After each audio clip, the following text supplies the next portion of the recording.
Oh Lord, the heavens declare your glory. The heavens declare the glory of God. The skies proclaim the work of His hands.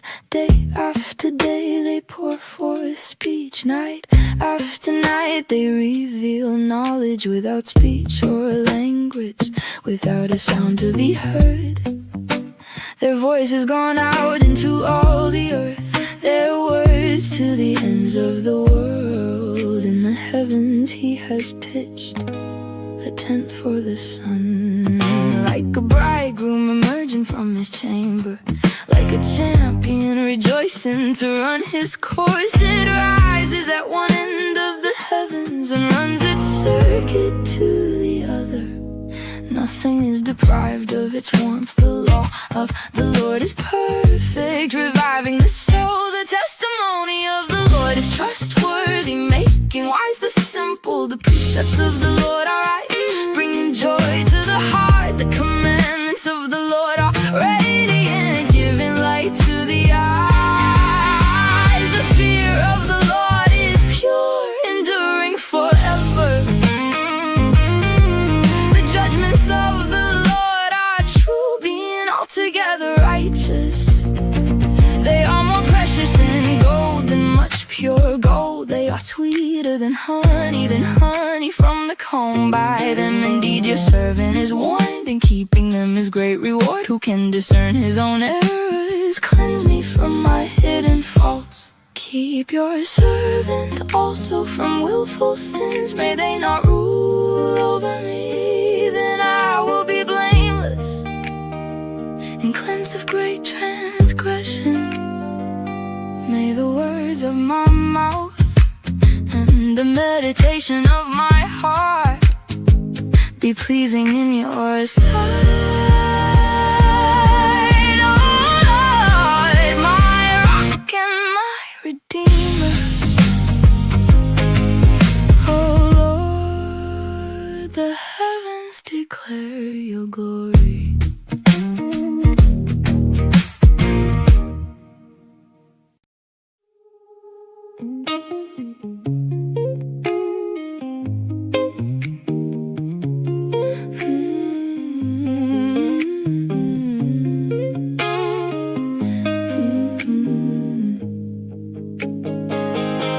The sky don't keep it quiet,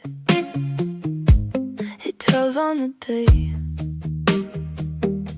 Glory in the morning, then the night gives way. The stars preach with no tongue, still I hear them say, there is a hand above me, calling me to stay. Day to day keeps speaking, night to night keeps on. No word leaves that canvas, the message carries on. Let the words of my mouth be clean, be true. Let the thoughts in my chest belong to you. Let the words of my mouth be clean, be true. Let the thoughts in my chest belong to you. Your law is more than paper, it wakes up the soul. Your way can make the simple steady and whole. Your orders are right enough to show me the road. Your words are sweet like honey when my spirit feels cold. They shine where I'm blind, they pull me back in line. They open up my eyes like light through the pine. Let the words of my mouth be clean, be true. Let the thoughts in my chest belong to you.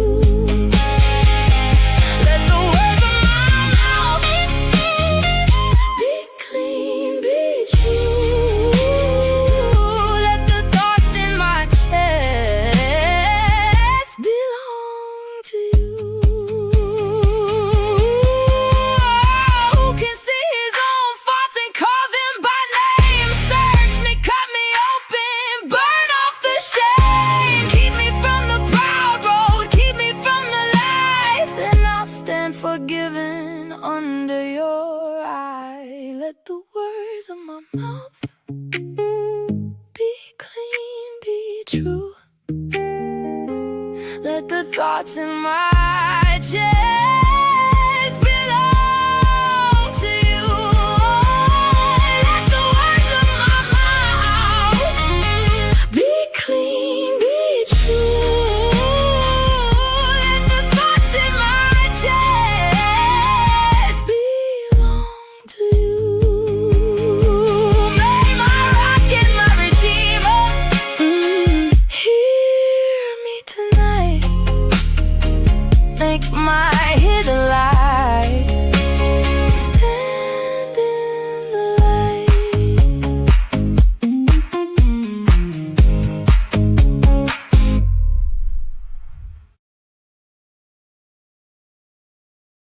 Let's do it, ladies and gentlemen, boys and girls. You saw the thumbnail. You saw the title. You know what we're about to do. Today is day one of the Tyler Robinson preliminary trial. This is where they determine if there's enough evidence, if this needs to go to an actual jury trial. And so that's what we're going to watch. That's what we're going to talk about this week. But I'm going to do something. We need to do this on a regular basis. So I was convicted that I need to do this. We got to pray. So I'm going to take a second and pray, and then we're going to jump into all the shenanigans that we have planned for the day. Father, I thank you today that we have this means of technology that you've given us through the internet to connect with hundreds, even thousands of different people, and all converge on the courthouse in Orem, Utah.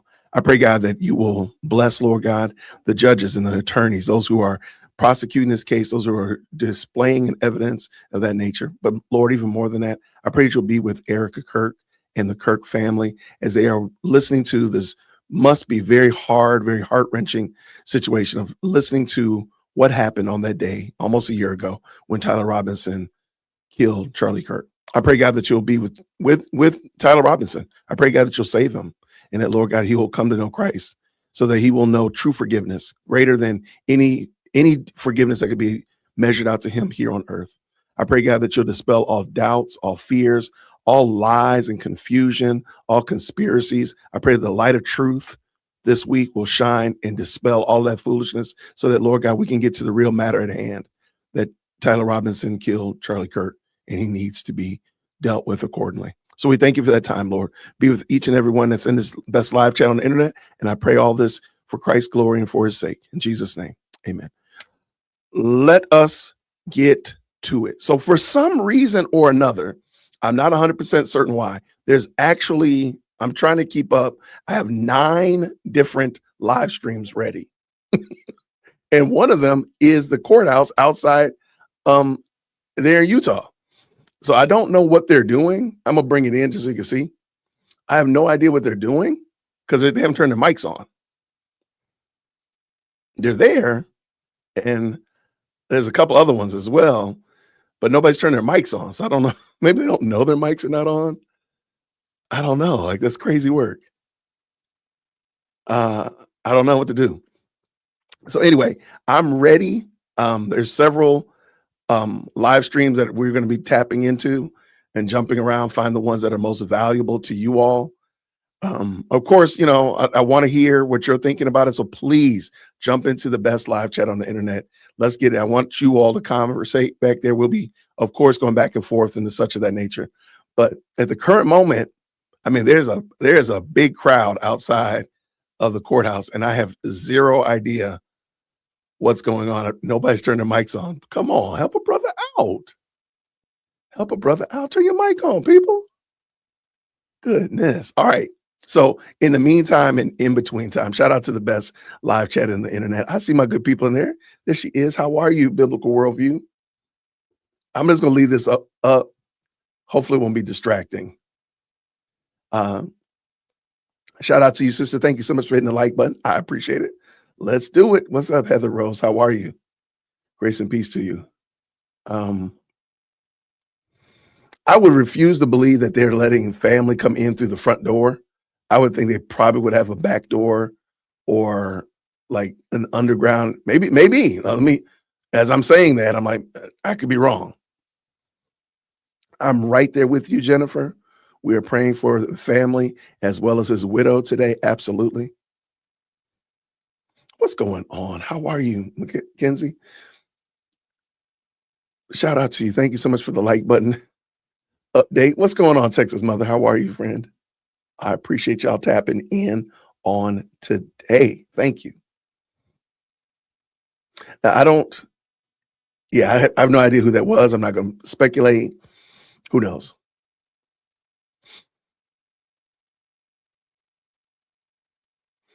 I know that guy with that black suit on looking like a John Wick extra keeps walking by.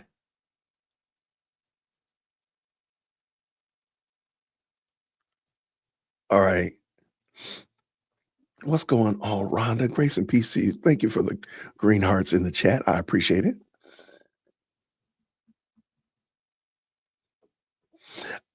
I have several videos to go over beforehand. The reason I started early is I wanted to go over some things just to kind of, there's a couple of videos out here. And I don't think I have no idea what's going on over at the courthouse. There's several videos that kind of go over what to expect today and what to expect this week. I thought they were super helpful because they give you like a gauge, like again, bring everybody up to speed. So everybody's up to date on what to expect this week. So I wanted to actually start with those, hence why I started a little bit early. And then also if something goes on outside the courthouse, we're already here ready to check it out. So that's the reason we started a little bit earlier, snag a little bit earlier, because I wanted to give everybody a chance to kind of get up to speed, because we've been all over the place like sticks in the wind for the last couple months. We got this case, we got this trial, we got this, life be lifing, right? So therefore, I wanted to bring this in. So let's go ahead and get started on that one. Matter of fact, bring that in. All right. I'm going to put myself over here in the corner, if that's all right. And I thought this was good. If you could, please, if you don't mind, green hearts in the chat when you can hear.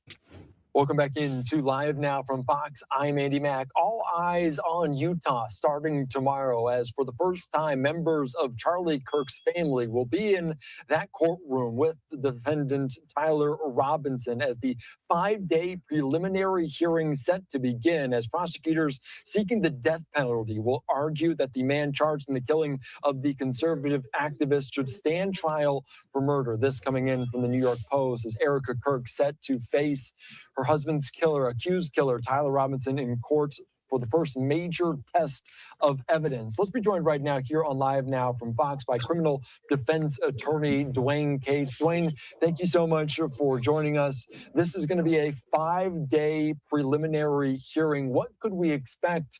Evidence will be included. What should we be keeping our eyes out for this week? Well, they're going to put on almost all the evidence they have, but it's going to be truncated. They get to hearsay things in. So instead of Tyler Robinson's roommate coming in and testifying, an officer is going to testify about what Tyler Robinson's roommate stated. Okay, so there's going to be a lot of that. That shortens the proceeding, and it's a shortened proceeding because all they really have to do is show probable cause, which is a really low bar. It's that he should be held to account for this, that there's some evidence that he did it, and then there's enough evidence to go forward. It's not a conviction, it's not a trial. They're not going to do everything. They're going to put on the forensics, they're going to put on their expert witnesses, they're going to show video clips. A 5-day preliminary hearing is a long preliminary hearing. And this is not the trial yet, but it feels somewhat similar. How much could this be a benefit for the defense to see what the prosecution will lay out? Well, it's always a benefit to the defense, because they get a preview of what the state's case is going to be and how they're going to present it and how the witnesses present, and whether they're good witnesses or bad witnesses. Now, a lot of times, especially in my jurisdiction, these things go to grand juries, which are done in secret with a prosecutor and a cop. Okay. And they don't get to put public evidence on publicly. I think it's a good thing that this evidence is going to come in publicly. I think it will it may quell some of the conspiracy theorists rumors that are going around, but we'll see. Let's see what the evidence is. Yeah, that is so very true. And they do know that this will be live streamed. So it will be all out there in the public. I also want to ask you about some of the key pieces of evidence that we might see, as authorities have said DNA consistent with Robinson was found on the trigger of the rifle used to kill Kirk, the fired cartridge casing, and 2 unfired cartridges and a towel used to wrap the rifle. How key might be DNA, especially in this pretrial motion? DNA is going to be really important. I mean, you know, if Tyler Robinson's DNA is on the trigger, now they always say consistent with, because it comes out in statistics. They will never say it is absolutely on there. They'll say there's 1 in 4 billion chance that it's somebody other than, other than Tyler Robinson, is how they'll express it. But the DNA evidence will be powerful, and if the ballistics match the bullet and everything that happened, and then his DNA is on the trigger, that's clearly enough for probable cause. You know, again, there's always ways to challenge it. There's always stuff you can do, but that's pretty damning. And we also know that there'll be conversations around the death penalty. And in Utah, it's only when a crime has aggravating circumstances, as prosecutors will argue Robinson's case, that Kirk's shooting endangered others in attendance. We do know that this was very well attended. There were plenty of people there. How do they prove that? How much weight does the prosecution try to move with putting the death penalty on the line? Well, I mean, their proof is the video of the assassination. I mean, come on. All over. There's people in front of him. There's people behind him. There's people on each side of him. So it is a possibility that somebody else, other than the intended target, could have gotten hit. So I don't know if that's enough for the death penalty in Utah or not. But just the fact that it was a pre-planned, aggravated murder of somebody that was a high-profile person in public, I think, they may get the death penalty. What is the defense's role in this in this preliminary hearing? Will they have an opportunity to cross-examine some of the witnesses? Do they want to keep things close to the vest so they don't show their kind of game plan, their strategy too much too? They've got to present pretty much everything that they can. I mean, if this is a death penalty case, it's going to be scrutinized for years and years and years to come. And so they need to do absolutely everything that they can at every single stage. Okay, so there's no sandbagging in death penalty cases. That's a good point. You got to come out with what you have going on at every stage. Otherwise, if he's convicted, then he can say, well, geez, my attorneys, were defective. They didn't do this at the preliminary hearing, and they should have. That is a very good point. And this is a very high profile case. Even though this isn't the actual trial, it may feel like this. And we do know the widow of Charlie Kirk, Erica Kirk, will be in attendance, as well as potentially Charlie Kirk's family. And we also know recently that they were held in contempt, the prosecutor, for publicly stating some of what's going on in this case. How much is the judge walking a fine line with all the eyeballs on it, with all the potentially security around this case? Oh, it's going to be it's a big deal. I mean, the judge has got to be really careful to make sure there's not even the hint of impropriety on his part, whether or not it's admonishing witnesses or victims or anybody in the courtroom. Got to establish control of the courtroom, okay, and you have to go from there. I want to ask, because we do know that this is all publicly out there. This will be live streamed. We will have to go eventually and pick a jury for this case. Do you think there's any concern in their eyes that someone that potentially be above the jury pool will be watching this as well? Absolutely, and that's always a problem. It's a problem in every high-profile case. It was a problem in the O.J. Simpson case, in the Jodi Arias case. Every case, there's problems with poisoning the jury pool, or getting the jury pool on your side, and lawyers try to affect it to their benefit. The bottom line is, when you're picking juries, even if it's a high profile case, you're going to find people say, "I never even really heard of this case." Now, hard to believe, but right. And then you got to watch out for jurors that lie to you to get on the jury because they want to vote one way or another. And believe it or not, Please don't let that happen, Lord. Does that happen more when it's such a high profile case, when it's so yeah. public? They want to be famous. They want, they want to write a book. They want the interviews afterwards. And, if they're the deciding vote, or the vote that turned it into a hung jury, or whatever it is their agenda is, that they relish in the moment. And you got to really work to try to weed those people out.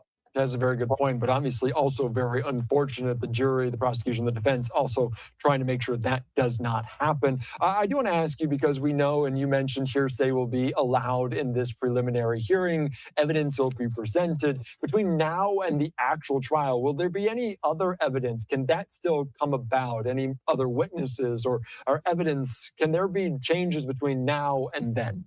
Right. Oh, absolutely. That happens all the time, because you don't know what you don't know. So if a witness pops up somewhere for the defense or the prosecution, I mean, their deadlines for disclosing witnesses and disclosing evidence, and it's not all before the preliminary hearing. There's plenty of time to flesh this case out. Plenty of time. All right, Dwayne, anything else So- we're missing? So I got a question. I would love to find out. If anybody finds out, please let me know. Is there any possibility during this preliminary trial that they show so much weak evidence that the judge says, throw this out? Is there any possibility of this trial being thrown out because there's so weak evidence? There's no witnesses. I'm just throwing it out there. I know that there are, but I'm just wondering, is there any possibility that could happen? Because it seems like it's almost like a foregone conclusion that this is going to go to the jury trial, which I agree with. But is there any possibility, like a scintilla of a percent, that, like 5% possibility that it could be thrown out? Or is it just totally, this is almost a foregone conclusion? And it looks like most of y'all are with me. I just want to know. I never hear anybody talk about what if this got thrown out at all. Like, I don't think it could happen. It's like a 0.05%. It should be negative 0.05, right? Yeah, I don't think it's possible, but I never hear anybody talk about what could happen if it didn't. Because some grand juries don't lead to convictions, or I'm saying, not convictions, but arrests and such of that nature.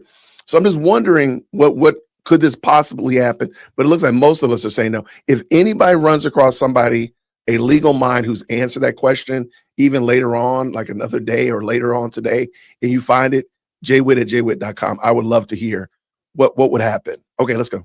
Because 5 days is long, somewhat That's a long time. unusual. What else does you have for us? I'd be surprised if it goes the full 5 days. I mean, Praise attorneys make estimates, and we generally estimate longer than we think it's going to take, because last thing we want to do is be out of time. So, but it's going to be a barn burner, and it's good that the public gets to see what happens. Yeah, it's so very true. Live streamed, and we'll have it full coverage here on Live Now from Fox as well over the next 5 days, and then whenever the trial commences. Dwayne, thank you again. Appreciate your time here on Live Now. Thanks.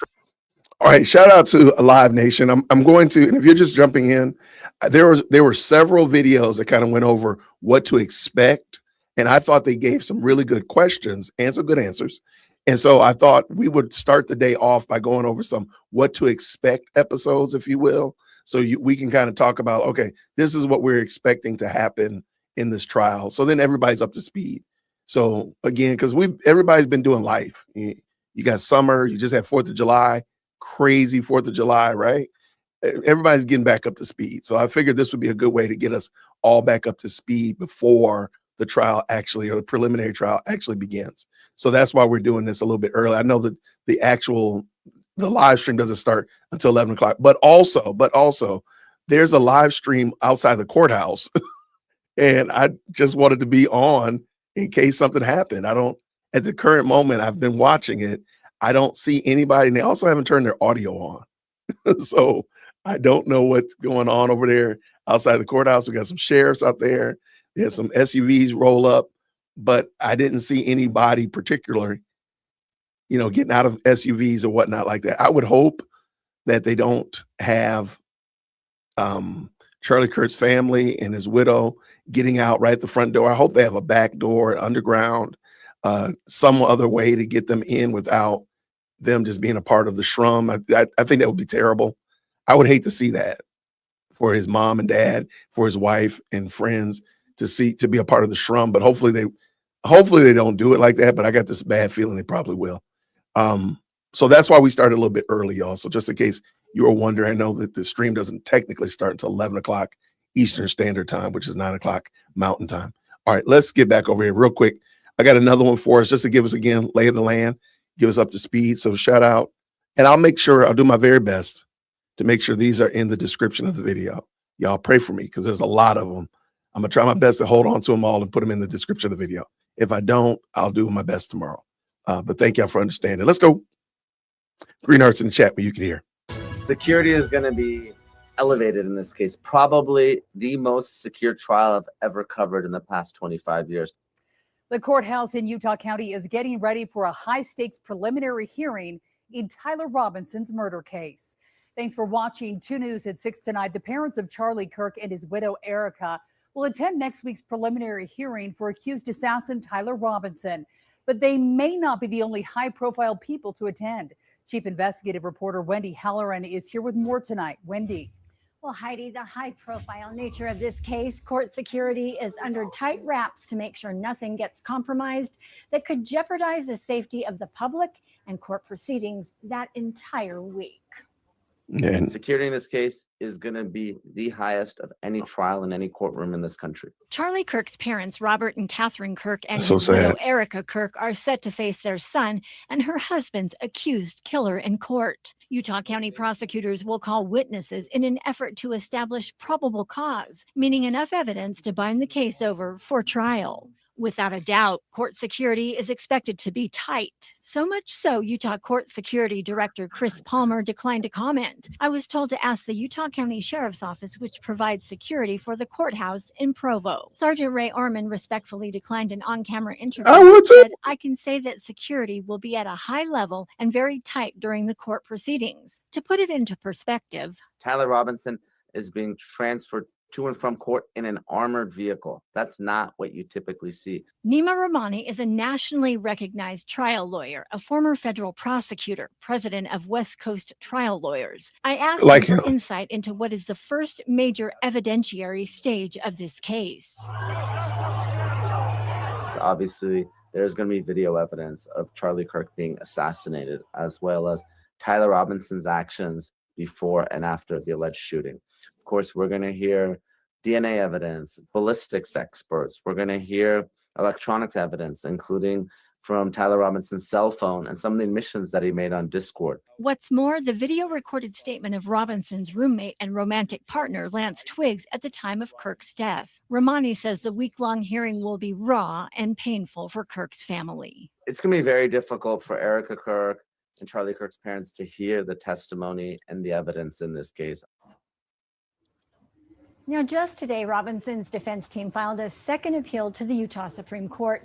Simply put, they are asking the High Court to review Judge Graff's decision, allowing the video interview prosecutors conducted with his roommate, Lance Twiggs, at next week's preliminary hearing. The defense argument is that Twiggs should be made to appear in person. Exceeded the scope of that exception and violated the court's publicity order.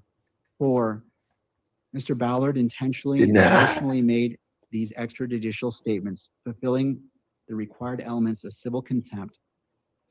Last Friday, during the most recent court hearing of the case, the judge holding prosecutors in civil contempt. It happened after a prosecutor made public comments on a report about bullet fragments found at Charlie Kirk's assassination scene. During the same time hearing, the judge denying a request from the defense to subpoena Robinson's roommate and romantic partner for the upcoming preliminary hearing. The judge also refusing to take the death penalty off the table. All right. All right. Let's keep it dancing. Let's keep it going. All right. Yeah, man. Can you imagine how crazy that's got to be? And so I'm going to jump over real quick.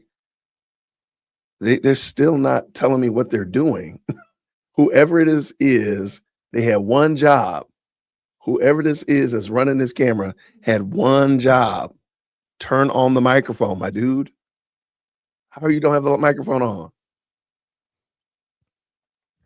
Or at least give an update. But I mean, they are all over the place. I can't imagine how crazy that's probably. Yeah, that's so unfortunate, man. It's terrible.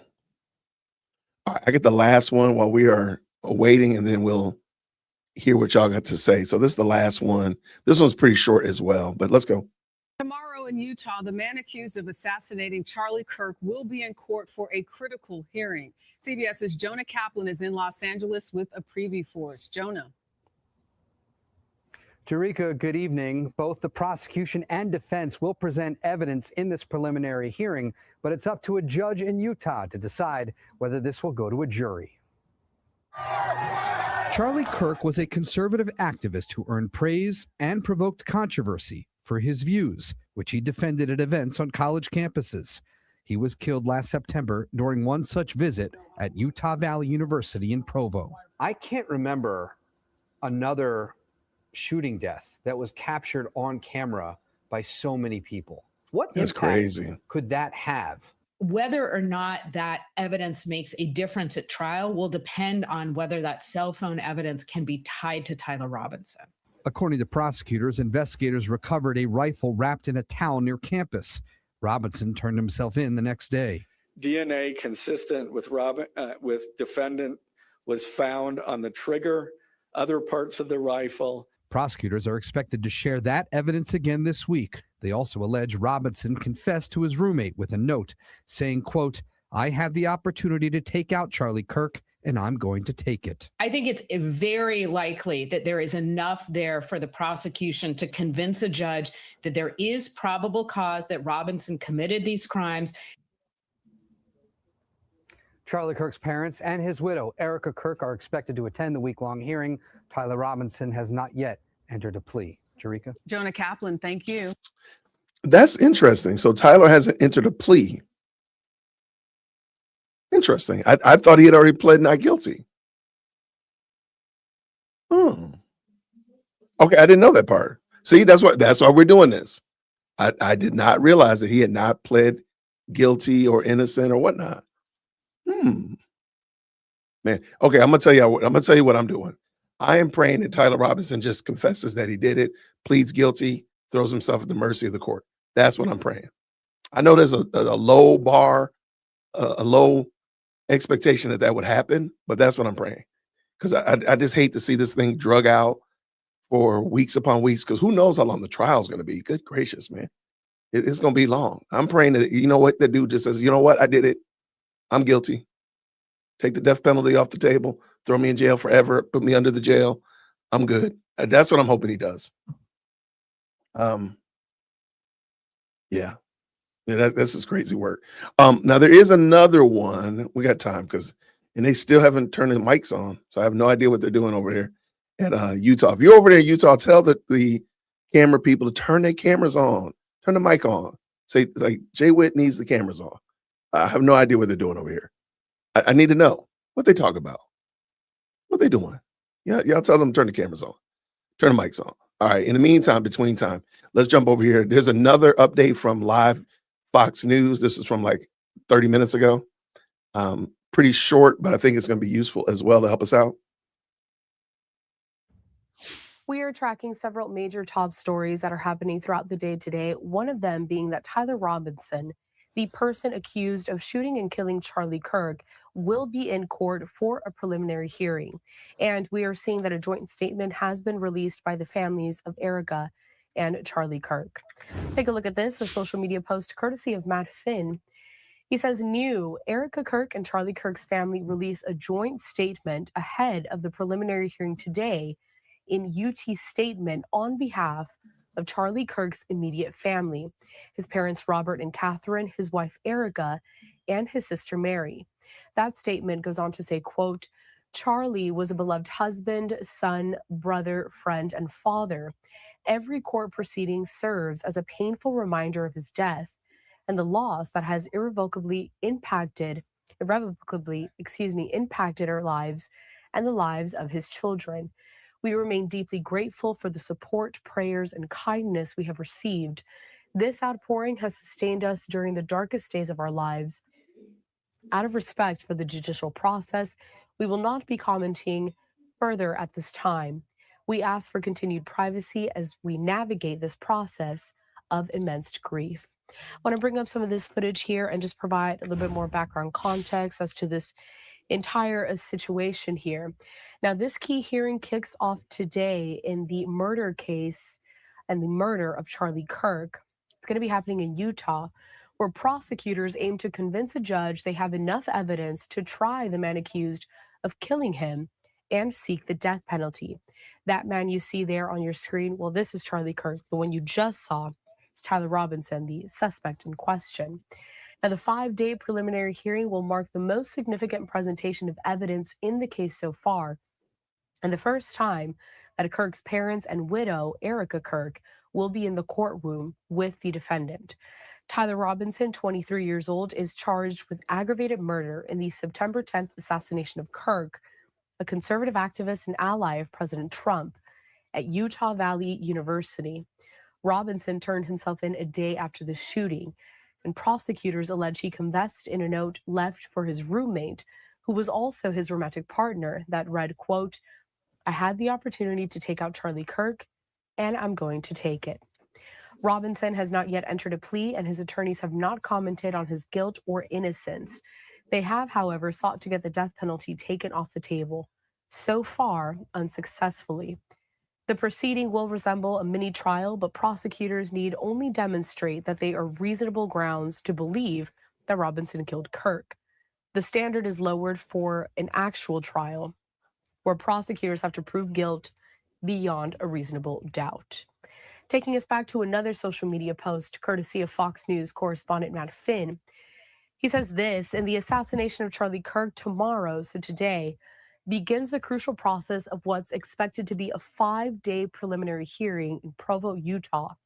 It will determine whether there's a probable cause to move forward with a murder trial, which of course everyone assumes there is. Tyler Robinson is charged with aggravated murder and faces the death penalty. Robinson's legal team has tried multiple strategies to keep delaying this preliminary hearing and get death off the table.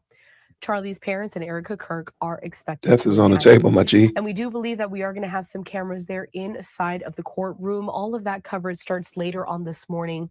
I believe we'll get access to some of those live images at around 10:30 a.m. Eastern time, 11 a.m. Eastern time. But stay with us here at Live Now from Fox so you can follow everything that happens on this first day of the preliminary hearing for Tyler Robinson, the person accused of killing Charlie Kirk. All right. So this is going to be interesting. This is going to be interesting. All right. So I told y'all earlier that they have not turned their cameras on, the mics on over there at the courthouse. However, there are some different angles. I just noticed a different angle. Let me pull this in so you can see it. All right. So, all right. Let me back up a little bit so you can see what I saw earlier. All right. They don't have the cameras on, but there was somebody came up here. I don't know who this is. So let's see. Yeah, this is a different SUV. This is a Jeep Grand Wagoneer. 2 of them, actually. I don't know if that's his family, if that's the attorneys. I don't know.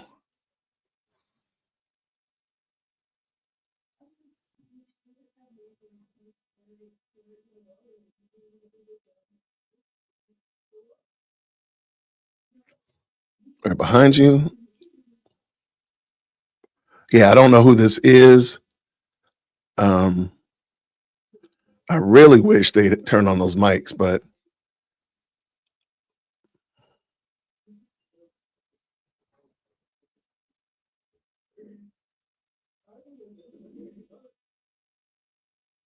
I kind of wonder if they would. I mean, I believe he deserves the death penalty. There's no question, no doubt in my mind. Oh, wait, let's see. Is he gonna open his door? Who's gonna get out this car? Who's that? I don't know who that is.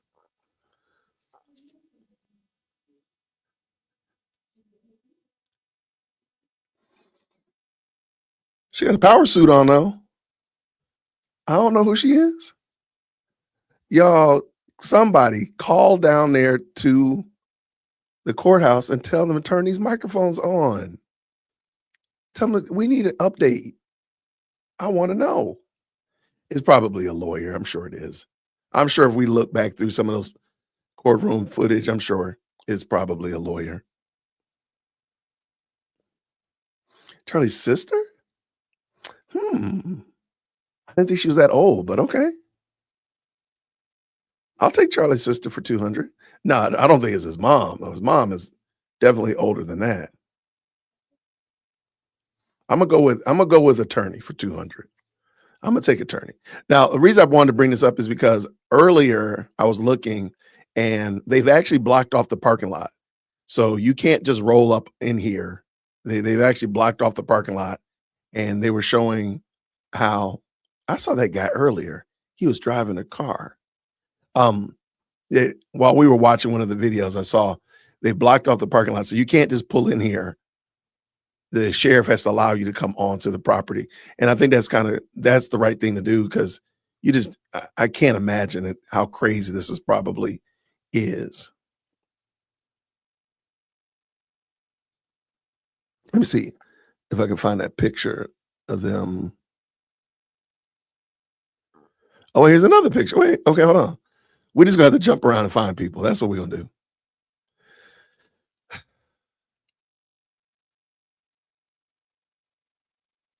Because that's a GMC. So that's a different one than the one we saw before. We saw two Grand Wagoneers, and this is a GMC.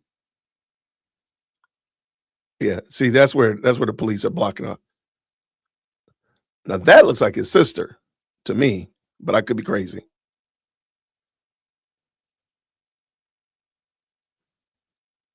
I don't know who that was.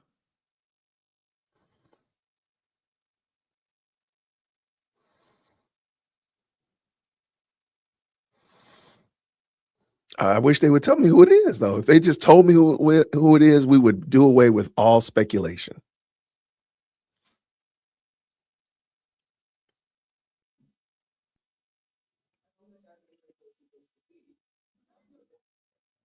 I mean, she got enough cameras on her to take a picture of the moon.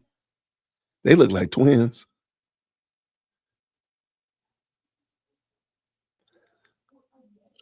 Let's see. Oh, here's somebody else walking in. Now I think that's his mom and dad. That's his mom and dad. Let me back up just a little smidgen. A little smidge right there. I think that's his mother and father. I don't know that emphatically. But the picture I saw of them before, that looks more in line with what I've seen before of his mom and dad. What's this? All right, and I'm hopping around to see if there's another stream that actually has the audio. But the current moment, it looks like it's a no-go. Shout out to our new members. Shout out. What's going on? Thank you so much for becoming a new member, Lila Rose. As well, thank you so much thank you so much, Jennifer. I appreciate you supporting the channel. Y'all, my sister Q has been a member for 27 months. I didn't even think she liked me that much. I didn't think my sister liked me that much. I'm feeling flattered. Thank you, Q. Long-time member for sure. Mindy, thank you for being a member for 5 months. Good morning, and God bless everyone. Prayers to the Kirk family. Absolutely. All right, so I'm thinking this is their mom and dad because everybody's trying to get a picture. I mean, the camera game is strong. I think this is mom and dad. Yeah, I feel comfortable that this is his mom and dad. And there's the lady from TP USA. What's her name? The fundraising lady. That's her right there, I believe, in the black pinstripe suit behind her. But that's definitely his mom and dad. Okay.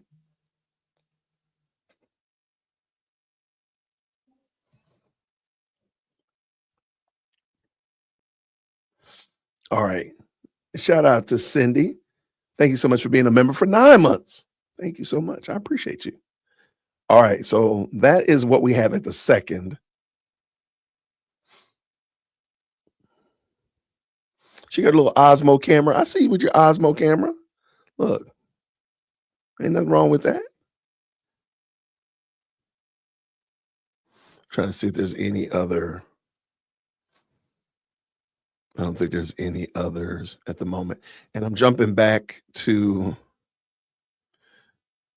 the Associated Press. They're doing the same thing. They just haven't turned their mics on. They have nobody reporting what's going on. That would be great for us to hear, like who are these people, who's coming in, who's walking in, and so forth. So, but they're not doing that.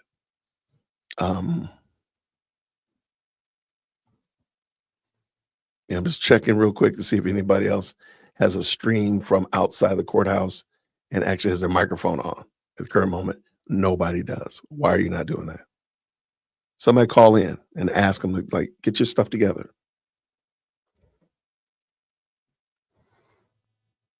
Well, I'm gonna also assume that Erica has not arrived yet, because they're really lined up like here, like they mean business. They're expecting somebody to come in. They're not just sitting here waiting for anybody. So it's clear that they're expecting somebody that they really want to get a picture of. And the only person I can think of that would make sense to me would be Erica. So apparently Erica has not shown up. Maybe that was a sister earlier.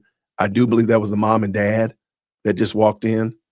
Did we watch this one? I think we did already. I got another Fox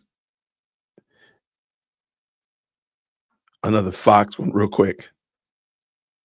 Okay, we have not watched this one yet. I'm gonna pull this one in, and I'll keep an eye on that for us, so that if Erica does pop in, I'll just start over. I'll just jump in. Green hearts in the chat when you can hear. In the 5-day preliminary hearing for accused Charlie Kirk assassin Tyler Robinson begins today, with legal experts anticipating something along the lines of a mini trial, as the accused killer is expected to come face to face with Kirk's family, including his widow, Erica. Fox News contributor and criminal defense attorney Josh Ritter joins me now from outside the Utah courthouse. Josh, preliminary hearing is pretty quick. Why would this one take a week? Great question. And you're right. Usually a preliminary hearing can take a matter of hours sometimes, even on a murder prelim. I could see this one taking a day, day and a half tops, depending on how much evidence the prosecution actually wants to present, because remember, it is a lowered standard of probable cause. But here, the defense, one, wants to call their own witnesses. They plan on calling at least 3 forensic experts, they've been described as. And 2, I think you have to look at the track record of this case. Everything that seems, or I would have predicted would have gone quickly, seems to be taking much longer than it has been. I think it's putting it mildly to say that the defense team has been very litigious. So I would expect that to continue through the prelim. So I expect that a lot of it might have to do with not so much the presentation of evidence, but maybe the arguing about what evidence is coming in and how it's coming in during the prelim. Okay, to that point, how does the prosecution balance the need to clear the low evidentiary bar in a preliminary hearing, which is low, they don't have to do much, while also not showing their cards to the defense for the ultimate trial when it happens? Yeah, I don't think there's going to be a lot of gotcha moments from the prosecution in this case, unless there's evidence that we just don't know about, which could very well be true. But I think that it's going to be pretty straightforward. We've heard much of what they have. They're going to go with ballistics. They've got some DNA evidence, but a lot of it's going to come down to evidence that's provided to them by the defendant himself, meaning his communications through text messages, his letter that he left for his roommate and romantic partner, and the perhaps admissions that he made to him in person. So, those things the defense already sees coming. So I imagine much of that will be presented in the following days, and we'll just see how the defense decides to react to all of that. When it comes to the defense, you refer to it as litigiousness. I refer to it as delaying. Regardless, we all expect the defense to continue with its strategy of drawing this thing out further. Josh, my question for you, within the context of a preliminary hearing, beyond calling their own witnesses, how else could they do that? You know, what I expect to see is somewhere in here them trying to revisit things that may have been prior ruled on. For instance, one of the big things that they're trying to avoid is the presentation of the roommate, Lance Twiggs, through recorded statements. They've said that that's hearsay. I imagine you'll see them revisit those issues today. But the judge did a pretty good job of allowing them to have plenty of room to voice their concerns before the prelim. Much of that evidentiary landscape should have already been worked out, and I expect this to be more straightforward than what we've seen in the past. Finally, Josh, how will the prosecution prep the Kirk family for that moment when they see Charlie's accused killer in person? I don't know how you do that. I think that I'm hoping that there's been a lot of communication with the family. I've hoped that they've sat down with them, but being in the same room, this will be the first time today, later today. I imagine that they will be in the first room with them, sharing the same air and same space. That's going to be difficult for anybody to go through. I can't imagine. Prosecutors are going to satisfy the preliminary hearing requirements needed to move forward, Josh?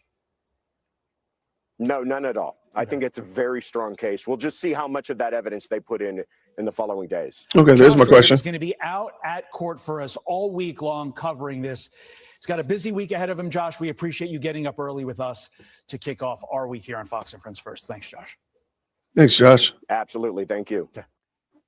Be sure to like and subscribe. For all the Well, Josh answered my question. He said there's no chance that this is not going to go forward, which I agree with that too. I don't think there's any real chance that it's going to go any different. But I just was wondering what would happen if it didn't. And so now we know. Shout out for sure. Thank y'all so much. Every last one of y'all for hopping up in here. There's about 480 y'all in here. I appreciate y'all. Thank you so much. Make sure you hit the like button. Drop a green heart when you do so. I appreciate it. So what I wanted to do was just make sure we got up to speed, so to speak, because there's a lot, to remember. Even there's a lot to bring up to date with on this trial, and so I'm bringing this back in. It still looks like they're outside waiting for. I think they're waiting for Erica Kirk, to be honest with you. And if I hear anything, I did email somebody or text message somebody who might possibly be there, and if I hear anything, I will definitely let y'all know what they say. So shout out to you all. So we were just watching, and somebody mentioned also nobody has the audio on. I don't know why. I have no idea why the audio is not on, but shout out to them for not turning the audio on. So they just look like they're waiting for a big picture. They're waiting for a good picture, and I think that's the only person that we'll be waiting for is Erica, in my opinion.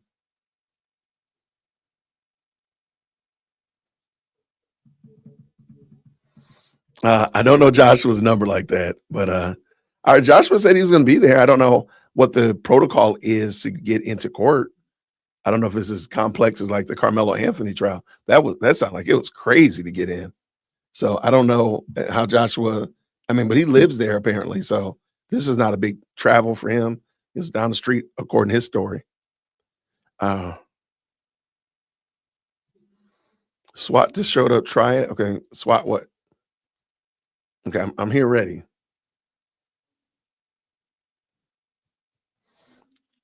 Okay, I think this one is more up to date. Shout out. So this is who we watching. This is AP, Associated Press. They seem to be like a few minutes ahead of the other ones. So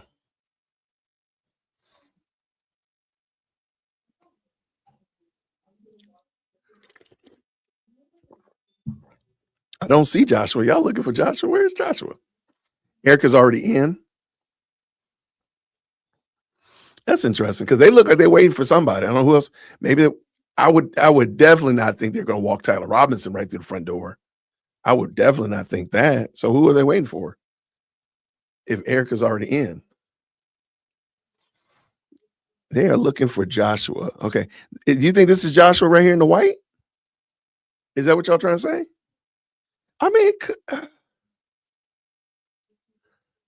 It could be. That's not. Let me go to his channel. And maybe that's him. I would think he would have a camera up of some degree if that were him. In the white shirt right there in the blue shorts. Y'all think that's him? We're so crazy, man. Hold on. Let's see what.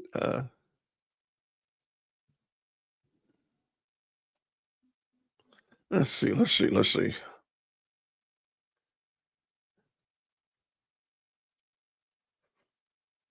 He doesn't have a live stream or anything. He's not doing anything live at the second. It's still upcoming. If anybody looks on X or whatnot, if you find him, if you follow him on X, just check and see, has he said where he is? I mean, that could be him. Now that I look at it more, I mean, that could be him. He's a lot taller than I thought he would be, though. It's him? Okay. He's tall. Like, how tall is this guy? I'm offended because I'm only 5'6". I'm a little bit offended. But no, okay. When they zoomed in on it, it did kind of look like him. I'm like, hold on, let me screenshot. Let's take a little screenshot. We're out here doing some investigative work. That's him, yeah. That's hilarious. Shout out to, okay, so some people walked over to him. Clearly they know who he is. He's got a little fan base. Why are they zooming in on him? Okay, there we go. He's over there. All right, right there. Yeah, that's him. Okay, that's Joshua. In the white polo with the blue shorts and those very eclectic shoes. Okay. Oh yeah, he's tall. Okay, well, I'm offended. As a short man, as a short king, I'm offended.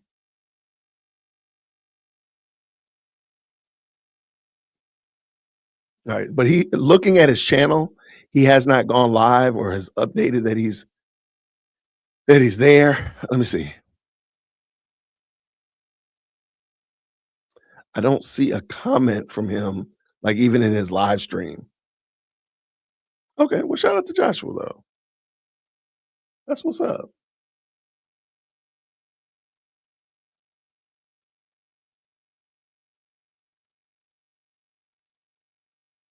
Yeah, this is going to be a very interesting case. So let me ask y'all a general question.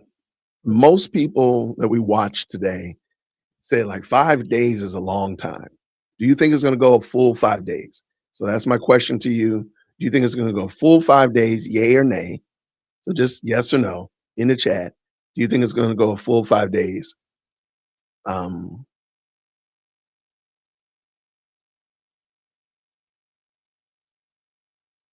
What happened on X?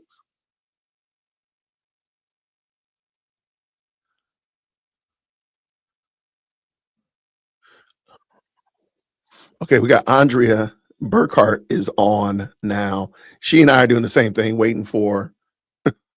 Let's bring Andrea in real quick. The courthouse in Provo. This is the AP's feed that I am monitoring for things to get started. Shout out to Andrea. They've been out there with looks like probably a good 30 plus photographers and camera folks and Okay, so as soon as something pops off, I will definitely bring it in. Do you think that this will go the full 5 days? Yay or nay, in your opinion? Yes or no? It'll go Monday through Friday. That's how many days they've budgeted. Do you think it's really going to go that long? I want to know what your thoughts are. So somebody said only if they bring, depends on if they bring Lance Twiggs in. There it is. If Twiggs testimony, okay. What do y'all think? A lot of yeses. Okay, I say 3 days. Okay.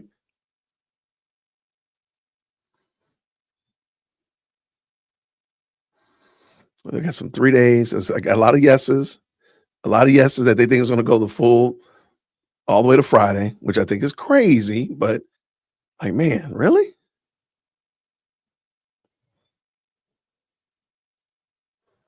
Yeah, he doesn't have to testify. So I don't think Twiggs needs to be a factor in it.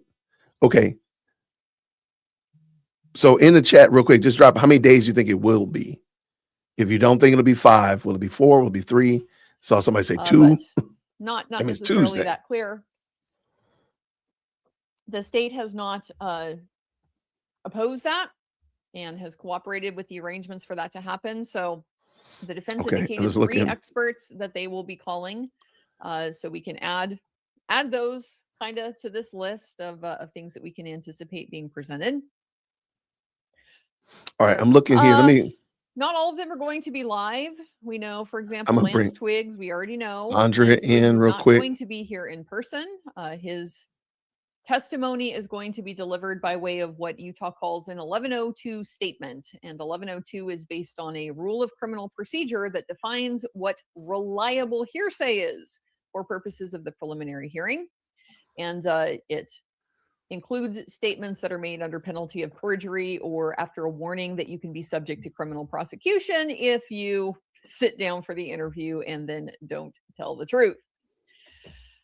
So that we know will be not live testimony. We also strongly suspect that the family friend who assisted with the surrender of Tyler Robinson on September the 11th is also providing an 1102 statement.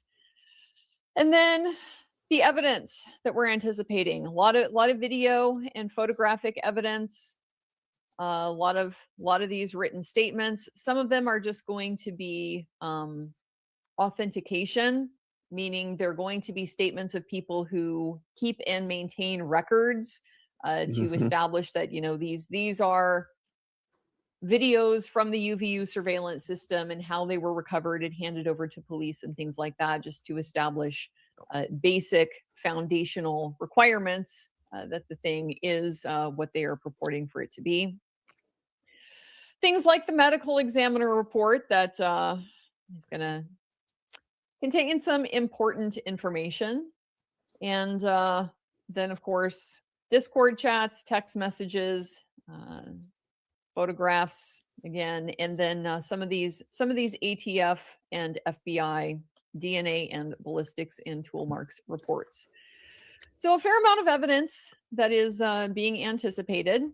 And of course, $1 million question in all of this is going to be, so what exactly, oops, give me a second here. What exactly is the defense going to do with all this? What kind of challenge, if any, is there going to be to the substance of any of this evidence? We know that they take issue with the foundation for some of it. That's already been kind of previewed in some of the court hearings. For example, the DNA evidence, some of that is apparently a mixture, a complex mixture of more than 5 individuals. This introduces some real technical problems when it comes to what they call deconvoluting that mixture and being able to identify individual contributors to it. So we are expecting that at some point in the process, there will likely be a scientific challenge to that type of evidence, but this is not the stage where that kind of thing happens. Nevertheless, kind of expect they're going to make a record of objections along those lines because of the litigation that they've already engaged in. They've argued that hearsay just in general in this hearing is unconstitutional. They have taken steps to preserve that for future appellate review. And so to continue to make their record of what they are contending is unfair about this particular process, it seems likely that they're going to continue to highlight things that they think are going to be unreliable or just otherwise not good evidence, so that they have that argument for future appellate purposes. So just waiting for All things right. to get started over there in the courtroom. Let me. All right. Shout out to Andrea. I love Andrea Burkhardt, and I'll make sure I drop her link. It'll be in the description. I'm looking over here. It looks like something is transpiring over here. I don't know what, but it looks like something's going on. All right. Because you see all these people here, but when I click on the other side, the other time, everybody's gone. So something happened and I missed it. I don't want to miss it. So we still see Josh right here. We'll use Josh as our barometer. He's still standing right here. So something is going on. Well, thank you so much. Sarah says this. Thank you, Jay. We're praying for the Kirk family and all who knew and loved Charlie. May justice be served. Amen. I agree with you 100%. Thank you for the 5. Thank you for stopping by today. Okay, so I see people moving around. Cameraman's getting his camera up. Are they excited? Are they looking forward for something or what? Let's see.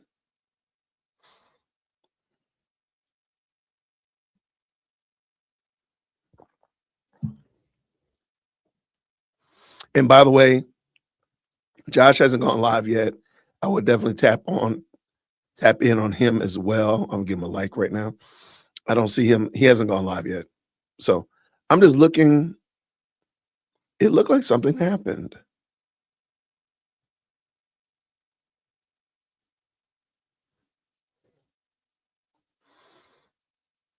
Maybe I'm tripping. Wouldn't be the first time.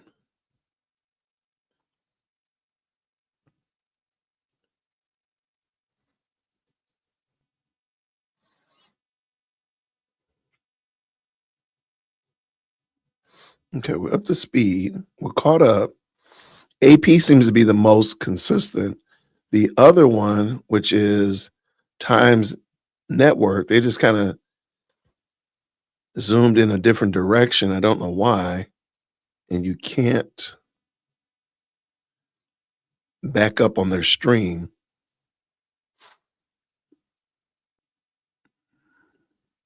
I don't know why. All right, so the cameraman's got his camera, so he's expecting somebody to show up. All right, let's jump back over to Andrea then. I'm gonna keep my eye on that, but I don't want to. Let's bring Andrea back Let me in. give you some expectation of what's likely to happen here, because many of you haven't joined me for a full day hearing before. I'm going to actually try to do things a little bit different this time, which I know is going to be a source of amusement to many of you longtime followers of the channel. I really am going to try to keep this stream primarily to just watching the court hearing.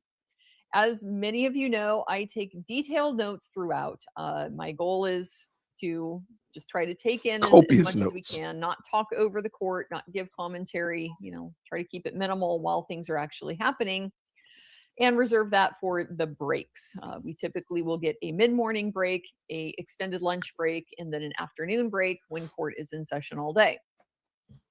So I'm going to try to keep my commentary to those primary points in time.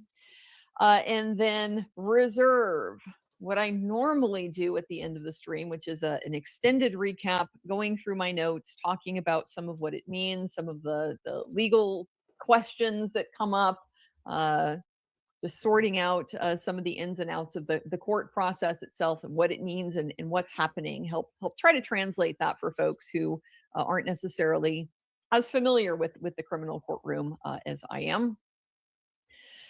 And so my goal this time is really going to be to save the recap for later on.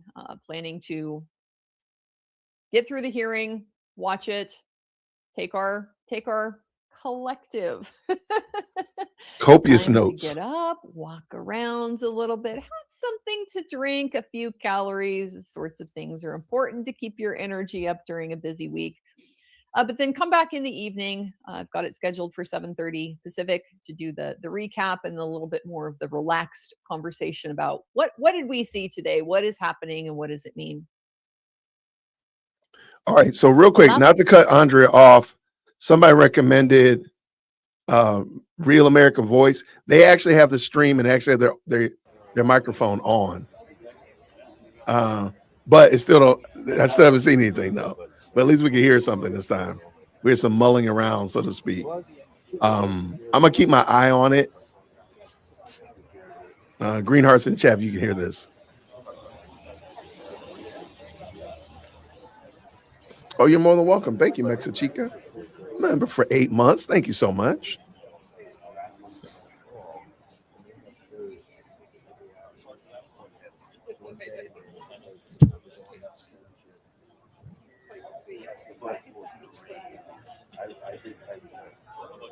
I'm glad that you're 4 minutes, right? Yeah. Well, the problem was that there wasn't any updates. There wasn't any updates. The story was so hot. And like, I'm on camera, like, so what do you do? And it's really hard because what are you left to do? What's left to do? You know? All right, we're gonna jump. I'm gonna hold on to this one again. I didn't know. I don't see anything popping off. I don't see that Joshua has started his stream either. So I am gonna jump back over to Andrea and get a little lay of the land from Andrea on what to expect today, and then we'll jump back in. Here we go. In terms of my channel. Now it is, yes, a long day. And so I may need to step away periodically. Again, those of you who are longtime followers of the channel, you are familiar with the scene around here. We have animals and bonsai trees that need attending throughout the course of the day. The bonsai trees, by far, more than any of the other living things, they are extremely demanding pets. And it's summer. And of course, we're about to have a heat wave. So I do, during the breaks, sometimes need to periodically go out and check the bonsai trees and see if they need water. Because if they need water and it's 90 degrees out and they're not getting it, then I won't have bonsai trees for very long. But otherwise, I don't tend to step away a whole lot. We'll just go Bonsai ahead trees and, getting and use the love. downtime that we have to continue the conversation about the case. I didn't know bonsai trees were that So crucial.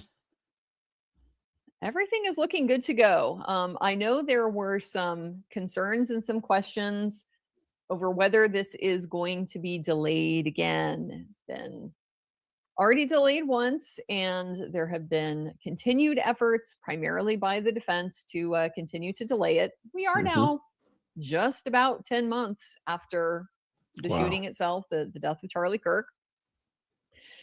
And so, you might think if you're not real accustomed to the capital case time frame scale of kind of how things happen, you might think, wow, that seems like a really long time.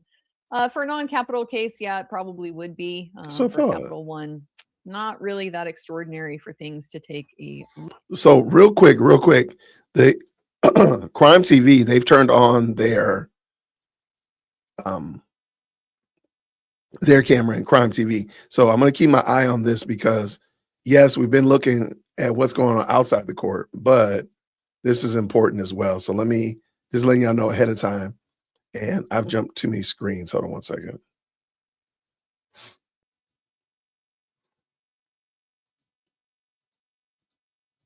I lost it that quickly. What do I do with it?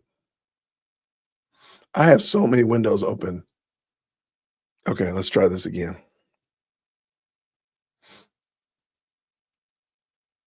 Okay, there we go. Let's do that. Okay, so I'm going to just be ready. We'll probably just, I don't know if we're going to catch whoever it is outside the courthouse, because some people have said Erica Kurt is already there. They're still outside looking around. It looks like Joshua. Wait. Yeah, I don't see Joshua still outside. And this camera is crazy that I'm watching. And they're still outside looking. So apparently it looks like the media outside is still expecting somebody to show up. They look pretty dialed in to see somebody. That's what I'm getting. I got all these, look, I got a lot of channels open up. You see all them channels I got? I got a lot of them over here. We ready. We ready. I think it's going to be very interesting. So I got Court TV ready. When they're ready to pop in, we're going to jump back over to Andrea because she's doing an excellent job of giving us a lay of the land. Shout out to Andrea Burkhardt. really, really extended amount of time. But at this point, no, we are all systems go for now. The last thing that was kind of holding up the possibility that the hearing was going to be delayed further is the defense had requested to the Utah Supreme Court to review some of the kind of interim decisions that Judge Graff has made about things like media being allowed in the courtroom with cameras and All right, hold on. hearsay that this Utah. So somebody's here. I don't know who this is. Somebody is there. I don't know if this is new or old.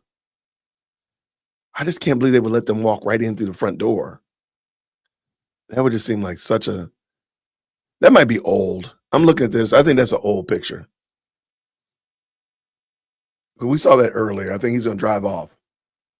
Yeah, I think that's old. This Real America Voice or whomever this is that's showing this, that's old. Because the Grand Wagoneer, right? Yeah, that's the old one. All right. We trying, man. We trying to do this. We trying, people. Bring Andrea back up in here. Andrea, come on back up here to the front of the church. Let's go. To be presented as Hey part of the case for probable cause that we're here to establish in this preliminary hearing. So those rulings have gone against the defense. The defense tried to get the Utah Supreme Court to review those immediately. Normally, you got to wait till the end of the case to review all of your issues. It takes a pretty extraordinary type of claim for the Supreme Court in any jurisdiction, really, to say, yeah, you know what, we're going to go ahead and take this one up right now because it's just so clearly a wrong decision and it's going to cause a lot of problems if we don't immediately correct it. And these just were really not that types of issues. So I was not expecting any type of stay or intervention by the Supreme Court to put the brakes on the preliminary hearing while this attempt to appeal is ongoing.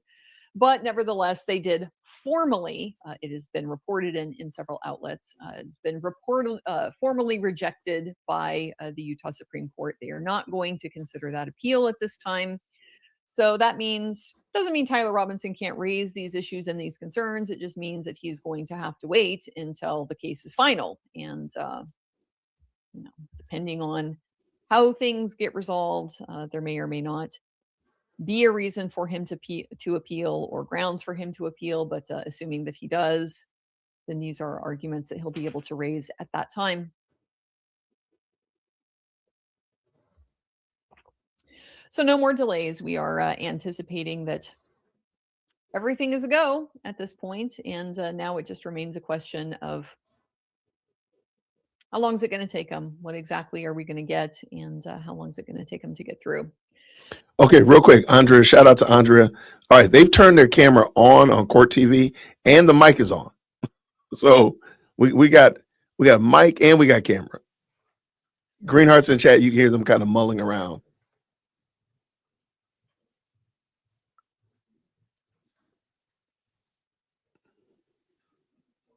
We go. Here it comes, people.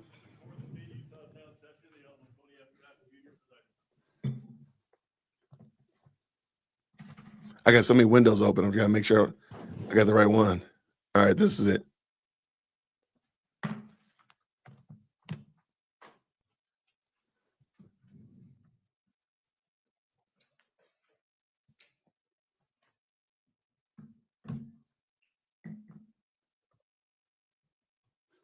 Thank you so much, Darnell. I appreciate you, brother. Thank you for the 5, man. I'm going to stream the whole thing today. Tomorrow I have to start a little late. I'll start at 11 o'clock tomorrow because I have an interview at 9. But today I'm going to do my goal is to stream the whole thing. That's my goal. Good morning. Court is All right, now let's in see. session. Calling case 251-403-576, State of Utah versus Tyler James Robinson. Counsel, can you enter your appearances, please? Their audio is horrible. Chris Ballard are also present. Good morning. Good morning, Your Honor. Kathy Nestor, Michael Burt, Richard Novak, and Stacy Visser here on behalf of Mr. Robinson, who's seated to my right. Good morning. Mr. Robinson, good morning. For the record, the court also recognizes the presence of Ms. Erica Kirk. Ms. Kirk, good morning. First, with respect to courtroom protocol, to maintain security and decorum, any individual who exits the courtroom during proceedings will not be permitted to re-enter until the recess. All counsel are expected to Let me take switch the reasonable channel. measures. Good morning. First, with respect to courtroom protocol, to maintain security and decorum, any individual who exits the courtroom during proceedings will not be permitted to re-enter until the recess. All counsel are expected to take reasonable measures to safeguard confidential communication. Such measures may include the use of screen protections on electronic devices and care to avoid the inadvertent capture of privileged or private discussions by recording equipment or by those present in the courtroom. In addition, the microphones at your tables have been turned off. Again, in an attempt to try to minimize the possibility of any of the communications being captured. I ask that if you are speaking, that you come to the lectern and that microphone will be live. And so that's the best way that we can hear you, and it is captured on the record. All right. Second, the court will address the camera operator, and the court knows there is no still photographer for today's proceedings pursuant to the court's ruling from last week. To our camera operator, would you please approach the lectern?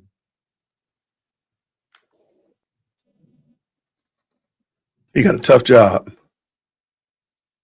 That brother got a tough job. My microphone. There we go. Now it's back on. Could you state your name for the record? John Wilson, KSL News. Mr. Wilson, what duties will you perform today? Shooting the proceeding according to the court order. All right. And have you had a chance to fully review the court's standing decorum order? I have, sir. All right. And you understand all the requirements set forth in that order as it applies to your activities today? Yes, sir. Do you require additional time to review the order or to adjust the equipment to ensure compliance? No, sir. Do you anticipate any difficulty complying with today's with the order or with any of the court's instructions? No, sir. All right. Well, thank you, Mr. Wilson. I appreciate you being here.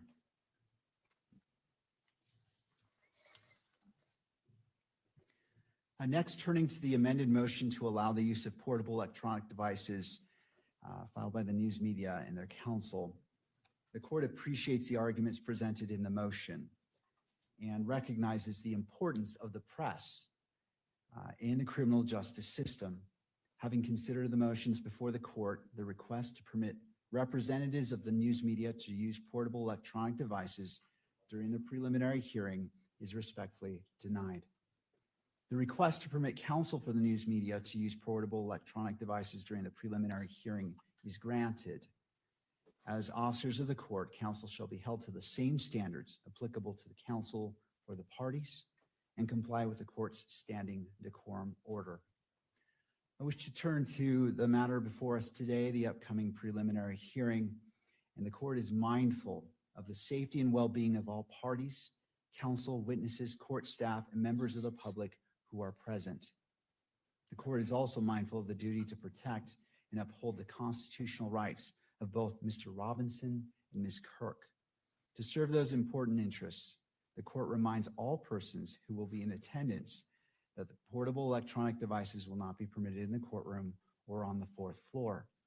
In addition, each person who is in attendance will be afforded the dignity and respect due to them, and pursuant to the standing decorum order, all spectators shall be quiet, civil, and orderly.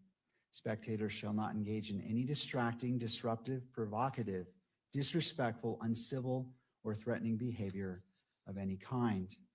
Spectators shall not make any audible comments of any kind, shall not shake or nod their heads, shall not otherwise make any gestures during the hearing. And the court recognizes that this hearing may invoke a motion from everyone, and that the court understands the human nature of that, but also it's important that this courtroom is orderly. Spectators shall not wear or display any pins, buttons, signs, clothing, or photographs expressing support for or against any person related to this case, or the status of this case as a capital offense. Turning to counsel. Before we begin, I want to acknowledge that over these past 10 months, I've had a chance to observe each of you, and I find that you are all competent, prepared, and that you care deeply about this case. I ask you to continue to conduct yourselves in accordance with the rules governing professional conduct, civility, and ethics. I also ask that you remain mindful of the constitutional rights of all parties, and in every engagement that you treat each person you engage with the dignity and respect they are inherently due, as they are human beings. I want to turn also to objections, the format that I wish to follow if objections are made. When an objection is made, all parties shall pause so that the objection may be heard. Speaking objections are not permitted.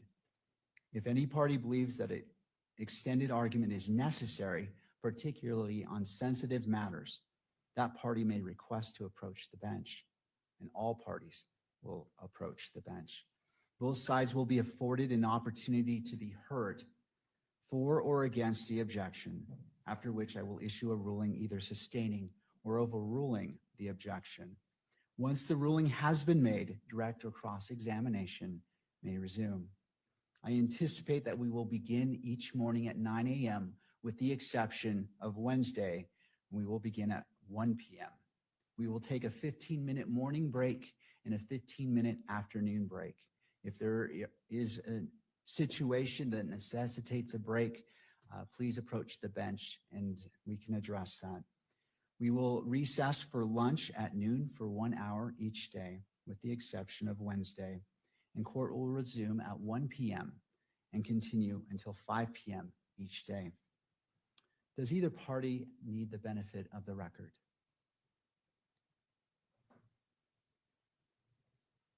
No, Your Honor. Thank you, Ms. Nestor.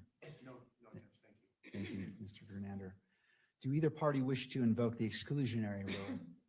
Defense invokes, Your Honor. All right. The defense has invoked the exclusionary rule. I ask that all witnesses, if present, be excused from the courtroom, and ask that each party monitor the courtroom to ensure your witnesses aren't present, as I'm not familiar with who they are. Of course, victim representative is excluded from that rule, as is the case manager pursuant to the rules.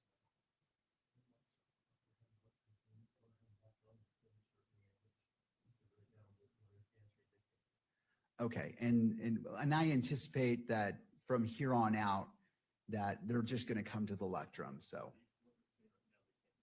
okay, so just for the benefit of the record, to the questions, the yes or no questions. Well, the parties have entered their appearances and they're all present, and neither party wanted the benefit of the record. Ms. Nestor invoked the exclusionary rule.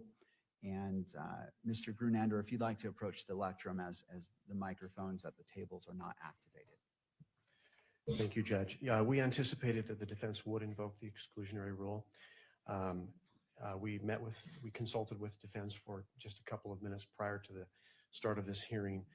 We essentially have two case agents, Your Honor, David Hull and Brian Davis, both from the state of Utah. The defense has consented that both of them can be present. So one is seated at my table, the front table. This is Brian Davis, Agent Davis, and Agent Hull is seated on the bench just on the other side of the bar.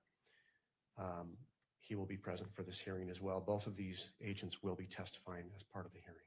Thank you. Ms. Nestor, your microphone's dead. If you want to come forward, and it sounds like you've stipulated, but just for the benefit of the record. We have stipulated, Your Honor, for purposes of this hearing only. Thank you. All right, so Agents Davis and Hull are permitted to remain in the courtroom during the duration of the preliminary hearing. Any other business that we need to address before we turn to the business of witnesses?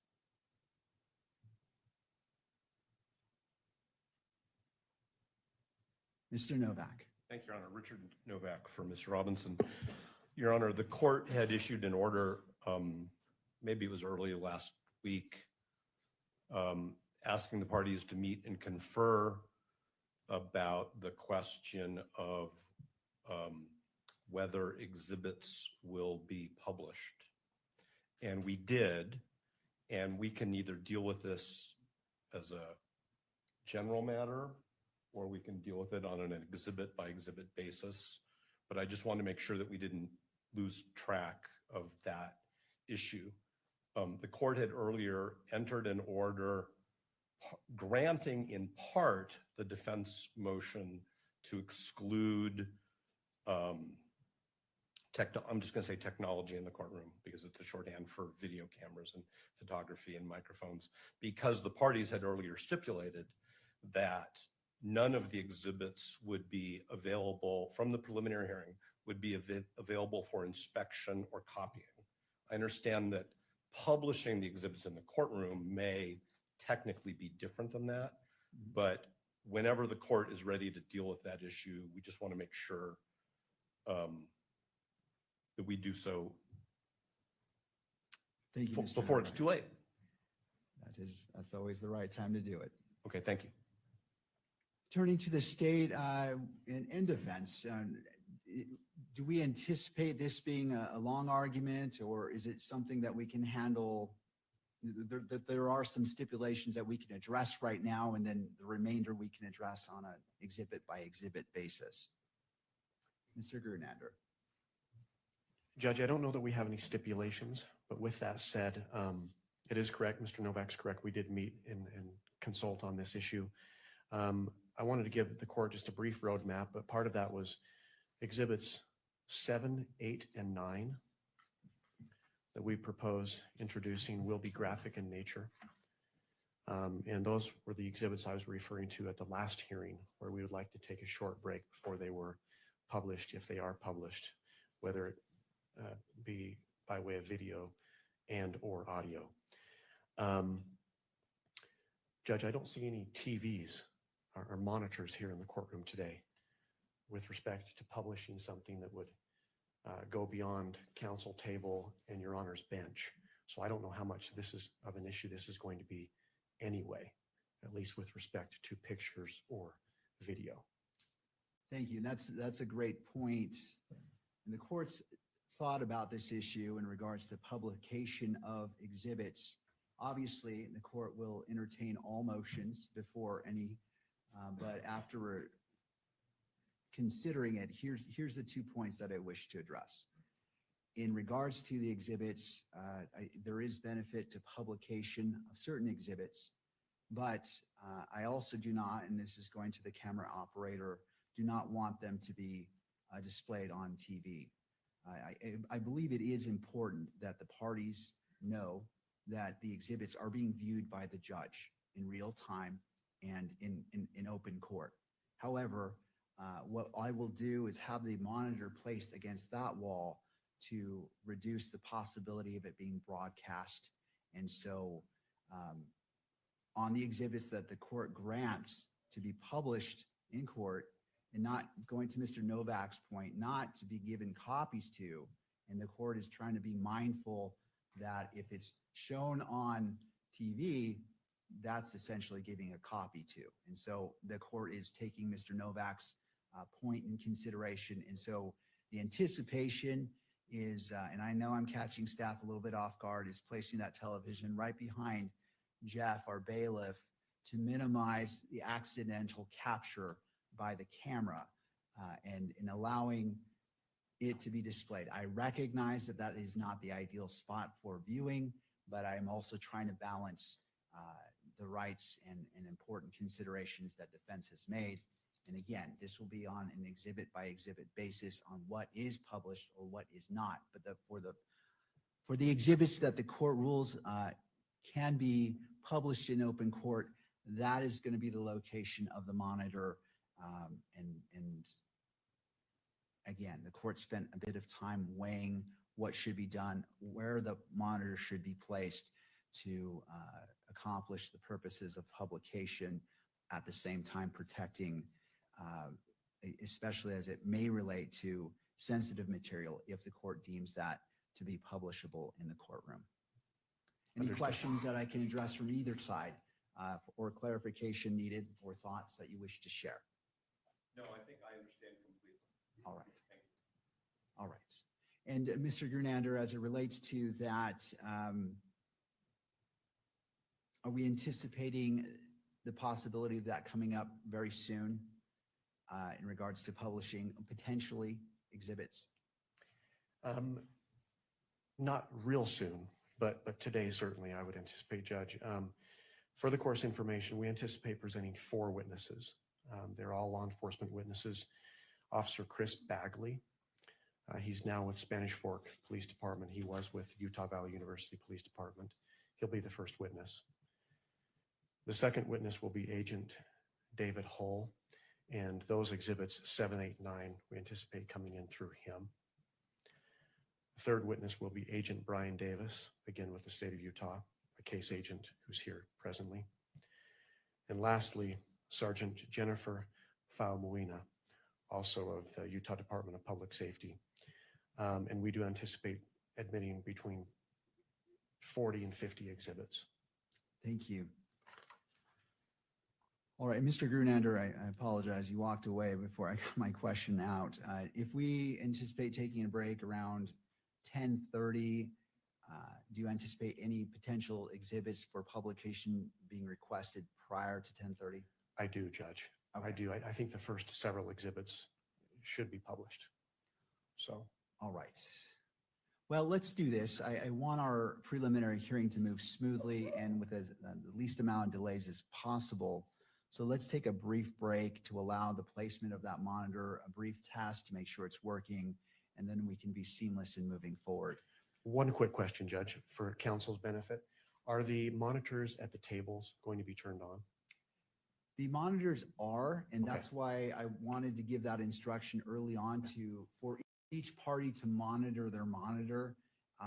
Because if the camera is doing a wide sweep picture of the courtroom, I can't prevent the accidental capture. Obviously, the decorum order anticipates not focusing in to the point that is focused on your monitors. But I ask all the parties to be mindful, especially as it relates to the sensitive material that may be published or may not. But please just take a look at that and be mindful of that. But I will leave it to you. So I believe it's important that all parties see what is before the court. So if you have objections, it's right there. You can say, okay, I see what the court's saying. I have objection or not, or just to confer with your client. I just want to make sure that there is no misunderstanding of what's being presented, to allow all parties the benefit of the record, and it is clear what is being presented to the court for consideration as evidence. Thank you. And we do have one exhibit that will be in physical form. And so we will be using the easel, I think that's just over by the jury box. All right. Thank you, Mr. Grunander. Before we break, I do wish to remind the parties that this is a preliminary hearing. Already taking a break. Probable cause standard. And if you could keep that in mind as you're presenting your evidence, this is not intended to chill what you present, but keep in mind that the standard is probable cause, and that is what the court as a magistrate will be looking to. All right, with that, let's, how much time do we need for the placement of the monitor? 10 minutes. Well, Let's stay for go. 6 minutes. Well, See, I told you. Let's make it easy on ourselves. Let's just come back at 9:35, and we'll resume court at that time. Thank you. All right. So all things being considered, it does seem like he's trying to run a reasonable, sensible, fair courtroom. Everybody I've heard has said that this guy is a fair shooter. So I think that a fair dealer. So I think, I respect to Judge Graff, because it's got to be hard to deal with this and keep all these little, it's like being a pre-K teacher, right? Stop yelling. Am I yelling now? Oh, yeah, I can't win for losing. I can't win for losing. Oh, that would actually be fun. But I don't want to make it sound like we're playing a game. That's the only thing. I feel a little bit, I don't want to sound like I'm playing a game with it, because this is very serious. but we can definitely do Mexichica. Reach out to me in email. We can do something. Am I screaming at y'all? Y'all are wild, man. I'm over here working. I'm over here figuring out what's going on with the audio. Hey, let me get something off my chest. I get something off my chest here. Okay. If you are a Mac person, I need you to come up here to the front of the church. All you Mac people, PowerBook people, MacBook Pro, iPhone folk, Mac is everything. I need y'all to come up here to the front of the church. Every last one of y'all, every single one of y'all. I need y'all to come up here to the front of the church. I don't know what you all are experiencing, but my experience with a Mac has been so underwhelming. I can't tell you.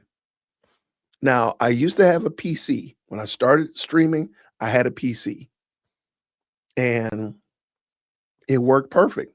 Every day, everything worked perfect. But I wanted to, it was a big PC too. It was a huge gaming PC on the side of my desk. It was just big and it just took up a lot of space. You could hear it breathing, so I get asthma sometimes. So I said, I'm gonna move up, and I was trying to upgrade certain systems here in my studio, and one system only works well with Mac. And I said, you know what? Let me go ahead and let me upgrade. Let me upgrade, and I'm gonna get a Mac. I got a Mac Mini, and the first one I thought was really cool. It was super small. It was quiet. It's out of the way. And I loved my first Mac Mini. And I said, okay, I kind of see what these people are talking about. This is kind of a neat, okay, I like it. There was a lot of things that just worked well. A lot of things just worked well. I upgraded from my Mac Mini, was an M1 Mac Mini, to an M4 Mac Mini. So just last year's version. Let me tell you how many problems. Matter of fact, most of my beard is gray because of this Mac Mini. I mean, good gracious alive. This Mac does some of the stuff that totally, I'm sorry. Y'all can say what you want to say about PCs, and they got some problems. I would love for PC to make some changes and get better. But some of the problems that I've had with this Mac have been totally insane. Insane. One of them is volume. This thing will change its volume setting. There's several places where volume is found. So it's not all just the little slider at the bottom with the speaker. That's not it. Or the slider at the top with the speaker. There are at least 3 different places that volume can come from. And it is totally insane. I could have gotten a lemon. I don't think this is it. I think it's a problem with Mac. I think it's with Mac, in my opinion. There are so many places. So, matter of fact, yesterday, I started the stream off. My Mac had decided that it was going to start recording the audio, not from my microphone that's right here in front of my face, but from my little speaker that's right here, that my monitor. And if I had not checked, I sounded horrible. And I'm so glad I checked.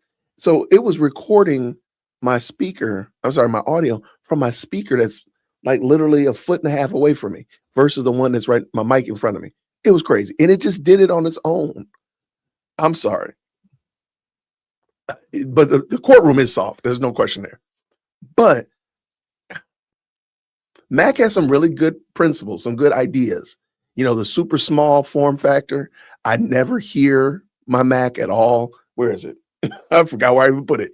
It's so long ago. I put it under my desk. It's right here. I feel it. It's under my desk. I never hear it.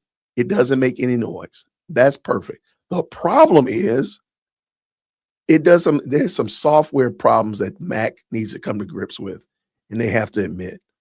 It just does weird stuff, man. It does wacky stuff. It doesn't sync with my Stream Deck perfectly. Periodically, I have to unplug my Stream Deck because Mac has decided it doesn't want to communicate with my Stream Deck. So that means that my audio, my mic, my sound effects, my lights, all that stuff won't work. And it just doesn't, just for no reason. There's no reason whatsoever.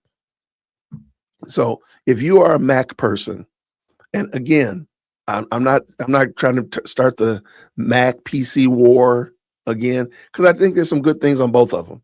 But you have to come to grips. Some of the problems that y'all have, you're just so used to it, you don't even acknowledge it. It's just craziness, man. And again, like some of the things they do are really impressive.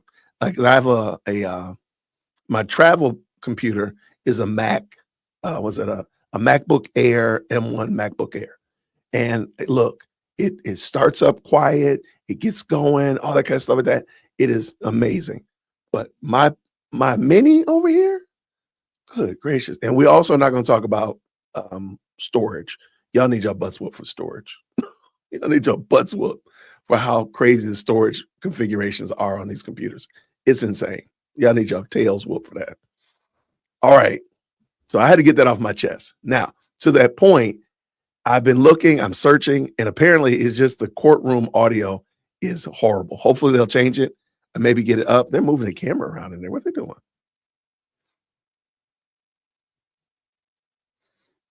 All right. So we'll call this the Utah seal. So when they have the seal up, we know that they're showing something that they're on break or whatever like that, or they turn the camera off. They usually come to the Utah seal. We'll call this the Utah seal. But they keep moving. So I'm wondering, are they doing something? My aunt is a graphic designer and says that they were designed for two different things. Mac's format is designed for art. Oh, no question. Design and art. No question at all. No question. I mean, there is a bee. Is that a beehive? Uh-oh. There's a beehive. Is that a beehive? That's a beehive. Yeah. Right there. Well, he did say 10 minutes, to be fair. He did say 10 minutes. So they got like 2 minutes left. I got a feeling this guy is going to be on his game. That is so funny.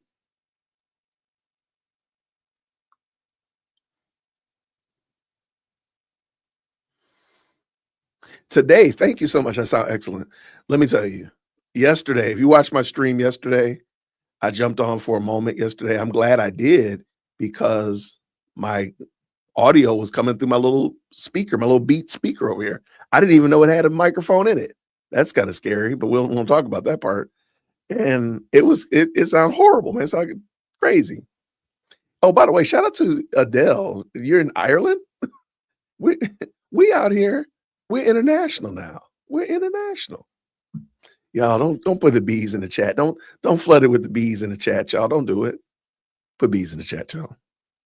Oh, by the way, thank you so much, Darnell, with the 5 cents. Thank you, Jay, for all your hard work and to bring out us the truth. You are greatly appreciated. Thank you, sir. I appreciate y'all. This is a lot of fun. We used to do this when we were doing the YSL trial, and these are fun. Wednesday afternoon off and lunch breaks 1 to 2 for the agenda this week. I wouldn't mind if them just go ahead and let's just get it done. Like I understand, but we know it's going to be a foregone conclusion. And by the way, and we need to look into this. You can object during preliminary, but you can't get it addressed until the trial is over. So that objection could be literally a year later. And you can object to something during the preliminary that is not going to be addressed until later. That's crazy work. Okay, I'm here. I'm ready.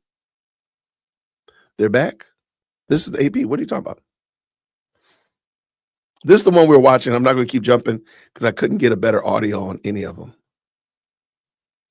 The ones I was looking at, I did grab all of the links so I can come back to them tomorrow.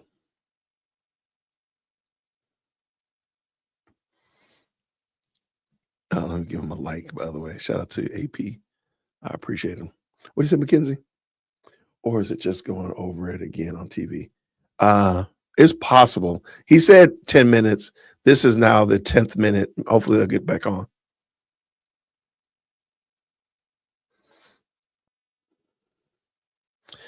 KLS has better audio. All right, let me go jump over KLS.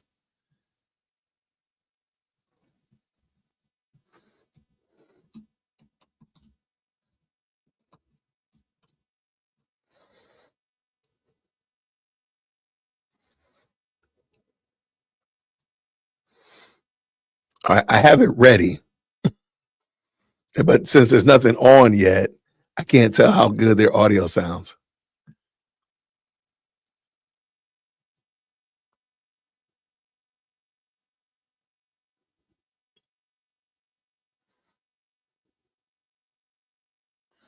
All right, so we are. All right, I got ABC as well, just in case. All right, I'm gonna add that one to the link, just in case they have better audio. We'll see. All right, camera's moving. Hopefully that means the cameraman is getting in place. Always good. Thank you so much, everybody, for tapping in with us today. Hit the like button if you don't mind.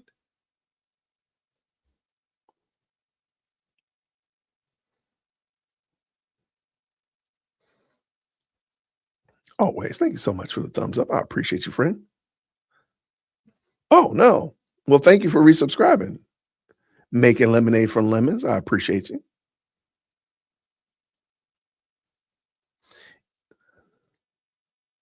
I'm lost, ball and high weeds. Why is a prelim hearing today? Prelim trial is basically like, for lack of a better term, how I understand it, imagine a grand jury. Okay. So the grand jury gets to see all this evidence and they determine whether or not it's reason for an indictment. But in this case, you're bringing the defense and the prosecution are bringing their evidence to the judge, and a judge is going to determine what evidence to keep, what evidence to throw out, and whether or not the case should be transferred over to a full-on trial. That's how I understand it. And I don't know why it's so long, though. That's what I'm trying to get. Andrea's audio is better? Really? Okay, let's see. All right, we got movement, though. We got movement.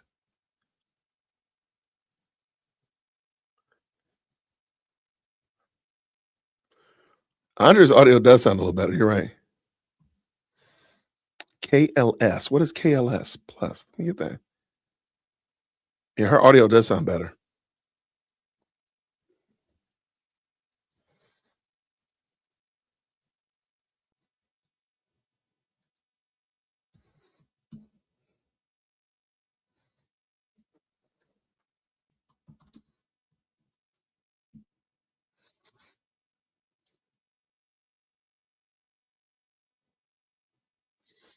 All right, let me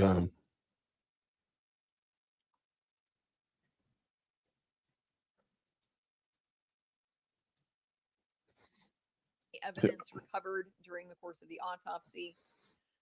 That's the type of information that we need and we want.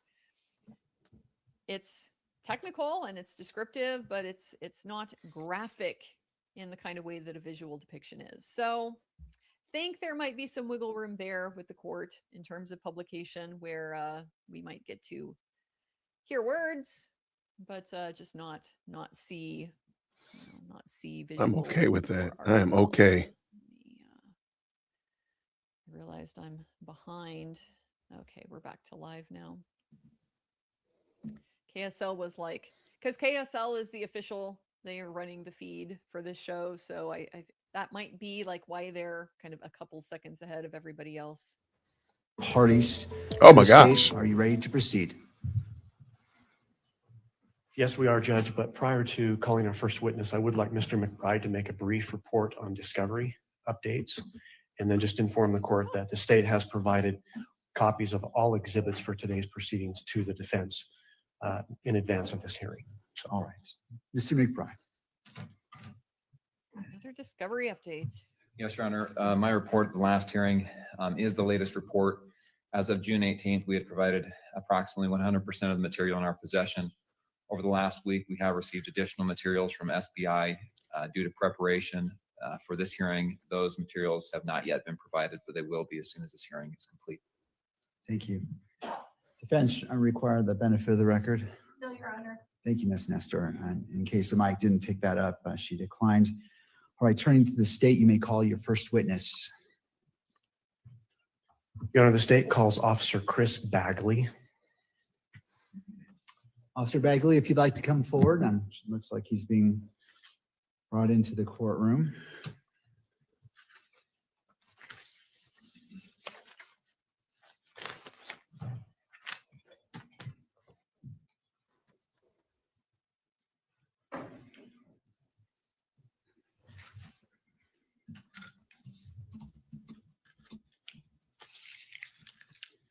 All right, Officer Begley, if you wouldn't mind coming forward past the lectern and being sworn in.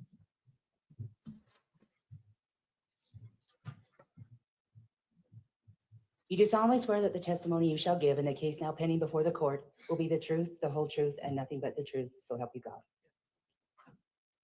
All right, Officer Begley, if you wouldn't mind having a seat at the witness table. And after you're situated, to your left is a bottle of water. And if you wouldn't mind bringing the microphone toward you to ensure that it picks up your voice. Can you hear that? I can. Thank you. Mr. Gernander, your witness. Thank you, Your Honor. Good morning, sir. Good morning. Will you please state your name for the record and spell your last name? Christopher Bagley, last name spelling Bagley. And how are you employed? I'm employed with the Spanish Fork Police Department as a police officer. As a police officer. What is your position or your rank there? I'm just a senior officer. Senior officer, okay. How long have you been with the Spanish Fork Police Department? About 5 months. 5 months. How long have you been a police officer? 26 years. Okay. Will you briefly describe, for the court's benefit, your training, what you did to become a police officer? I did the Utah Post Academy, which is about 600 hours of training for basic things to become a police officer, report writing, arrest control, stuff to that effect. When you say Post Academy, is Post an acronym? It is. What does that stand for? Police Officer Standard Training. Okay. Were you certified through Post? I was. Okay. And what did that certification require? Going through that post, yes. Okay. Were you employed in September of 2025? I was. And where were you employed then? Utah Valley Police Department. And how long did you work for the Utah Valley University Police Department? 5 years. 5 years, okay. And do you recall what your position or your rank was there? A senior officer there. Senior officer, okay. Describe, if you would, just your general duties as a police officer at Utah Valley University. There at Utah Valley University, we patrol the campus, we'd walk around, we'd patrol, we would do investigations if there was crimes to that effect. We'd make sure that students or staff, if they needed something, we'd be there for them. So basic police, kind of like a school resource officer, community-oriented policing. Okay, was this a full-time position? It was. Okay. Did you work in law enforcement prior to UVU? I did. And where did you work? I worked at Utah County Sheriff's Office for 13 years.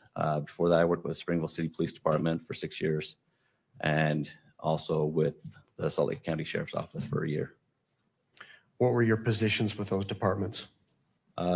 Varies. I did K9, I did SWAT, I did motors, senior officer, FTO officer, detectives. Okay. While you were at Utah Valley University, did you have access to the video surveillance system on campus? Yes, I did. And how so? It was at our desktop where our police station is. We have desks, and on our desktops, we'd have access to it there. Or we'd go into dispatch and they'd have a wall full of camera systems that we could look at. How familiar did you become with that system? Very familiar. Can you describe how you became very familiar? Like I said, it was one of our daily routines that we'd go in there. If we were looking for somebody or tracking something back, we'd go in, we'd go back to that time frame. We could trace somebody to track somebody through campus. I'd also turn around and make some maps, so it was easier for dispatch or somebody to click on an area in the campuses where the buildings were and be able to click a little bit easier and get a faster response. So made some maps and stuff like that. And how often did you use this system? Every day. Okay. Did you become familiar with the campus at Utah Valley University when you were working there? Yes. And explain how you became familiar with it. Like I said, we'd walk around. I would train other officers. We'd make sure that we knew all the ins and outs, the back doors. We'd make sure we knew where every classroom was, where every entrance and exit was. We'd secure the building. We patrol the neighborhoods. We patrol around campus. And then we also have off-site campuses that we drive to and make sure that they're secure also. Okay. You mentioned that you patrol the neighborhoods. Yes. Surrounding campus. Yes. What about the neighborhood to the north and east of campus? Yes. Okay. What was your purpose for patrolling those neighborhoods as an officer for UVU?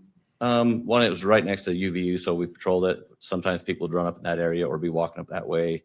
We'd have stolen bikes, stuff like that. So we'd go into the areas, look for stuff. Also with Orem Police Department, we'd go back up them quite a bit for other calls, and a lot of it would be in the area.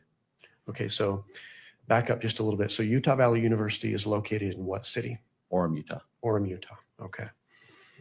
How familiar did you become with the buildings on campus? Very familiar. And the walkways? Very familiar.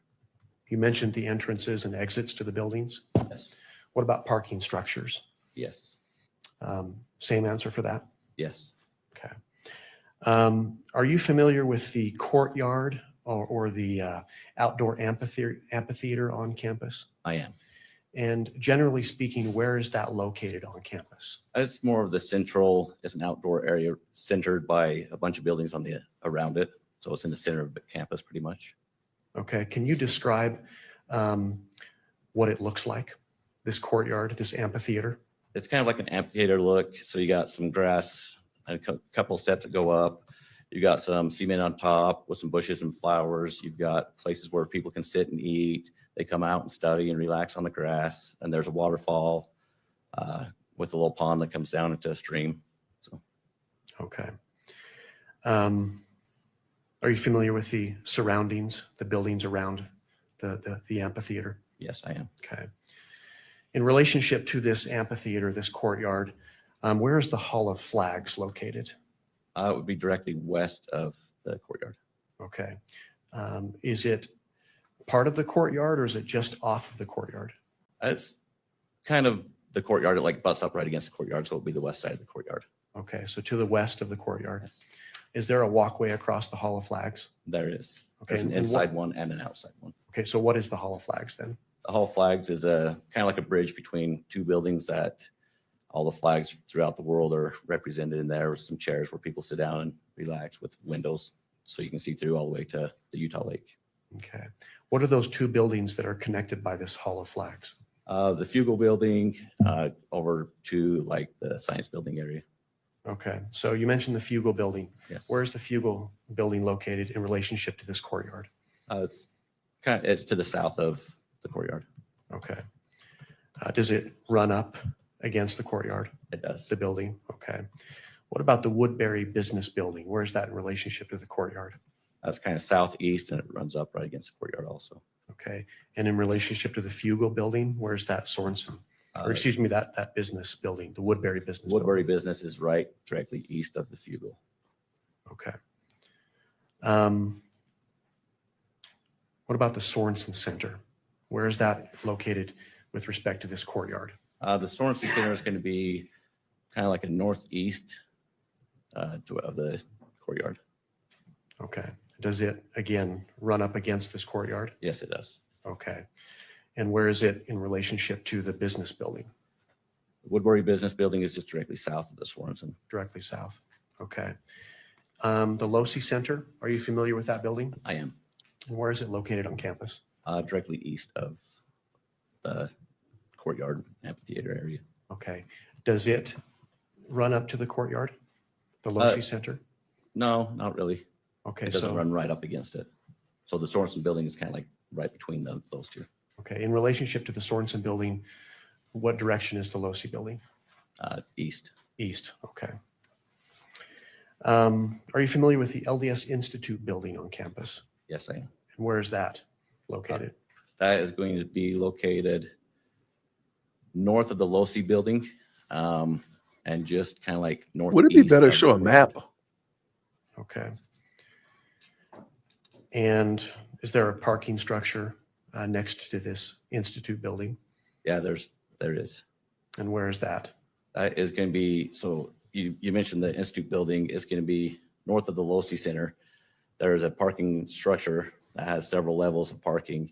It's going to be directly west of the Institute building. And then they also have a parking lot to the north of that across the road. Okay. With respect to the parking structure, Okay. Can you describe for the court how one would enter this parking structure, driving and even walking? How do you enter and exit that structure?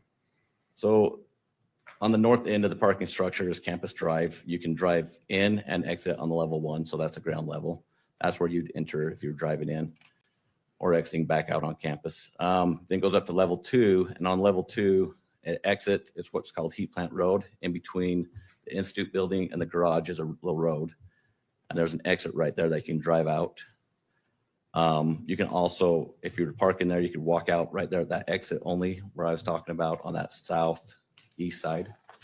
You can walk out there, or on the north end of that garage, there are some stairs that go up all the levels and it goes down to the bottom level and across the street through a tunnel to the LDS Institute building. And then when you pop up on level 2, you can walk over to the Institute building. Okay. Can you describe how long of a walk it would take from that parking structure to get to the courtyard on campus approximately? A couple of minutes, because when you go to that far southeast exit, you can walk directly almost to the courtyard. You can also walk along the south end of the LDS Institute building up towards the Low C building. Okay. Officer, I'm going to turn your attention to State's Exhibit number 1. It should come up on your monitor there.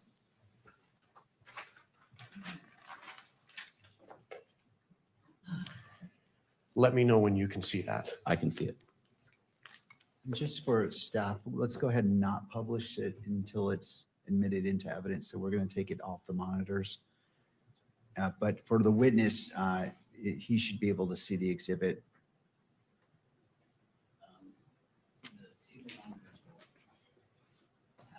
That's fine. So table monitors, witness, but not the main monitor. Thank you.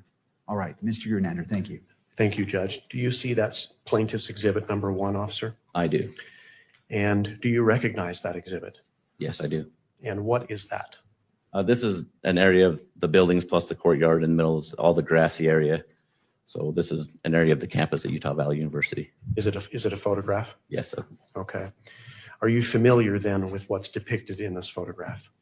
Yes, I am. Does it fairly and accurately portray this area of campus? Yes, it does. Okay. Can you tell the court what direction the camera is facing when this photograph was taken? It's kind of facing north and a little to the east. Okay. Does it depict a number of the buildings that we've talked about today? Yes, it does. For example, the Hall of Flags, does it show the Hall of Flags? Yes, it does. The walkway of the Hall of Flags? What about the Sorensen Center? Does it show that? Yes, it does. The Woodbury Business Building? Yes, it does. The Fugel Building? Yes. What about the Losi Center? Can you see that from this photograph? Yes. Is this photograph a fair and accurate depiction of this area of UVU campus on September 10th, 2025? Yes. Your Honor, the state offers State's Exhibit 1. Your Honor, we would object to failure to lay a foundation for, oh, I'm sorry. It is a little bit tricky because that microphone. Sorry about Ms. that. Nestor. Your Honor, we would object to inability to authenticate. There's not been a foundation laid that this officer took this photo, can verify when it was taken or by whom it was taken, so we would object. Mr. Grunander. Would you like us to argue now or approach the bench? Well, as it relates to this, I'll hear argument. Okay. Judge, first of all, it's very clear, well-established law that the person who took the photograph is not required to be present to lay the foundation for it. What's required for foundation is that the witness has knowledge of what's depicted in the photograph and can testify to its accuracy. And that's exactly what this officer has done. We laid an ample amount of foundation about this area of campus. He's confirmed that it depicts this area of campus that was previously described. He confirmed the buildings that he can see there. He also confirmed that it was an accurate depiction of on September 10th, 2025. Thank you. Any further argument, Ms. Nesser? And Mr. Grunander, We did file a standing objection at the very beginning of the hearing. I would just refer to our standing objection as well. I know this is not there's no written testimony in this, but just out of an abundance of caution, I want to also refer to our standing objection. Thank you, Ms. Nestor. All right, having considered the arguments, I find I'm going to overrule the objection and admit Exhibit 1. This witness has firsthand knowledge of the location as well as the building locations. That foundation has been laid.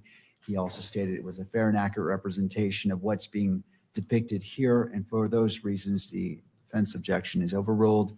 State's Exhibit 1 is admitted into evidence and may be published to the courtroom. Okay. So the state would move to publish that to the courtroom. It is so granted.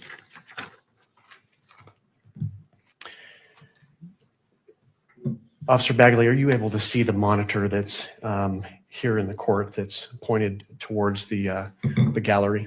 Yes. From where you're seated, are you comfortable in describing where the courtyard is on that photograph, on that exhibit? Yes. And for the record, where is that located?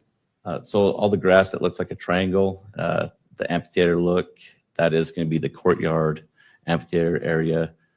It's got the tent in it, the white tent that's at the bottom on the far left of the picture. That would be the courtyard area. That's surrounded by buildings, more of the grass area. I'm going to approach the photo. Well, I'm just going to, when you look at this exhibit to the left of the photograph, there's a walkway there. What is that walkway? So the red brick walkway that is going north to the top of the picture on the far left is going to be the Hall of Flags, the outside top of it. Okay. On the bottom of this photograph, there's a white roofed building.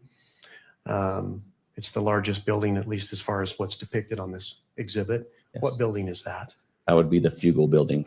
Okay. And just to the right of that, so that would be to the east of the Fugel building. What building is that? The other red brick pathway area, that is the Woodbury business building. Okay. And if I were to walk north, so left on this photograph with respect to that red brick walkway area, there's another building sort of triangular in shape, the rooftop. What building is that? With that white rooftop, that would be the Sorensen building. That's the Sorensen building.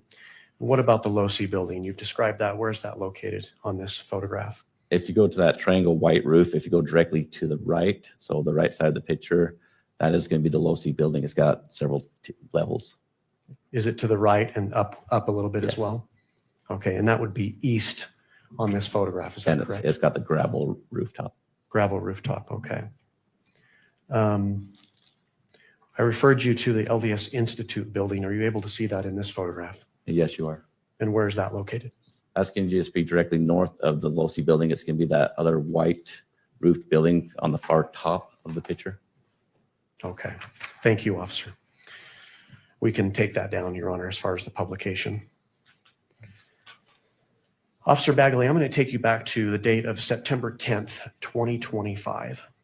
Do you recall that day generally? I do. Were you working that day Yes, I was. at UVU? I was, yes. Okay. Do you remember what time your shift started approximately? Yeah, it approximately started about 11 o'clock in the morning. 11 o'clock in the morning? Okay. Did you receive a specific assignment shortly after coming on to duty? Yes, I did. And what was that assignment? It was to secure the top of the Hall of Flags on the south end. So we had people that were gathering on top of that were looking down on top of the tent. So we wanted to secure that area. So I was put up on top of the Hall of Flags on the south end. Okay. My apologies, Your Honor. Could we have Exhibit 1 published again? Go ahead and republish State's Exhibit 1. Thank you.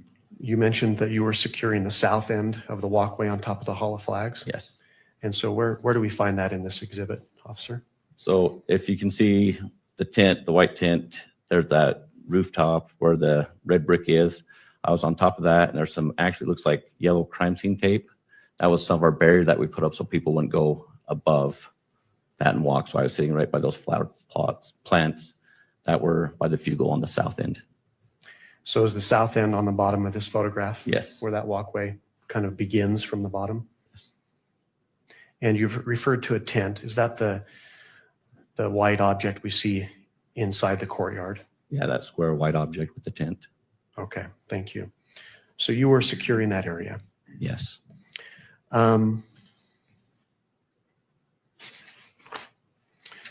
Did you have the opportunity that morning, you mentioned you checked on about 11 o'clock Yes.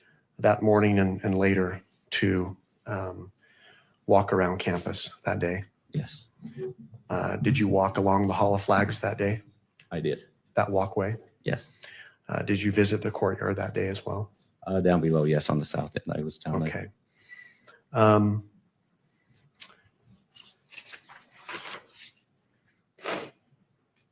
Let's see.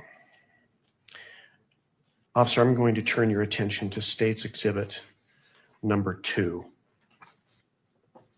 And that should come up on your monitor there. Let me know when you see that, if you would. Your Honor, if we could maybe not have it on the lectern screen, we're getting reports that the documents shown on the lectern screen are being live streamed. So maybe if we could just not show that one until it's admitted. Mr. Grunander? I'll submit it to the court, Judge. I've got copies of these for myself. Okay. But I can refer to as I'm asking questions. All right. Well, I'll go ahead and grant the request by Ms. Nestor. We'll go ahead and there should be a power button to turn it off. I'm not sure where that's at. Thank you, Jeff. There's so much we got to do, man, just to keep this. I would still rather this than what we had for the Carmelo Anthony trial, even though this is a boondoggle. And if at any point, Mr. Grunander, you do need to use the monitor, let's revisit that. And obviously, Ms. Nestor, you can renew your objection if needs be. But for now, the monitor's turned off. Let's go ahead and proceed. Thank you. Officer, do you see State's Exhibit number 2 on your monitor? Yes, I do. And do you recognize that? I do. And what is that? This is a picture of from the east side looking west of the campus. Okay. Are you familiar with what's depicted in this photograph? Yes, I am. Okay. And does it show, for example, the Losi Center that we've talked about? Yes, it does. Does it depict the Woodbury Business Building that we've talked about? Yes. What about the Fugel Building? Yes. Does it show the Sorensen Center? Yes. And also the Hall of Flags? Yes. In this particular exhibit, can you also see the courtyard? I can. A partial of it. A partial of it? Okay. Does it fairly and accurately depict this area of campus of UVU on September 10th, 2025? Yes. Okay. Your Honor, the state offers State's Exhibit number 2.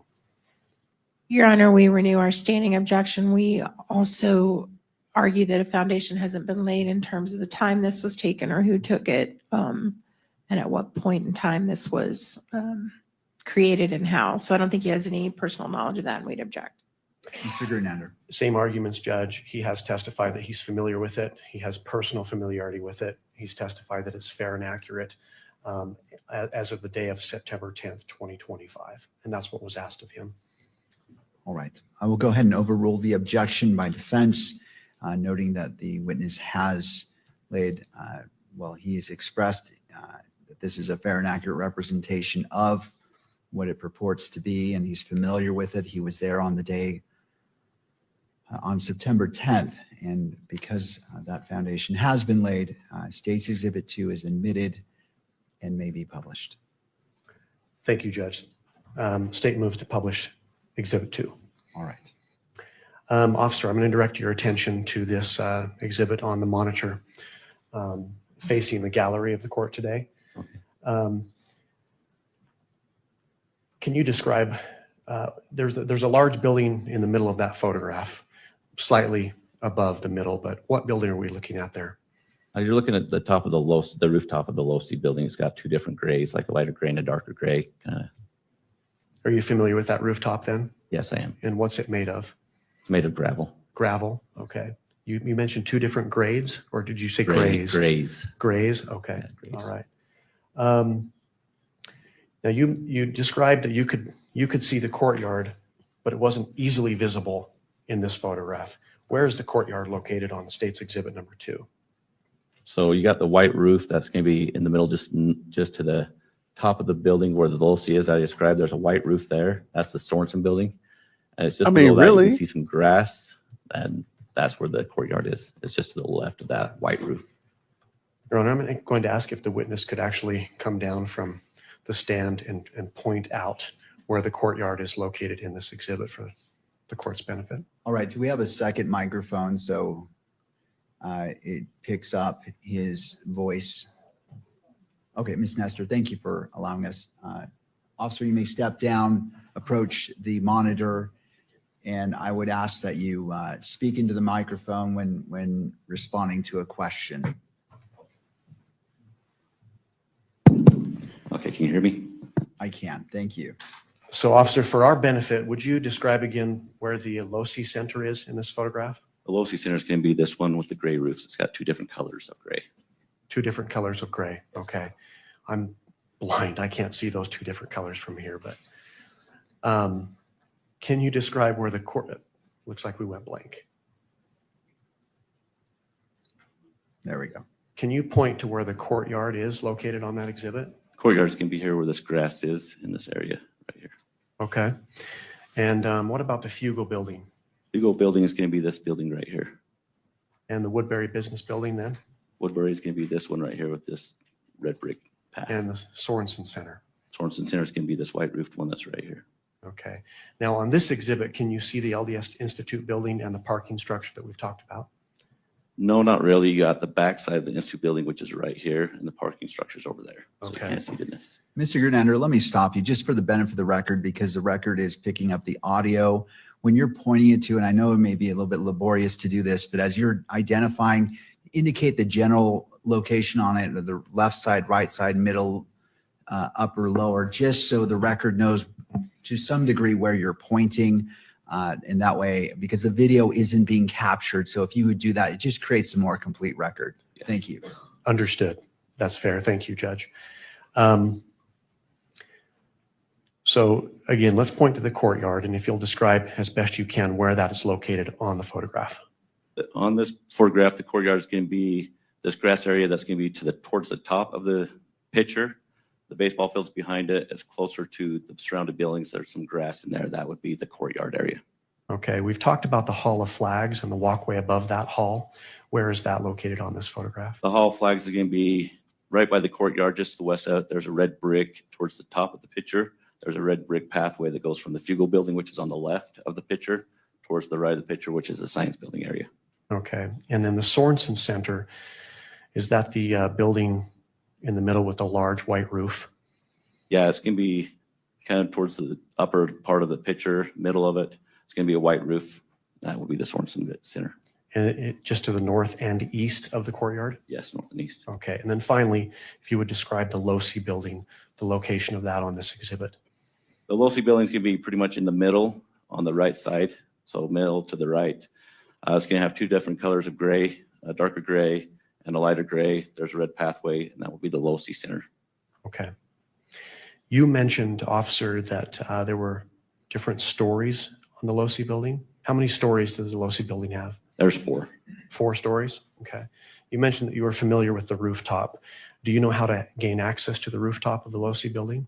Yes, there's actually an outside stairway right here that comes up. It's going to be just to the south of Losi building. There's a red pathway right directly in the middle of the picture. Off to the south of that, on the left side of the picture, is an outdoor stairway. Is that open to the public? It is. And how would someone access the roof from that stairway?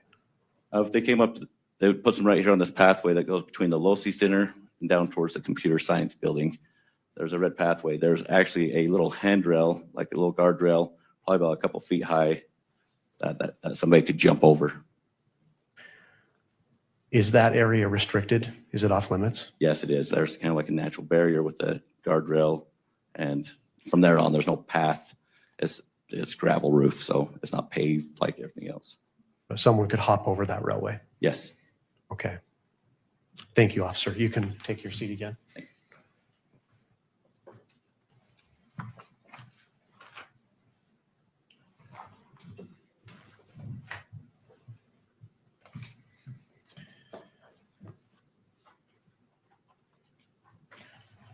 Officer Bagley, I'm now going to refer you to your attention to State's Exhibit number 3. That's going to come up on your monitor as well.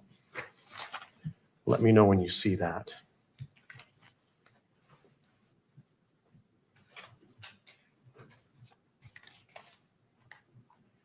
Yes, I do see it. Okay. And do you recognize that? I do. And what is that? This is a drone picture of the campus, more of the courtyard looking eastward. Okay. I've asked you about several buildings on campus. I'm going to ask you about those same buildings, whether they're depicted in this exhibit, okay? Do you see where the Hall of Flags is located? Yes, I do. It's down towards the bottom. It's a red brick pathway. It would be the Hall Flags. Okay. What about the Fugal building? Hugo Building's going to be to the right of the picture. It's going to be a white roof building off to the right, directly south of the courtyard. And the Woodbury Business Building? Where's that at? Woodbury is going to be another red path that's going to be just to the east of the Fugal Building. It's got a gray roof and some red path. The Sorensen Center? Sorensen Center is going to be on the left of the picture. It's going to have a white roof, different levels, and that would be the Sorensen Center. Okay. The Losi Center, where's that located in relationship to the Sorensen Center that you've described? Of the Sorensen Center, it's going to be just directly east of the Sorensen Center towards the top of the picture. You can see the two different colors of gray of the gravel that's on the roof. Okay. And can you see the courtyard in this photograph? Yes, you can. Okay.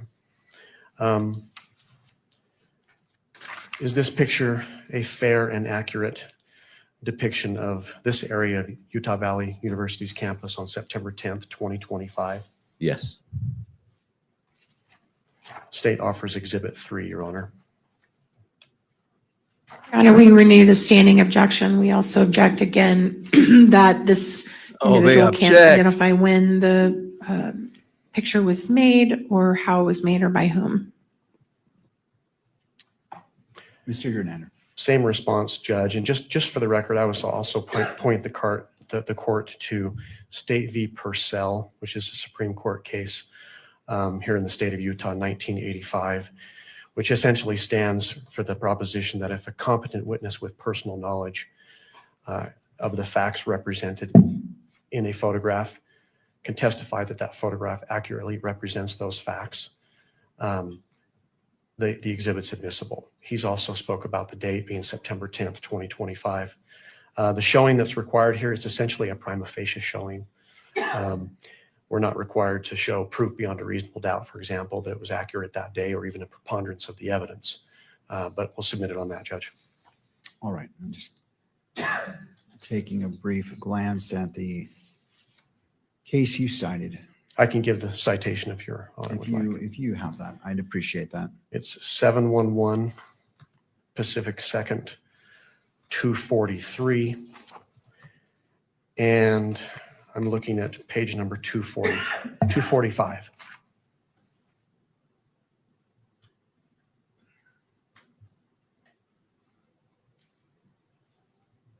All right.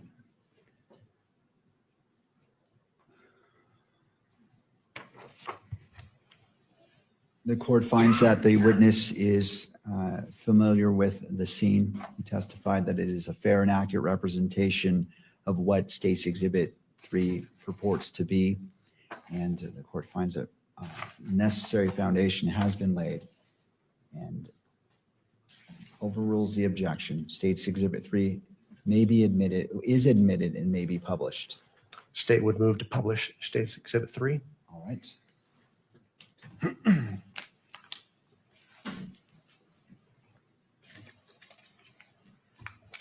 May I approach the witness, Your Honor? You may.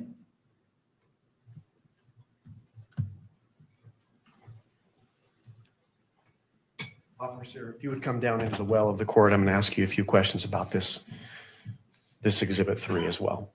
Okay. Can you point out where the Hall of Flags is located and describe that for the record?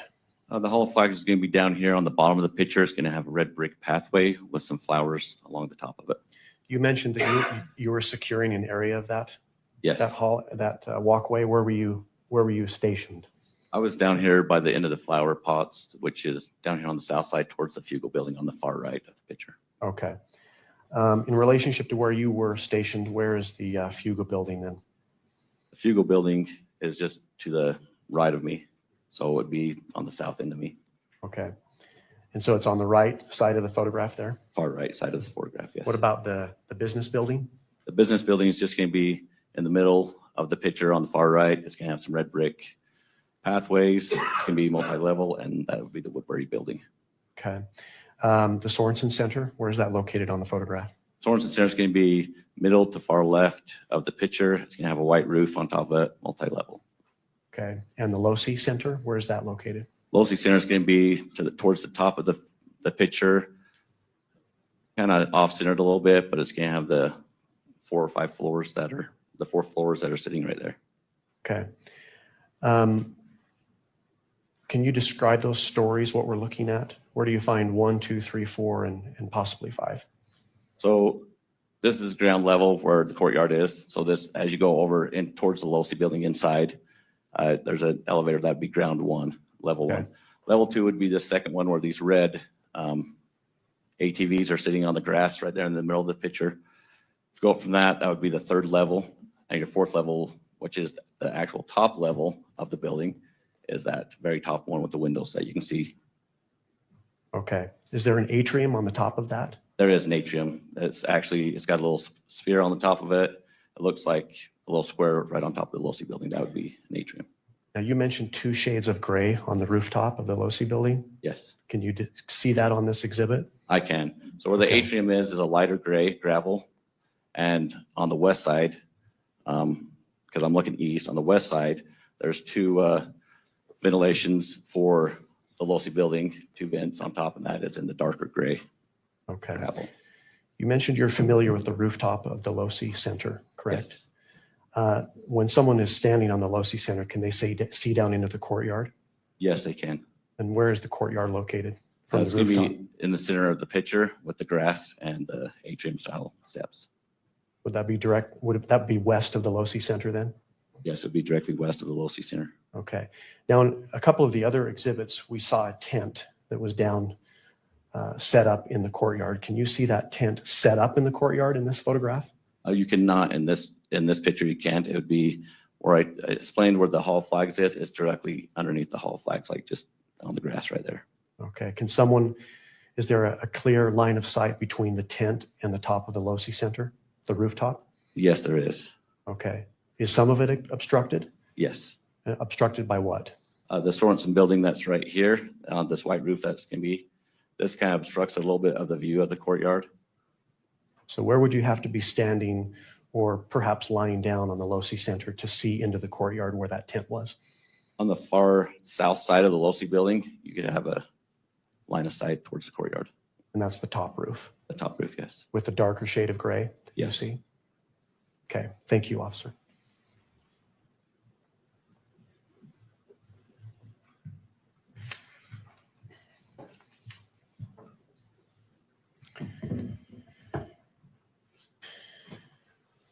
I am going to refer the witness now to State's Exhibit number 35. And Officer Bagley, when you see that, go ahead and let me know.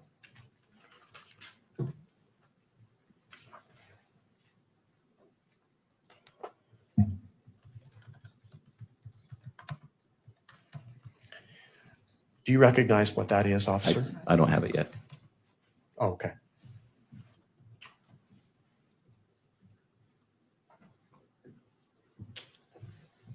So we don't have this in electronic form? We do, okay. Well, I'll refer you to the exhibit that's to your left and behind you. Do you see that? I do. And it's marked as State's Exhibit 35 with a yellow sticker, is that correct? Yes, I can see that on top left of the photo. Well, for the record, if we can publish that on the witness's screen. Thank you, Mr. Gerdnander. I was just going to mention that we shouldn't display it until it's been admitted in. So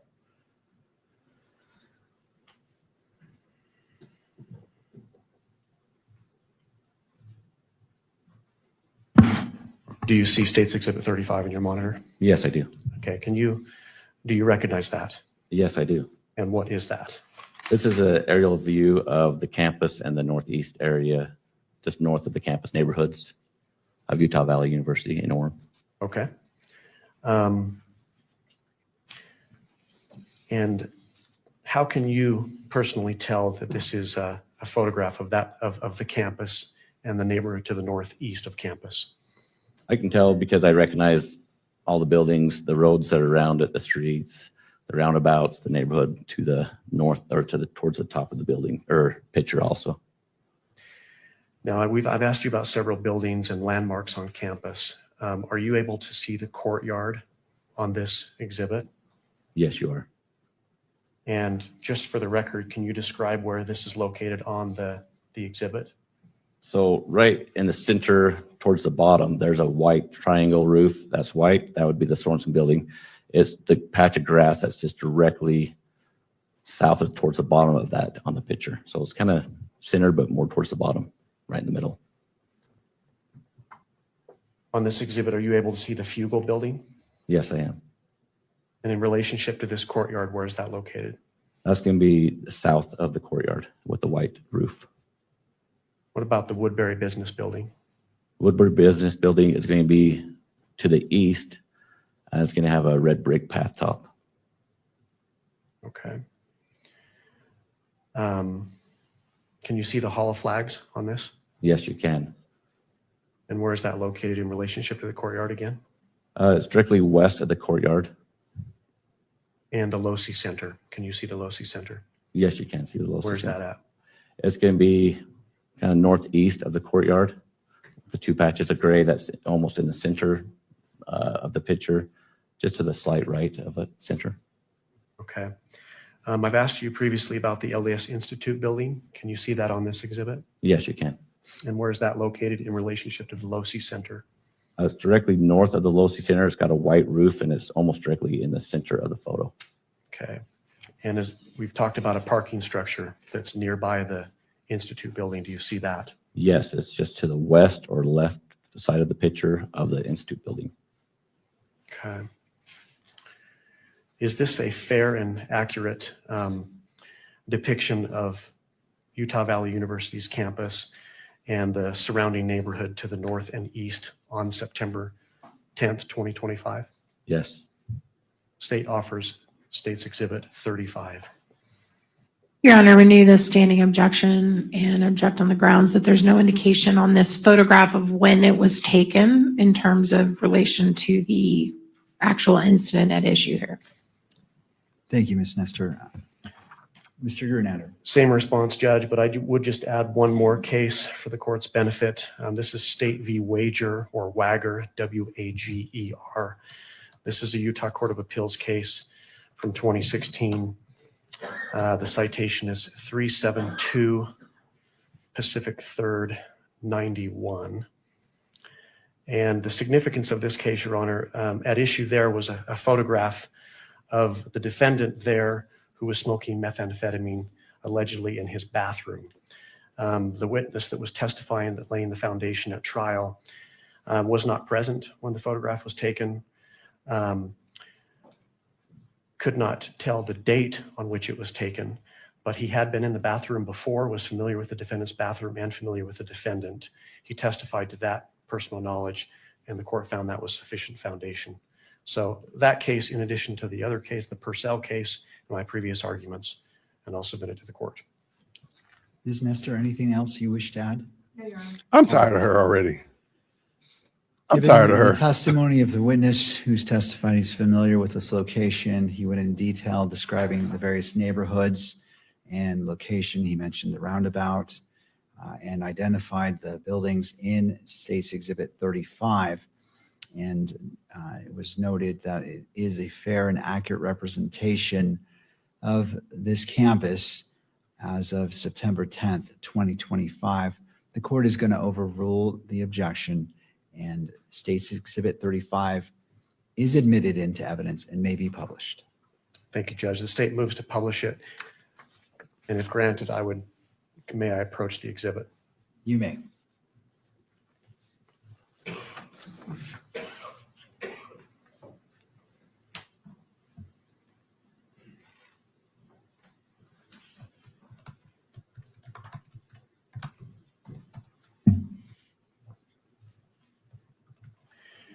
Officer, I've asked you about a number of the buildings located on campus. I'm just going to ask you a couple of questions about those and to help orient the court to what the judge is looking at and then ask you about some of the streets in the neighborhood, okay? Okay.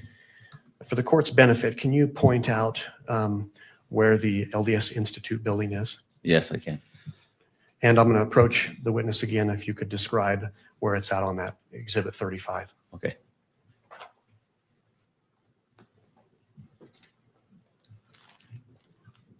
Okay, can you hear me? Yes. Okay. So you want the LDS Institute building? is what you're Yes, asking? please. That is this white roof right here is the Institute building. Is that in basically the center of the exhibit? It's almost exactly in the center of the exhibit. Okay. And where is the LOSI Center located on that? If you were to go down towards the bottom of the photo, there's two different grades of gravel on this roof. This would be the LOSI building right here, So below the Institute building and to the right slightly. slightly to the right. Can you point out for the court's benefit where the courtyard is? The courtyard is going to be to the west or left side of the picture.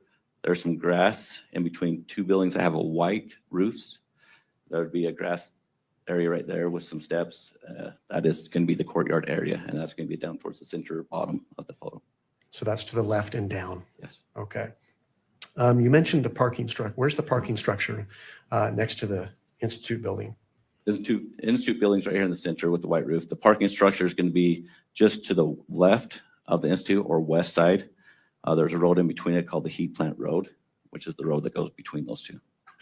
And can you point out for the court's benefit how one would enter that or exit that parking structure by way of vehicle or walking?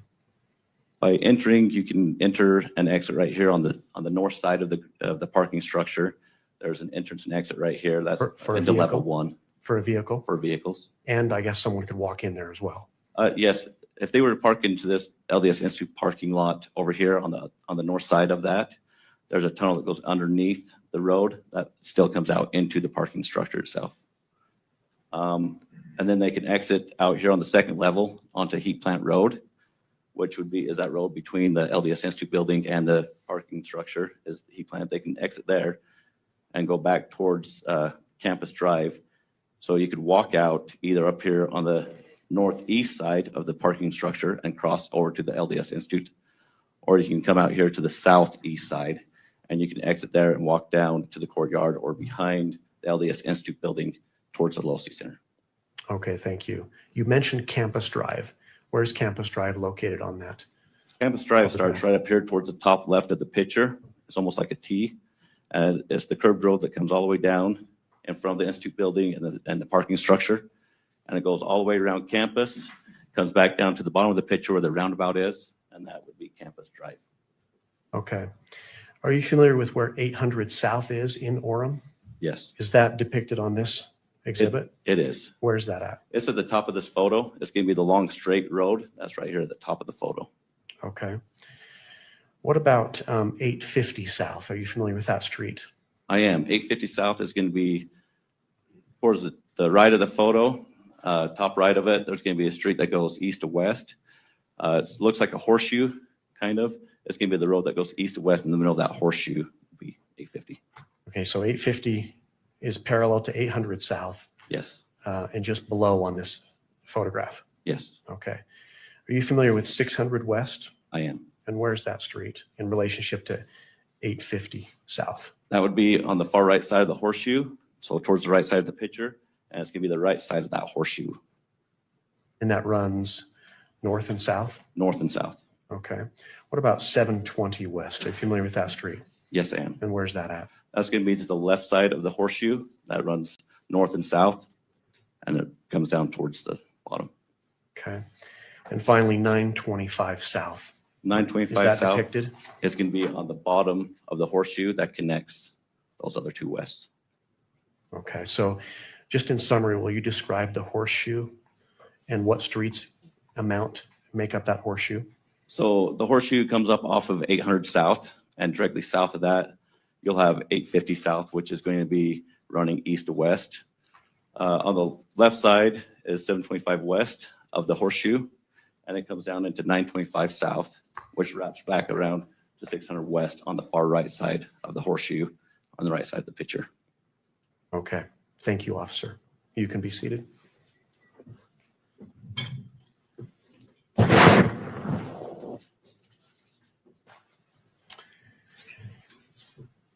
Okay, I'm going to take you back to September 10th, 2025.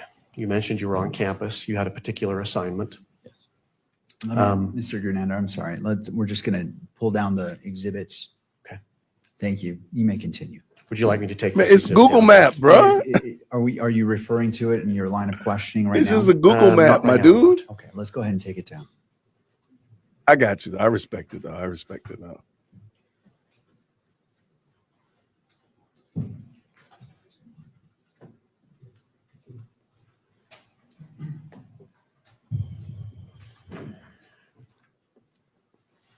So you were you were securing the Hall of Flags walkway, correct? Yes. On the south end.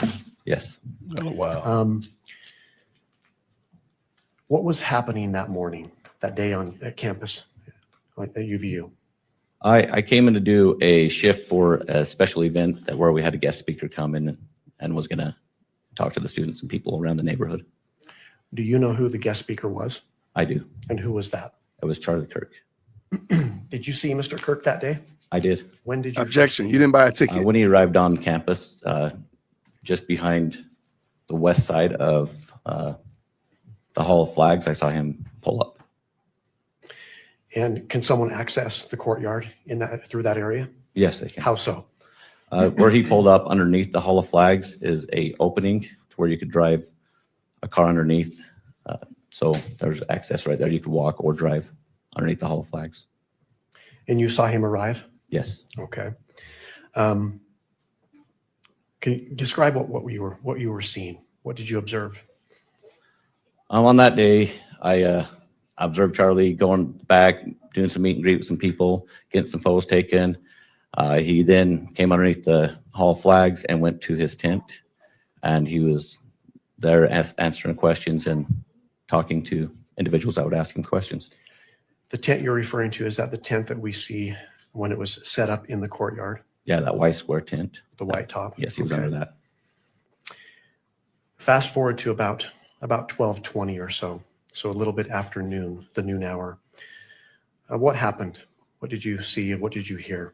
I heard an individual talking to Charlie, and I happened to kind of glance over the edge of the railing about that time.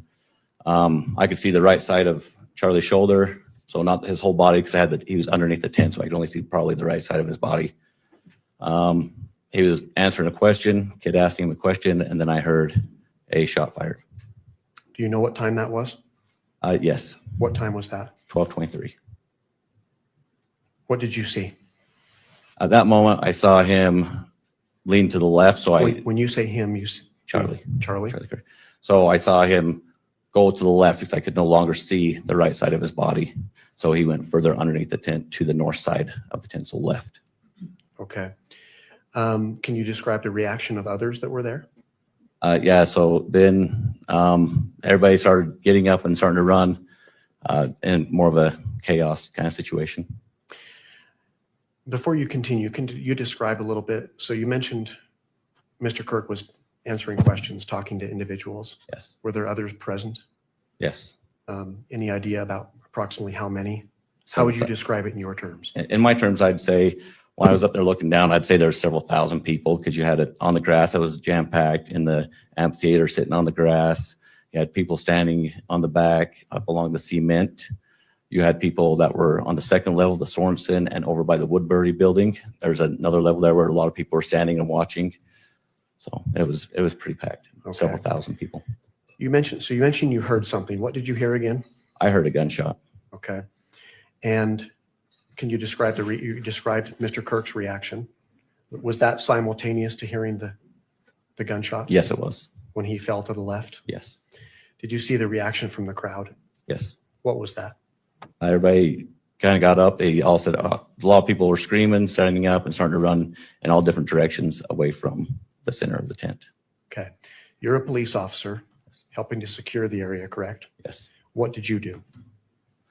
At that moment, I recognized it as gunfire. I left my post, which was right there on the south end of the Hall of Flags. I proceeded to between right where the Fugal and the Hall of Flags meet. There's some outside stairs that I was starting to run down. As I was trying to get down to the bottom of the stairs, people are running up. People are laying down on the steps.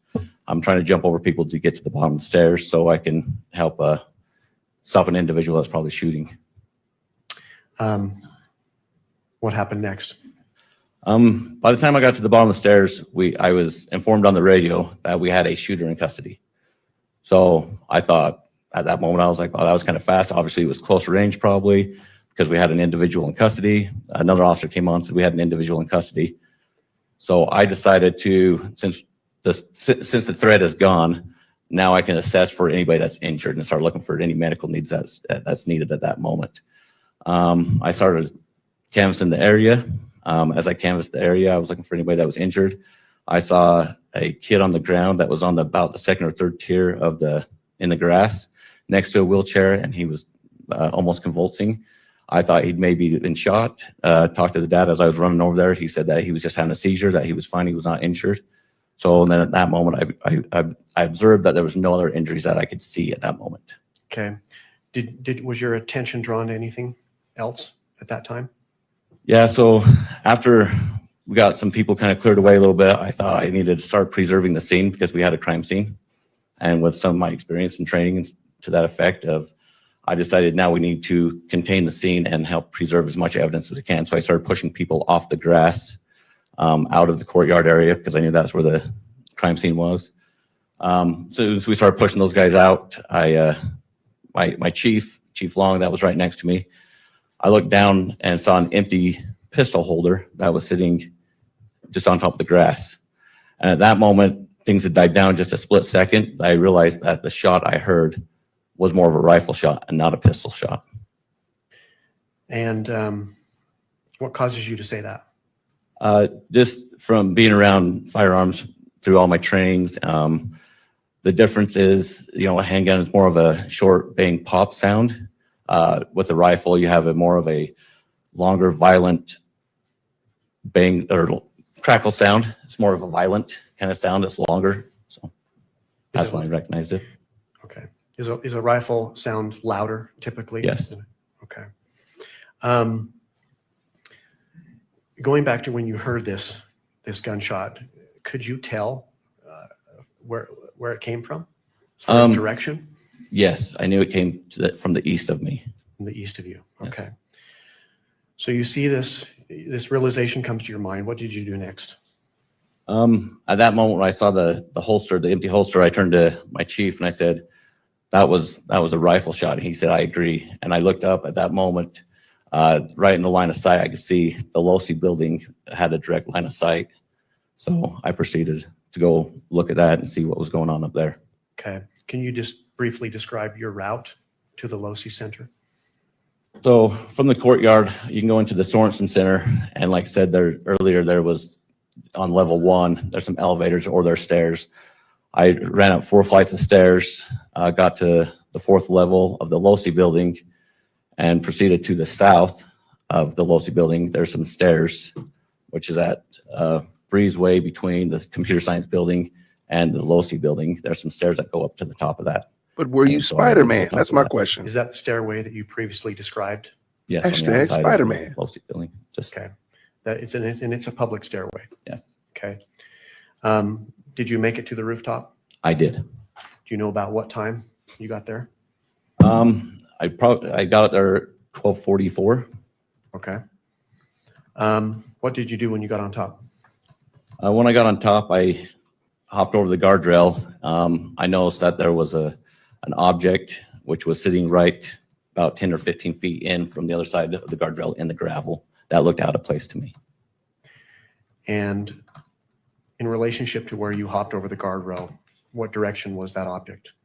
To the west of the guardrail. Okay. And did you recognize the object? I did. And what was it? It was a red and black screwdriver. Okay.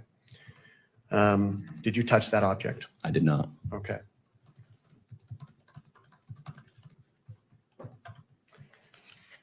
I am going to refer the witness on your screen, Officer Baggerly, to State's Exhibit 3.1. Let me know when you see that. Yes, I see it. Do you recognize what that is? I do. And what is that? That's a picture of the screwdriver that I saw that day on top of the rooftop of the Losi building. Okay. And that's how it appeared on the roof that day? Yes. Is that a fair and accurate portrayal of the screwdriver you observed and found that day? Yes. Your Honor, the state offers State's Exhibit 3.1. Ms. Nestor? Your Honor, we renew, excuse me, we renew our standing objection and object on the grounds that there's no foundation laid as to when the photo was taken or by whom. Thank you. Same response, Judge. My previous arguments. And did you state that this was a fair and accurate representation as of September 10th, 2025? I had said that day. I'll ask it again. All right. To the officer.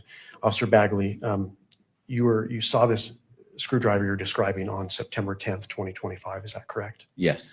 Is State's Exhibit 3.1 a fair and accurate depiction of that screwdriver that day, September 10th, 2025? Yes. All right. State moves to admit. I will go ahead and admit, State's Exhibit 3.1 is admitted based off of the first-hand knowledge of this, what this image purports to be, and it is a fair and accurate representation as this item on that date of September 10th, 2025, and this exhibit may be published. Your Honor, before we continue to publish it and ask a few more questions, right now might be a good time to take a break. All right. If that's okay with the court. All right, let's come back at, it's 10:43. Let's go ahead and come back, well, 10:44. Let's come back at 11 o'clock and then we'll resume direct examination. Court is in a brief recess. Okay, I'm kind of feeling the way he's moving court through. I'm feeling it. Wait, what, don't encourage who? I just kind of wanted to get over with, though. We're gonna jump over to Andrea and see what she got to say. But I mean, I'm not mad at it. I think they're moving. Let me wait for them to. Here, I'm gonna mute it. Okay, so one thing I've learned from observing court trials and such of that nature, this is very laborious. This is very like, didn't he already answer this? And you don't want to miss a step. The prosecution doesn't want to miss a step. So yeah, they are asking, where's the street located? East, west, north, south. They are asking questions that seem like, Google it, dummy. But I can understand why they're doing it. It's kind of a pain in the butt. But let's go see what Andrea has to say, because she's breaking it down. Let's go. Nice outdoor range anywhere in the country, and you can listen to both. And yes, there is a difference between those. Is it going to be, immediately discernible to anybody and everybody? No, probably not. Is it like a definitive thing with rules? No, probably not. And that's probably also why it's hard for him to describe it really well. But the whole, just one is a short bang pop and the other is a loud crack.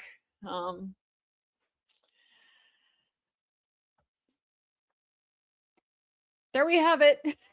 I mean, there we have it. It was not a short bang pop. It was a longer, violent crackling sound from a rifle. I mean, I'm with you though. It's hard to It's describe. almost like the rifle is like a sharper. It's like a sharper sound.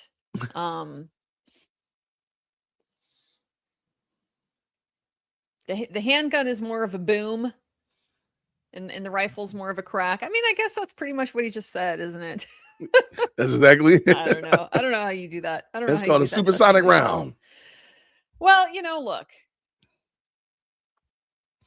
Everybody who was kind of forced, whether they wanted to or not, to see that video of Charlie being killed on September the 10th. Yeah, heard a gunshot. Okay. Don't need to be gaslit about whether there was a gunshot or not. We know there was a gunshot. We heard it for Right. ourselves. Don't need to be told that it's actually like really an explosion or something. Like, no, it's a gunshot. We all heard it.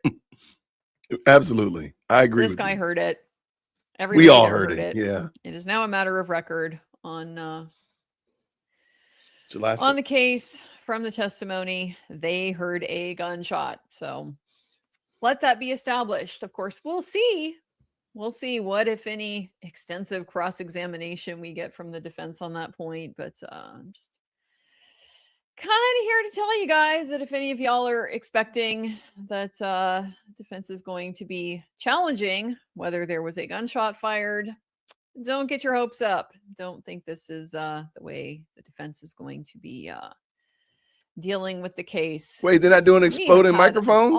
Wait, hold all on. kinds of new people joining as new members. Yeah, turning shout the out to cat Andrea. queen. Thank you guys so Y'all much. make sure y'all check her out. Welcome to the channel. Join this channel too, though. Appreciate all of your support. Wait, Andre, do you mean to tell me they're not going to deal with the exploding microphone theory? Come on. What about the multiversal space laser? And Come reach on. out. I'm disappointed. Amy Abadi, we won't be able to see all the exhibits until after the trial is over, right? I remember that from the Jodi Arias trial, I think. This is one of those things that's going to differ from court to court, but this is very common, yes, that we don't get to see it immediately, but we will get to see it after the trial is over. Right. This is a lot to get into, but there's just a whole lot of different sources for legal sources for the public's right to access court records, the extent to which it implies and the discretion the court has to like temporarily limit things and so forth. And every jurisdiction handles it a little bit differently. Don't want to get too far down that rabbit hole. I've written about it on Substack for any of you who are interested in that. It's I talked about it. It came up most recently when it came up most recently with crazy Alice Evans's bullshit. But yeah, that's just because she was trying to block my access to court exhibits in the Ninth Circuit, which happens to be one of the most protected, in terms of the right of public access. But other jurisdictions don't look at it that way. They don't necessarily see it as a First Amendment issue. They see it as more of a common law right that we've had, and so not necessarily so protected. So it's kind of all over the place. I wrote about it. If you are interested in this, go through and find the piece that I did on Eugene Bollock's litigation that he's. If the moderators could drop Andrea's Substack in the chat, I think that would be very useful as well. She's an excellent mind. She writes a lot about these topics. I don't think that it would be far-fetched to say that you'll get a lot of value from that. If you don't mind, moderators, if you could drop Andrea's Substack in the chat. And if you do click on Andrea's Substack, make sure you join and show her your support, because I think that's super helpful to help grow this kind of community. And then also make sure you like this video. So shout out for sure. Just sort of, the judge called for more briefing. She wants more briefing, and it's just been kind of sitting, waiting for something to happen since then. Okay. So this can differ a lot. It depends on where you are and kind of what the thought process is. But this is not uncommon at all, because this is not the trial, guys. This is not the trial. This is just, is there enough to justify requiring him to enter a plea to a formal charge and then face a trial in the future? This In the is future. a process that's intended to be a backstop against just unfettered prosecutorial discretion to charge people with whatever they want, whenever they want. It's like, no, we're going to have some kind of review of that decision. Sometimes courts, different states, the federal government uses the grand jury process to do that. You have an independent investigation with a body of people randomly selected from the community to decide, yeah, we think there's probable cause here. And they would then return an indictment. So that's one way that that the backstop can work. But another one is like this. You have a hearing where the judge vets what the prosecutor was relying on to make the charging decision and decides, yeah, that was reasonable, or no, it's not. So that's all we're accomplishing with this hearing here, is just, is there enough to justify a charge going forward? It is not the full trial.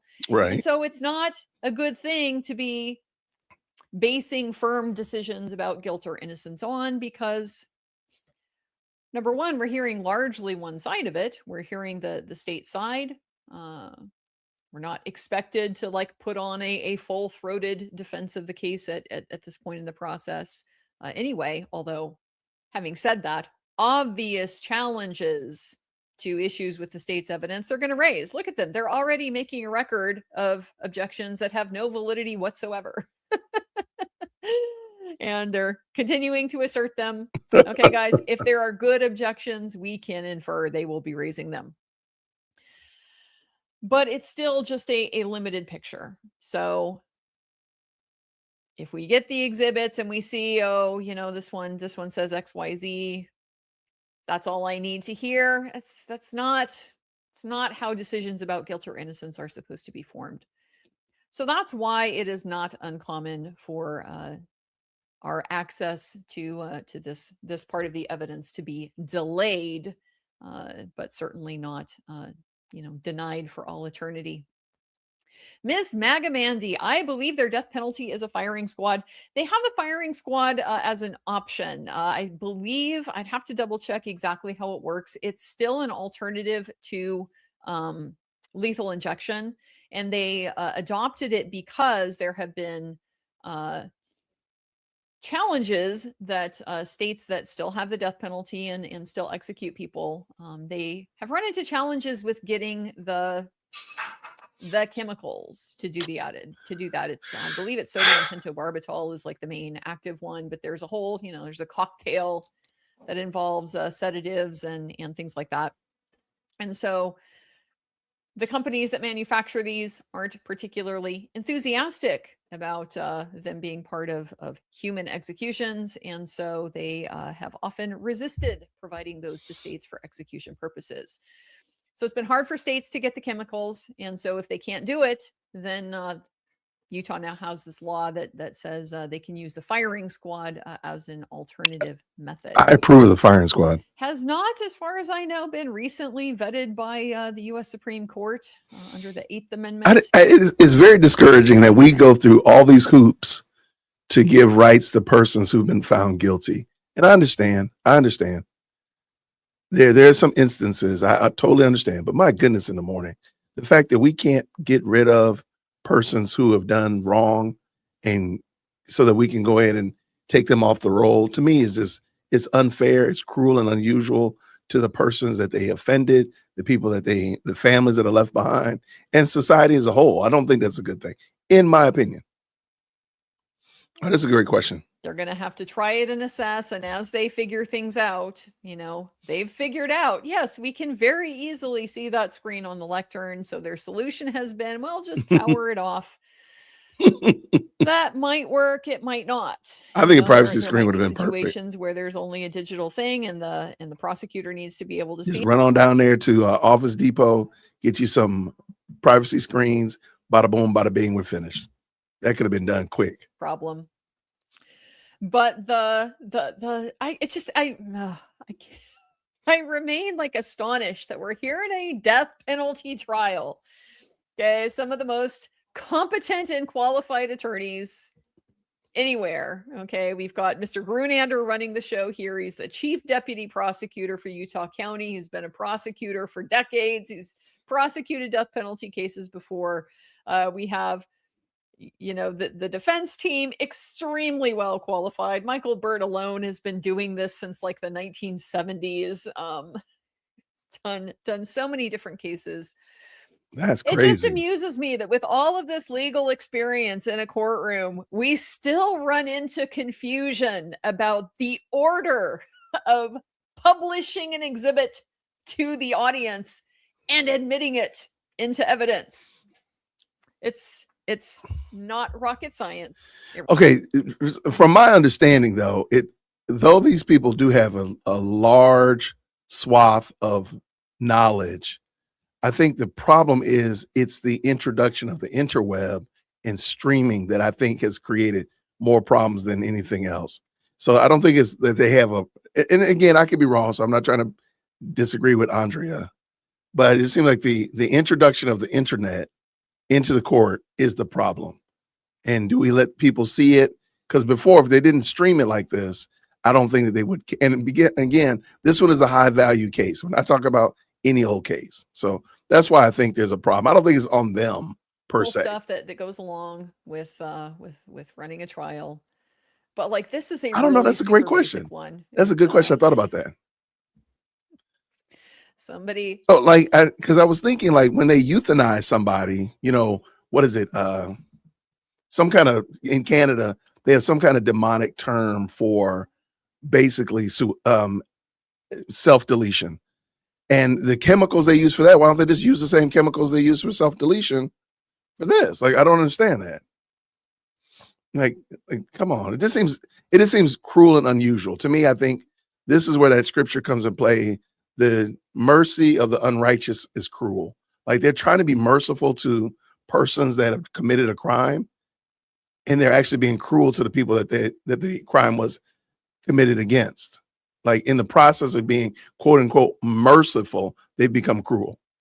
And then we see the best example of that, in my opinion, in the Carmelo Anthony case. Everybody wants to be merciful to Carmelo to the point that they've become cruel to the Metcalf family. And now they've created new fan fiction and lore to justify their cruelty to the Metcalf family. Oh, the boys were going to kill their parents, and the boys did this, and they were bullies, and blah, blah, blah. No, Carmelo did the wrong thing, and he's in the right place now. That's it. There's no other way around it. Just admit it. But people, because they want to be quote unquote so merciful, that they've actually become cruel in their process, which is crazy work. But that's what happens. So I think that's where we are here with this Go to trial. execution thing. What is Andre talking about? Andre, what you talking about? What you talking about? Mara W8658. Interesting that her objections have no citation unless the prior standing objection has one. This indicates to me it's just an appeal preservation objection, if anything, odd strategy. That is all that it is. So the standing objection was a document that they filed over the weekend. And this is just relating back to the argument that they made that Judge Graff already denied, where they said, this process in Utah where you get to use reliable hearsay to establish probable cause, we think this falls short of the federal constitutional standard. This is unconstitutional under a variety of provisions of the U.S. Constitution. The Utah Supreme Court has previously disagreed, at least as to the right of confrontation, said it is not violated because of the nature of what the preliminary hearing is. But other objections hadn't been. Andre's my girl. I Other love her. constitutional arguments hadn't specifically been ruled on by Utah. Judge Graff said, no, I don't think that those apply to prohibit this process. So that's what their standing objection is they're just renewing that. Photographs are technically hearsay, or can Really? be. You know, it's not really a statement, but it is a document. It's a depiction. It's a representation of something from out of court being offered to prove the truth of it. So I think they were I just don't think I doing knew that that. in an abundance of caution to make sure that 10 years down the road, if we're in like a post-conviction proceeding, we're in a federal habeas action in federal court, that there isn't an Interesting. argument that they waived this issue because they didn't object to it at the preliminary hearing. They have to object to preserve their rights to argue it later on. And so that's exactly what they're doing. I didn't know that. Rage Bronson, everyone hit that thumbs up. Thanks for the coverage, Andrea. Take my money. Thanks, Rage. Appreciate it. Welcome, everyone. Hope you're enjoying it. So I'll go over and send her. it's a going to be a long day. This is hardly the riveting stuff, but that's just the nature of court. Not everything is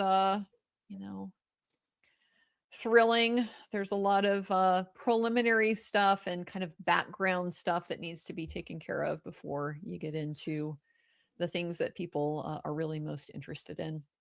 It won't let me open Kyle up. Cowden, barring subsonic ammo and suppression, handguns are a pop, rifles are louder and sharper, followed by an almost immediate crack as it goes supersonic. What a great description. What a great description. It's unfortunate that Right. Officer Bagley here hadn't had the guidance of this description before his own. It just came out a little Rice Krispie, didn't it? A little snap, crackle, pop.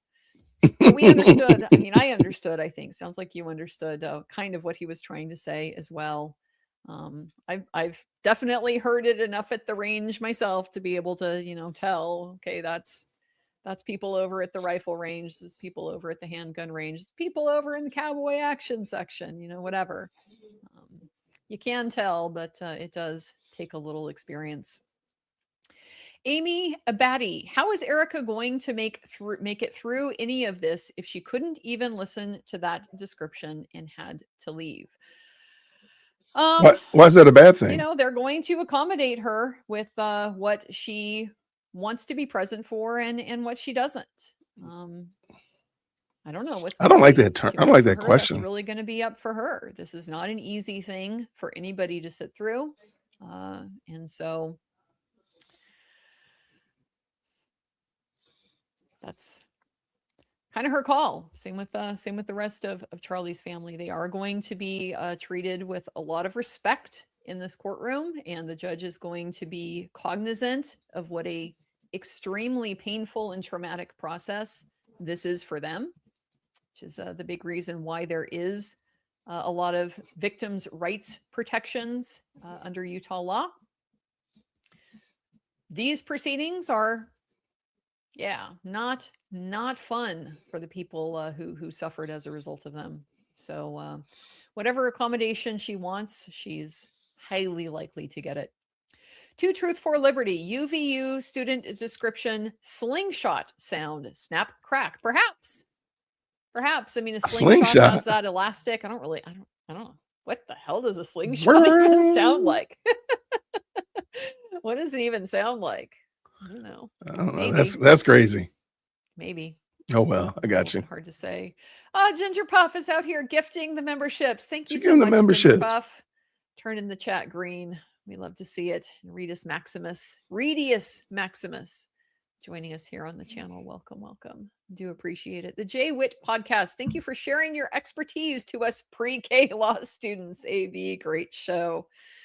Well, it's my pleasure. This is what I like to do. I spent That's crazy. awful lot of years, doing this kind of thing myself, and so it's just a little bit, I think, easier for me to understand the process from the perspective of the people that are engaging in it, because I've done it before myself. Now, that said, now I have to qualify, because no, we don't do preliminary hearings in Washington. We don't do that. so. Like, for those of you who think this preliminary hearing process isn't good, or like we need grand juries, or just, anything like that. Washington, we don't do any of it. Okay. You can be charged with a capital offense, which no longer carries the death penalty in Washington, but it did up until about a decade ago. And this was true for those cases up to that point.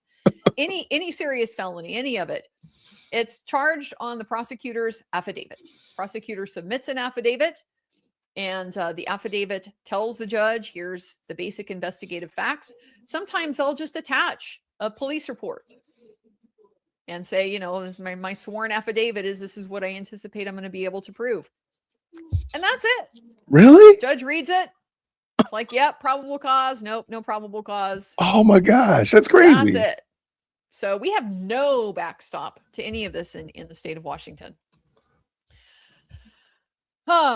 But, having said that, no, I haven't done a preliminary hearing specifically, but we spent a lot That's of time interesting. in court I didn't know questioning that. witnesses and all kinds of different hearings and trials and so forth. And so, yes, there's a lot of technical stuff to it. It's part of my goal here to demystify a lot of that as much as I can. Demystify For is example, this crazy. whole hearing, this whole issue that's going on with the objection about the photograph, this is foundational. This is going to authenticity. And so it's one of the prerequisites to admit evidence into court, that you have to make a showing, at least a basic showing, that the thing is what you say it is, that it's not a fake, it's not something that's been altered, it's not something that's made up, it's legitimate. And so there's all kinds of different ways that can be established. A possible way. Here comes it. The camera's back. The photographer who says, "Yeah, I was here at that date and time." Pursuant to the Utah Constitution, Article 1, Section 28, where victims and victims' representatives are entitled to be treated with dignity and respect, that if they choose to leave the courtroom, they can come back whenever they wish. They're not prohibited to coming back solely at the break. So I just wanted to clarify that in case there was any question about that. In addition, I like him. I don't know why. I like him. As it relates to their admission and publication of the exhibit. So whenever there is an objection to an exhibit, I would ask that the attorneys are clear specifically what they're objecting to. There's basically three levels of objections that could be objected to. First, the admittance of the exhibit itself. Second is the publication of the exhibit to the gallery. And third is the publication which is electronically captured by the media. So counsel, I'll leave it to you in regards to what you object to or what you wish to respond to. If no objection to the publication media capture of the exhibit is specifically raised, the court will presume there's no objection. So being that the monitor was introduced today by the court, I wanted to offer that guidance to the parties in regards to your objections. With that, let's go ahead and return to the witnesses. I do note for the record that the council is present and all the parties are present, and let's go ahead and proceed. Mr. Grunander. Thank you, Your Honor. We left off Officer Bagley with just having admitted State's Exhibit 3.1. I believe the court also granted our motion to publish 3.1. So we would ask the court to publish that to the gallery, 3.1. Ms. Nestor, any thoughts? No, Your Honor. All right, we'll go ahead and publish Exhibit 3.1.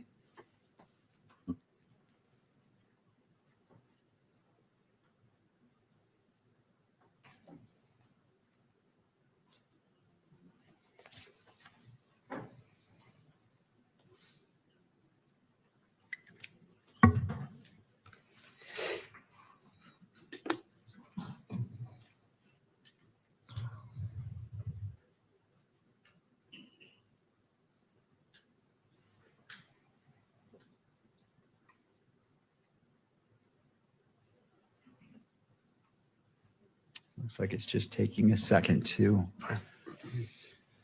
come up on the screen.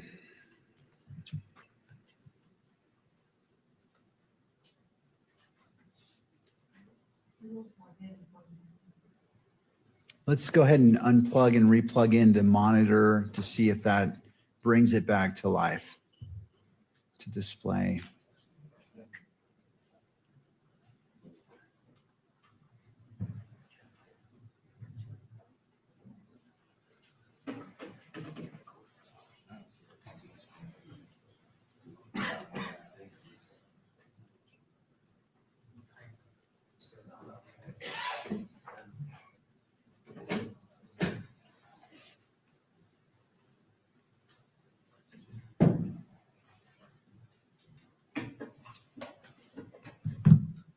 All right, looks like it's noticing a flicker on my screen here. Thumbs up. All right.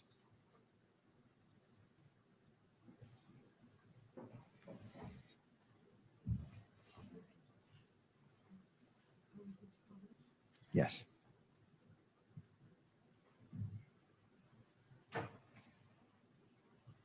All right, Mr. Grunander. Thank you, Judge. Officer Bagley, so you testified that this is the screwdriver as you saw it on September 10th, 2025, correct? Yes. I'm going to, and this was on top of which roof? The Losi building. And in relationship to the entrance, the stairway, and when you hopped over the rail to get there, where was it located? About 10 or 15 feet in. Okay. If I could, Your Honor, bring up State's Exhibit number 2 that was previously admitted. All right. I would like to have Officer Bagley come down from the witness stand and point on that exhibit approximately where this screwdriver was located and describe it for the record. All right, you may step down. And if you have a microphone for him as well. I think there was one up there. Oh, here we go. Objection. Where'd the microphone come from? Objection. So if you can describe where you saw that screwdriver, point to that. Yeah, so this is the Losi building right here, with the light gray. Here's the guardrail in the center of the picture with the red brick. Just over that, about 10, 15 feet in, about right there. About right there. Okay. Now on this exhibit, Did it come from Home Depot or there's an Lowe's? Evidence tag, yellow number 5. Was that present when you found the screwdriver? No. Okay. So that was left there by an evidence tech. Yes. Okay. Sorry about that. Objection. I'm pushing too many buttons.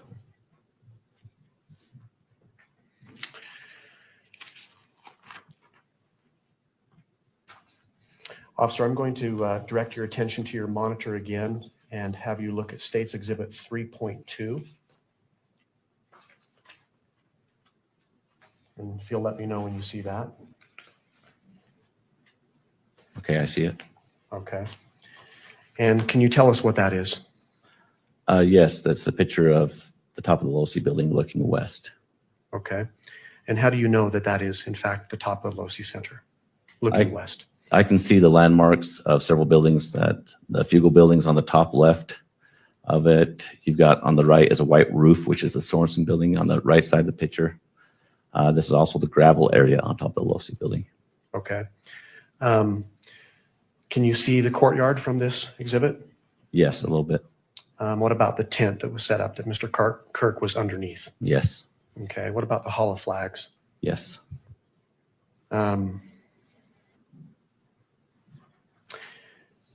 Did you mention that this was facing west? What direction are we looking? We're looking west towards Utah Lake. Okay. Officer, is this a fair and accurate depiction of what you observed on September 10th, 2025 on top of the LoSI building? Yes. State offers State's Exhibit 3.2, Judge. Ms. Nestor? Your Honor, I think that we renew our standing objection. There is an evidence tag here, which begs the question that it's not a fair and accurate representation of how he saw it. And we also don't have any indication about when this picture was taken or by whom. So we object to its admission. I see. Thank you. The evidence tag is crazy. Officer, one more question, Judge. Officer Bagley, apart from the evidence tag, do you see an evidence tag on that photograph? Yes, I do. Was that present when you were on top of the LoSI Center and has observed this? That was not. Okay. Otherwise, is it fair and accurate? Yes. State moves to admit. Anything further? No, Your Honor. All right, thank you.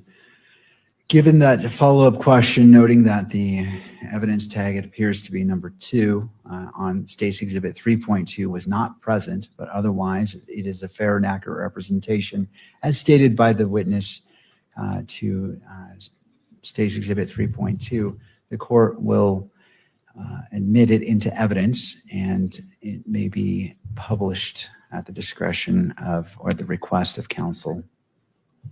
Your Honor, the state would move to publish it. All right.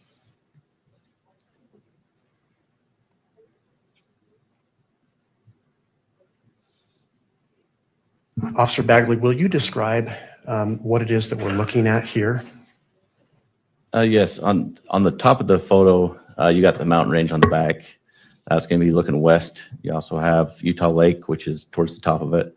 As you come down towards the center on the top, you've got a pond, which is the ponds over at Utah Valley University.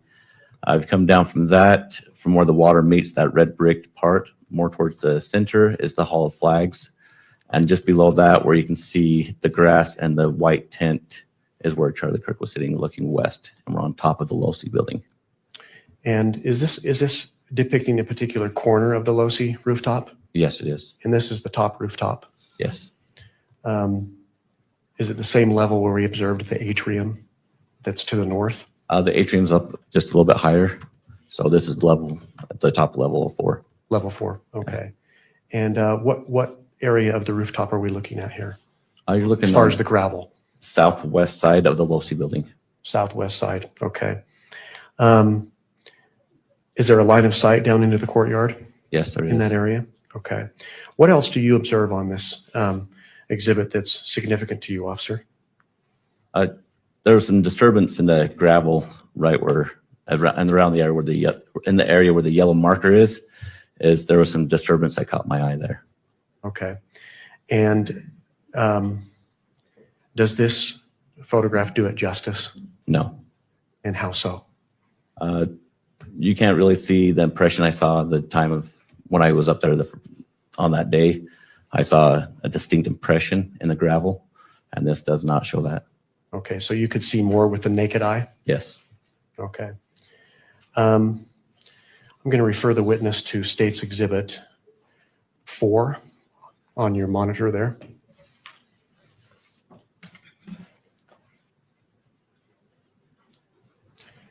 And let me know when you can see that. Okay, I can see it. And do you recognize that exhibit? I do. And what is that?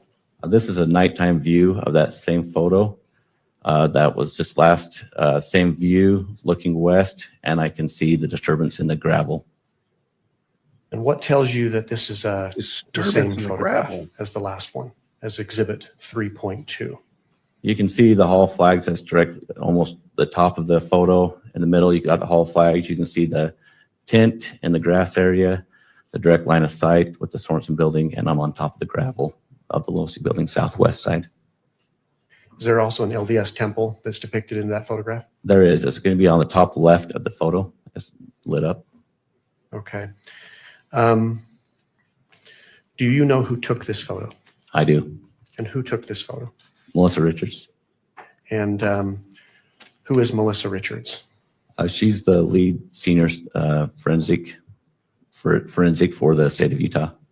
Okay. Examiner. And how do you know that she took this photograph? I spoke to her. Okay. Let's renew the objection to hearsay that's in our standing objection. Thank you. Mr. Grunander, do you want to respond to the objection about hearsay? Yes, Judge. Under Rule 1102, hearsay is admissible to establish the foundation or the authenticity of any exhibit. That's found in 1102 sub B sub 3.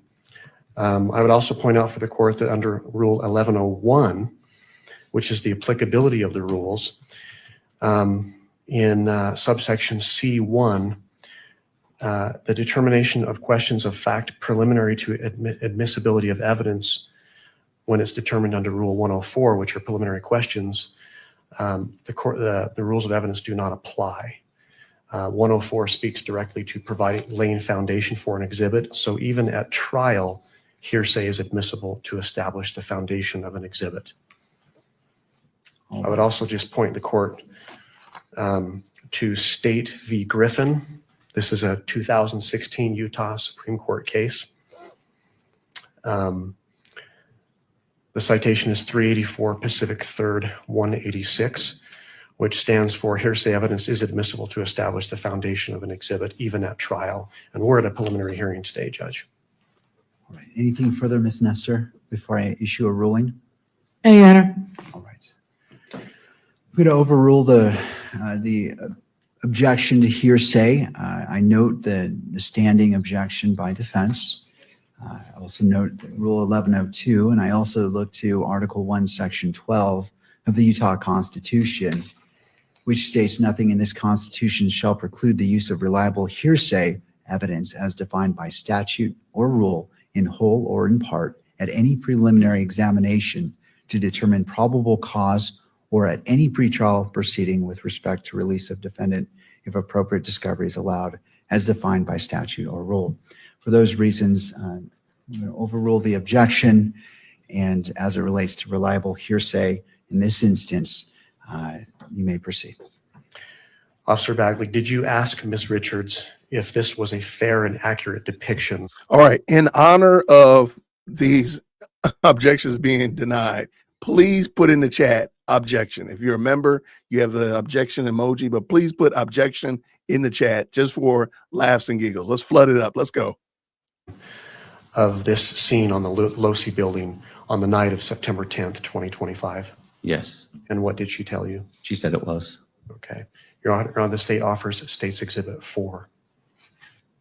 Ms. Nestor? Just object to relying on what Ms. Richards told him in terms of Yeah, creating a objection. foundation and refer back to our standing objection. I object to you. The state will submit it. All right. Well, as I look at State's Exhibit 4, and again, I'm just looking at it before me. It said it was a fair and accurate representation. There's a notation. I mean, in the previous exhibits, there's a marker, exhibit marker, and I see 2. But it also appears to be other artifacts on this image that I haven't heard any testimony about. And so, I will follow up, Judge. all right. Officer Bagley, do you see an evidence is tag in tiring. that exhibit? Yes, I do. A number 2. A number 2, and that's yellow and black. Yes. Do you see other evidence markers that are red in color? Yes, they are, to me, they're orange, but they're triangular shaped. Okay. Were those markers, the evidence tag 2, as well as the orange or red markers, present when you observed that scene that day? No. Okay. Were they present, however, when Ms. Richards took this photograph? Yes. And she indicated to you that that is a fair and accurate representation of what she observed that night? Yes. State would move to admit Exhibit 4, Judge. Ms. Nestor? We know Objections, Your Honor. Thank you, Ms. Nestor. I'm going to go ahead and overrule the objection, noting that the marker, evidence marker, as well as the red or orange markers, I can't tell which color it is, was not present originally. With those included information, State's Exhibit 4 is admitted into evidence and may be published. Thank you. State would move to publish that. All right. And I would ask for the witness to come down to explain the exhibit. All right, officer, if you'd like to step down, use the microphone, and as previously noted, describe, when you're describing something on the image, where it is located on the image for the benefit of our recording. So, officer, will you describe for the court what it is that you're looking at? So what I'm looking at is I'm on top of the Losi building, which is where the gravel is on towards the bottom center. I'm looking west towards the tent, which is in the upper center, that you got a white tent. You can see the grass down there in the amphitheater. You got the Hall of Flags that's more towards the top center. And behind that, you've got I-15.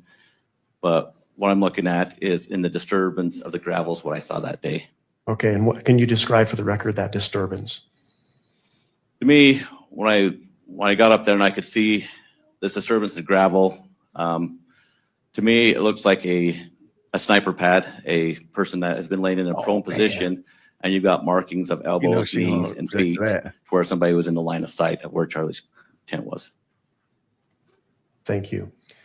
And if we could, again, take the, if we could publish State's Exhibit number 2.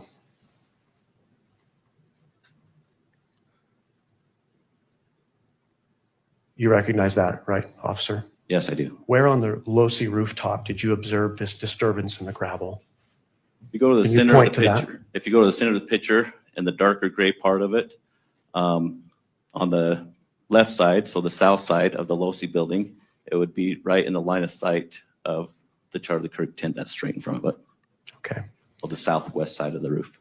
Thank you. You can take your seat.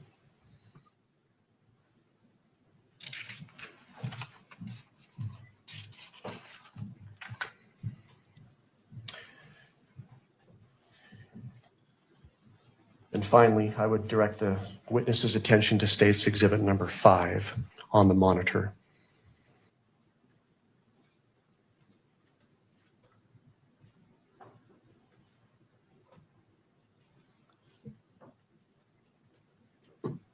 Let me know when that's there. It is. It is Yes.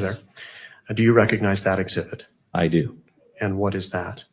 This is going to be a picture of the side profile of that last photo we looked at with some red or orange markers and a number 2 with also a tape that's there on top of the Losi building. What was that tape that you said? There's a measuring tape, it looks like. Okay. Are you able to tell which direction the photograph is, the photographer was facing? Yes, And what direction is that? it's facing south. This is a nighttime photograph, correct? Yes, Do you know who took this picture I do. and who took the picture? It was Melissa Richards. The same individual that you spoke about before? Yes, Did you ask her whether this is a fair and accurate depiction of what she observed that Yes. night? yes. What did she say? She said it was. With respect to what you observed that day, apart from the evidence tag, the yellow tag, as well as the orange or red markers, is this a fair and accurate depiction of what you observed? Yes, What's different about what you observed as far as what's on the photograph, the previous exhibit, compared to this? You can see more of the length of an individual. So you can see that there's 2 elbows, 2 knee areas, plus also towards the far right of the photo is also a marker where like somebody laid a gun down. Okay. It's like a prone position. Your Honor, pursuant to Rule 1102, as well as other authority that's been cited today, the state offers State's Exhibit 5 into evidence. Your Honor, we renew all the same objections we made to Exhibit 4. Holy cow, we know. Given the foundation that has been laid and that the witness has testified that this is a fair and accurate representation of the scene, noting the tape I as well as object. the markers in that. State's Exhibit 5 is admitted into evidence and may be published. State moves to publish Exhibit 5, Judge. All right.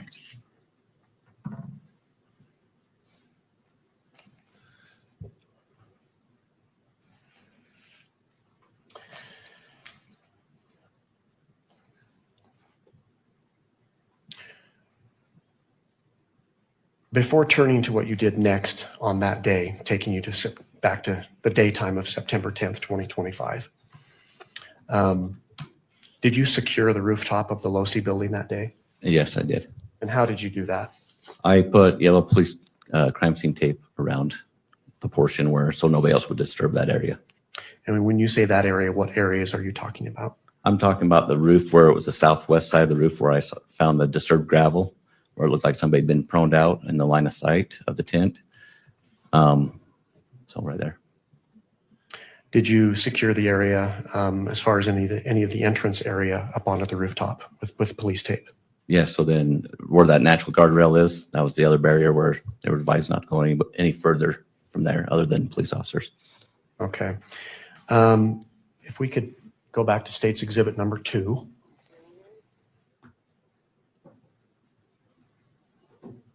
If we were to zoom in on this photograph, are you able to see the police tape that you put up on the rooftop of the Losi Center, officer? Yes, you would be able to.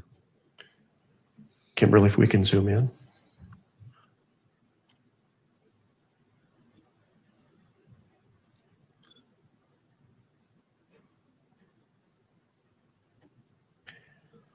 Officer, I'm going to have you come down and describe for the court where you put that police tape up to secure that scene, the rooftop area.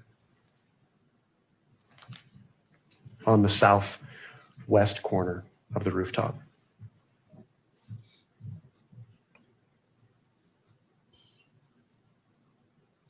So this is the top of the Losi building. You got your 2 different grays.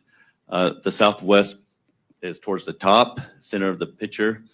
You can see some yellow tape that spans from over here on the far right side of the picture by these black pipes, goes around a silver vent, comes back down around to the corner of that silver to keep everybody out of that area where that prone position was at. Okay.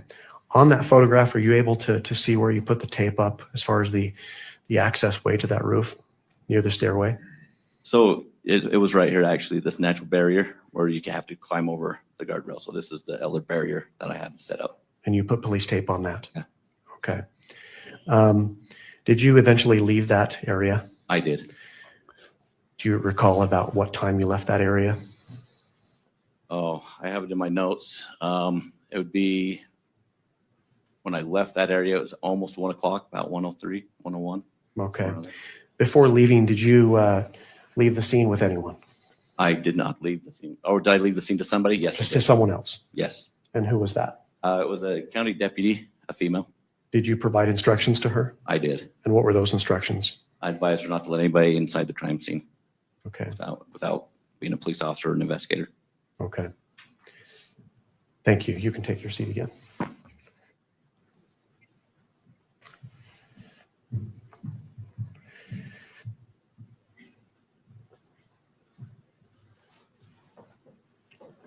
Officer, upon seeing this disturbance in the gravel, you've described what it looked like to you. Yes. Someone lying down in a prone position, correct? Yes. What did you do next? So when I got to the top of the Losi building during that day, I noticed a screwdriver, kept going to the edge, found that prone position. At that moment, I realized, because it was direct line of sight, plus the disturbance in the gravel, where I could see somebody laid down in a prone position or a sniper position, and asked dispatch to get on the then I realized that we probably didn't have our shooter in custody. From that moment, I asked dispatch to get on the camera system and to see if anybody was on top of the Losi building during the time of the incident. Were you advised of anything? I was. Dispatch came back and advised me that there was a male individual on top of the roof that was there at the time of the shooting. Did they describe what his movements were? They did. They stated that he ran to the edge, dropped down, crawled, got in a prone position. I'm going to stop you right there. Ran to the edge. What direction and what edge? Running west and southwest of the Losi building. So ran towards the tent of where Charlie Kirk was, so they could get a line of sight. And then the individual stood up after the shooting and ran northeast on the top of the Losi building. Okay. You mentioned that this individual on the video dropped off the edge. Did you get that? I haven't mentioned that. Oh, what happened? What else was described to you? Then, well, at that moment, so I knew that there was possibly a shooter on the run. Your Honor, can we just have a continuing objection to all of the hearsay that's being testified to here? And Judge, my response to that was, I'm not actually offering this for the truth of the matter asserted at this point, simply for the effect on the hearer. So I'm not offering what's been described in the video as substantive evidence. All right, Ms. Nestor, with that clarification, any thoughts? I'll just stand on the objection. I don't think, I mean, he's clearly offering it for the truth because he's asking him to describe the route of the individual, and it's based on what other people told him. So if he wants to circle back to it after he's put the video in, I mean, we could do that. But right now, I still think it's inappropriate hearsay, Your Honor. All right. Anything further, Mr. Hernandez? I'll submit it to the court. All right. So as the magistrate, as this is not to a jury, it's to myself as a magistrate, I am not accepting that statement for the truth of the matter asserted, simply for what has been stated. So I'm specifically making that finding as I'm receiving this evidence, and I'm not accepting it for the truth of the matter asserted, only as represented by Mr. Grunander. And with that, the objection is overruled. Mr. Grunander, you may proceed. Thank you, Judge. So you mentioned you were provided with information that an individual was running north on the Losi rooftop, correct? Yes. What else was described to you? At that moment, I knew I had responding units coming into the scene. I advised other officers that I needed the Losi building secured, searched, because I didn't know exactly what way that other than he ran north. That moment, I went down to the police department, which is just down the stairwell, and looked at the video myself. And Where is the police department located? it's in the Gunther Trade Building, just directly to the south of the Losi building. Okay. So where I described those outside stairs, the building to the left of that or south would be the Gunther Trade Building. Okay. On what level is the police department? It's level 3. Level 3. Okay. Upon arriving at the police department, what did you do next then? I then look at the footage to verify for myself exactly what expired on that moment, where I could see an individual run to the edge, get up, and then run off, and then drop off the northeast side of the building, of the Losi building. Okay. Having viewed that, what did you do next?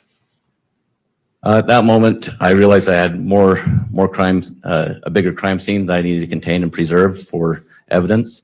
At that moment, I went and grabbed some more crime scene tape, and I responded to the northeast side of the building and secured an area where I saw impressions of a shoe print inside the grass, and also up above on that northeast side of the building, I could see on the cement where someone had scuffed there and then dropped down to the shoe imprint and then finished going northeast. Okay. If I can take the witness back to State's Exhibit 2.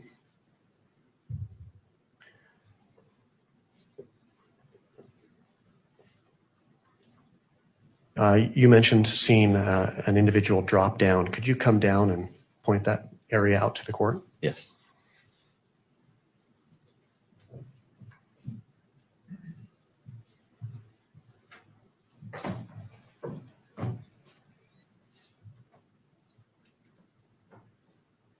Okay, this is the Losi building again on the top right center of the photo. Southwest side is where the individual was laying down prone in the line of sight, came behind the aquarium or atrium, came behind that on the west side of it, came up to the north side of the Losi building on the east on this white square piece on the far right of the picture. And then he dropped off on the east side of the Losi building into the grass down here below. So the northeast corner. Yes, northeast corner. You mentioned you observed something on the grass. I did. I saw a shoe imprint that was embedded pretty deep right there next to where he dropped off. And this is all footage that you personally observed on the Yes. surveillance video. Yes. Okay. When you got to the scene, describe in as best detail as you can what you saw on the grass then. So when I got to the scene, I could see that there was a shoe imprint there. When I looked up onto the cement from the roof, I could see some scratching or rub marks from the top of the roof that was not there. So I could see that looked abnormal.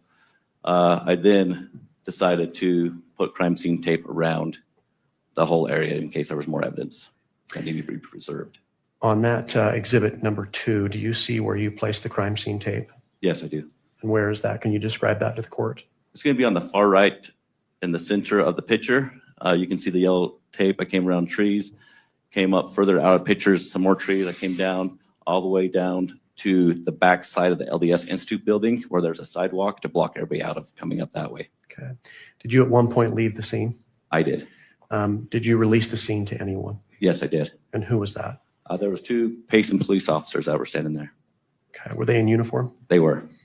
Did you provide them with any instructions? I advised them not to let anybody inside the crime scene other than law enforcement or investigators. Okay. You can take your seat again, Officer Bagley.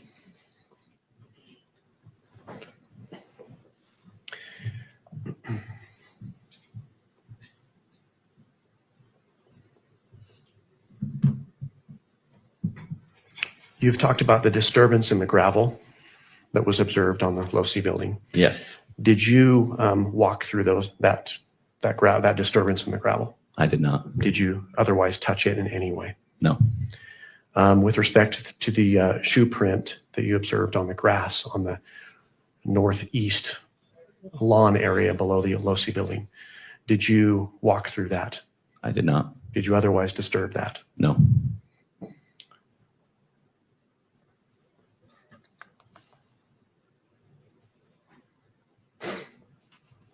Officer Bagley, what did you do next? From that moment, I then released the scene. I went down to the Fugo building and knew that where the instant command center was at, so I could relay information that I'd found to responding units and people in charge. If I can have just a moment, Judge. You may. State will pass the witness, Judge. All right. Ms. Nestor?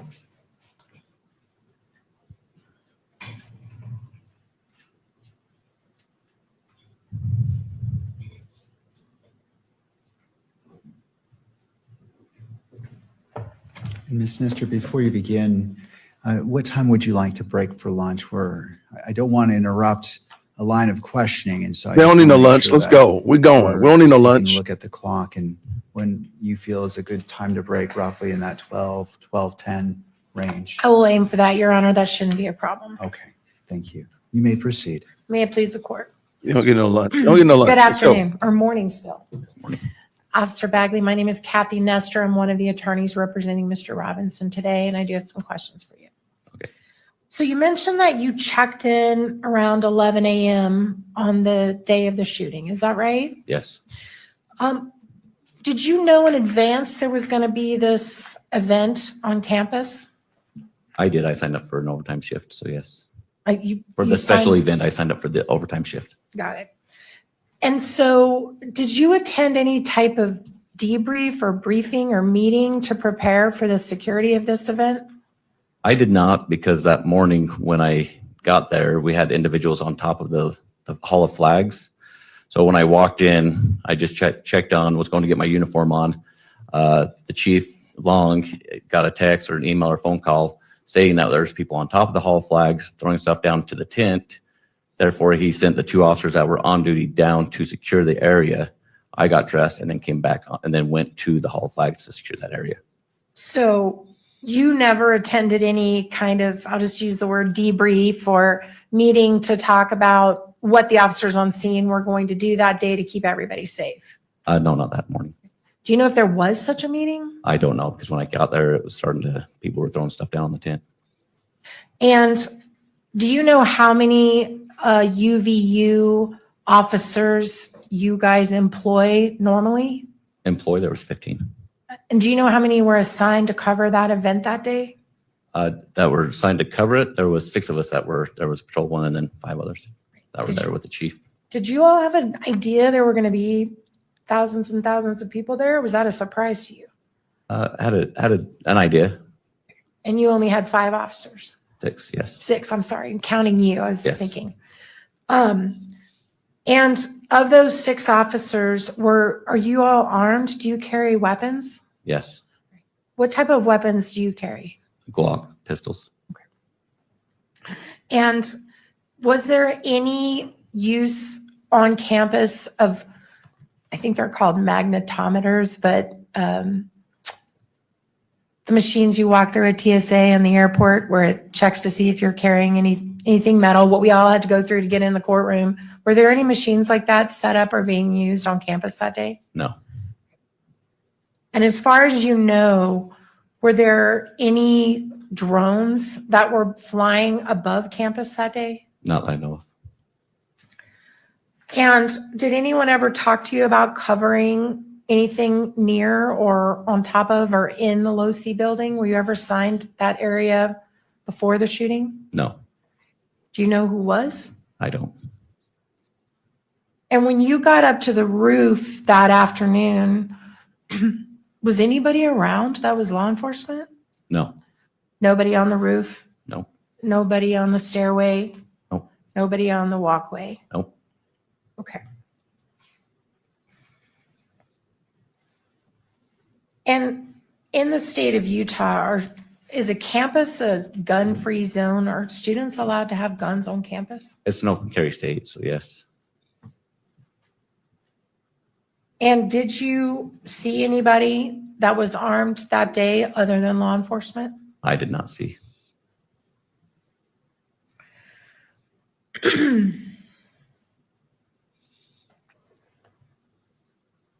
Were you aware of whether Mr. Kirk had his own security team present there with him? Yes.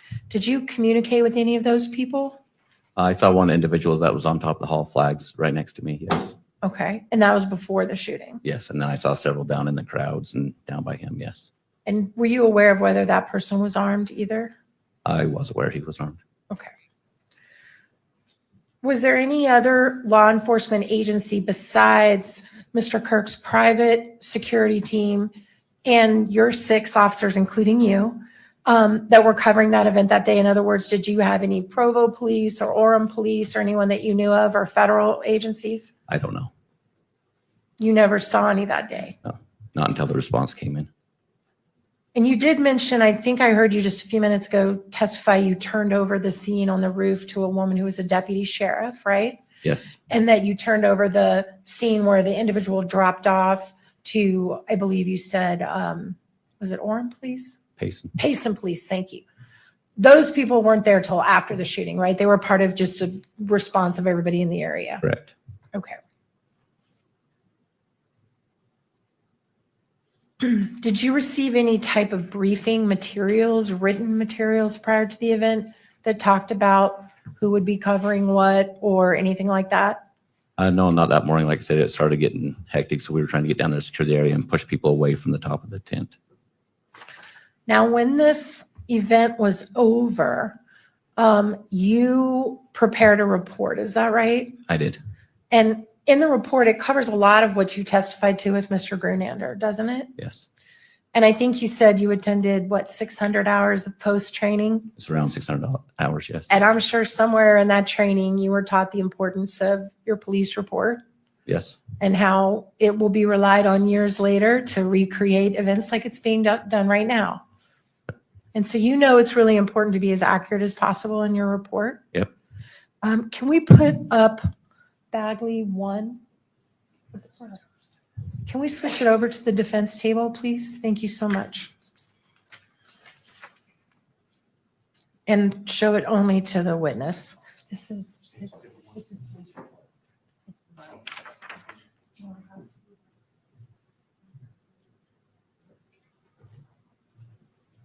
All right. Do you see that report in front of you? I do. And is that the report that you prepared, or did you prepare this report?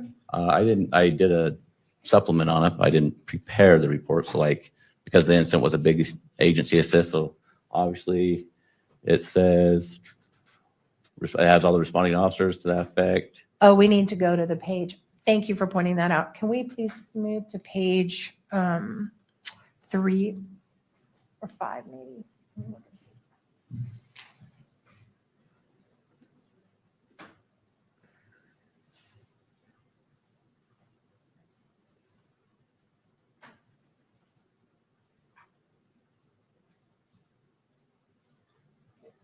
All right, now let me ask the question again. Sorry, we just had the cover sheet up.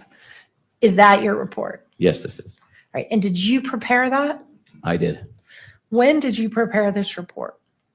It looks like it was done the next day, either that day or the next day, because I want to make sure that I had it done where everything was fresh on my mind. And do you have a copy of it in front of you? I do, as a matter of fact. May I just step in and just make sure that it's the same one? May I approach, Your Honor? You may. Oh, you're good.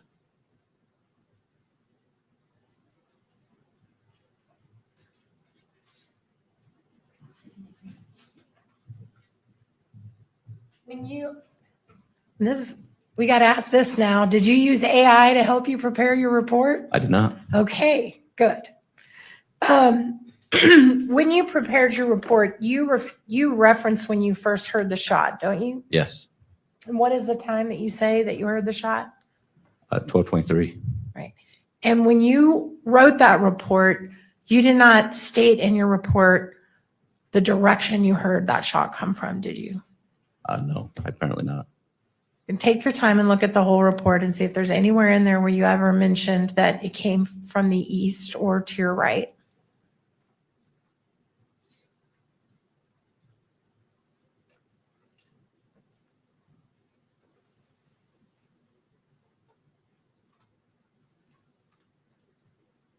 I don't see a direction. Okay. And you also, I believe, in your report, you also don't state whether or not, you don't mention anything about thinking it came from the Losi building or anything like that, right? Later on, when I recognized when I saw the empty holsters, I think I actually said that in there, where I see the empty holster, that I realized the line of sight. Okay. So let's talk about that holster for a minute. So you heard the shot, and you only heard one shot, correct? Yes. And then you came down from the walkway above the tent, right? Yes. And you came down to really the grassy area that we've all been looking at, the courtyard. Yes. And there was kind of chaos, people running around. Yep. Yes. And while you were down there, you saw what you said was an empty holster. Yeah, as I was clearing people out and making sure that the evidence was preserved, about towards the top, after a little bit, I saw an empty holster sitting there. And when you say towards the top, can you be specific and tell us where you were? So on the south side in the courtyard, there's some tiers of seating where the grass is different levels, and it was towards the top, maybe just right before the cement is where everybody's standing. So there's different levels. It's towards the top on the grass. And when you saw the holster, can you describe to me what it looked like? An empty concealed holster For what type of for a weapon? pistol. And did it have any markings on it? I didn't even know, not that I noticed. And what happened to that holster? I have no idea. Did you ever take custody of it? Nope. Did you ever tell anyone else to take custody of it? Nope. You just left it on the grass? I did. Was it ever fingerprinted to your knowledge? I have no idea. Okay.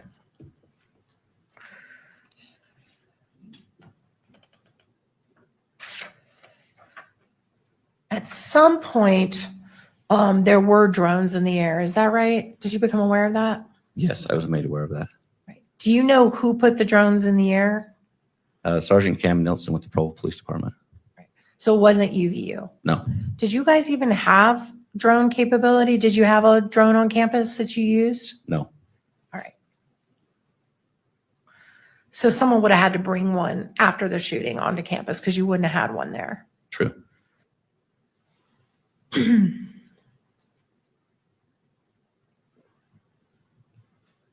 Right. You mentioned that as you were coming down into the grassy area from the top above the tent, you come down the Hall of Flags, you come into the grassy area. You mentioned that you heard, I guess on your radio, that they had a suspect in custody. Yes. And so how long do you think between the shot being fired did you hear that? I was in, like I said, trying to get down the stairs, jumping over people, trying not to step on people as people were fighting up. Within 30 seconds, maybe. Right. So they pretty much instantly had someone in custody. Yes, and that's why I was quite surprised. Were you aware of where the person was taken into custody? Right down by where Charlie Kirk was sitting by his tent, somewhere down there. So in the courtyard area, the person would have been in the courtyard area at the time of the shooting. Yes. Was that person in or near or around the holster in any way? No. You don't know? No, what he wasn't. Where the holster was up on the top level up there, and it was where when the incident happened, when Charlie got shot. Within seconds, the other officer that was down by him said that he was in custody with a prisoner of the shooter. So they had been within right there. You didn't, at that time, it was your understanding the person they took into custody was close by Mr. Kirk. Is that right? Yep. But it didn't occur to you that, well, that's not where I heard the shot come from. They must have the wrong person. I should talk to somebody. During the chaos moment, no. They said they had a person in custody. I figured those guys saw something I didn't see. They took the person in custody, and I thought that was him. Okay.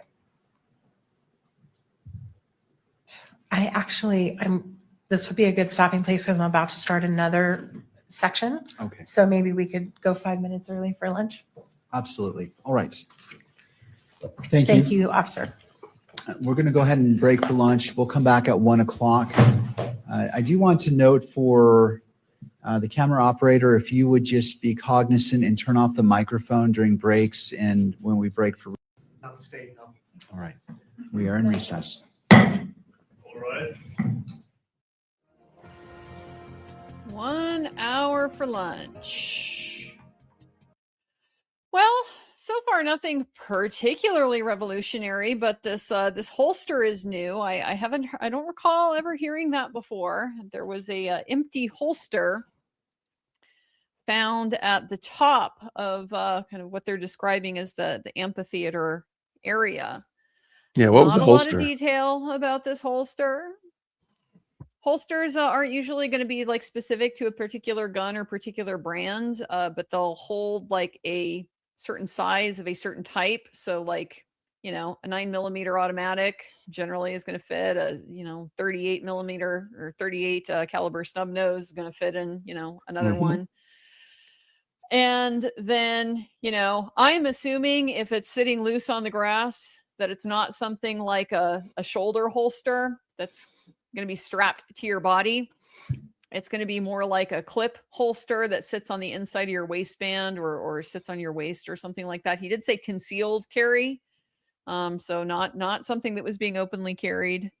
Inside the waistband seems like probably a fairly logical assumption, but I would just be curious. Be curious. If they didn't collect it, then I guess we'll never know what kind of gun fits into this holster. Is it? He didn't say it didn't get collected.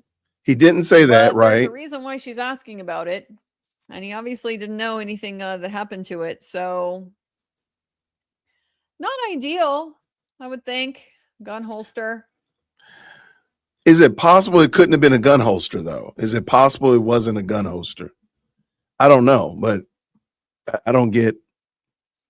I don't know where she's trying to go with the gun holster Not collected. back and forth. So I mean, may or may not be significant, but it definitely points to one of the problems, one of the key problems that always comes up, very, very common in criminal cases, situations like this where there is a kind of fog of war sort of thing going on. Oh yeah, there's It's a lot of that. dynamic situation. There's a lot of it's fog going on changing. here. You're responding both to, we need to address an immediate threat to the security of everybody present, at the same time, trying to preserve evidence and information and stuff that we would need to recreate what happened and get the evidence and prosecute and so forth. So a lot of stuff going on in that type of situation.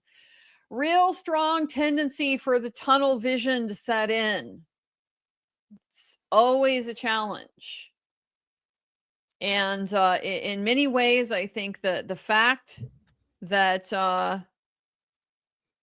that didn't just focus on George Zinn, that's who they're talking about, Oh the yeah, for suspect sure. that was originally taken into custody. That was George Zinn. He is apparently a fairly well-known crank in Utah. He he would show up at events and political meetings and things like that all the time and heckle people. Kind of fortunate that the tunnel vision wasn't like George Zinn. That's it. We're done.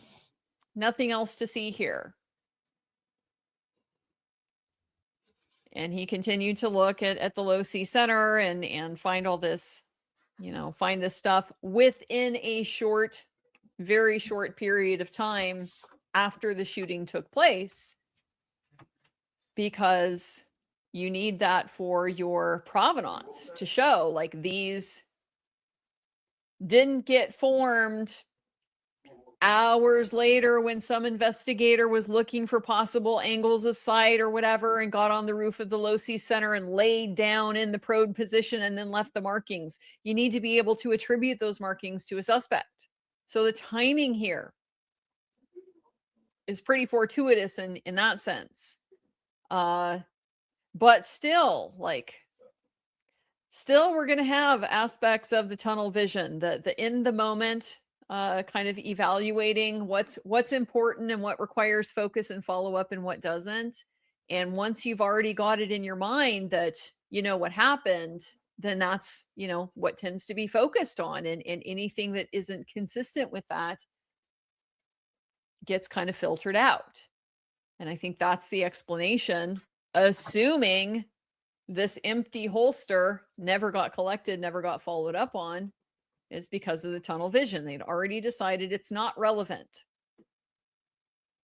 It's not relevant because it didn't belong to George Zinn. It wasn't in the same location as he was. And it's not a rifle shot, which he testified, he and the chief were both like, yeah, that's a rifle shot. Don't think it was a handgun.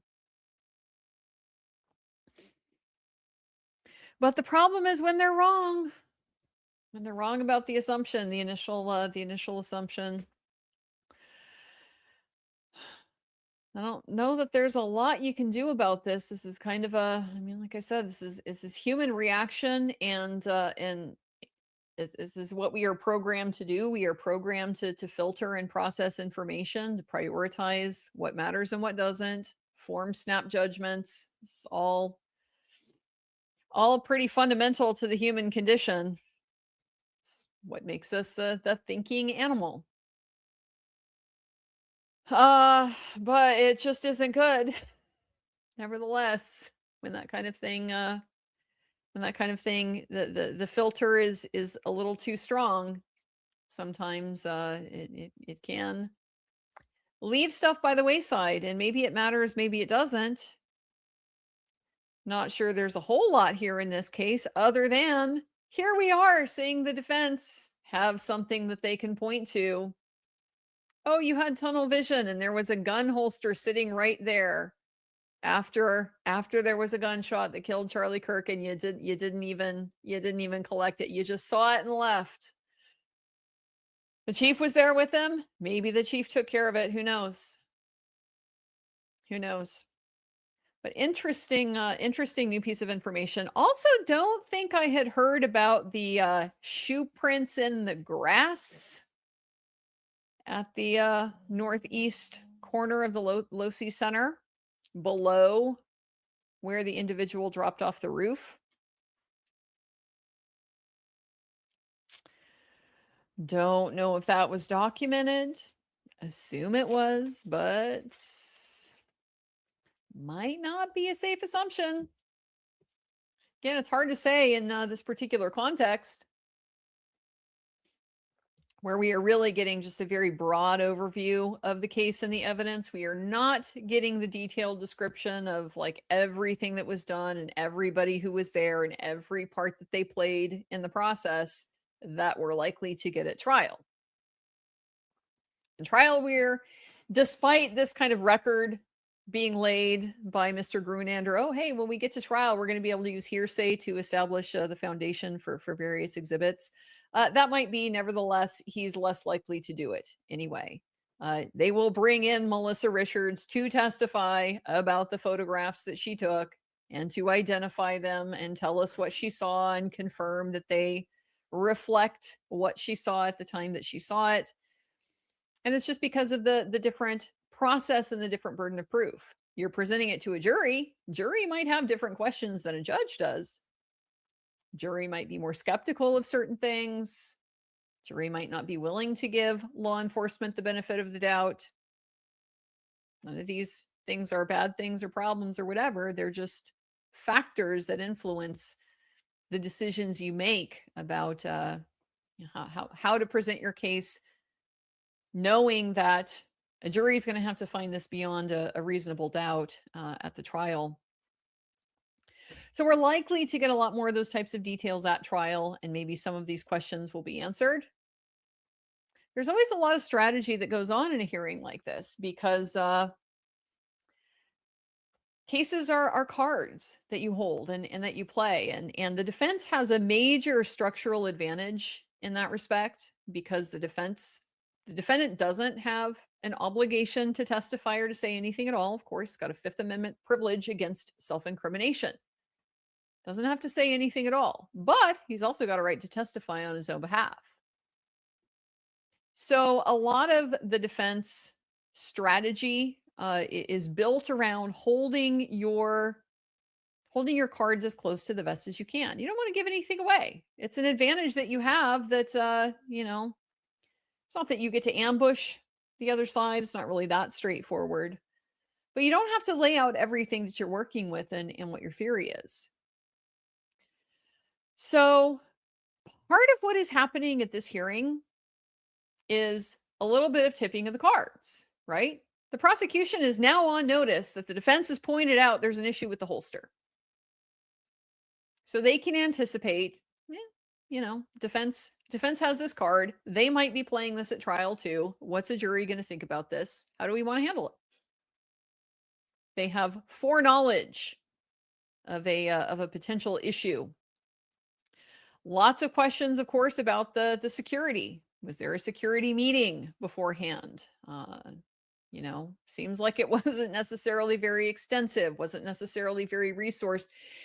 He had to go to the top of the Hall of Flags because there were people up there throwing stuff onto the tent. I don't know if I heard that too. Does not give me a good feeling at all. Like the tent. Okay, the other instance I've heard about this was that they were up there to prevent people from throwing things down because they've done it in the past. I didn't know that they actually did it today. Did it that day of Charlie Kirk. So I don't know. I feel like that might have been confusing. I don't think it matters in my opinion, really, but just to justify that. But let's keep going. Tent is there. The facilities are there. Okay, they've been installed, set up, whatever you want to call it. This is 11 o'clock. This is an hour and 20 minutes before the shooting. I would think like all the cameras in place, all the sound equipment is in place, like all of the other things that go into this kind of an event.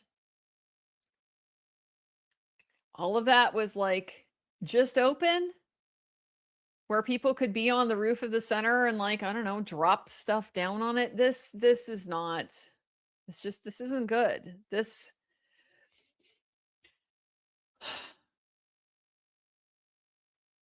I hear you, Andrea. This is just not the kind of tight security that you might hope for, expect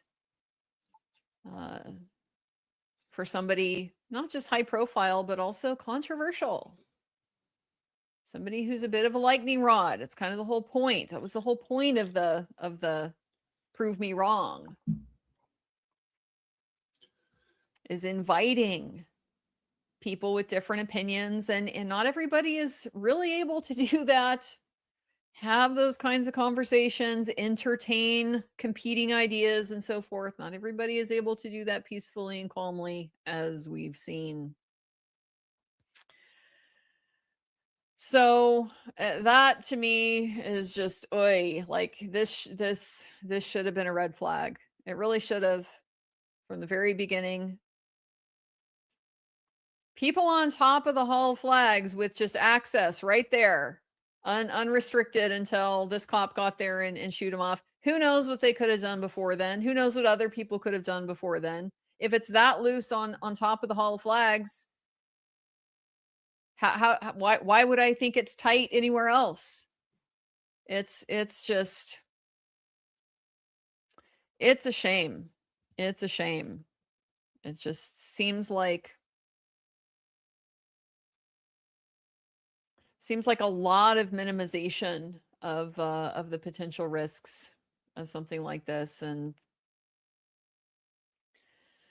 I don't know, it's just a shame that something has to happen, I guess, to really emphasize. Guess you shouldn't have taken that for granted, but kind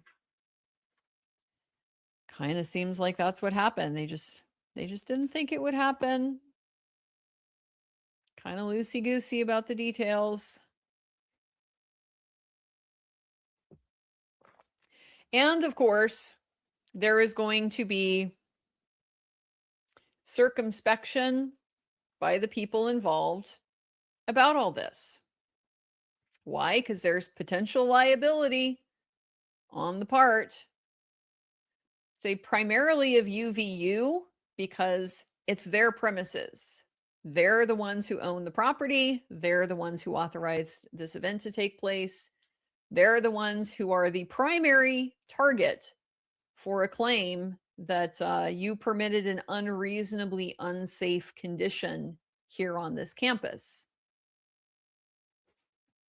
So UVU is not going to want to, get into a lot of detail about what they did security-wise and when, because they're already anticipating, if we haven't already been sued, I don't think they have. I haven't seen anything. Maybe attendees or something. I haven't seen anything that I remember, but they're anticipating it. They're anticipating a negligence claim that because of their security failings, that culminated in Charlie Kirk's death. Not saying that claim is a winner, has merit, nothing at all, just that for a lawyer, it's really easy to anticipate that. And so UVU is going to have plenty of lawyers who are going to anticipate that, who are very likely counseling UVU witnesses.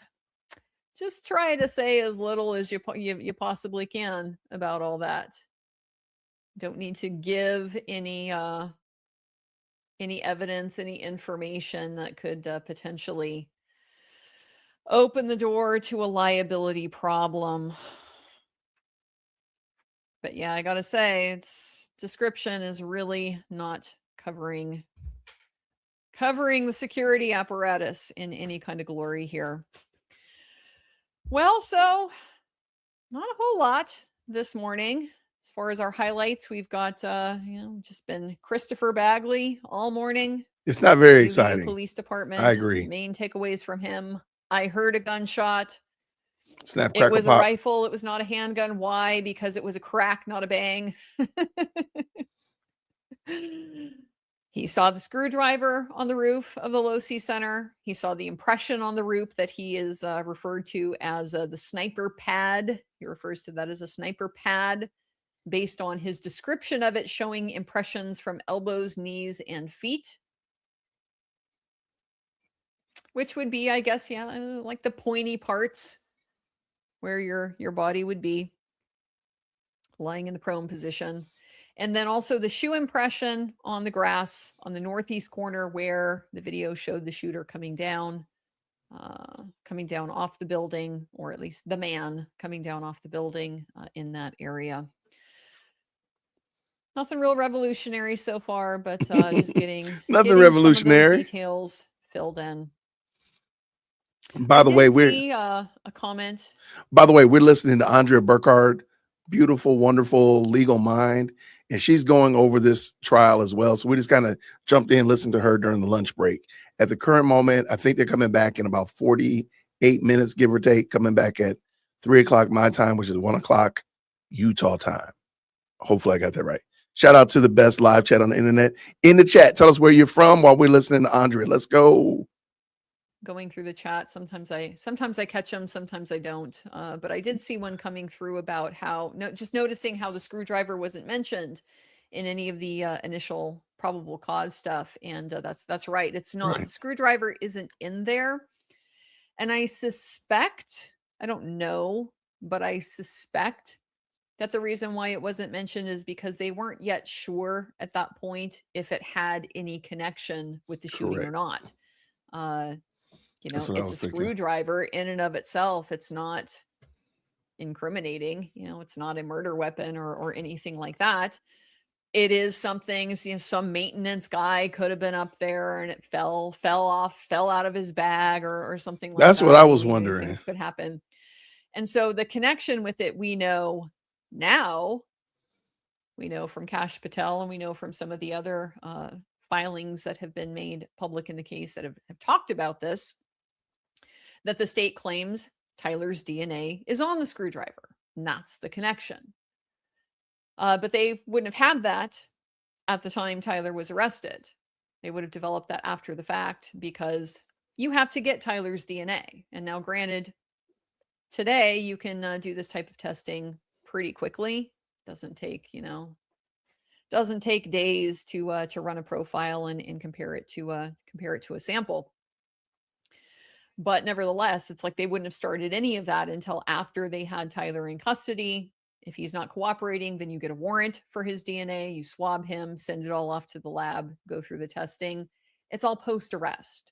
So that's my suspicion for why the screwdriver is not in any of that charging information in the charging document, is because they weren't able to substantiate the suspicion that it had something to do with the shooting until after they were able to develop the DNA evidence. I was talking about something when they came on in court, and now I don't remember what it was. Oh, it was the authentication for the photographs. The authentication for the photographs and kind of what's going on with these objections that are being raised. Yeah, I mean they've kind of summarized it here in court. I did pull up two at least of the cases. I think it's just the two. Now he gave us a third, but I haven't pulled it up yet. The cases that Mr. Grunander came prepared for us with, Purcell and Wager. Looks like it's Wager, Wager. And these cases are kind of confirming what are pretty well understood standards for the admission of evidence by trial lawyers. So any evidence, this is where I was, any evidence that has to be, that's being offered for admission into court is predicated on some at least minimal showing that this thing is legit. It is what you say it is. You don't get to just like walk in with a piece of paper and wave it and say, I have this piece of paper, I'm offering it into evidence. Admit it. No, it has to be relevant. It has to be authentic. There has to be some basis to like know what it is and what it has to do with the case. But the standard for authenticity is really not very high. It basically just requires somebody to testify it is what I say it is. And so there's different ways you can do that. You can have the photographer come in and say, yeah, I took it. It's what I saw. I haven't altered it. I haven't photoshopped it. Maybe if I cropped it or like zoomed into one part of it or something like that, I'll explain the process that I used to generate it. You can do it that way, but it's not required. Authenticity for a photograph is established by somebody. I mean, it can be established by somebody who saw what the photograph is depicting, comparing their memory of what they remember to what is there on the photograph and saying, yeah, those things line up. That's what I remember. It's accurately depicting what I remember. And so, for example, you can use things like, oh, you want to establish where something took place. You can pull pictures off of Google Maps, for example, as long as you have somebody who can look at it and say, yeah, that's an accurate description, accurate depiction of this place. I'm familiar with the place. I know the roads. I know the buildings. This is what they look like. It's not misleading, hasn't been altered. That's enough. That's enough to get the foundation in for a photograph. So clearly they are using the more minimal method here for this hearing, given its purposes, given you have the judge that is the decision maker. When we get to the jury trial, it might be a different situation. Might see a lot more detail about some of those things. So Amy Abadi. let me jump in real quick. Sorry, I meant if. Here, let me real quick. What I found out, shout out to where my brother at right there. All right. Dominique Alexander, racist grand. I didn't see that name. Oh, I didn't see the name. I walked into it. Okay. What I'm understanding, when you listen to attorneys, they definitely play both sides against the middle. They do not, unless it's cut and dry. A lot of the time, they're going to sound very wishy-washy, very middle of the road. They're going to try to play both sides. They're not going to say one way or another. That's why I think because I think the prosecution is much stronger, in my opinion. And the defense is going to be a weaker case, but we'll see how they shake it out. So to answer your question about why does she sound so confident about the what do you say here? My initial impression that the tone is like the prosecution has already lost and that the defense has already won. That is par for the course. I hate to say it. I've had tons of attorneys on this channel. Matter of fact, I got one coming on tomorrow.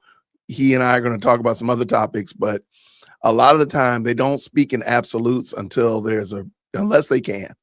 Whereas we sometimes, the pre-K law students, sometimes we're very quick to say, oh, this is guaranteed. This is it. And they're thinking, can you prove it? So I can say till the cows come home that I have a blue Stanley Cup in my hand, but can you prove it? Until you can prove it, they're not studying what you're talking about. So you got to be able to prove it legally. So it's not just, oh, mercy. Oh, gosh. You said what? Don't you have a job? Don't you have a job? Well, I do have a job. I'm doing my job. Get my wallet. Go get my wallet. What? Why, y'all? What have I done wrong? What have I done wrong? I'd love put gas in their car too yesterday. Come on, man, help a brother out. I've raised children. With you and are comfortable asking you to fulfill their needs of like you were with your father. Oh no, now you're not talking about my daddy. How you gonna talk about my dad? Oh man, my dad did he did as good a job as he could. It was 15 something. Right. Oh, give me my change back. Okay. Bye, baby. Have a good day at work. Is that other one taking you? Yeah. All right. Tell the other one I said hello to. Don't you have a job? I mean, really? What kind of kids am I raising over here? What am I doing?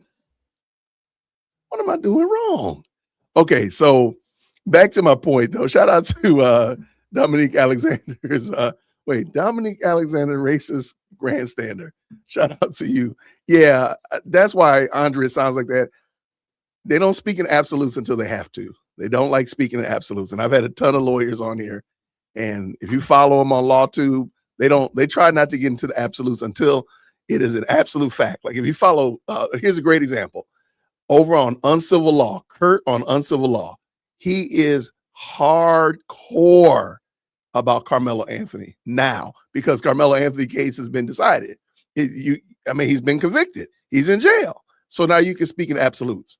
But if you go rewind the clock a little bit, he wasn't real absolute until he was found guilty and then convicted and then sentenced. That's my little point. But let's get back to Andrea. I love her. Let's go. When they leave during the actual trial. Sorry, I already we got in the middle of your comments here. I believe this was about Erica Kirk leaving the courtroom. I did see on Twitter, apparently she did at one point. Judge told us right after the break, she's gonna get accommodated. They're not going to force her to sit in there for all or nothing. That's They're going crazy. to allow Anybody would her even to think come and that. go. And that is because as the victim representative, she doesn't have the same status as everybody else who's the member of the public, everybody who's the press that's present. She has special rights under the Utah Constitution. As a Shout out to victim Utah representative. Constitution. So she is going to be treated differently. And that will carry over through the trial as well. Hypothetically, let's entertain a hypothetical because now we're talking years down the road and something that may happen or may never happen. But let's just say hypothetically, she's leaving and coming back a lot, Yes, I suppose there could come a point where the judge might be like, look, this is maybe a little disruptive to the jury. If the jury is like, getting distracted, paying attention to what Erica is doing, then they might revisit it. Barring that, they're going to accommodate her, and that will carry out through the trial as well. Amy Abadi, do you think any of the exhibits will be denied by the judge? Well, good question. Let's just go ahead and pull the take us off of KSL for a second there. Let's go ahead and pull up that exhibit list. What do we have so far? Oops, yikes. We've got the drone images 1, 2, and 3 are already in. 3.1, 3.2, 4, 5. These are all already in. These are all photographs. A lot of what is coming is video. And so here we see, for example, video 6, exhibit number 6. It's accompanied by this 6.1 written statement, 1102 of A. Wright. Exhibit 6, video of mother with children in the crowd. This statement by A. Wright is almost certainly going to be a statement by the photographer saying what it is and what they photographed, and that it's not AI generated, and it was, taken when they were there personally present at the event and so forth. If that's what it is, that's going to establish the foundation for this photo or for this video, then he's going to allow it in. Same thing with this 1102 statement for the video of the shooting from behind the questioner, video of the shooting from behind Charlie Kirk. Comes with a written statement from the TPUSA authenticating the footage from their cameras. Video 9, shooting from behind the booth, doesn't have the accompanying written statement. Don't know why not. Maybe they won't offer it. I don't know. We're going to have to see how that gets handled. Barring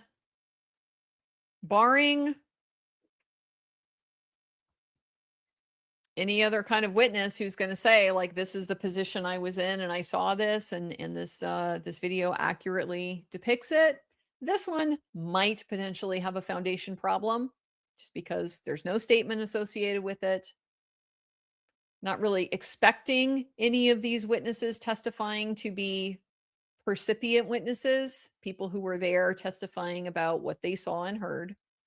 I think this particular Officer Bagley that we have right now is the main one that's going to give us that kind of perspective. Switch my banner here while I'm thinking about it. That's a good question. I don't know. But that one could potentially, be an issue for authenticity. So we'll see about that. A lot of the photos, same thing. It's just going to be somebody testifying. It's accurately showing what I saw. So this is likely to be law enforcement witnesses.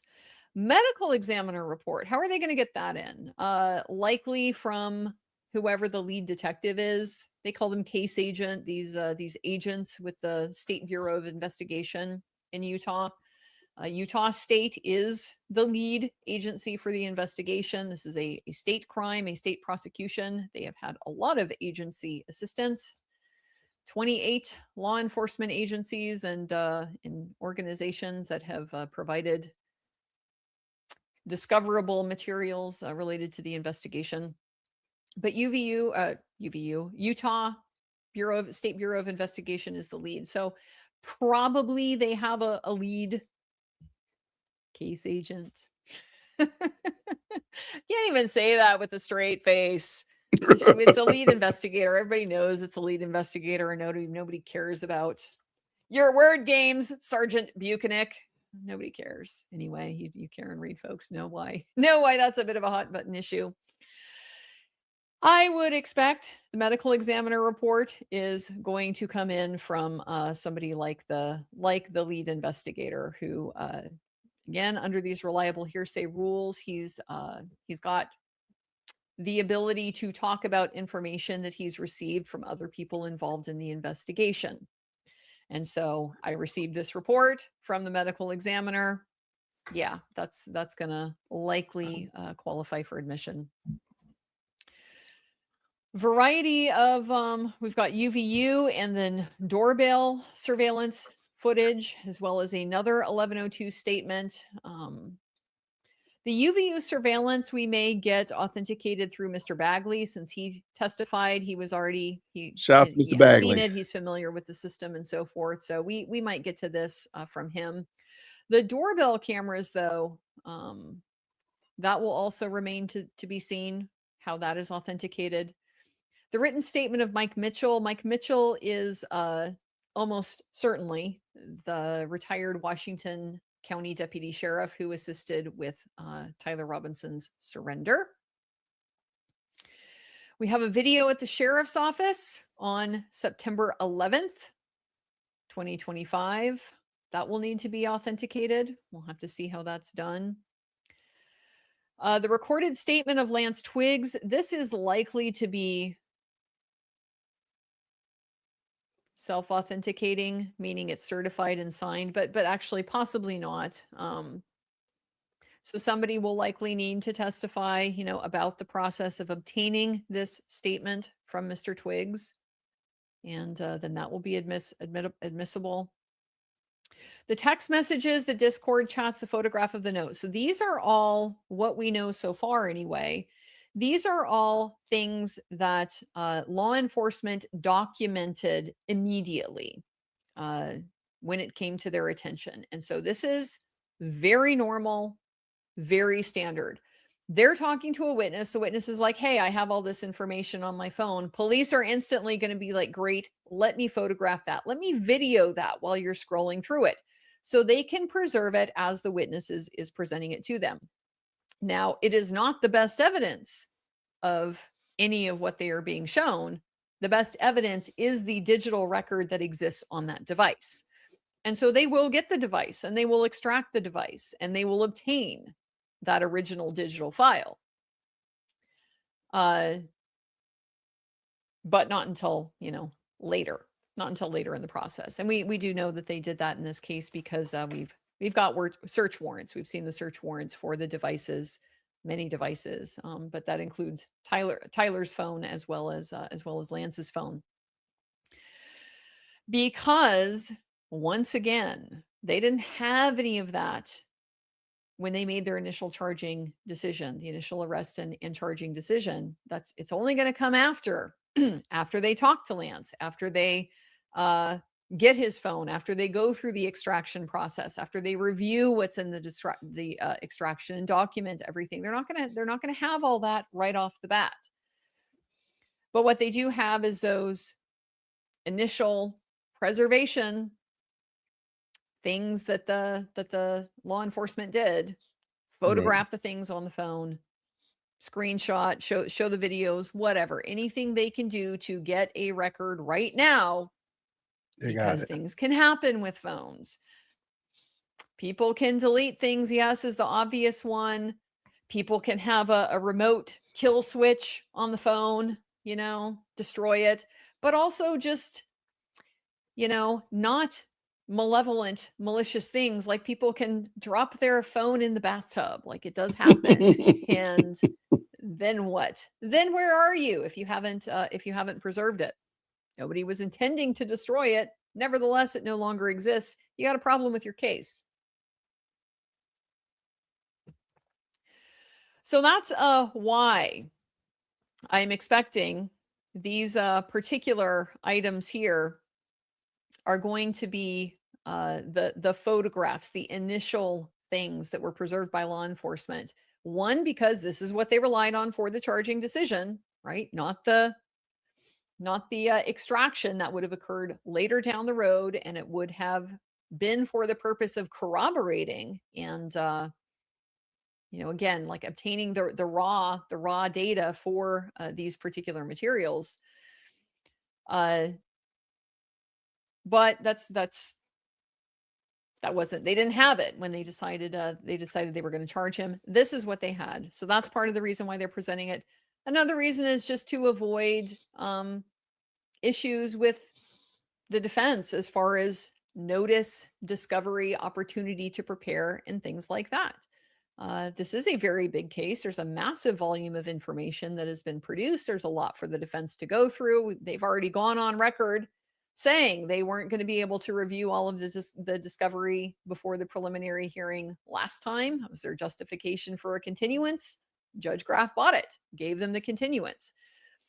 So there's a lot of stuff to go through. And when you're talking about going through like phone extractions and things like that, It is kind of wild. yeah, bro. these can be extremely voluminous. I mean, obviously, there's a lot of information on your phone, and that's not even just the stuff you know about. There's like a massive amount of stuff that you don't even know about because it's relating to the internal processes of the phone, the things the phone is doing while you're interacting with it, or even sometimes while you're not. And all of this stuff is creating records and helping the digital forensics people understand what the phone is doing. Once they know what the phone is doing, they know whether the phone is acting in a way that is predictable and normal and what you expect in these types of circumstances. That's gonna be or a if there is boring. something Ooh, that's gonna be sneaky boring. here. Something looks funny. Strange artifact here with a timestamp of 2:27 a.m. What could that possibly mean? That's the kind of thing that they're looking for.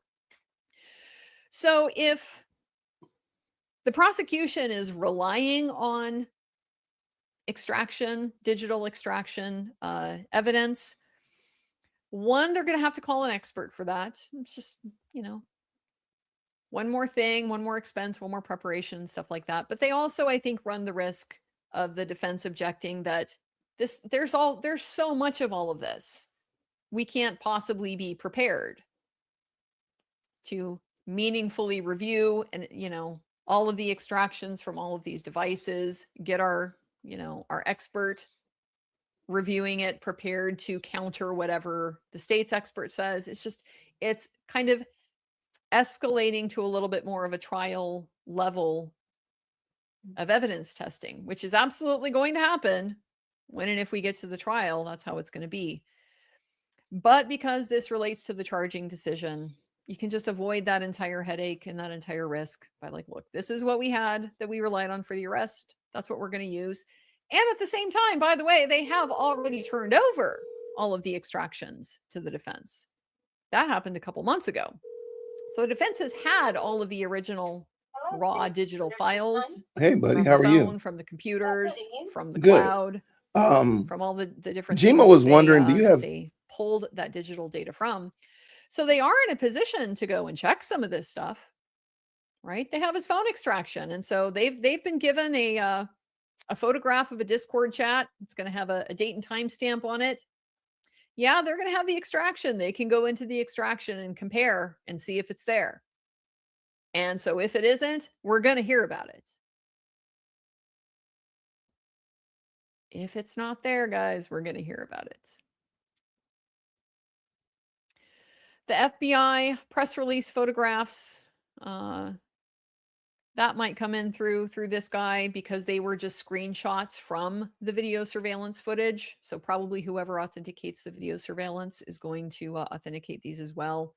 Photos of the rounds from the rifle. Again, these are likely to be the investigators.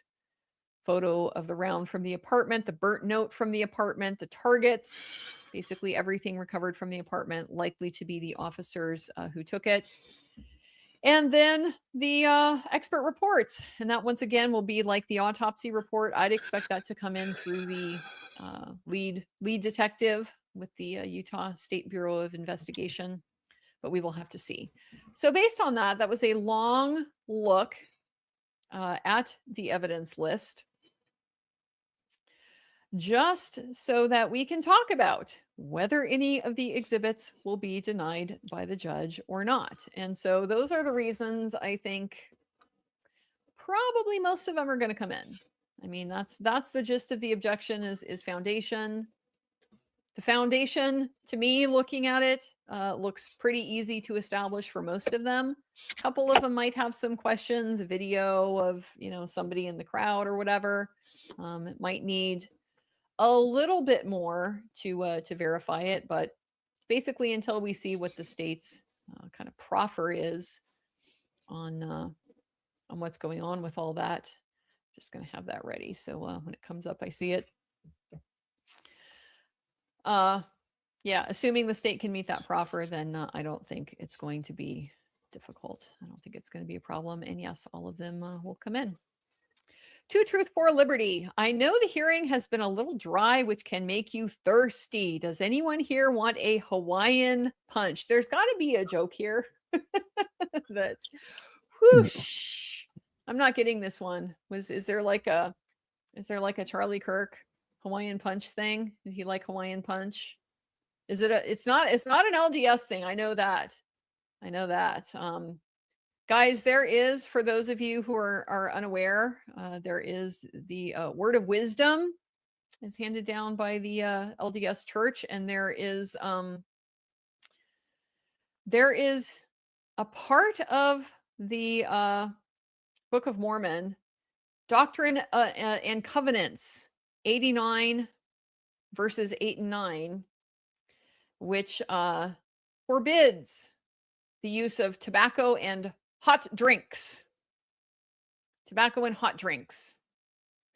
And then as well, the word of wisdom advocates against using substances that can harm you or enslave you to addiction. And so based on that, there is an official word of wisdom about beverages that is issued by the Church of Jesus Christ of Latter-day Saints. Breaks them up into some categories. Some drinks are perfectly fine. Others, really clearly not okay. Some in the middle. You got to use some moderation. Not necessarily harmful to you per se, but overdo it, and that could violate the Doctrine and Covenants. And so that's probably where the Hawaiian punch would lie, I would suspect, because it's a lot of sugar. A lot of sugar, not inherently bad for you, actually quite necessary for human metabolism. But yeah, if that's all you drank, probably wouldn't be so healthy. So somewhere in the middle of that. Anyway, I'm not a big fan of Hawaiian punch myself. Now, the Gatorade fruit punch. Hawaiian punch is getting the shine right here. That red Gatorade. Is it that serious? Yeah, I'll get that one every time. I like water. Of course, in moderation when you need your electrolytes. But just Hawaiian punch per se, can't say that's necessarily what I would be running through. Now, I of course have my Silver Needle white tea. Made myself a couple little things of it before we got started here, so I don't have to worry about getting dry. Although I did Pause. pause briefly during our lunch break The here. joke. To go refill. The jokes are Kyle writing Cowden, themselves. re-slingshot student DR heard the actual bullet followed by the report. Okay, so that is definitely a clarification, and that does make some sense as well, because the bullet itself is going to make noise going through the air. Like, you're going to hear it whiz by. But that's going to be a separate sound from the explosive sound that is emanating from the rifle where the explosive action is taking place to fire the bullet and so forth. So good explanation there as well, Kyle. You must be a gun guy. You must be a gun guy. Kyle's a blessing. He's a blessing. You can tear me apart if I say something stupid about in the waistband holsters. The waistband I'm holster not is a gun crazy. ignoramus, nor am I a gun expert. So, all right, we have just a straight super chat here from Deborah Lee ND. Thank you so much for that, Deborah. Appreciate that. To Truth for Liberty. How does reasonable doubt play into determining probable cause apart from the credibility of a witness? It doesn't. Probable cause has nothing to do with reasonable doubt. These are basically just different levels of certainty. This goes back to one of my favorite things. I mentioned it at the top of the show here: epistemic humility. What's Our that?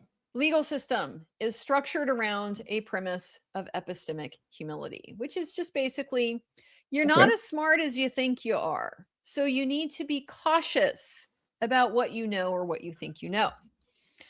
How cautious do you need to be? That depends on what's at stake. And so we're right now at the preliminary hearing stage. It's important to be cautious, but we're also not going to be like sending anybody to prison based on what's happening at this hearing right here today. Correct. The standard, therefore, is very low.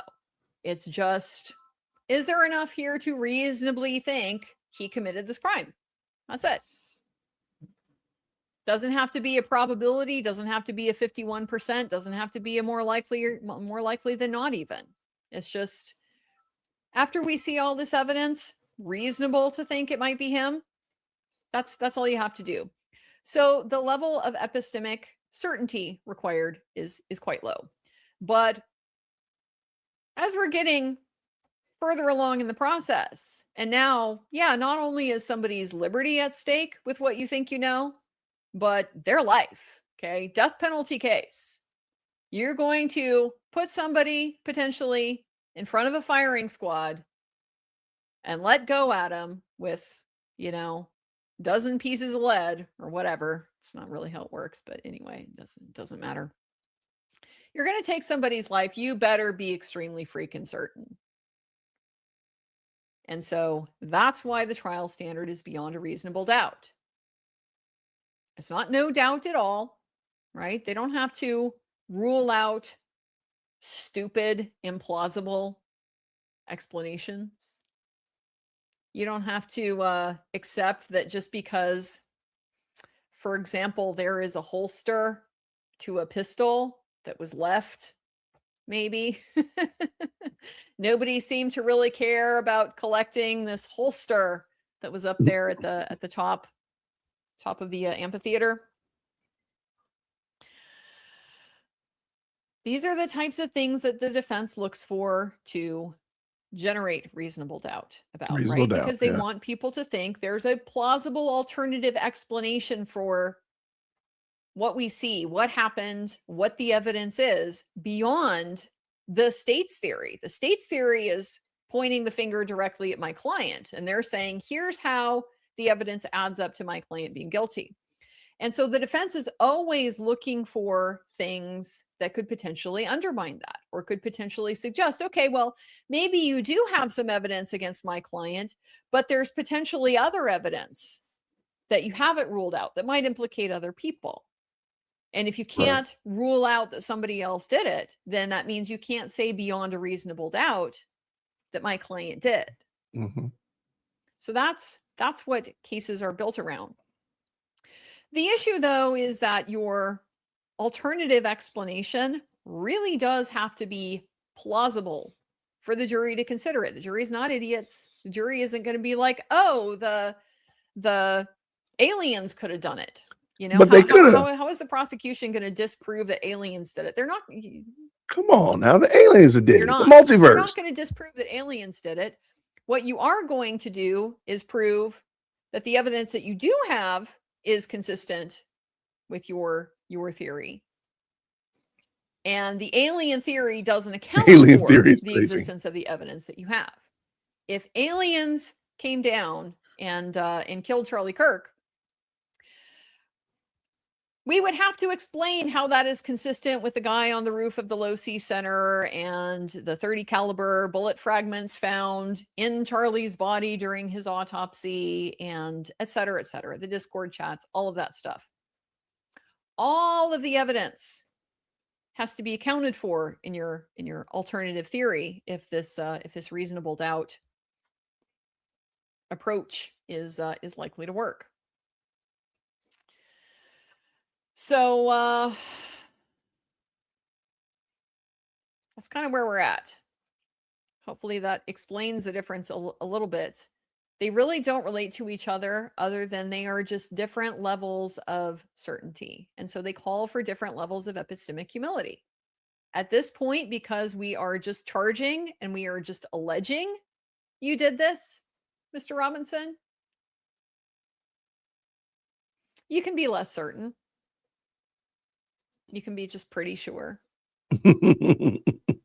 But when it comes time to test the evidence to decide if he did it and should lose his life for it, Yeah, that's you kind need of to be serious. a lot more certain than that.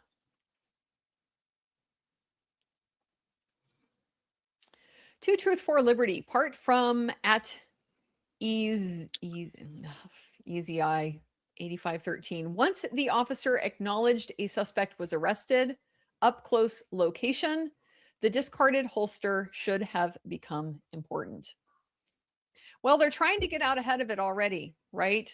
Two ways that they said it didn't really matter, right? Distancing, it didn't matter. It was totally okay that we had our tunnel vision. Didn't harm us this time. We know it didn't matter because number one, he said it was a rifle shot, not a handgun. So handgun holster wouldn't have mattered. Handgun wouldn't have mattered. Handgun wasn't the shot that I heard. That was Right. part of it. Not saying any of this is like good or strong or valid or whatever. I'm just saying this is the justification. And then second, to the extent that they thought they had the shooter in custody anyway, because they went and grabbed George Zen. George Zen had jumped up, I did it, or whatever. You know, he did the distraction thing. George Zen wasn't near that holster. He was up close near to Charlie Kirk. The holster was up towards the top level of the amphitheater. That's how he described it. So it wasn't connected with the noise that he heard, wasn't connected with the person that he had in custody. That's how they're going to distance themselves from it. Mhm. And yeah, you know, like I said, still got a lot to see in this case. A lot of reasons to think that the belief that he was shot with a rifle and not with a firearm is going to be substantiated. Again, the bullet fragments are going to be a big piece of that. Bullet fragments recovered during the autopsy. But it's just a real What about the exploding microphone? warning, a cautionary. Like, you kind of got lucky, guys. You got lucky that maybe your tunnel vision didn't bite you this time. But really wasn't a good thing to just walk past and not pay a lot of attention to, because you could have been wrong and you got lucky. You got lucky.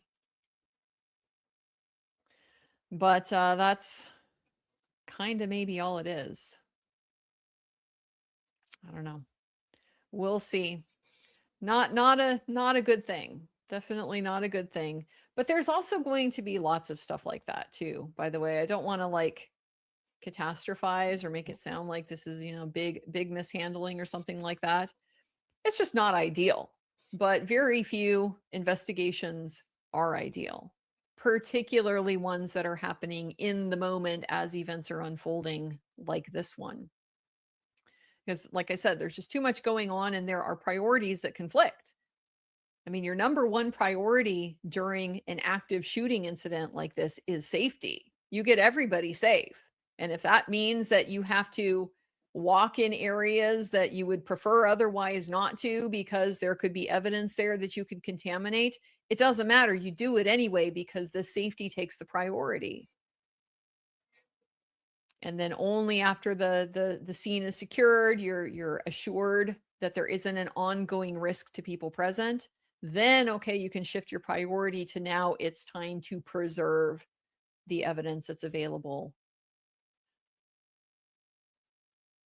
So it's not a perfect world. And there's always going to be, decisions like that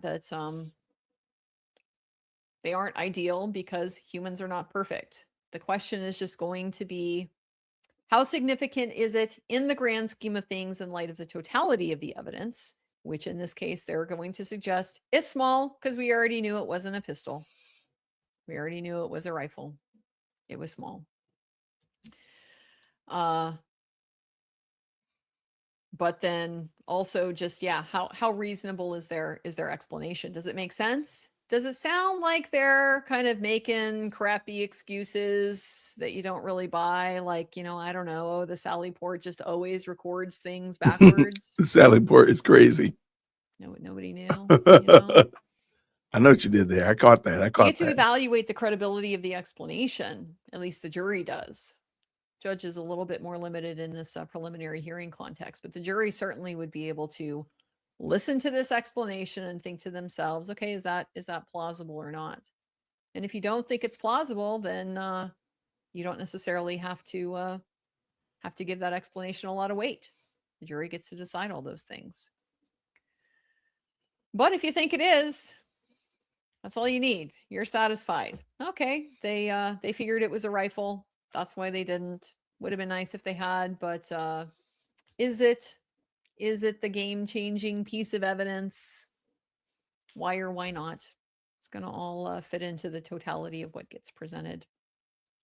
I hate bringing up chats like this because you're very sweet and I have to, but just make me awkward. I love Pussycat. Side note, you look beautiful. Hashtag hottest cat mom. You're too kind. You're going to make me blush. Cats have I heard somebody was making some noise earlier, but nobody has come in to visit me yet. So I imagine that will be just a matter of time. And we had a new member. I Love Pussycats is now a YouTube member. Welcome to the channel. Really appreciate all that support. All right, guys. So we are reaching the point where I am going to hit the pause. I'm not ending the stream or anything like that. I am just going to take myself off camera briefly so that I can do my rounds, check my trees, brew myself some more tea for the afternoon session. Okay, so Andrea is feel taking a free quick to, break. I want to say thank you all as we are hanging in here, toughing it out. This is kind of boring, I will admit. It's not as salacious as you probably think. Run and go take a break real quick. How about this one? I'm gonna drop the be right back in a second. Maybe I'll play a little bit of music. All I need to do is go check my mail. Here, let's go. Let me throw a little music in here. Hold on one second. Make sure I didn't miss anything. They're on break. They're on lunch, and they'll be back in about 6 minutes. Matter of fact, they'll probably be back by the time I run to go check my mail. How about this one? We're gonna do this real quick. Be right back. A greeting from Jude. Jude, a servant of Jesus Christ and a brother of James.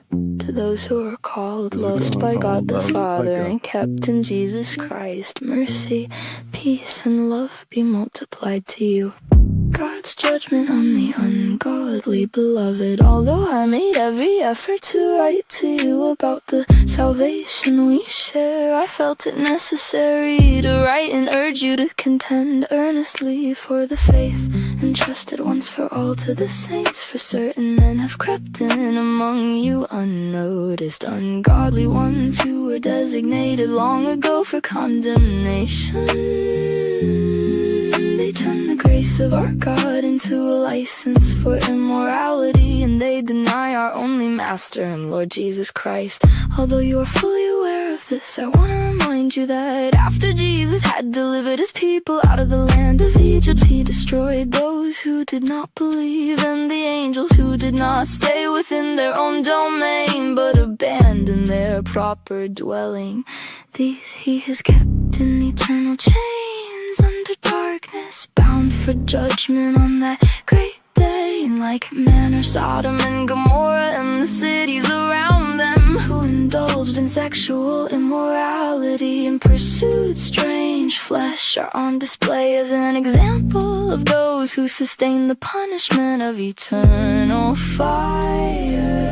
Yet in the same way these dreamers defile their bodies, reject authority, and slander glorious beings. But even the archangel Michael, when he disputed with the devil over the body of Moses, did not presume to bring a slanderous charge against him, but said, "The Lord rebuke you." These men, however, slander what they do not understand, and like irrational animals they will be destroyed by the things they do instinctively. Woe to them! They have traveled the path of Cain, they have rushed for profit into the air of Balaam, they have perished in Korah's rebellion.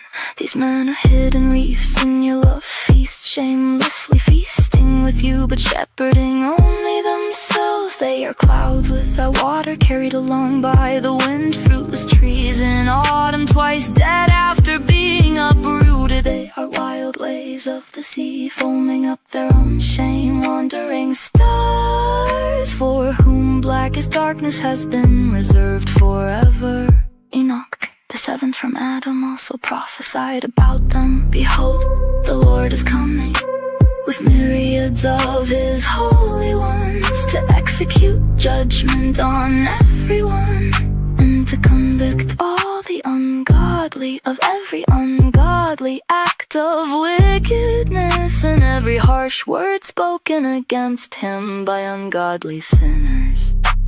These men are discontented grumblers, following after their own lusts. Their mouths spew arrogance, they flatter others for their own advantage. I call to persevere, but you, beloved, remember what was foretold by the apostles of our Lord Jesus Christ, when they said to you, "In the last times there will be scoffers who will follow after their own ungodly desires. These are the ones who cause divisions, who are worldly and devoid of the Spirit. But you, beloved, by building yourselves up in your most holy faith and praying in the Holy Spirit, keep yourselves in the love of God as you await the mercy of our Lord Jesus Christ to bring you eternal life. And indeed have mercy on those who doubt, save others by snatching them from the fire, and to still others show mercy tempered with fear, hating even the clothing stained by the flesh. Doxology. Now to him who is able to keep you from stumbling, and to present you unblemished in his glorious presence with great joy, to the only God our Savior be glory, majesty, dominion, and authority through Jesus Christ our Lord, before all time and now and for all eternity. Amen. Amen.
They are back. Give me 1 second to get them populated back in here. Sorry about that. I don't know where my screen is. My screen has gone blank on me. There we go. Oh, it's your friend anyways. Y'all friend. Y'all love her. I know how y'all love her. Done SWAT. Green hearts in the chat when you can hear. Yes, Were you a sniper? I was. I worked well with them, but I was not a sniper. Okay. So when you, okay, just strike that. Also, we talked about the holster that was found. Oh my gosh. Are you aware if there were any other guns confiscated on the scene that day? I'm not. You don't know one way or the other? I don't know. All right, now I want to go through with you your timeline. You mentioned that you started at the Hall of Flags, right? And then you came down. It took you a minute to kind of navigate the stairs with the crowd and the chaos and everything. And then you were in the grassy area of the courtyard for a bit. Is that right? Yeah, so about 30 seconds to get down the stairs, and then I went right down to where the tent was. And that's where you found the holster. No, the holster was up higher. So I went down by the tent, so it's lower level. So as I came down towards where Charlie Kirk was shot, I went down towards the tent to assess to see what was going on down there, because I didn't know exactly what. I heard the gunshot, didn't know exactly what was going on. I'm sorry, I missed that you went down to the tent. So let me ask you about that. So what did you do when you got down to the tent? When I got down the tent, Charlie was gone. They put him in an SUV and left. At that moment, there were still some people running around. So I decided to preserve the scene as much as I could with trying to escort people out. And that's why I went back in and started pushing people off the grass area to conserve any ammunition or any casings or anything to that effect that would be around. I wanted to make sure people were off and there was as much evidence preserved as possible. So just to be clear, by the time you got to the tent, Mr. Kirk had already been removed and taken from the scene. Is that right? Yes. Okay. So in your professional opinion, what was the perimeter of the crime scene? What do you mean by the parameter? The perimeter, like how far did this crime scene stretch? Like where did you want people to move off of? Oh, well, at first I wanted them all off the grass because, like I said, I thought we had a suspect in custody. So to me, it would be a close encounter. So I was trying to push everybody off the grass in case there were shell casings or to that effect that I got on the grass. So after I pushed them off to that part and getting up to the top where I saw that empty holster, when I saw that empty holster is when things started slowing down for me a little bit. All the chaos and stuff that's when I realized that it was a rifle shot, not a handgun shot. Okay. And that's when you saw the Low-C building and it occurred to you should go check it out. Yes, it was right in my line of sight. And correct me if I'm wrong, but the whole time that this is going on, you had an active body camera on your, I guess your collar, is that right? I was right here on my Your chest. Yes. Okay, and it was on. Yes. And it appears to me from reviewing your body camera that there was another individual who was with you that went to the Low-C building who was in civilian clothing but appeared to have a gun. Who was that? You have on a maroon shirt. I don't know who he was exactly. He had a badge on, and I had somebody with me to back me up as I ran up the stairs to make sure I had somebody with me. So you don't know what agency he's from or where he's from? That's interesting. And it looked like he had a pistol. Yes. Is that right? A handgun, yes. Right, a handgun. Yeah. And so the two of you go to the Low-C building. Yes. When you reviewed the videotape at the police department later, did you check to see if anyone had been on the Low-C building after the shooting, after this individual had jumped off that you've already talked about? Was there anybody else on the roof? Did you check and see in that gap of time? In that gap of time, no. So once I put up the barrier, I only walked up to about that point. Then I went down and reviewed the video from that moment on. So are you able to say for one way or the other if anyone else had been on that roof in between when the person jumped off the building and when you came on the roof? Are you able to say one way or the other? There was people up there looking for an individual that ran that way, because when I first got told the individual ran heading north, that we didn't know where the shooter was. So we started climbing up and looking, clearing the building. And it wasn't until I went to the PD and actually saw him jump off of the building that I knew he was off the building. Let me rephrase that because I think I either asked it badly or you misunderstood me. So let me go back again. So from the time that the individual that you spotted on the video jumped off the roof, right? The individual that you thought was in the prone position. Okay. Between that and when you got on the roof, did you ever check to see if anybody else had been on the roof in that period of time? Yeah, and I didn't see anybody. So you I did didn't watch? notice anybody. You didn't, did you look on the video to see that entire, okay, that's what I'm asking. So you did not review the video to see if there was someone between you, that individual jumping off and you coming on, if anybody had been on or disturbed that scene in any way? Okay. But once you put the tape up, then we're confident from that point on the scene was preserved, right? By the way, where did you get that tape? Officers responded on the scene that he was down on the bottom and threw it up to me. So Okay. So you didn't have it on you? no, And you didn't leave the scene to go get it? no, Someone threw it up? yes. Great.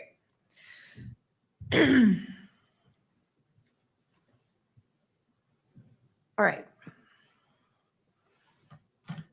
While you were on the roof, did you encounter any spent casings? As a matter of fact, no, that's why when I saw the prone position where a person would be laying down as a sniper, being around guns and snipers all the time, I was looking for a spent shell casing. I couldn't see one. I was looking over the edge, looking all over the place, making sure the gravel wasn't disturbed, and I couldn't find a shell casing at that moment. And that would be, the reason you would be looking for that was because some types of guns, when they shoot, eject a casing automatically, right? Some Yes. do, some don't, Yes. right? And then you also didn't find any unshot bullets. No. Okay. Are you aware of there being a bullet found on another roof I'm not. vicinity? Were you aware of another bullet being found on the scene, not on the roof of the Losi building? I know. All Where'd right, that your come body from? cam footage that I reviewed appears to end while you're still on the roof. Do you know why that is? I think the battery went dead. It was just right at that moment. Okay.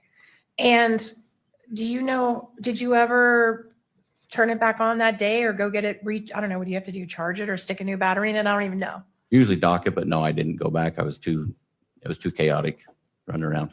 So that 27-minute and 35-second body cam that starts when you're at the Hall of Flags and ends while you're still on the roof, but haven't put the crime tape up yet, that's the only body cam you have that day? Yes.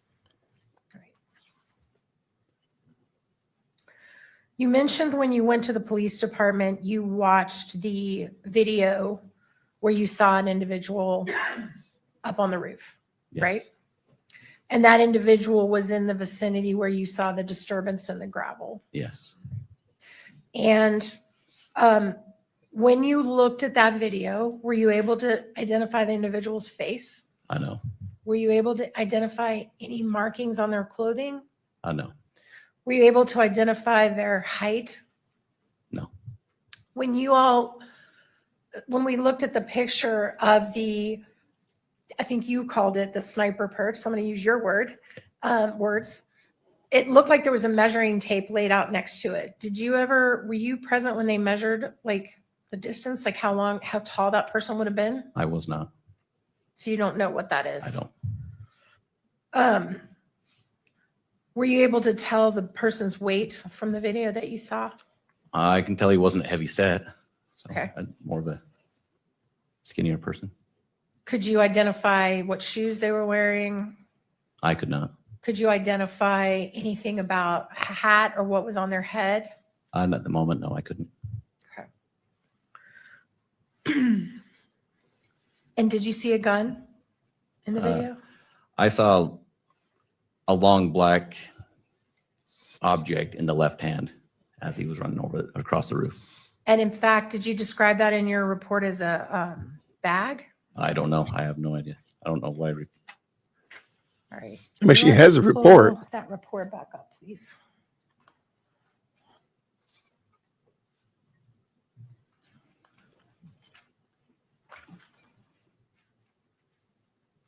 You have the report. So what did he say?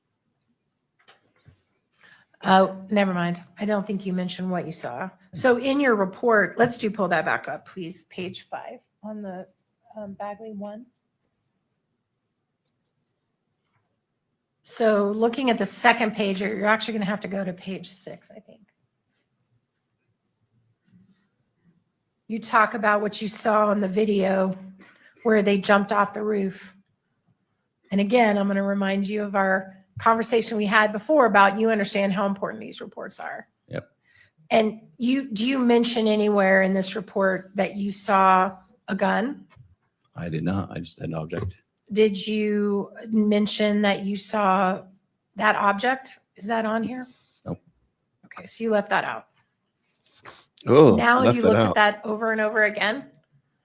The video? No, Yeah. I've only seen it twice. Oh, really? Yep. When's the last time you saw it? It's been months. Okay. The last time you saw it, were you able to tell what that object was in his hand? Yes. Now- Well, not tell what it is. I could see there's an object in that left hand. Yes. And could you, knowing what you know about the case today, do you have an idea about what that object was? It looks like a rifle or something to that effect, a long object, It looks like a rifle. like a long object, like skinny and long. You can see it's like almost like it's covered over something. So you saw the cover, which was the towel, right? Yes, and the shape of it is long. Okay. You know, So you can see a towel, but you can't see an actual I don't know if it gun. was a towel or a blanket. I don't know what it was. But you can't see an actual gun. No, video. like an object, like a form of a gun, like a long. He's object. telling you that. He's telling you that. What are we talking about? All right.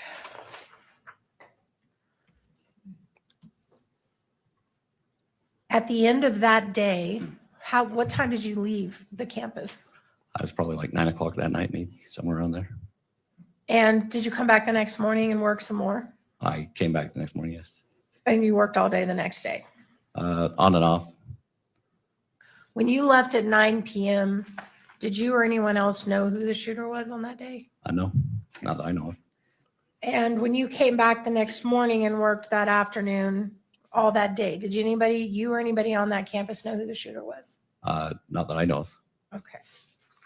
Anybody? He's supposed to know So everybody? nothing that you found that day or anyone else to your knowledge on campus was able to identify who the shooter was. And that they know. Well, during the time I was there, no, that I knew of. I also want to talk to you about that giant picture that was showed to you. Do you know? Exhibit 35, I think. Yes, it's Exhibit 35. Do you know who took that picture, where it came from? I do not. Do you know how old it is? I have no idea. Okay.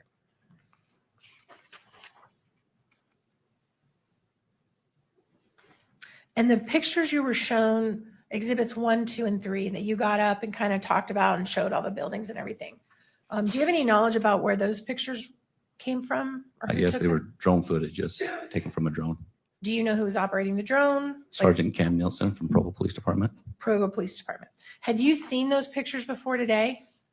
Before today, yes. When did you see them? A couple weeks ago. And that was just in preparation for testifying? Yes. Prior to that, had you ever seen those pictures?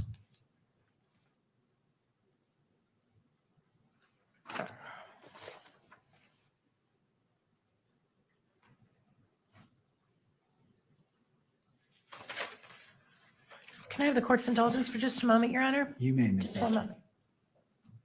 No, you can't. Okay. All right. So, I mean, she's trying to cast doubt. I understand what she's trying to do. She's got a job. She's trying to do it. So I ain't mad at her. One last thing I want to clarify.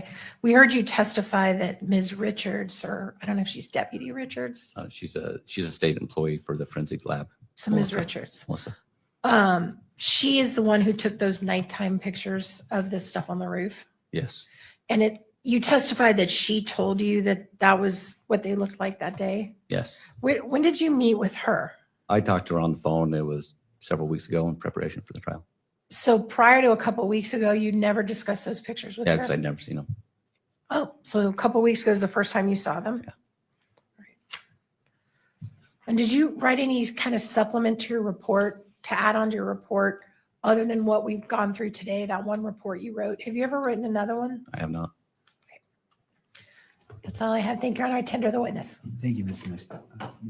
Mr. Grunander, redirect. Just one question, I believe, Judge. All right.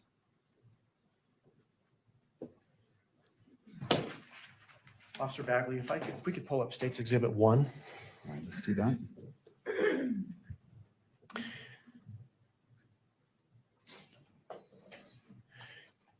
You've talked about this handgun holster that you observed Yes. on the grass in the courtyard. Yes. I'm going to ask you if you would approach the monitor when it comes up and point out as best you can where you observed that holster, okay?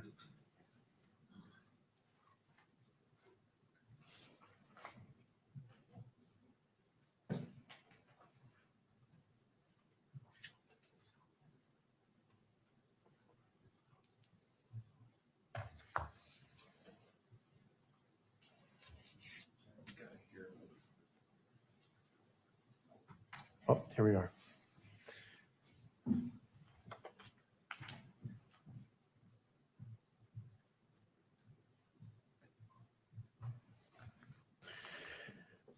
So again, the question is where was that holster lying when you observed it? So again, this is the picture of the courtyard area facing north. On the south end down here, you got different tiers of grass. On this top tier back here in this area, which is more the center bottom left of the photo. So it's going to be the waterfalls on the left side, so more towards the top of it. On the south side by the Fugal building, that top tier of grass is about where it was at. In the middle area of that? Yes. By the Fugal building. Okay.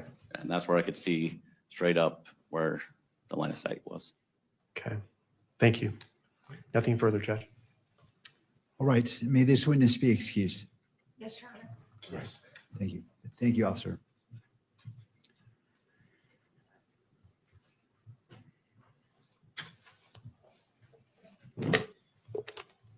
Just for the benefit of those in attendance, you may have noticed that I drink some water. Please, if you have water in what's been previously approved, don't hesitate. You can drink, just don't spill it. And let's go to the state. Ready to proceed with your next witness?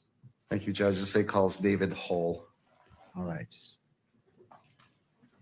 If you'd like to come forward and be sworn in. You do solemnly swear that the testimony you shall give in the case now pending before the court will be the truth, the whole truth, and nothing but the truth, so help you God. All right. If you'd like to be seated right here. Thank you, SC Dog. I appreciate you. In the witness seat. And once you're situated, there's a bottle of water to your left.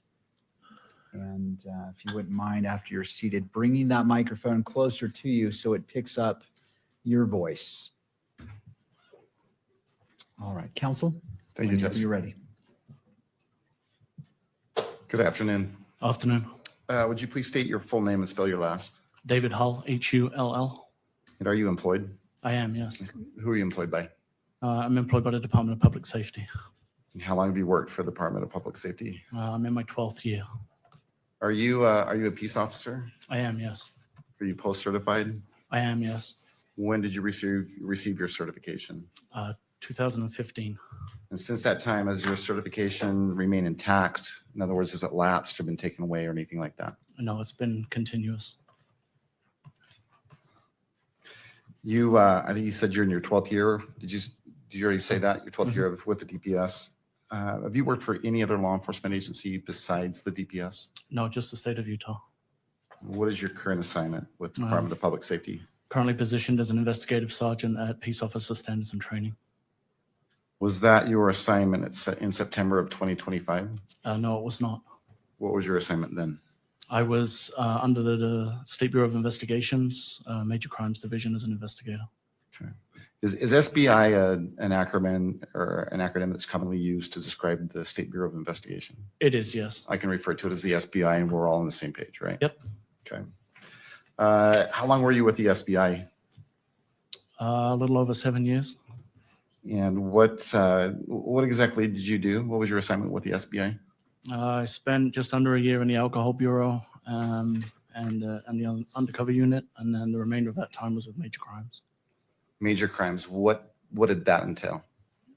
Predominantly investigating crimes that are considered to be major in nature, predominantly violent crime, including homicide, sexual assault, in some cases, fraud cases, kind of covered a whole gambit of things, but predominantly violent crime. And throughout your career with the DPS, have you done any training related to murder investigations specifically? Yes, I have. And could you just briefly describe what that specific training entailed? I've done internal and external courses around lead homicide investigation, officer-involved critical incidents, child deaths and unexplained deaths in children, aquatic homicide, and then just continuing investigations related to homicide itself. And throughout your career with DPS, have you either played a role in or led a homicide investigation? I have, yes. How many do you think?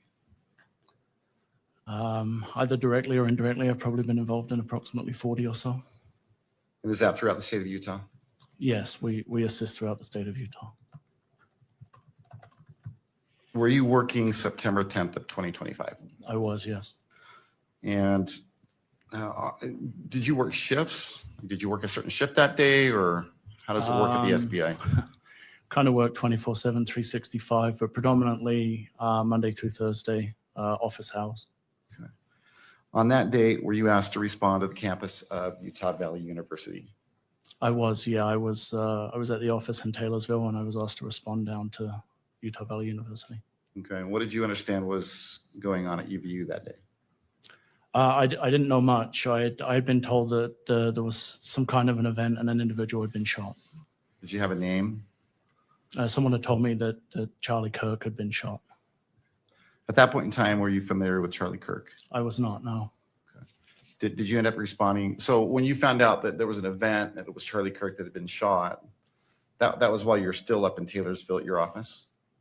Yes, we hadn't been asked to respond at that point. Another agent in the office showed me a video of the shooting, and I went back to work because we hadn't been asked to respond at that point. At some point, though, were you asked to respond or directed to respond to Utah Valley? Yes, we were. We were asked to make our way down to the university to provide any kind of assistance that was needed. Okay. And do you recall who directed you to come down to Utah Valley? I believe it was Lieutenant Jensen. And is that something, responding to a scene like this, on a report like that, is that something that's done frequently within the SBI? Yeah, SBI functions as a supplementary investigative division for really anybody in the state who needs it, whether it's a smaller local agency that just needs additional resources. We often respond with the crime lab to help process crime scenes. But it would be normal for us to be called out to assist another agency.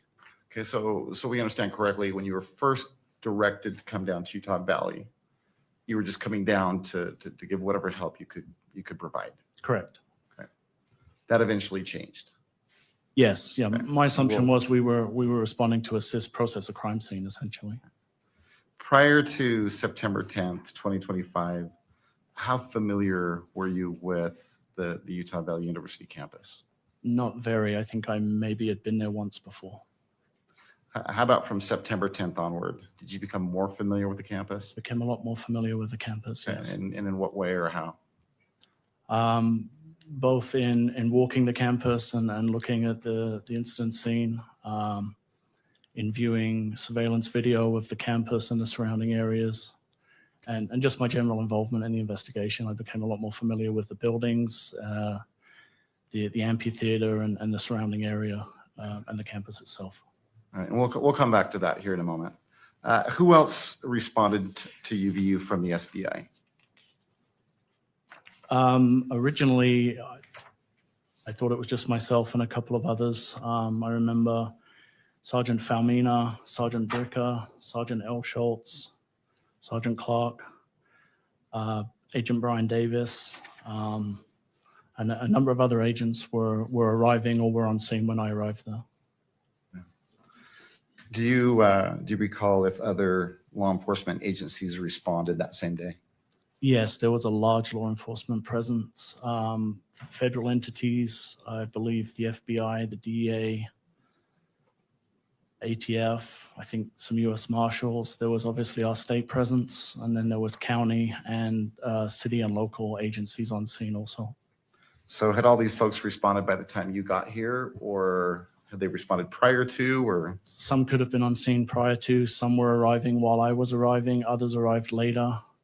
I know there were several forensic units from various entities, including the State Crime Lab and other agencies. And did you interact with all these different agencies? You personally? Throughout the course of the following few days, probably the majority of them, yes.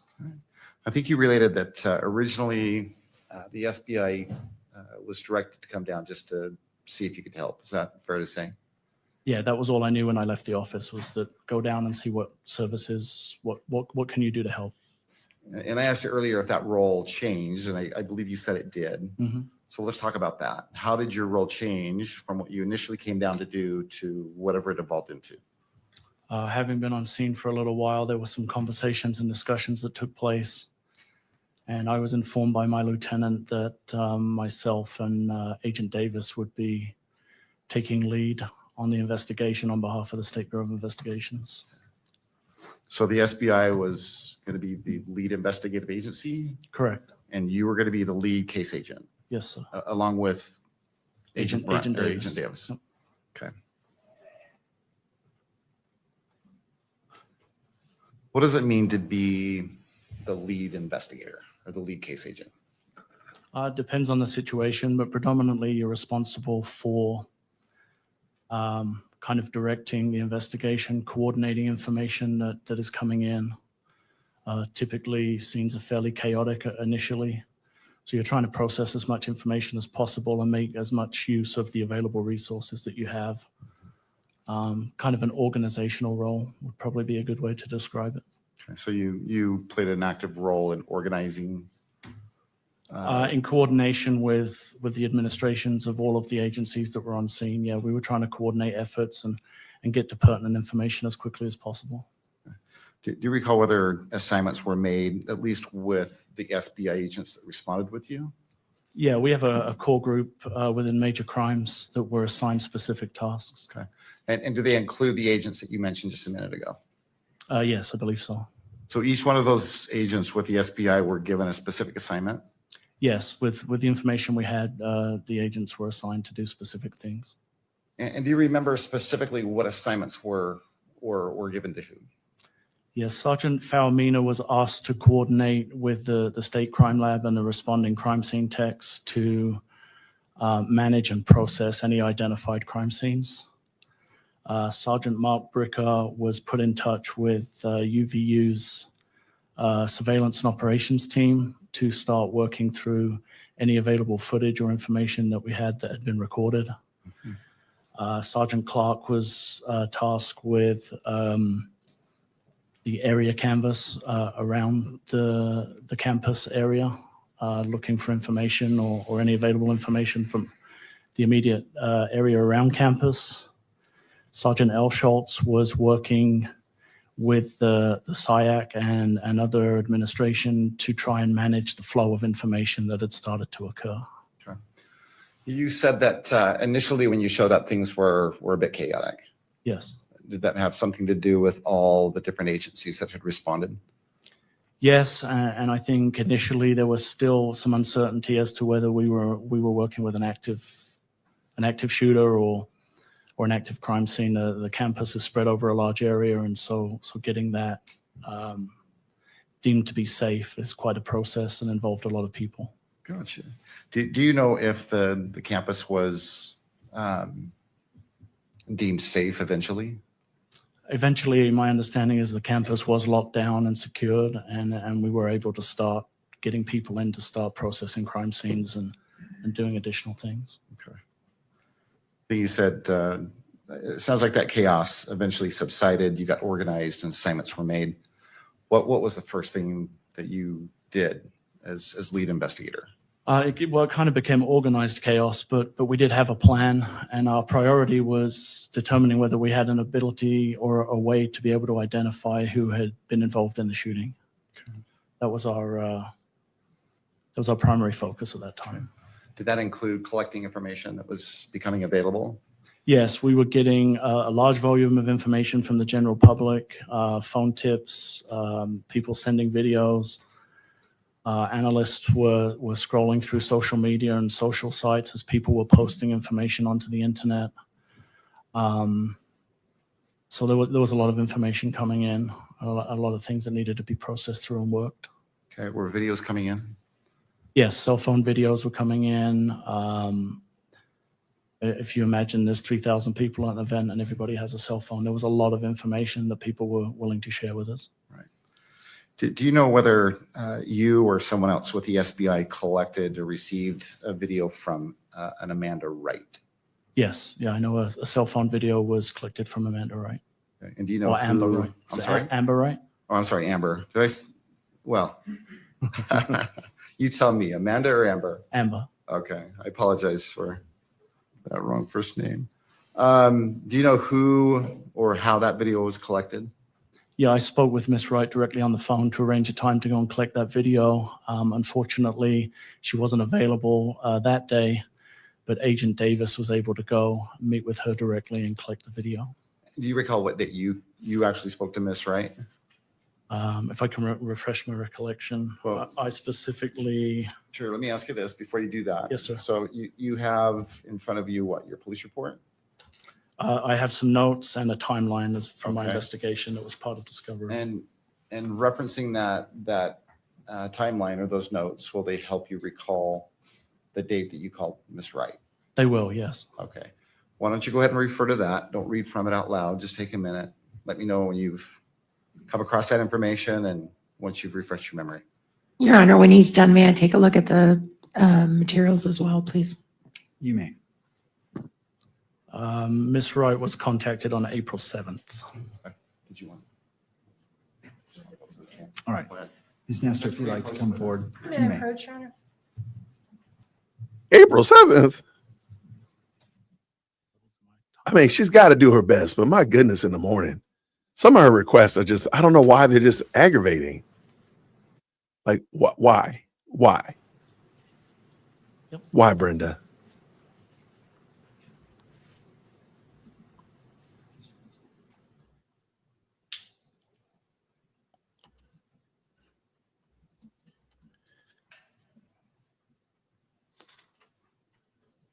Why do you need that? Why do you need that, Brenda?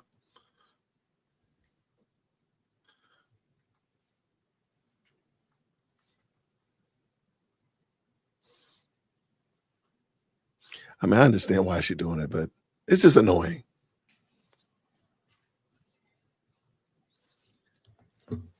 Mr. Sturgill, when you go back, if you wouldn't mind shifting the lectrum to my right.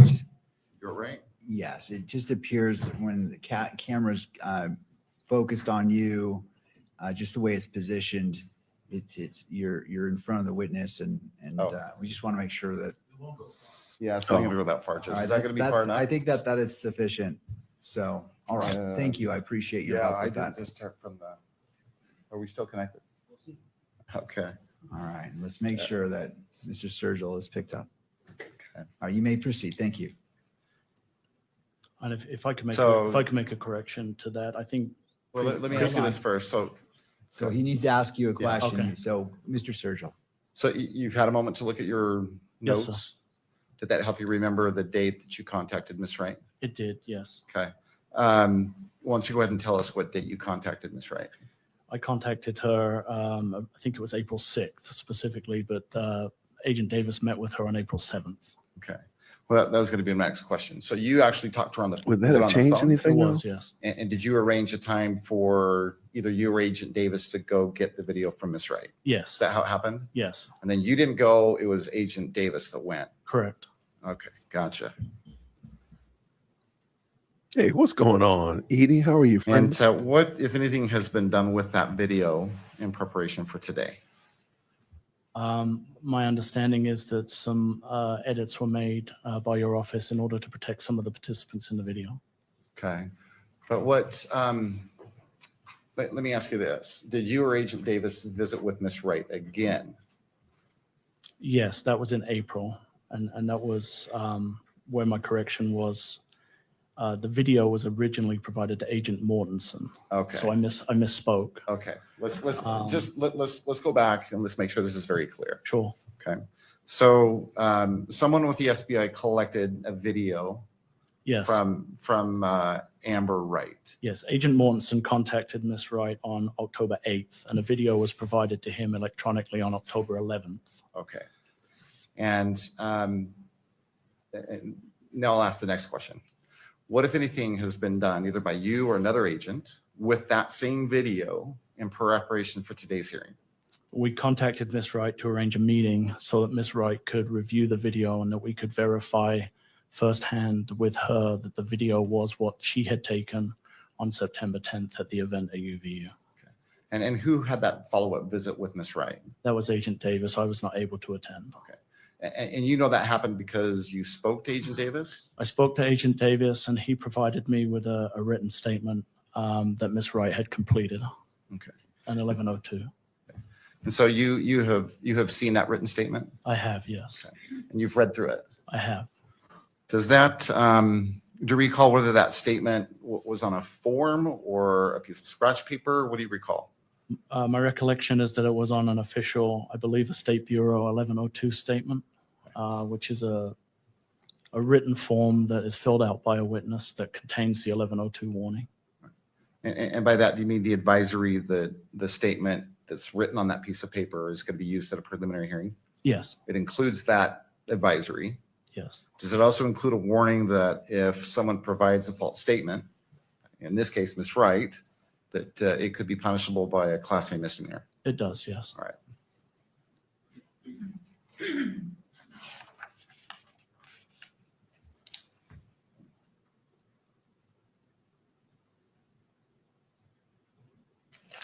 And what do you recall is the essence of that written statement from Ms. Wright? I mean, what does it basically say? Object, Your Honor. At this point, we want to assert our standing objection to the constitutionality of allowing in Ms. Wright's statement when she is not here present in court to be cross-examined.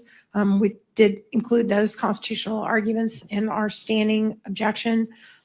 Also, this does fall under the type of document that should be safeguarded under Rule 4-202.02, Parent 8, Parent F as in Frank, and or should be classified as protected under subsection 5O as in orange, because the disclosure could jeopardize the life, safety, or property of the witness. It's also technically a victim's.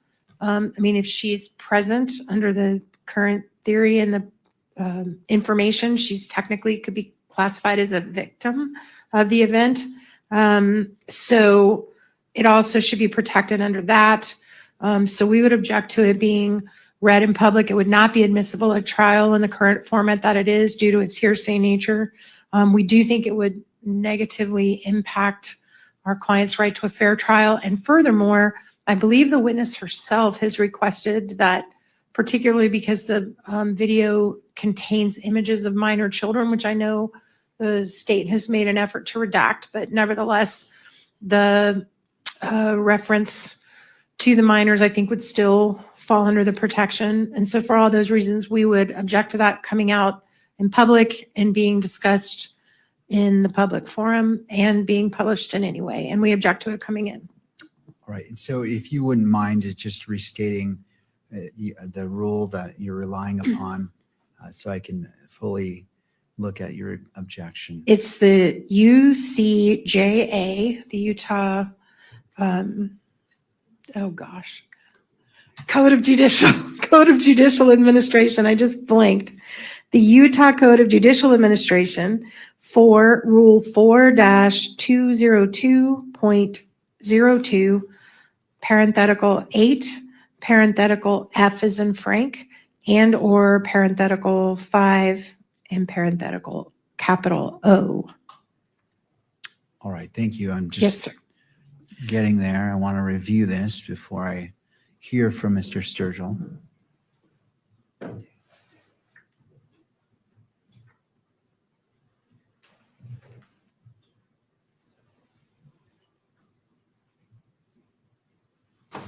right, I've reviewed that. Mr. Sturgill.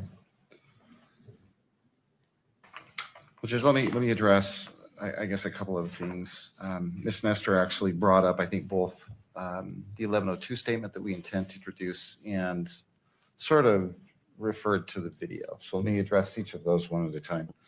With regards to the 1102 statement that was prepared by Ms. Wright, Judge, it was gathered in compliance with the Utah Rules of Evidence 1102, specifically subsection B8. It's a statement that was gathered by an SBI agent. It was prepared with knowledge of the advisory that it was going to be used at the preliminary hearing, and it also included the warning that if a false statement is given, it's going to be a Class A misdemeanor. Judge, I don't know what additional foundation you'd like.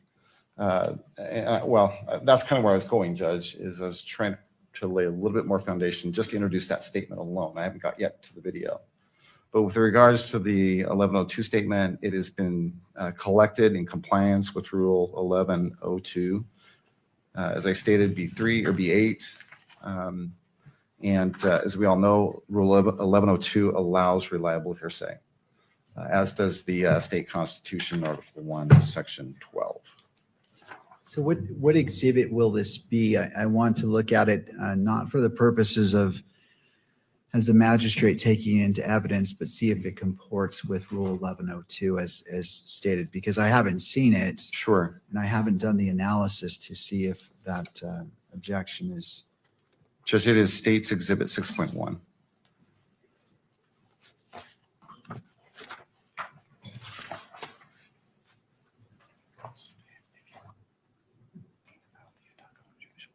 And Your Honor, just for the record, we just want to make a record too that it's difficult for the court to make a reliability finding when the individual is not here to be tested and cross-examined. And for those same reasons that we list in our standing objection, we just want to reiterate to the court that we think it really hampers you from making that reliability determination. Thank you.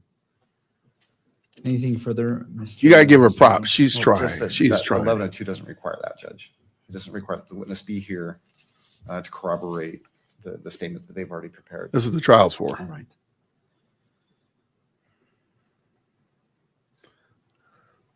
All right. I've had a chance to review State's Exhibit 6.1, taking into note what Ms. Nestor noted, UCJA 4-202.02 and referencing the section she did. Well, and Judge, I don't mean to interrupt, but I had not yet addressed that rule. I would simply just add to that judicial rule, it has nothing to do with admissibility. It's simply publishing it. And I'm sorry. So, okay, so let me just hear your full Yeah, argument. I didn't realize you wanted to hear all of it. I thought you were going to rule on the 1102, but. Well, I want to focus on the 1102. I want to keep this clean. So let's Right. focus on the 1102 Okay. and we'll stop Sure. there and I can make my ruling. And then if there's any objections, I just need to take it one step at a time to be thorough. So Sure. I'll hear all your arguments about the 1102 statement. I'll return to Ms. Nestor for any final thoughts, and then I'll make my ruling, and then we can move to the next I stage. appreciate that, Judge. And I think I think I have addressed the 1102 question as far as admissibility under Rule 1102. I thought that's what you wanted to rule on first, and then I would address the UCJA 4-202.02. And if you want me to do that now, I can do that. And it's just simply that it has nothing to do with admissibility. It has everything to do with publishing that. And Judge, I think if you'll look at that written statement, I believe Ms. Wright's personal information, for the most part, has been redacted. Other than that, and beyond that, Judge, I'll leave it up to your discretion. Well, as it relates to, well, let me take it one at a time. Let's start with the last statement. What I have in front of me, Plaintiff's Exhibit 6.1, has her full information here: address, phone number, social security number. Okay, Judge, I apologize for that. I thought we'd provided a redacted version of that. Yeah.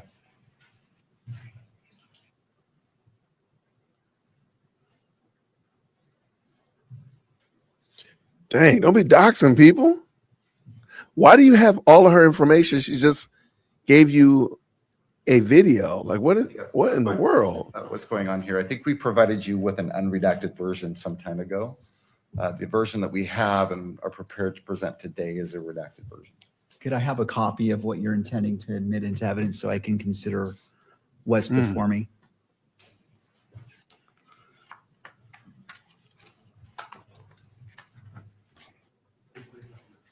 Yeah. Judge, we can bring it up electronically. We don't have a hard copy of that. All right, I want to make sure that's not coming on screen. It's just coming on my screen to review it. All right. Okay, no, and that's fine. It's not, it's just for that I can look it on my screen because I'm trying to evaluate. So if you just want to put it back on my screen. All right, well, so what I'm doing is I'm looking at this and just for clarity moving forward, if there is a particular exhibit, I'll ask that you provide it instead of me relying upon here, just so there's no misunderstanding and I can see exactly what is being moved into evidence. I don't want to assume, right, and I want to do the proper analysis. All right. So and I appreciate that, Judge, and I apologize. I understood that we were presenting redacted copies today, and okay, I think there's No, just that's been a little bit of a glitch, so I apologize for that, Judge. all right. And Ms. Nestor, I just want to make sure that you're looking at this exhibit as opposed to what I was just looking at in regards to your arguments. With this clarification in mind, any update to your argument or anything that you would like the court to consider? The only other issue I think that exists with this that I haven't already raised is that there's clearly two different authors in the body of the document. One wrote something on the very top line, and then it looks like Ms. Wright wrote the rest of it, which we don't have any indication of who wrote that top line and when they filled that in, if it was before or after she signed the document. So I have some concerns about authenticity with respect to that as well. And that's all I have. All right. And as I'm determining it, it does appear that the writing is different. Did you want to lay additional foundation, Mr. Sturgill, Certainly, or Judge. provide information for the I'd court? be happy to do that. Do you have in front of you State's Exhibit 6.1? I do, yes. Okay. You've heard the discussion that just took place. It appears as if there's two different styles of writing on that form. Yes. Okay. I imagine that you have the writing that includes the personal information for Ms. Wright, and then directly below that, I think there's a line there that appears to be arguably writing prepared by someone else. Is that in fact accurate, that that is a different That's correct. author of that writing? What do you know about that writing on that first line just below statement of incident? Because we were asking Ms. Wright to verify a specific video, the file name for that video was written on the statement in her presence. And then that video with that file name was then shown to Ms. Wright to verify that it was, in fact, the video that she had provided to us. Okay. And so was it you or SBI agent Davis that prepared that? Based on the writing, it appears to be Agent Davis's writing, but it's not my writing. All right. But that is the routine, or is that kind of how you commonly do this? In this case, because we were specifically asking them to verify a specific digital file that had a specific digital name, and we didn't want there to be any errors in how that name was presented, we wrote the file name on the document for the individuals. Okay. All right. Anything further, Ms. Nestor, with that additional information before the court makes its ruling? Your Honor. All right. Thank you. Could you leave that on the screen for me, please? I appreciate that. And scroll down to the bottom. I just want to review it one last time. All right. And I believe this is Exhibit 6.1. Is that correct, Mr. It is, Sturgill? Judge. And Right, I would move to admit 6.1. Thank you. So considering the arguments made by Ms. Nestor and Mr. Sturgill, I rely upon Rule 1102 as well as the Utah Constitutional Article 1, Section 12, as I previously mentioned, that final paragraph it states nothing in this Constitution shall preclude the use of reliable hearsay as defined by statute or rule in whole or in part at any preliminary examination to determine probable cause or at any pretrial proceeding with respect to release of the defendant if appropriate discovery is allowed as defined by statute or rule. I have examined this and clarification was made. The previous version of this would fall afoul of having identifiable personal information of Ms. Wright, and so that was removed. And this one, with the redacted portion of the identifiable information, personal information for Ms. Wright, is before me. And based off that, State's Exhibit 6.1 with redactions is admitted into evidence and may be published. Thank you, Judge.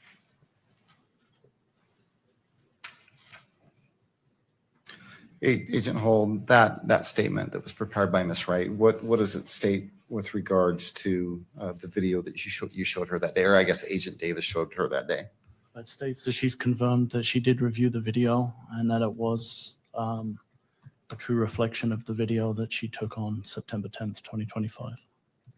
And did she identify who's in that video in her statement? Herself and her 2 young children.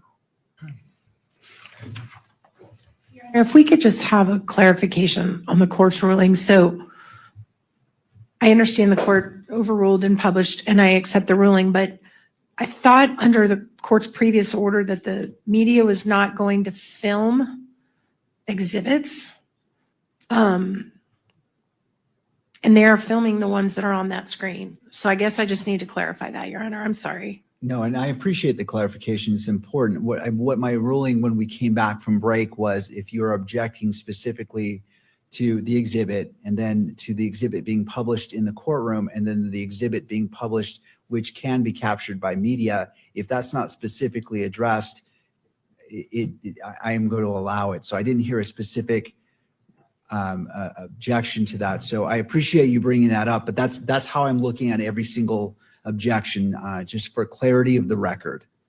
Thank you, Your Honor. So just to make sure I correct the record, we are objecting to the publication of this under the UCGAA rules for the reasons I said, but I respect that you've ruled on that. And in the future, I guess we'll just make particularly clear we're objecting to publication because I do think anything that's getting on that screen is getting filmed. Okay. So thank you, Your Honor. Thank you, Ms. Nestor. And Mr. Sturgill, did you want to respond? I mean, it's the genie's a little bit out of the bottle on this particular issue, but any record you wish to make.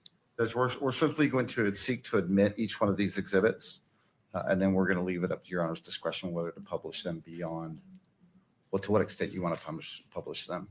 All right. Well, I would prefer argument on this issue from both sides. I don't.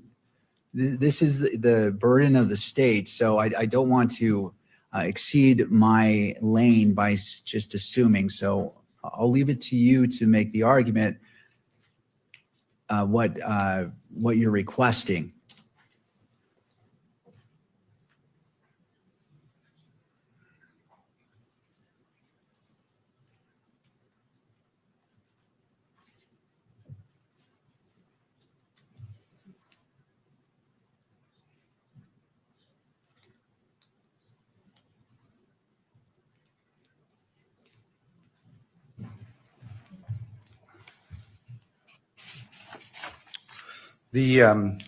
Sorry about that. So before you're moving on, Mr. Sturgill, as it relates to yes. this, I want to put this to bed and then we can move on. Were you requesting for it to be published on so the three? You moved it into evidence, which I approved. It is moved into evidence, but I didn't hear anything in regards to publishing to the courtroom, and then lastly publishing, which it would be captured by the camera in the background in the back. Judge, we believe these are public documents, and so we would ask that they be published both to the audience and to the public at large. All right. Well, given that we've gone past the gate on this one, it's been published. Right. But I think we're all on the same page in regards to how objections may be made and how the court is going to consider it, so we can move forward. All right, thank you, Mr. Sturgill. Thank you.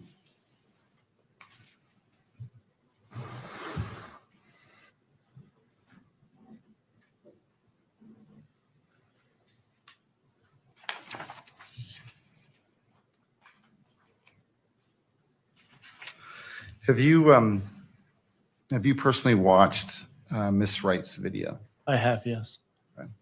And what is depicted in that video? It's a view of Miss Wright's position in the crowd at the event on September 10th. And absent the written statement from Miss Wright, can you at least recognize the location that's displayed or depicted in this particular video? Yes, it's the amphitheater at the Utah Valley University where Mr. Kirk was doing his event. Okay. On your screen, Exhibit 6.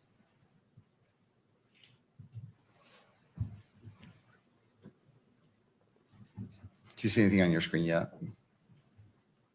Just the very beginning. It's there now. It's there now. Do you recognize what's depicted on your screen right now? I do, yes. And what is that? In the background is the Hall of Flags, and then you have the gazebo under which Mr. Kirk was presenting his event from, and then the crowd between where Miss Wright was and the stage. Okay. But do you recognize what this is the beginning of? Yes, this is the beginning of Miss Wright's video. Okay. Judge, the state would move to admit what's been marked State's Exhibit 6.1. Oh, I'm sorry, 6. I apologize. And to what level?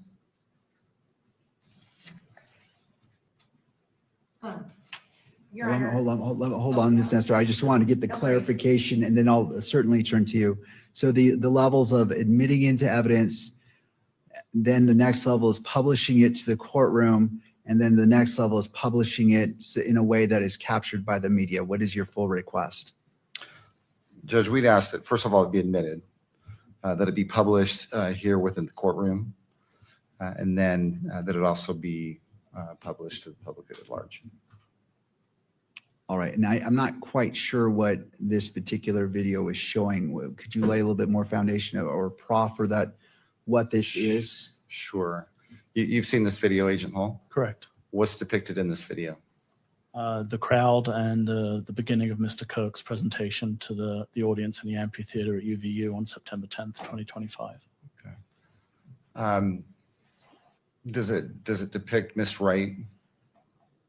I believe towards the end of the video, it scrolls back and Miss Wright shows the people that she's with at the event and herself, yes. All right, is there any act of alleged violence in this particular No, there is clip? not, Judge, but there is not. Okay, I just needed that clarification. Ms. Nestor, I'll turn to you. I just wanted to make sure I understand the full scope of this exhibit and then hear from your objection, if any. Your Honor, with respect to admission, we object to its admission on the grounds that it's not properly authenticated, as Ms. Wright herself is not present in. For all the constitutional reasons we raised in our standing objection, we object to that. As far as its publication, we object to its publication.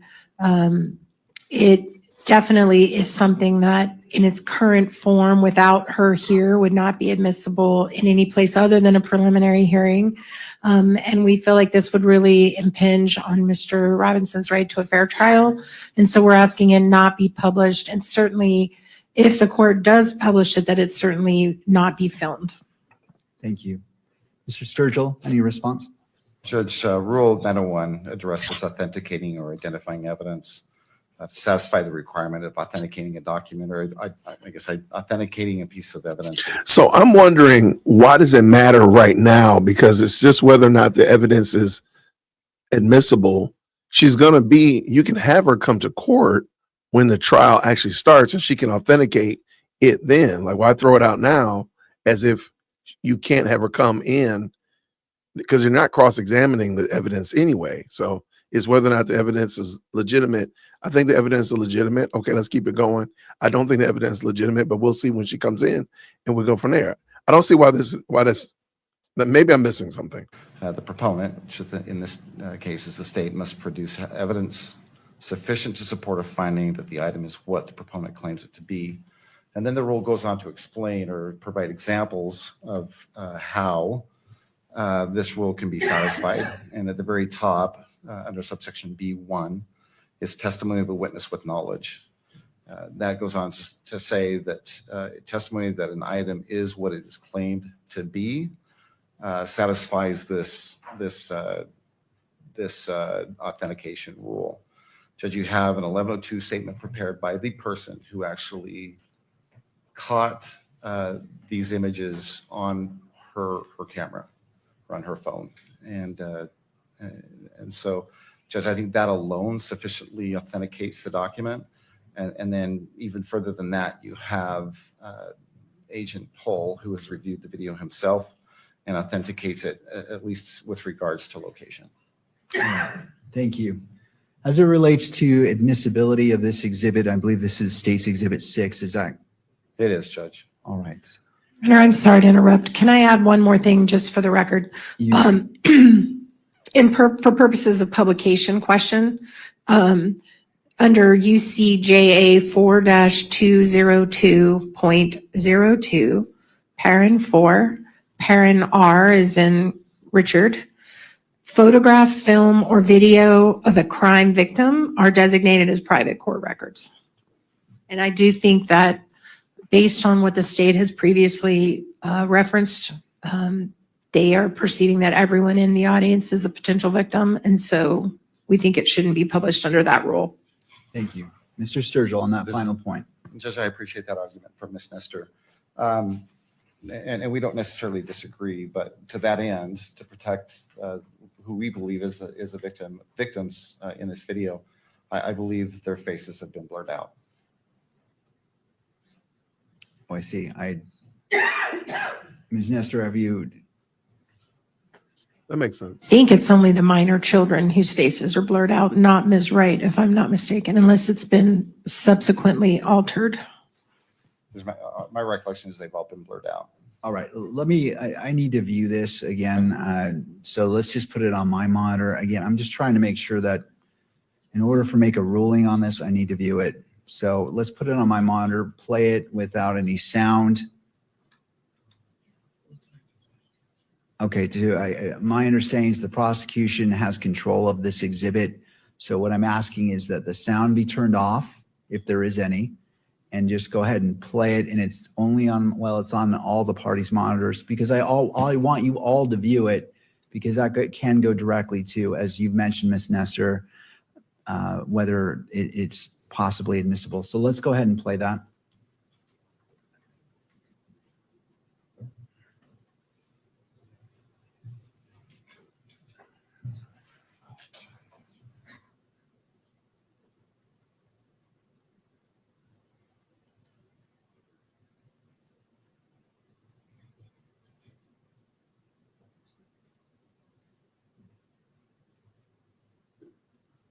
All right, thank you.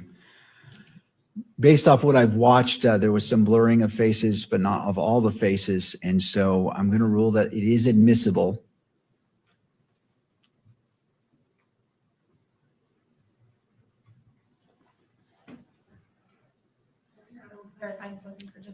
Sure, I'll wait until all parties are ready to proceed.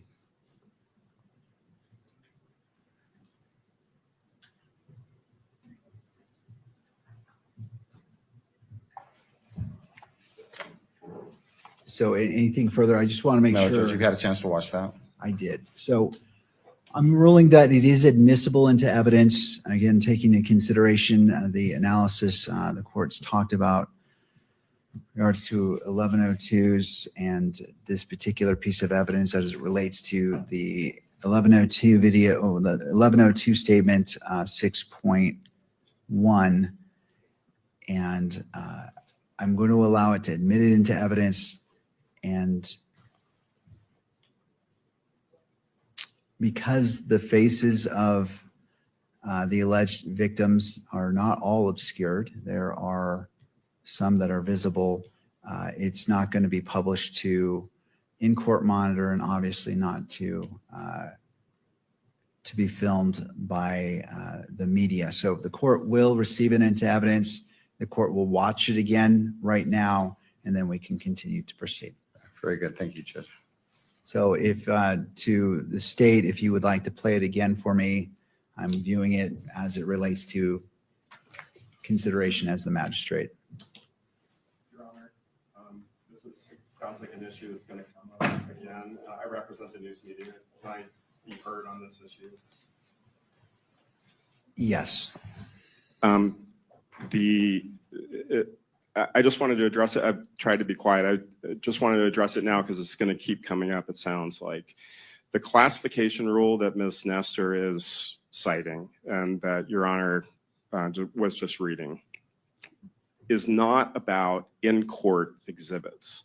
That is classification for records in the court file.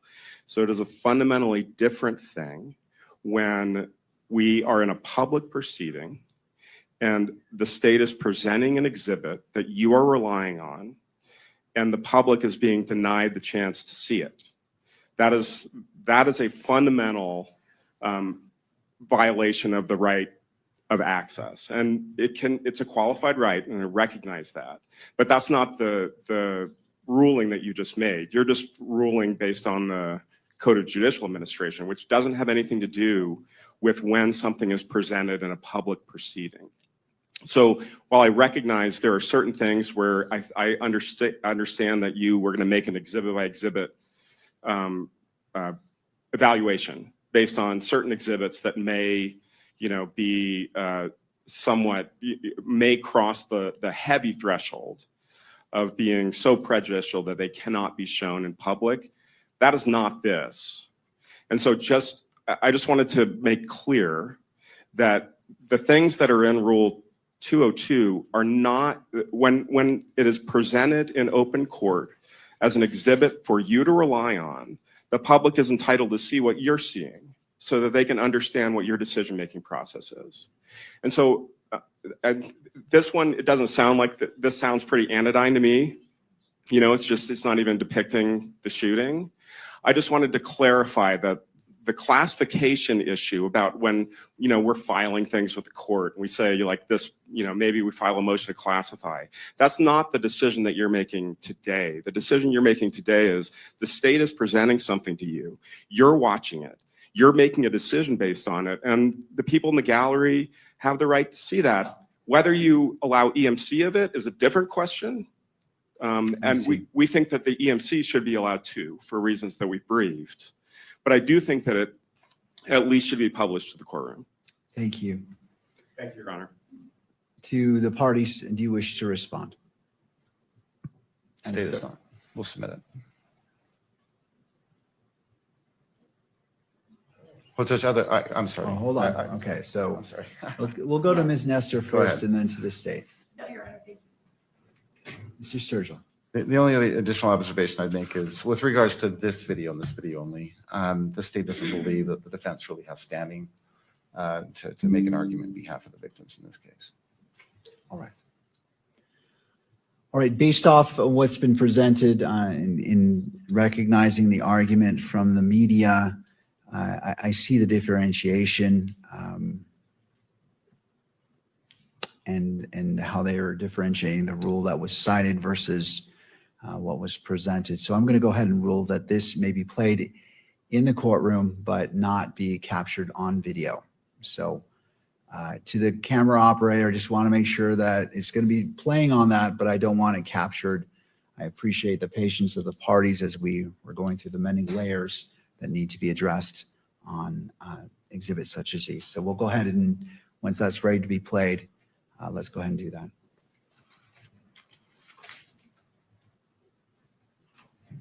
That's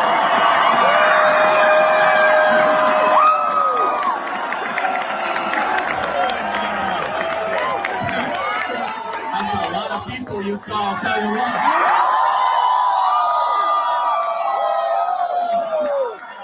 Order. Sorry, everybody.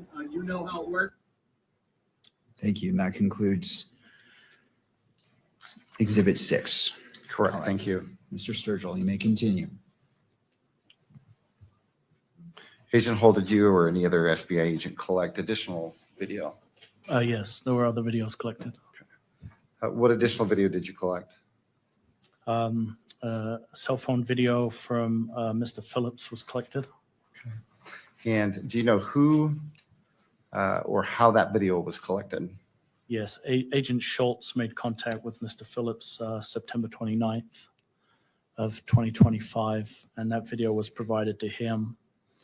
Subsequently, in preparation for the proceedings today, myself and Agent Davis met with Mr. Phillips on April 6th, and he completed an 1102 and went through the same process as Miss Wright. The only difference being on this occasion that because he is a minor, his mother witnessed it and also signed the statement. Okay. So you personally reviewed Mr. Phillips's video with Mr. Phillips? Correct. Okay. And you had him prepare a written statement? Yes, correct. Again, on this written statement, are there two different authors? Yes, I believe in this instance, it was myself that wrote the file name on the form. Okay. And so you wrote, what part of the statement did you write? Just the name of the file that we were asking Mr. Phillips to verify. Okay.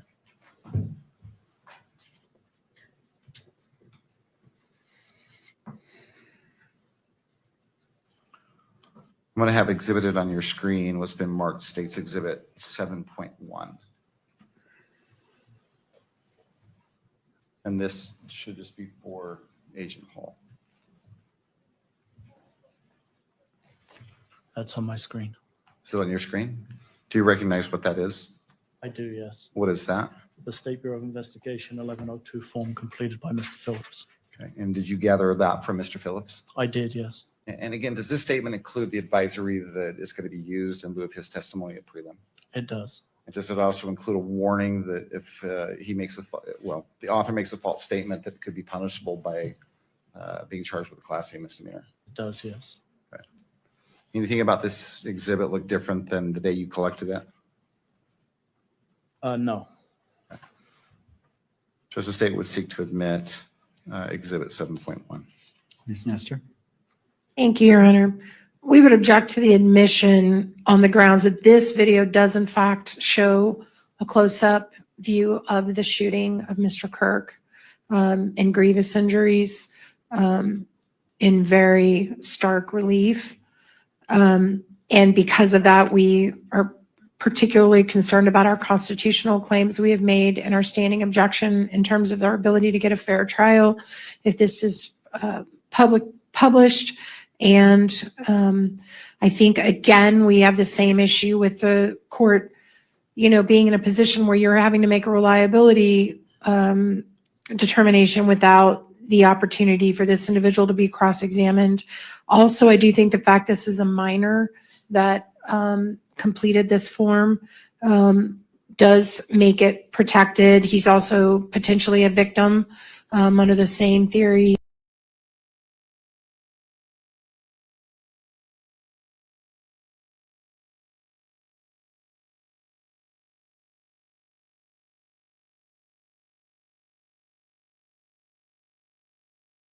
That has been stated for Ms. Wright, and under the UCJA acts for the same reason, the UCJA rules for the same reason, these should be protected private court records, and private means it shouldn't be played to court and it shouldn't be played to the public through the media. So we would object to its admission, we would object to its publication, and we would object to its filming. Thank you. Any final response? Judge, let me address, well, there's two things here, right? Let me address firstly the 1102 statement. Judge, I believe again that this statement was gathered in compliance with Rule 1102B8. Just to check. And the agent has explained that although Mr. Phillips is a minor, his mother was present. And that explains, I believe he said, the second signature on the form. With regards to publishing it, the 1102 statement that is, Judge, we believe again, the presumption is this is a public record and that it should be not only admitted but published here in court and also published so that the media can record it. With regards, well, do you want to address the 1102 and then I'll move on to the video? All right, so we're staying focused on the 1102. Any final response, Ms. Nestor? No, Your Honor. All right, thank you. As it relates to the 1102 statement and to the state representative who is displaying it, could you scroll down? I can only see the top half of this. All right.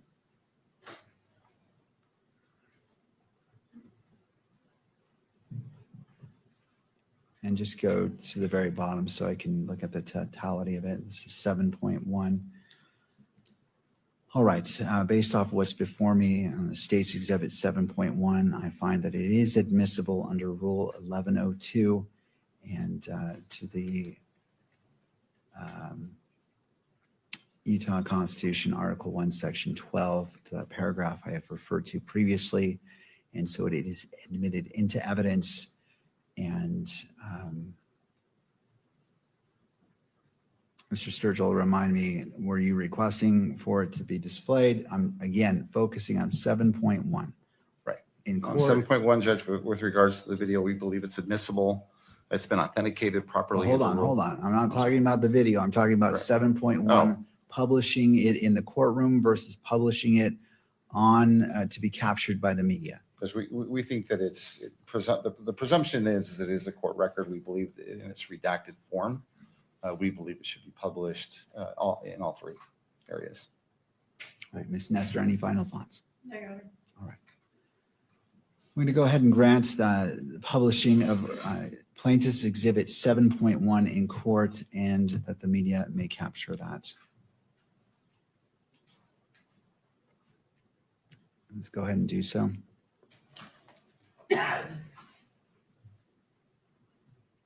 Scroll up. Slowly scroll down.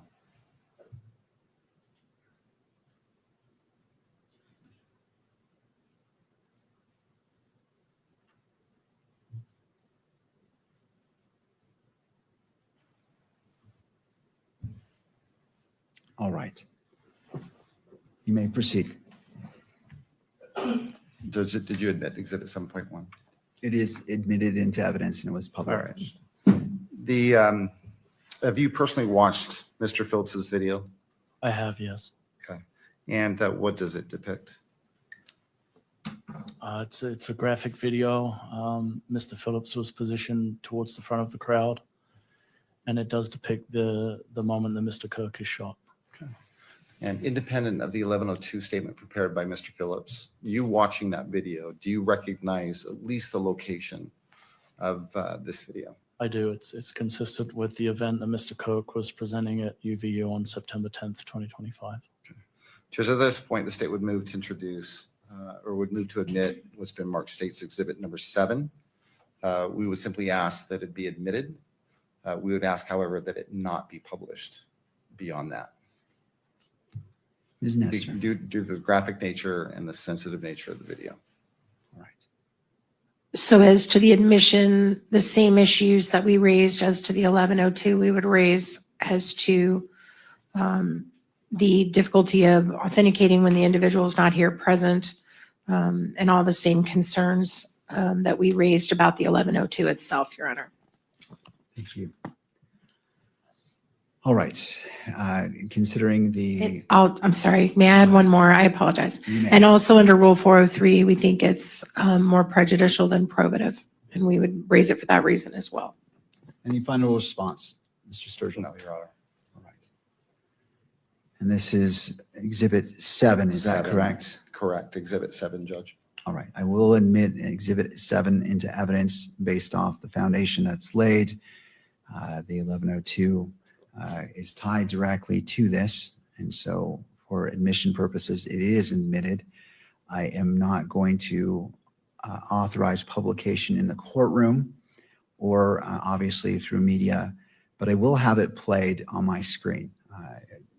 And so I view it and I just want to make sure, and please counsel, given the graphic nature of it, please guard your screens because I believe we all should be viewing this. This is evidence, and I want to make sure that you all are seeing what I see to ensure that that is accurate and it's a fair representation of the exhibit that you are familiar with. So whatever you need to do, I'll give you a moment. And if you could just give me a thumbs up if you're ready to proceed. Again, I want to act in a way that is dignified in respecting the rights of all persons. And for those reasons, I just want to make sure we are safeguarding to ensure this is not captured. All right. To defense, ready to proceed? Yes, sir. All right. To the state? Yes, sir. All right. Go ahead and let's play Exhibit 7.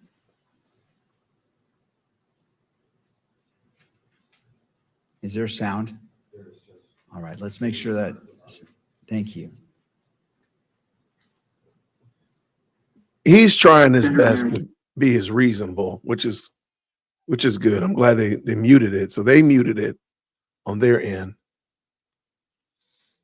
So shout out to them for sure for that. And I mean, they're making progress.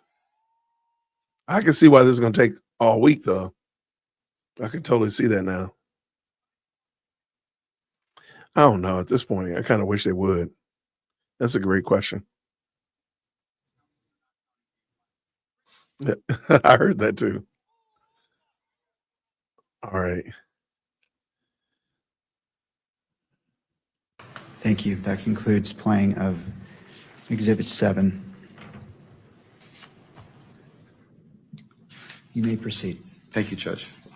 Agent Holt, any more video that you collected, or either you or another agent with the SBA? Yes, we were able to collect video. TPUSA had a videographer, Visual Impulse, who was taking coverage of the event, and they provided video to us that they had captured on September 10th of 2025. And do you know who or how that video was collected from Visual Impulse? Yeah, Mr. Farnsworth originally provided a flash drive to Lieutenant O'Brien with one of the local agencies. And a short time after that, on September 10th, he provided downloadable versions, electronic versions to Agent Mortensen. And an 1102 was collected from him on May 6th of 2026. So an 1102 was prepared by someone with Visual Impulse? Yes, Terrell Farnsworth was the individual that prepared it. And in preparation for this, I spoke to him personally regarding that statement. And do you know what his association is with Visual Impulse? I believe he's the owner-operator or the director of the company. And then who collected that 1102 statement from Mr. Farnsworth? It was Agent Mortensen who collected it. Okay, and you know that because Agent Mortensen told you, or? He something? provided it to me. And then, as I mentioned, I subsequently spoke to Terrell Farnsworth personally regarding his statement. Okay.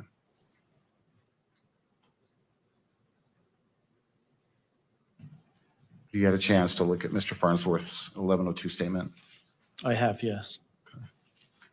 And again, does that statement include an advisory that any statement that he provided would be used at preliminary hearing in lieu of his live testimony? Yes.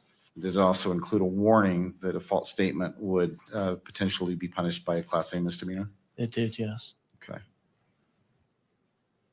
I'm going to have exhibited on your screen what's been marked State's Exhibit 8.1. Let me know when that comes up. That's come up. I think it's a single page, is it not? I believe it is. Go to the top screen. Scroll down slowly.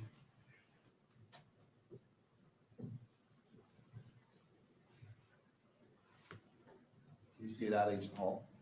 Yes.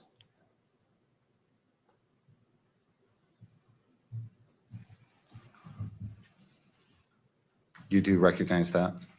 I do, yes. Okay, and again, that is what? It's the 1102 statement that was provided to me, completed by Mr. Farnsworth from Visual Impulse, who is the videographer for TPUSA for the events that they do. Okay. Judge, the state would move to admit State's Exhibit 8.1. Ms. Nestor. Thank you, Your Honor. At this point, we renew our objection. This is hearsay this statement is hearsay. We have constitutional concerns for the reasons we raised in our standing objection.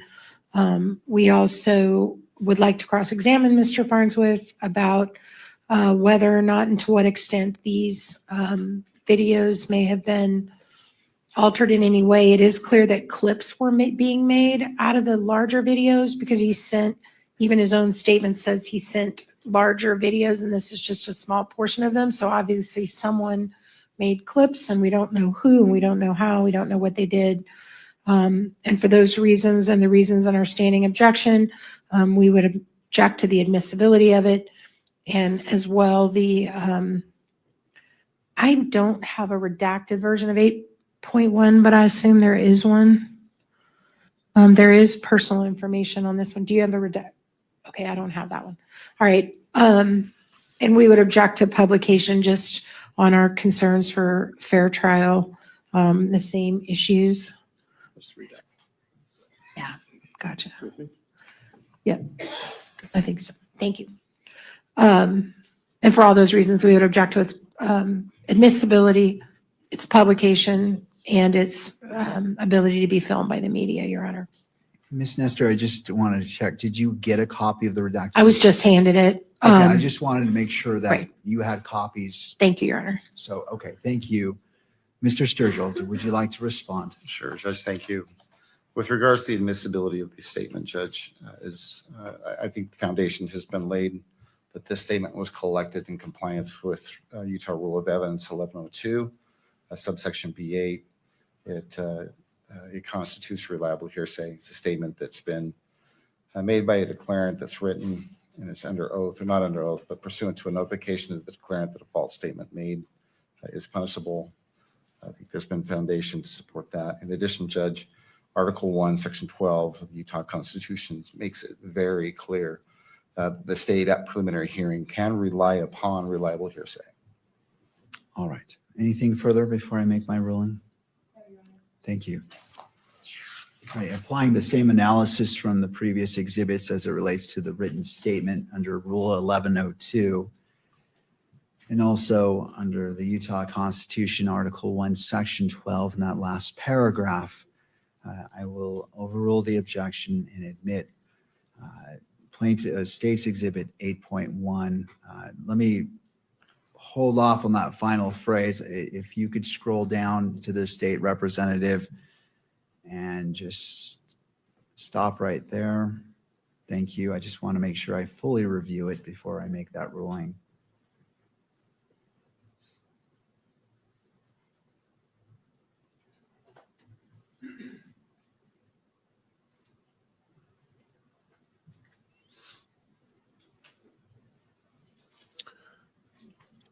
He's going to allow it. Continue scrolling down.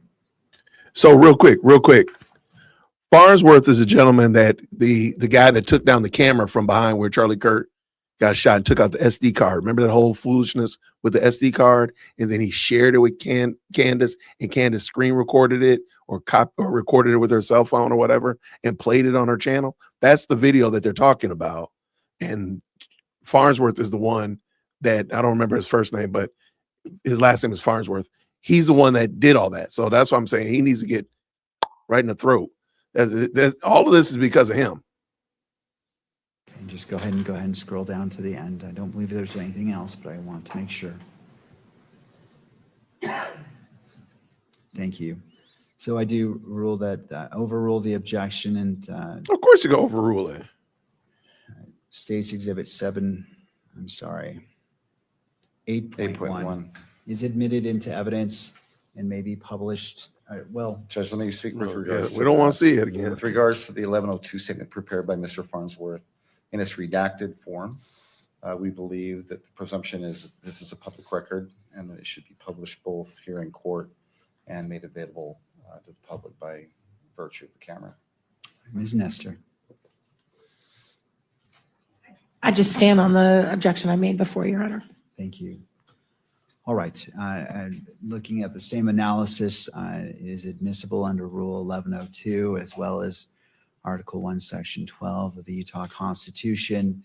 And being that the person's identifying information is redacted and not viewable I'm going to overrule the objection, the standing objection, and have it published both in court and maybe published by the media.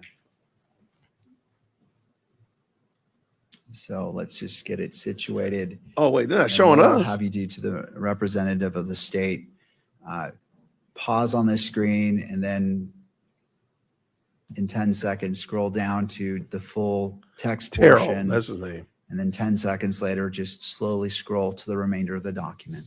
Thank you.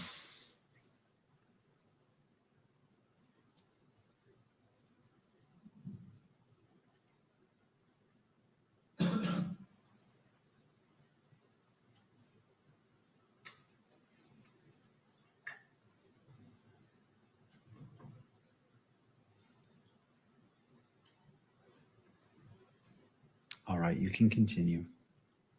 Thank you, Judge. Well, hold on. She's still Oh. going through it. She's going to show You're the whole talking to me. document. Well, I should have clarified. Thank you. All right, and that concludes States Exhibit 8.1, the publication of that document. Mr. Sturgill. Judge, thank you. I appreciate that. Agent Hull, have you personally, so the video that's referenced in Mr. Farnsworth's 1102 statement, have you watched that visual impulse video? Yes. And what is depicted in that video? It's a view from the cameras that Visual Impulse had established at the event, actually looking out from the stage into the crowd. It too is graphic in nature and shows the moment that Mr. Kirk is shot. Okay.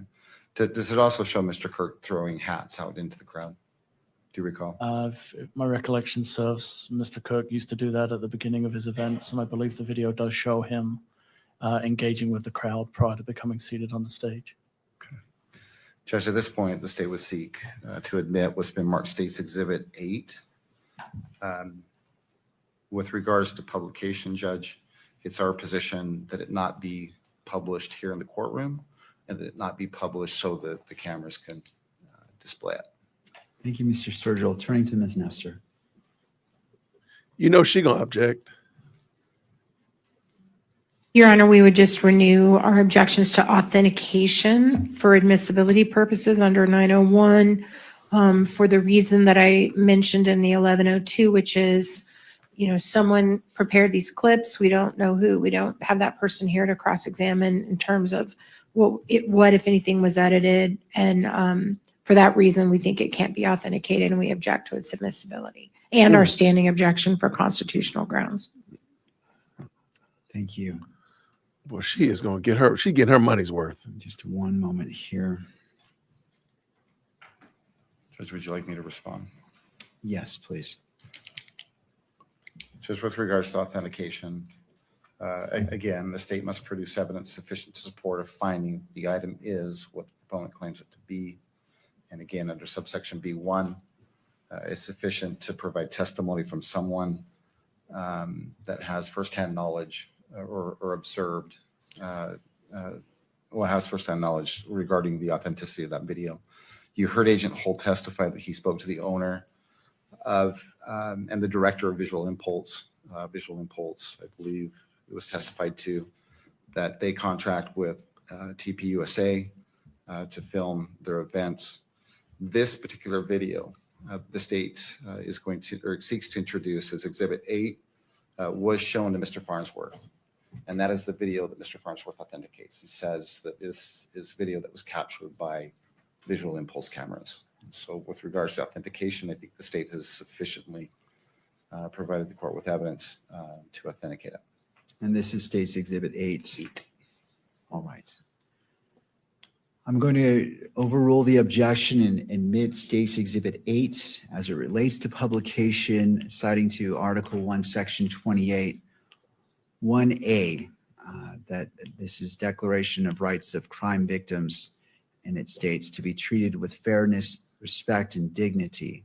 And to those 2 points of respect and dignity, the court is not publishing this in the courtroom, nor is it being published, obviously, online. But the court will watch it in court. And again, to the parties, if you could I don't protect wanna your see it. screens, however you choose to, and then I'll check to see when we're ready, and then we'll have it played. So turning to defense, is more time needed to? Okay, thank you. Turning to the state, to your screens. All right, all right. I see a head nod, yes. And let's go ahead and play this video only on the monitors, and if there's sound associated with it, the sound to be played as well. You may proceed.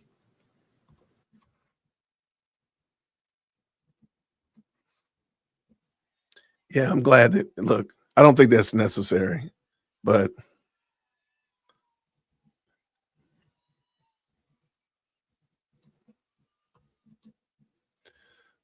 gosh, what, I mean, we've all seen it one time at least, man. This is just, I mean, shout out to Judge Graff, though. He's doing his best to be fair, though. I've got to give him credit for that.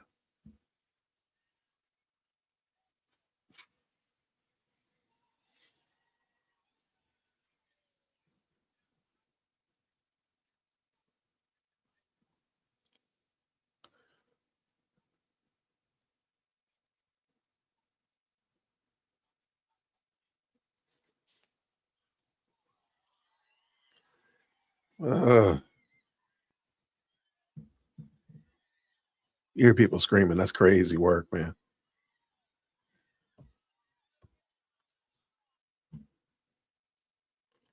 And that concludes State's Exhibit 8. Mr. Sturgill, you may proceed. Thank you, Judge. So any additional video that was collected by either you or another member of the SBA? Yes, the campus itself, UVU, is very well equipped with cameras throughout, and they were willing to work with us to provide video from those cameras, and so that was collected as part of the investigation also. With regards to the UVU surveillance video, do you know if video was collected from there behind where Mr. Kirk was seated at the time that he was shot? Yes, I'm aware that under the Hall of Flags, there is I'll refer to it as a breezeway, but a way for people to move from one side into the amphitheater, walking underneath the Hall of Flags. And I know there was a camera situated in that location. Okay. And do you know, with regards to that camera view, well, let me ask you this. So that particular camera view, there was surveillance that was provided to you or another agent from UVU? Correct. Okay. And do you recall who provided that video to you initially and who collected it? Initially, I don't know specifically for that video, but I know that whole process was overseen by Mr. Olson, who's responsible for that system. Okay. Do you have a first name for Mr. Olson? Curtis Olson. I'm sorry? Curtis Olson. Okay. And do you know what Mr. Olson or Curtis Olson's position is at UVU? I believe he's a director. Right. Is it his job to basically gather and forward any video that's captured by UVU? He has a long title, but I think it's Director of Infrastructure, but he is responsible for that system. Okay. With regards to this particular video, the video from underneath the Hall of Flags, what, if anything, have you done with that video in preparation for today's hearing? I went specifically to meet Mr. Olson, have him review the video that we had. And again, like with the others, I had him complete an 1102 statement for us, describing his role and verifying the videos. I did that actually on July 2nd of this year. July 2nd of this year? Correct. Okay. Give me just one moment. Actually, I'm going to correct myself on that if I can refer back to my notes. Okay, please. Yes, your notes, you have there with you again? Yes. And referencing them will help you refresh your memory?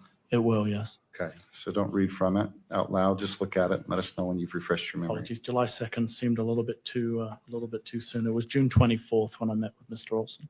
Okay, and you personally met with Mr. Olson? I did, yes. Okay. And did you personally review this particular video, the Hall of Flags video with Mr. Olson? Yes. Okay. And he prepared a written statement? He did, yes. And on that statement, was that a bureau provided statement form? It was, yes. Okay, and on that statement, do you recall whether it includes an advisory that his written statement would be used in lieu of his live testimony? It did, yes. Did it also include a warning that if he provided a false statement on that form, that he could be punished with a Class A misdemeanor? It did, yes.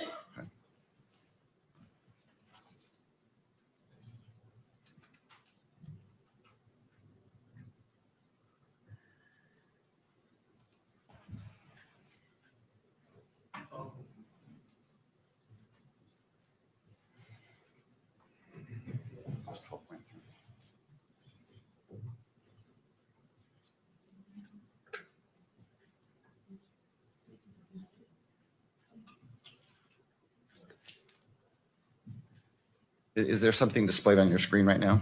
There is, yes. It says Okay, it should Exhibit be 12.3. Yeah, it should be what's been marked as State's Exhibit 12.3. Do you recognize what that is? Yes, it's the State Bureau of Investigations 1102 statement completed by Mr. Olson. Does it appear to be in the same condition as when you collected it? It does, yes. As the state would seek to admit what's been marked State's Exhibit 12.3. Ms. Nestor. Thank you, Your Honor. We would again renew our concern about hearsay and our constitutional concerns about that raised in our standing objection. Also, the concern is that the individual basically states they verified the recordings, but doesn't say how, doesn't say whether they viewed it, doesn't say whether someone else viewed it and told them, whether someone else viewed it and told someone else who told someone else who told them. There's just no explanation. We don't think it's sufficient to meet your reliability analysis. We object to admission and we also object to publication. This is We object to you for all the same reasons, Your Honor. for the same reasons. To the state. Judge, again, the state's position is that this written statement was collected in compliance with Rule 1102, subsection B8. It is a statement collected with both the advisory and the admonition. From what we've heard from Sergeant Hull, this individual, Curtis Olson, is the person it's his job basically to handle this type of information and turn it over to law enforcement. All right, I'll have, if the state representative can scroll through so I can review it in its entirety and just stop when the majority of that handwritten statement's visible. Thank you. Let me review that. Not trying to be funny, but has she won any objections today? I understand she's trying to preserve it for future, but has she won any objections? And shout out to Curtis Olson. He's Jimmy Olson's cousin. There we go. What, like, And if you could. I don't think she scroll has. through No. the What's the bottom of purpose of it? page. I mean, besides trying to preserve it, I understand that part, but Thank like you. you're not getting any of them. All right, under the same analysis for 1102, under Rule 1102, as well as Article 1, Section 28 of the Utah Constitution. I'm sorry, that's the wrong one. Under Article 1, Section 12 of the Utah Constitution, that final paragraph, the court overrules the objection and admits State's Exhibit 12.3 as it relates to publication, Mr. Sturgill. Judge, with regards to publication, and this particular exhibit, it's the state's position that the presumption is that it's a public record, and we would ask that it be published both here in the courtroom and that the cameras be allowed to capture it and publish it as well. All right, Ms. Nestor. Nothing additional, Your Honor. All right, I note the standing objection from defense, and given the in the court's previous analysis for other 1102s, the court is going to publish it both in the courtroom and so it can be captured by the media. What we'll do is the same thing. We'll start at the top, pause for 10 seconds, and go to this middle section, and we'll pause about 20 seconds because there is a little bit, it is more dense. And then we'll scroll down to the very bottom for about 10 seconds, and then that will conclude that. So it's now on screen, and let's go from there.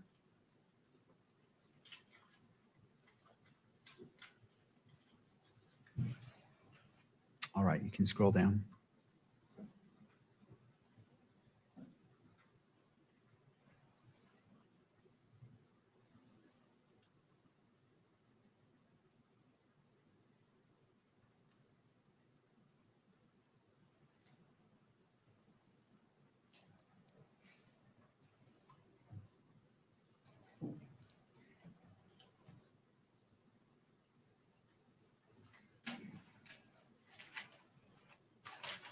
Okay, if you'd like to scroll to the very bottom.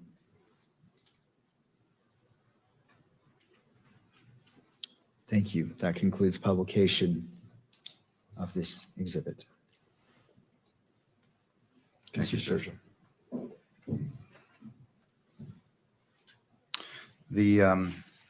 Well, in Mr. Olson's 1102 statement, he references more than one video, does he not? He does, yes. Okay.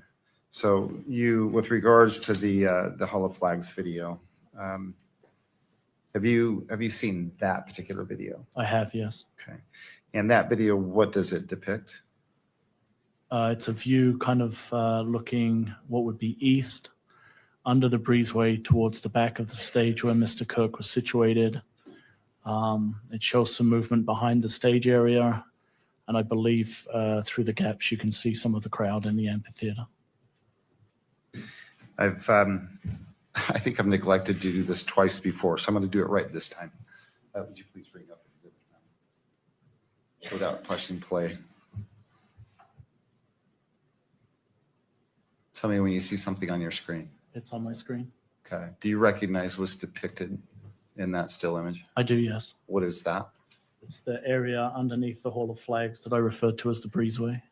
Okay. And is this the beginning of the video that Mr. It is, yes. Okay, that Mr. Olson provided you? Yes, yes. Judge, the state would seek, the state asks or seeks to admit Exhibit 9. With regards to publication, this is another video that, due to its sensitive, the nature and the graphic nature of the video, we'd ask that it not be published here in the courtroom, nor published in any way that the media camera could capture it. And following your reasoning, Judge, out of deference to the victims and the victims' rights, to have this type of information protected. Ms. Nestor. Thank you, Your Honor. We would object on our standing objection grounds, constitutional issues in terms of the concern about Mr. Robinson's right to a fair trial. We agree it should not be published. We object to its admissibility. Thank you. Based off my analysis that I apply independently to this exhibit, but it tracks with the previous exhibits, I find that it is admissible, and I will admit it into evidence. This is State's Exhibit, I believe, 9. Mr. Sturgill? Play it. No, hold on. Oh, I'm sorry. This is State's Exhibit 9? Right, correct. All right. As it relates to publication in the courtroom or by the media, again, citing to the Utah Constitution, Article 1, Section 28, 1A, it states to be treated with fairness, respect, and dignity, and to be free from harassment and abuse throughout the criminal justice process. I find that this does apply. And in respect and dignity and the human experience, I am going to not publish it in the courtroom, nor will it be broadcast, but the court will watch it in open court. And I note it is about, how long is this video? 3 minutes, Your Honor. All right. Again, to the parties, if you could just indicate if your screen is obscure. Thank you, Ms. Nestor. And to the state, are your screens secure so they're not viewable? All right. Thank you. Seeing Mr. McBride nod his head, we can go ahead to the state representative. Go ahead and play State's Exhibit 9. And if there's sound, if you could activate sound. I'm not sure if there is. All right, so all right, let's go ahead and replay it. Just wanted to clarify there is no audio, so let's go ahead and restart it. Thank you.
Judge Graff is definitely trying to do the right thing.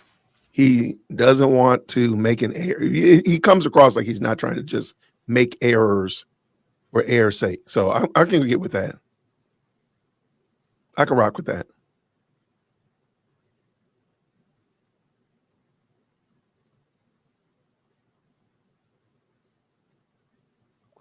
Man, Dave, you got to go get some help, man. Go get some help, bro.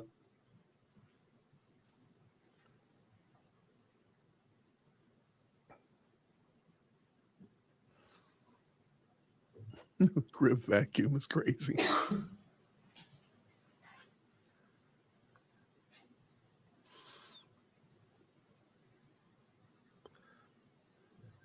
That's kind of crazy, isn't it? Ain't it wild? That's how vacuous these people are.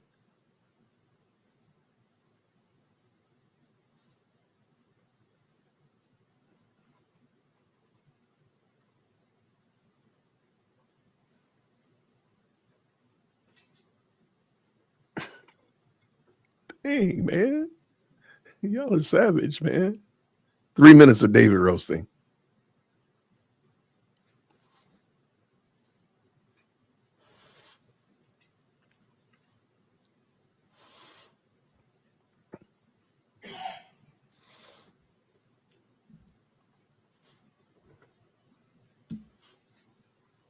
Oh, man. Oh, man. We got to put David in time. Y'all, we got to let David go. David got to go.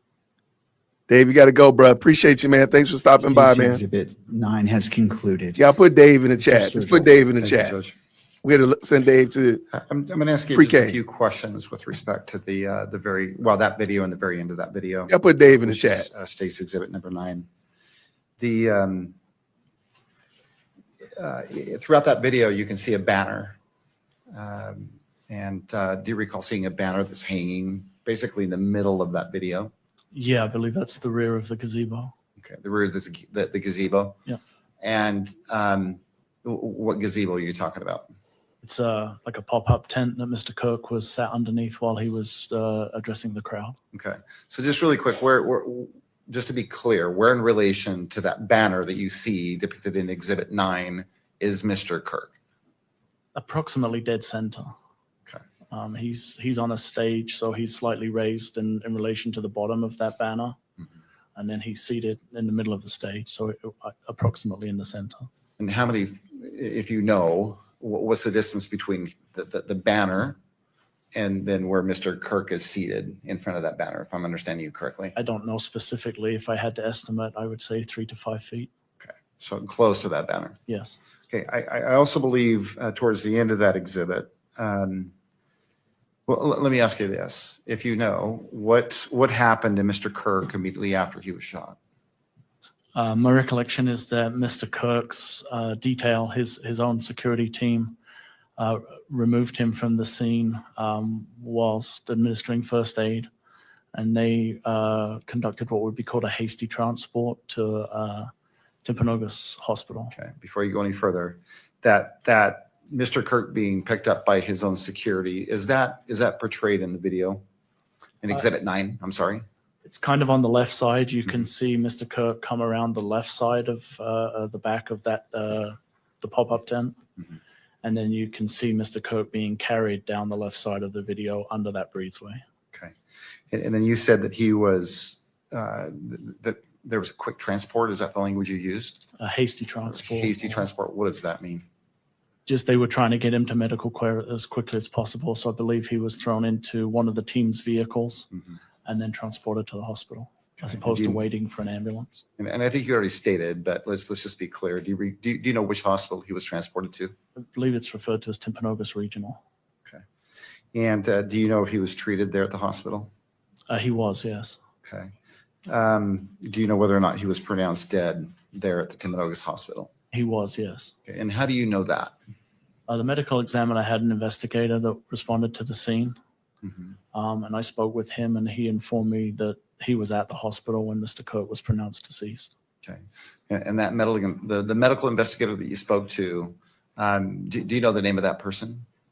Bullock, I believe, Officer Bullock, but if I can refresh my recollection If it'll specifically. help, if you have it in your notes, it will help you refresh your memory. Go ahead and look at that. Again, don't read from it out loud.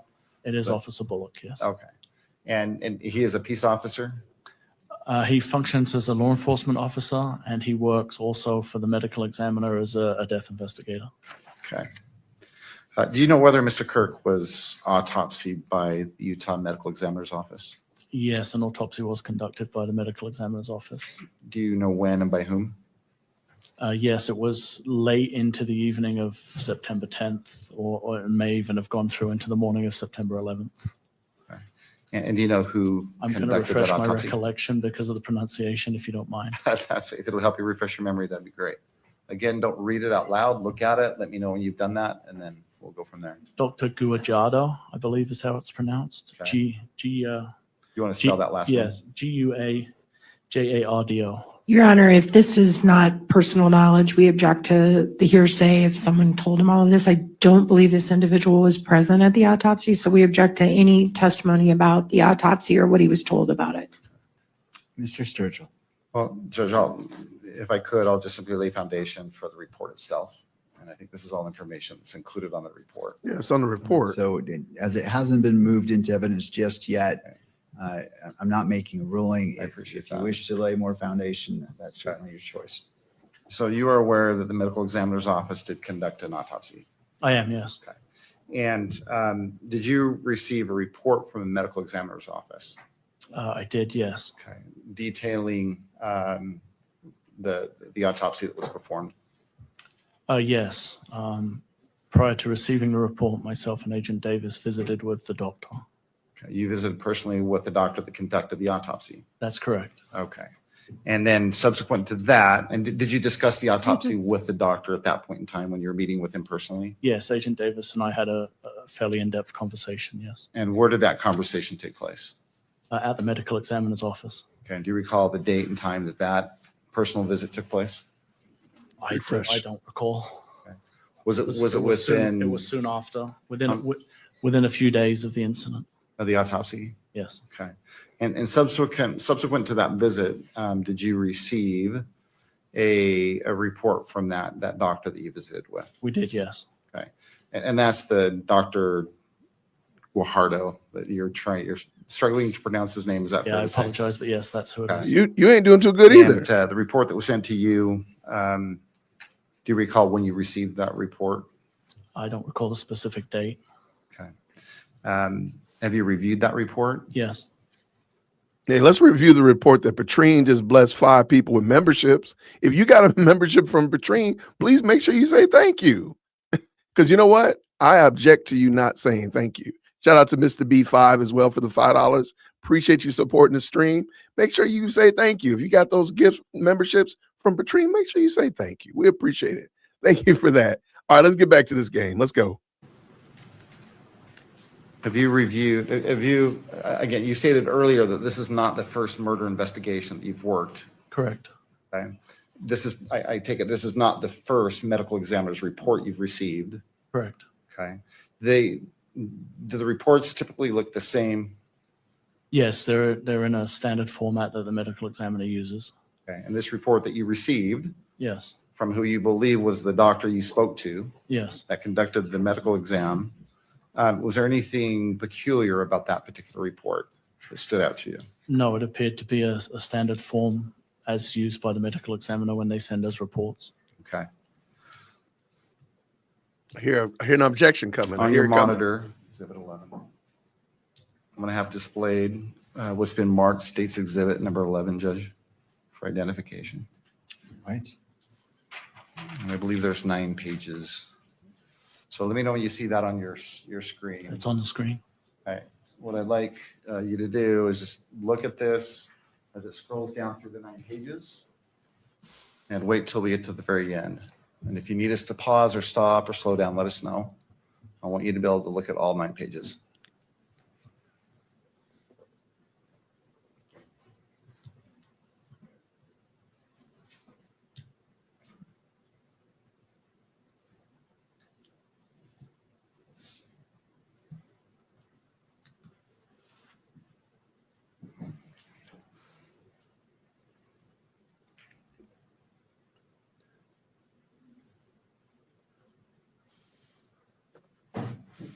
He gonna read them pages. He said, I'm about to read these pages. You ain't gonna object to me. He said, you're not gonna object to me.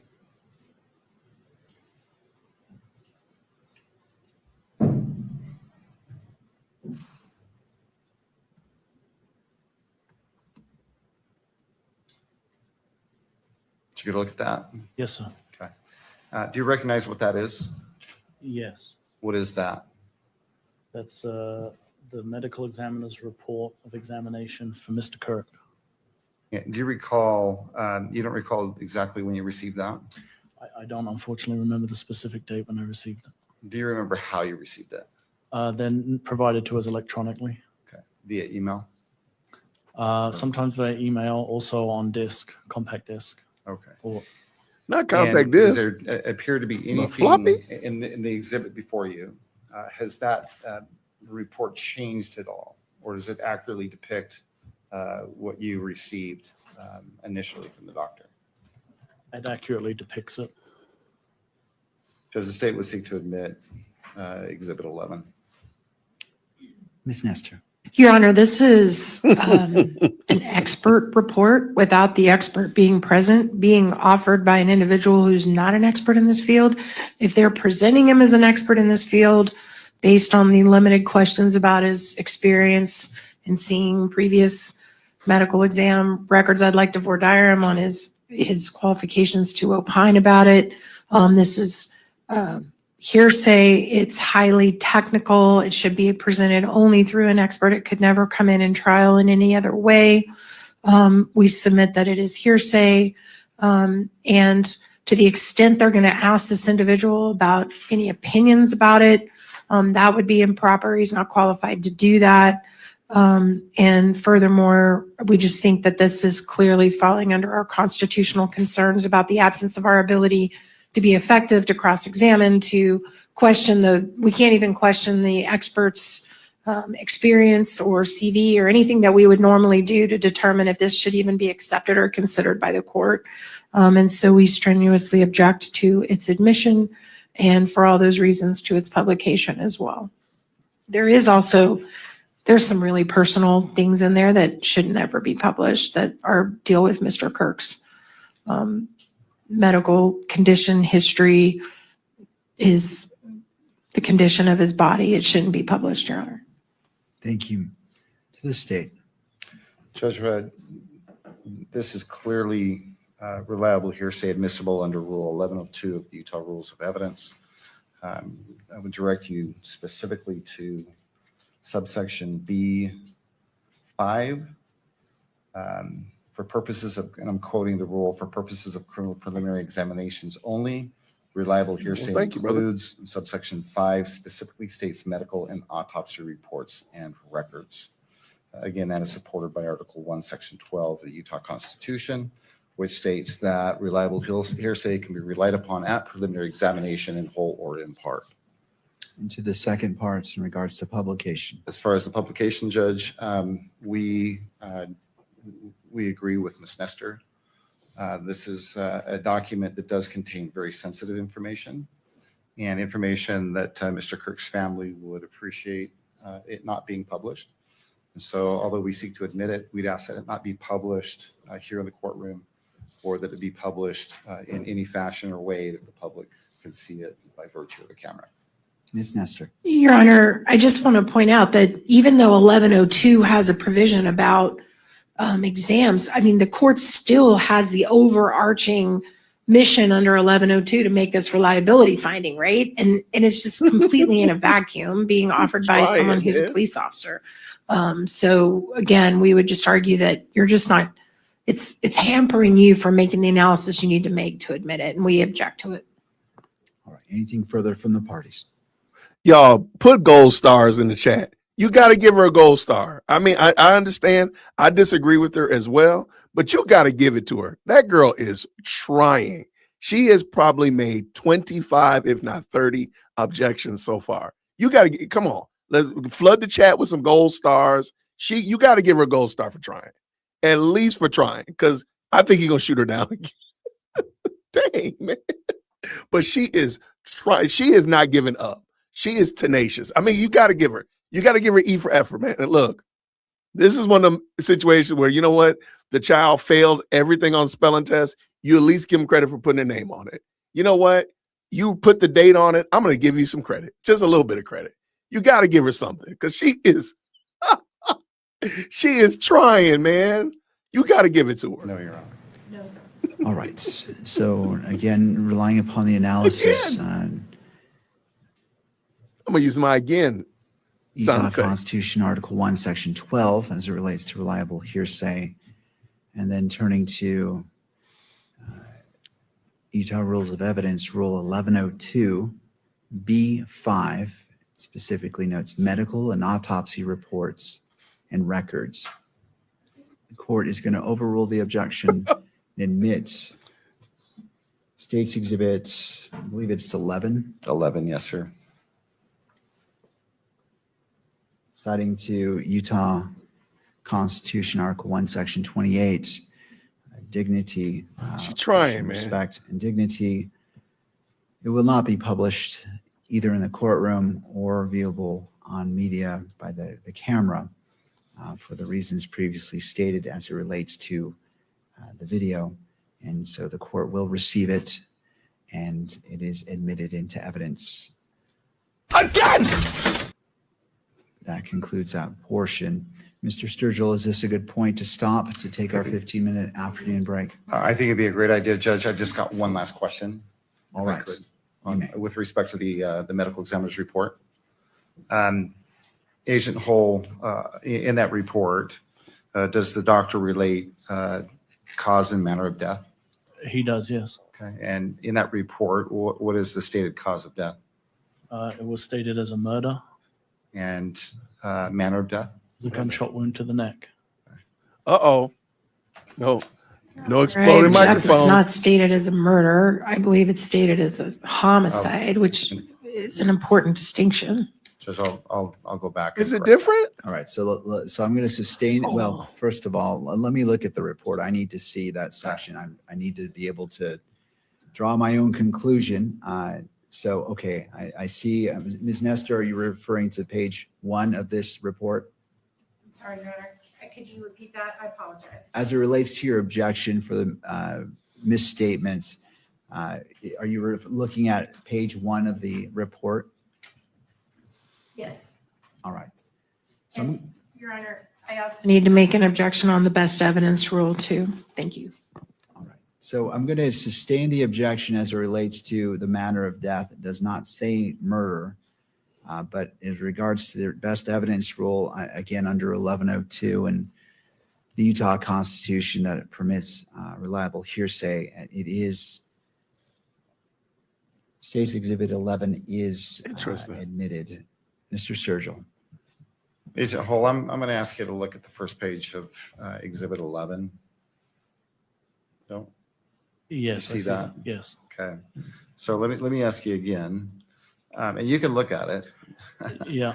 And would you mind relating what the doctor reports as the manner of death, Yes, I misspoke. It does say homicide. and then the immediate cause of death? Gunshot wound of the neck. Nothing further, Judge. Well, at this moment, I think it'd be a great idea that we take a 15-minute break.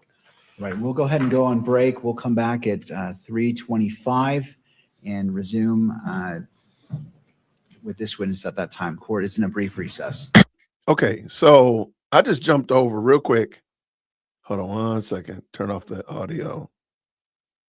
It's playing in my ear.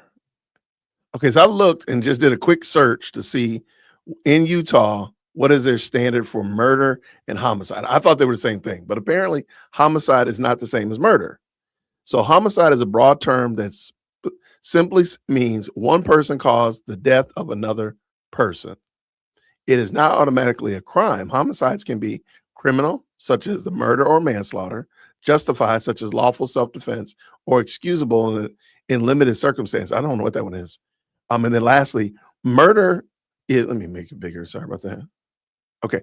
Murder is specific criminal offense. Under Utah law, it generally requires that a person intentionally or knowingly cause another person's death, intended to cause serious bodily injury that resulted in death, or cause a death during a certain serious felony, the felony murder rule. In Utah, criminal homicide offenses include aggravated murder, manslaughter, neglect, homicide. So you can think of it like this. Every murder is a homicide, but not every homicide is a murder. Okay, every murder is a homicide, right? But not every homicide is a murder. Interesting. Okay. If you're asking about the Tyler Robinson preliminary hearing, the distinction matters. Prosecutors must first establish that a criminal homicide occurred. Okay. I don't think that one's going to be hard to do. I could be wrong. I don't think that one's going to be hard to do. A criminal homicide occurred, and then prove the elements of the specific charge, such as murder or aggravated murder. Wow. Okay. The defense may argue that although a homicide occurred, it was legally justified. What? For example, self-defense, or that the facts support a lesser offense instead of murder. Interesting. All right. Well, I'm still praying that Tyler Robinson just says, look, I did it, throw himself at the mercy of the court and keep it moving. But what y'all think? Shout out to y'all.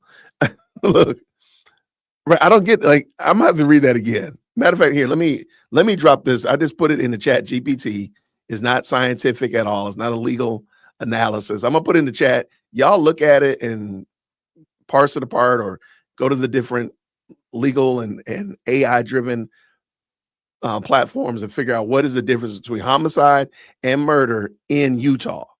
Because I don't want to do it in Georgia or Texas or anywhere else, because we got to look at Utah, because Utah is slightly different.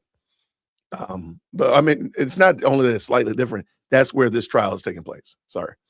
Yeah, she's trying a lot though. She's trying a lot. Wait, what'd you learn new? What'd you learn new today?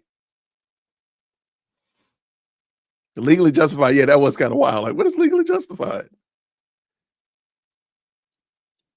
Now, keep in mind, this is not an exhaustive treatise on the Tyler Robinson, Charlie Kirk case. It's just talking about homicide or murder in Utah. What do they see it as in Utah? That was it. So it wasn't speaking even in the legally justified or even a comment about self-defense. That's not in this case.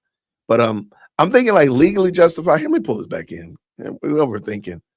I would love for I'm just gonna tell you what I understand. So like homicide, like criminal, like I'm doing a crime. I'm robbing a bank, and a gerbil gets run over while I'm robbing the bank. So the commission of a crime, that would be a homicide. Actually, that'd probably be a murder because I'm doing a crime while I'm doing it. But I'll keep going. Justified, like self-defense. So that would be, somebody breaks into my house, I pummel them with gerbils. They die. That's justified because they shouldn't have been in my crib.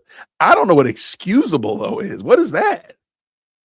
Like, what is excusable? I almost want to ask ChatGPT, but I don't want to go off the rails. So, okay. Aggravated, of course, is most serious homicide offense, punishable by life without parole, or in limited cases, the death penalty. We know what murder is. We know what manslaughter is. We know negligent homicide. Please forgive me. I just want to know what. Okay, let me check. I'm gonna pull this up and see what it says. Ask ChatGPT. What is this? What is excusable homicide? I've never heard of that before. Okay, good catch. In Utah, excusable homicide isn't separately defined statutory category the way it is in most states. When I said excusable, I was speaking generally about homicide law, not specifically about Utah's statutory framework. In Utah, a more accurate definition is homicide. One person causes the death of another person. We got that. But like, how is that not murder though?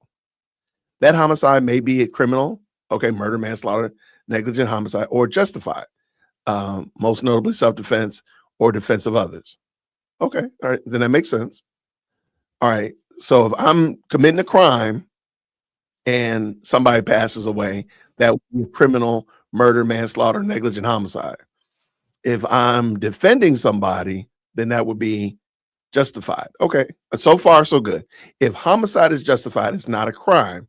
Example, if someone lawfully uses deadly force because they reasonably believe that it's necessary to prevent imminent death or serious bodily injury, the killing is still a homicide in the factual sense, but it's a justified homicide, not a criminal homicide. Okay, I can rock with that.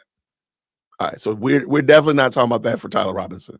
So in Utah, I'd avoid using the term excusable homicide unless discussing the history of homicide law or another state's statutes. Justified homicide is the more accurate legal concept in Utah. So then it's definitely not justified. There's no reason for justified homicide, Tyler Robinson versus Charlie. Okay, got it.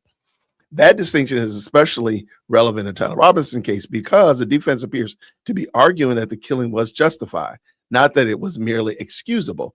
Really? If they try that, I know something. If they try to say that that's justified, hold on, because justified is like self-defense or defense of others.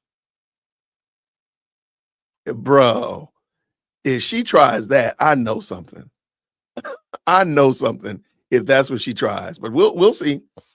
Not that it's merely excusable. If the judge or jury agrees the use of deadly force was legally justified, then there is no criminal liability for the homicide. Wow. Okay.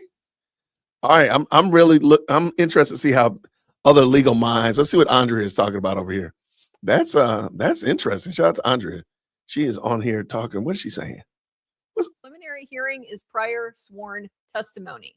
So this is always going to be available. Number one, if that witness dies, disappears, absconds, runs away to Disappears is crazy. I don't know. I don't Somewhere know else. the non-extraditing countries off the top of my head, but they're no longer available as a witness. They can't be secured into court. Then it is available as prior sworn testimony because there has been an opportunity for cross-examination by the defense. Could be some issues with that given the limitation if it were to come up. But bottom line, yes, it's prior sworn testimony, so potentially available as an exception to the hearsay rule when the speaker is no longer available That's as a a good witness. question. Also, prior statement. If it's a prior inconsistent statement, yes, it can be used for impeachment. So if they get on the stand at trial and testify and their testimony is different, then yes, you get to walk up to them with that transcript and stick it under their nose and be like, don't you remember testifying at the preliminary hearing when you said this instead? And then you get to ask them about that and you get to confront them. So I think assassination is a murder homicide. I don't think, but I think that's interesting. I don't think there's a special category, but hopefully we'll find that out. That's a good question. Used it kind of for this purpose. I want as many statements from as many of the state's witnesses as I can get, because the more times they talk, the more opportunities there are for them to contradict themselves. Maybe even in just very small and not even that important ways. But it doesn't matter if I can build up enough of those. Maybe I'll get to reasonable doubt. Maybe I'll get to you got to question the credibility of all of this or something like that. And so they used to use the preliminary hearing like that as kind of like a discovery tool that, hey, if all of these witnesses have to come in and testify, then I'm just going to take advantage of the opportunity to ask them about everything, get them on record on everything. And then I have that available to impeach them if they change anything when we get to trial. But it was during the 90s when they were adopting all of the victims' rights laws and the constitutional amendment and so forth. They were doing a whole bunch of different amendments to rules and processes when they made it so that you could have the reliable hearsay at the preliminary hearing. And also very specifically provided that the sole purpose of the hearing now is to establish probable cause. It's not for discovery. So they cut way back on that because having like a mini trial, when you treat the preliminary hearing like a mini trial, then essentially what you're doing is you're saying there have to be two trials in a case. And trials are traumatic to crime victims, period. Very hard to go through. Not fun for all kinds of different reasons. Isn't just because you have to sit here in court and listen to this stuff. You have to anticipate that maybe you're going to be called to testify. You have to be reliving things in your own mind. You have to just have the anticipation of like what's going to happen. And I'm not familiar with this process and it's foreign and scary. So to minimize the impact of the legal process on victims as much as they can, which is limited because there is just frankly not a whole lot about the criminal justice system that is all that kind to victims of crime. But this is one step that they took to try to minimize that by making this just a more basic procedure, so you don't have to have a whole mini trial before you go into the full trial. So it's not for this purpose. Used to be, not so much anymore. But to the extent anybody is getting on the stand and taking an oath and testifying, yeah, they're stuck to that story now. And if they're not, if they change it when they get to trial, then their prior testimony can be brought up and they can be impeached with it. Chanley 5541, thanks for being a logical place to go in this sometimes not so logical world. We're gaslight proof here, right? That's why this is a great place to watch trials, because you know, you can say what you want, you can theorize what you want, but I can see for myself that John O'Keefe's arm was chewed up by a dog. Okay. So you don't need to gaslight me with like silly stories about taillights, you know, blue paint. It's a dog bite. Like I get it. I can see with my own eyes and make that judgment. I was forced. No, I wasn't forced to open Twitter, but I did in fact open Twitter on September the 10th, when first thing like all over the feed is Charlie Kirk getting shot. So yeah, I heard the gunshot, guys. I heard it, and I saw him get shot with my own eyes. So yeah, I'm pretty comfortable with the gunshot wound on this one. Not really going to be gaslight that I heard something other than what I heard and saw something other than what I did.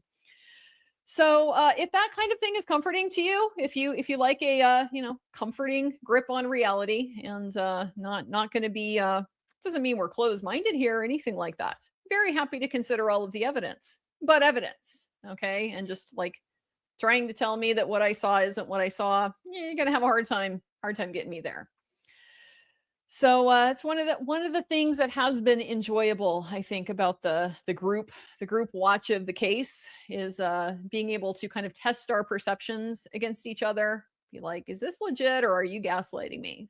No, they're gaslighting you. It was a dog. It's obviously a dog that chewed up his arm, guys. To Truth for Liberty. Now that video was played in court, while it can be withheld until after trial, that exhibit must be released to the public after trial. Correct. Right. Well, I'm going to have to look up very specifically. Oh, we're back in court. They're back. Let's get dancing. I believe we were continuing with the direct examination of Mr. Hull. I'll come back to this. I don't know why mine is not Mr. caught up. Sturgill, you may proceed. Thank you, Judge. So, Agent Hull, in addition to what you've already described, what, if anything else, did you do on the 10th of September 2025?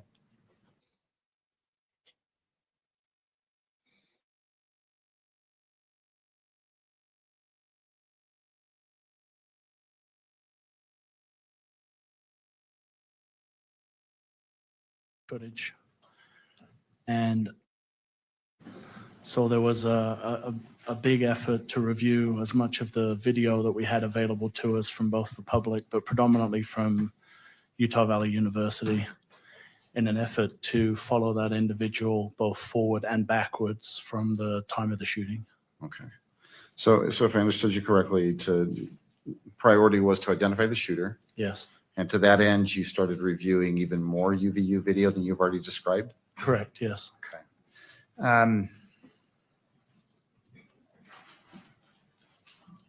What, if anything else, either did you do or happened initially that helped you identify who that shooter was? So there was hundreds of hours of video that was reviewed, but the predominant focus again was on tracking the individual from the roof, either after the shooting had occurred or trying to trace the steps of the individual prior to the shooting. Okay. And we were able to do that through a combined effort of individuals. And the focus was having people reviewing video identify people who could fit the original description of the individual that had jumped off the roof. At that point, so at this point, approximately how many hours of UVU video do you think you personally had seen or watched? Myself, maybe 10 or 20 hours of video, being called in to look at different camera angles and different views of individuals. But there was a large team of people reviewing video. Reviewing video? Yeah, from UVU. Or some of them SBI agents? Yes, correct. And combined, how much video do you think you watched that first day on the 10th? It would be in the tens or hundreds of hours of video was reviewed. Holy cow. Did anything else come along that helped you identify who that shooter might be? Eventually on the evening of the 11th, we received word from Washington County that an individual in that area had reached out to law enforcement and was wanting to turn themselves in for the incident at UVU. Okay. And did you, at that point in time, did you receive a name from Washington County? Yes, we did. And what was that name? Tyler Robinson. What, if anything, did you do with that information, the name Tyler Robinson? That information was given to our SIAC, or our State Information and Analysis Group, and they put together what would be called a workup. So they would look at driver's license records, DMV records to determine addresses, obtain pictures of individuals, and then any associated vehicles or things like that.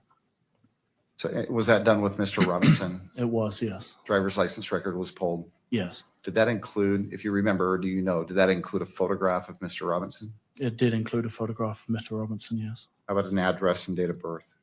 There was an address and a date of birth, and I believe a DMV record with an associated vehicle. All right. And so that DMV record did include a vehicle that was associated with Mr. Robinson? Correct. Okay. Do you remember what the make and model of the vehicle was that was tied to Mr. Robinson? The Dodge Challenger. Not a Challenger. Anything else beyond that you remember? It was silver in color, and I believe there were two registered owners of the vehicle. Okay. And who are the registered owners? Mr. Robinson and then his mother. Do you recall whether or not a date of birth was included in that driver's license information that you got initially? Yeah, I believe the actual driver's license record was shared, so it would have included a date of birth. All right. With with Tyler Robinson's personal information, were you able to expand your search at all? Yes, once we knew a vehicle that we were looking for and we had an actual image of the individual, then we were able to use that video footage to try and track that specific individual. Okay, and I'm sorry, let me clarify. So when I said expand your search, I'm referencing the UVU surveillance video. Yes, we were able to. Okay. And were you able to identify in that expanded search, did you believe you located that Challenger? We did, yes. Okay. Were you able to determine at what time or times Mr. Robinson visited the UVU campus on September 10th? Yeah, we were able to establish that Mr. Robinson had been on campus approximately 4 times throughout the day, twice before the shooting, the time of the shooting, and then after the shooting later in the evening into the early hours of the 11th.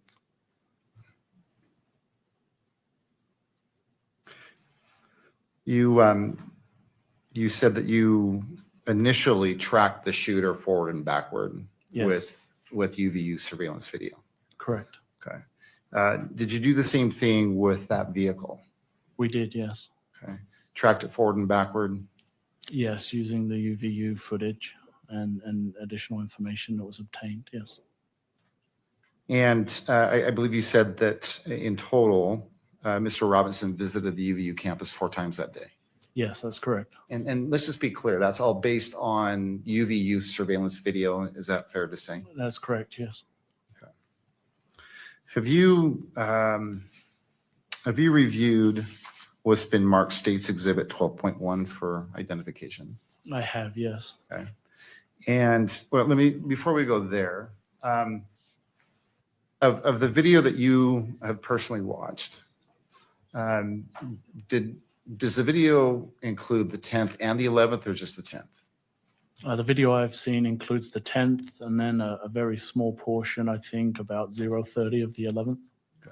And I think you said initially you watched about 20 hours of video. Yes, Since that time, have you watched additional video? yes, UVU surveillance video. yes. Okay.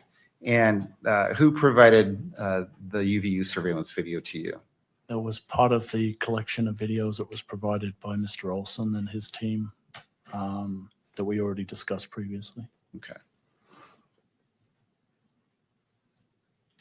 Of all the hours of video that you've watched, do you have an idea of how many hours include Mr. Robinson or his vehicle? Just with UVU or in Just with total? UVU, I'm sorry. Just with UVU would probably be about 16 hours.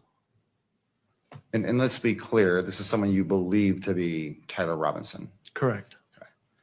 And this person that you've identified as Tyler Robinson, that you've been investigating and that you viewed in the numerous hours of video from UVU, would you recognize that person if he were in the courtroom today? Yes, Is he in the courtroom today? he is, yes. Would you point him out and describe something that he's wearing? Your Honor, we object to unduly suggestive in-court identification for constitutional grounds. Well, we know who it is, though. What she's been quiet so You wish to long. Specify an unduly constitutional. What do you I'm mean? trying to understand your objection, so I want to make sure I fully understand. before Your you- Honor, I think there's some, I'll defer to Mr. Byrd if he wants to jump in, but I believe there's a long line of case law that says, and you ask someone to identify the defendant when they're the only person, sitting at the table with defense counsel, that's unduly suggestive and taints any future or past, definitely future identification. So we object to that happening in this fashion at this time. Mr. Sturgill. Well, Judge, Agent Holt has testified that he has watched numerous hours of video. Take a step back. He has looked at personal identifying information of an individual by the name of Tyler Robinson. He's looked at the driver's license record, and he's also looked at the DMV records. But we know that's Tyler Robinson. Why are we acting brand new? Drives. He's also looked at surveillance video that he believes depicts this Tyler Robinson. And I've simply asked him if that person that he has seen, both in driver's license photos and the surveillance video, if that person is here in the courtroom today. And I don't know that that's unduly prejudicial or suggestive. It's the routine. I don't know of any other way to do it other than the way I just did it, Judge. All right, well, I wanted to verify the format of the question. I remembered it in my mind, but to Ms. Nestor, was that an accurate portrayal of the question that was asked? Yes. Okay. Mr. Sturgill, anything further before I issue my ruling? Well, no, other than, Judge, I believe it's worth noting that Mr. Robinson is in plain clothes. Well, he's in Counsel, plain please clothes. approach the bench. Why are we acting like we don't know who Tyler Robinson is? Is that bad to say, okay, I know that that's Tyler Robinson? You told us when we opened up court. You said he's here. Like, what does that mean to, I don't get that part. What does it mean to act like we don't know who it is? Maybe something, there's got to be more to it. Like, well, we know it's him. Like who else is it? If that's not him, then who is it? I think it's the proven guilty thing. But all we're saying is that him? it would be almost akin to asking the witness, am I Jay Witt? Like, am I the lawyer? Let me see. Let's see what he says. Based off of what's been presented in court, I'm not finding that particular question as previously posed as suggestive. I find for the purposes of this hearing only that in-court identification by Agent Hull of Mr. Robinson has been made. Again, this only relates to the preliminary hearing, and you may proceed. Thank you, Judge. Agent Hull, have you reviewed what's been marked State's Exhibit 12.1 for identification? I have, yes. And where did you review that video? It was provided to me. I reviewed it on my computer in my office. Okay. And is that the first time that you've seen this particular video footage?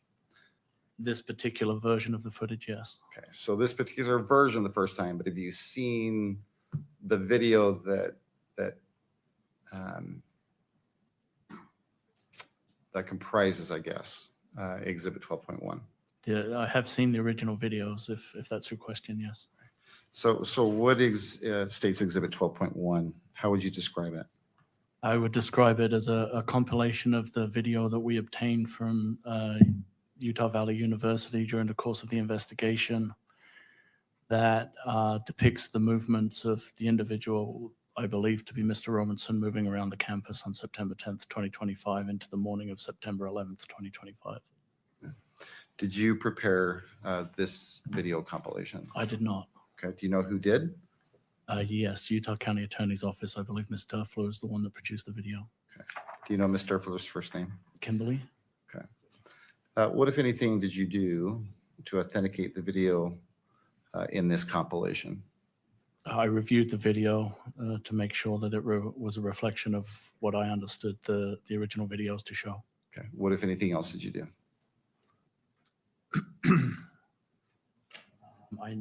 I reviewed it. I know that there was some zooms and some changes to the footage. Okay. Did you meet with Mr. Olson with regards to this particular video? Yes, this video was also part of that original meeting with Mr. Olson for the prior exhibit. Yes. Okay. So at the same time, you sat down with Mr. Olson and discussed the prior exhibit. And let's just be clear which exhibit that is.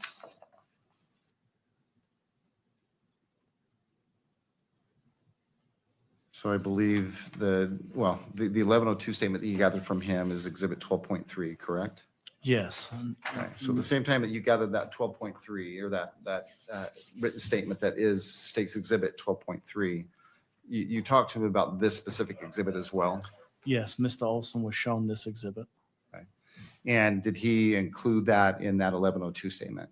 Yeah, I believe he specifically referenced the exhibit by name, stating that it was a true reflection of the footage from the campus. Okay.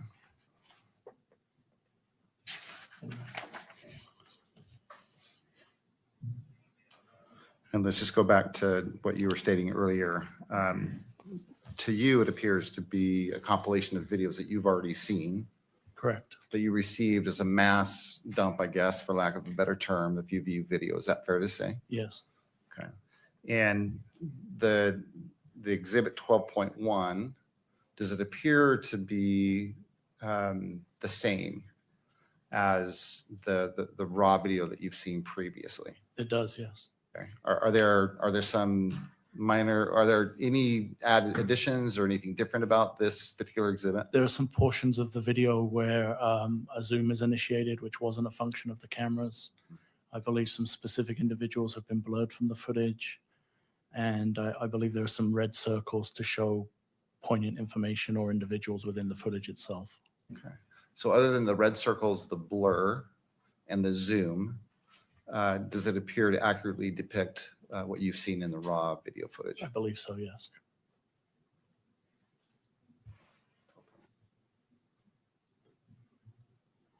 On your screen, I'm going to have displayed an image. Let me know when you see it.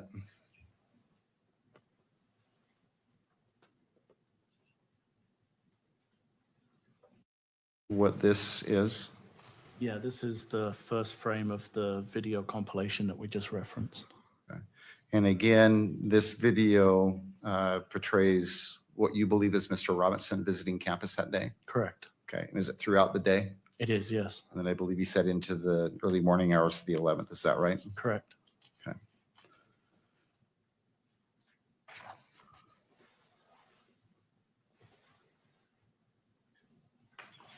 Trust the state would seek or would move to admit what's been marked State's Exhibit 12.1.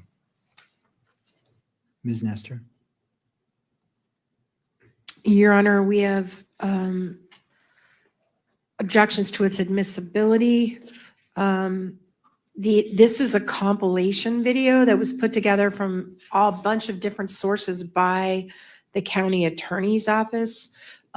This individual did not create this compilation, can't testify to the accuracy of the actual materials that it was taken from. And furthermore, Mr. Olson himself is just referred to by Agent Hall. He specifically says people have altered these recordings. They've zoomed in when the actual recording isn't zoomed. They've added little circles to people they wanted you to pay attention to. They've blurred people's faces out. So, I mean, it's been clearly altered. And it's not, I mean, they admit it's been altered. So we have real concern about authenticity of it. Furthermore, this particular video should be protected. And so that deals with the admissibility factor. As far as the publication factor of it, the video should be classified as protected under UCJA 4-202.02 subsection 5. J is in jelly bean, and then little I and little double I, because this is going to interfere with the defense's ongoing investigation, with Mr. Tyler's ability, with Mr. Robinson's ability to get a fair trial. This is basically putting together photos that are clear with photos that aren't clear, putting them all together in such a format that it makes the case that it's all one person. It would be extremely prejudicial for people that may ultimately serve on this jury to watch this video before this case goes to trial. We don't believe a proper foundation's been laid, which would make it admissible at this point. So the fact that it would be shown to the public would be extremely damaging to the ability to put on a defense at trial. And so we object to its publication both in the courtroom and to the media, Your Honor. Mr. Sturgill. Judge, Ms. Nestor is correct. This is a compilation of a series of videos. The videos, as Sergeant Hull has testified to, is a compilation of raw videos that he has received from Utah Valley University. And he has not only seen this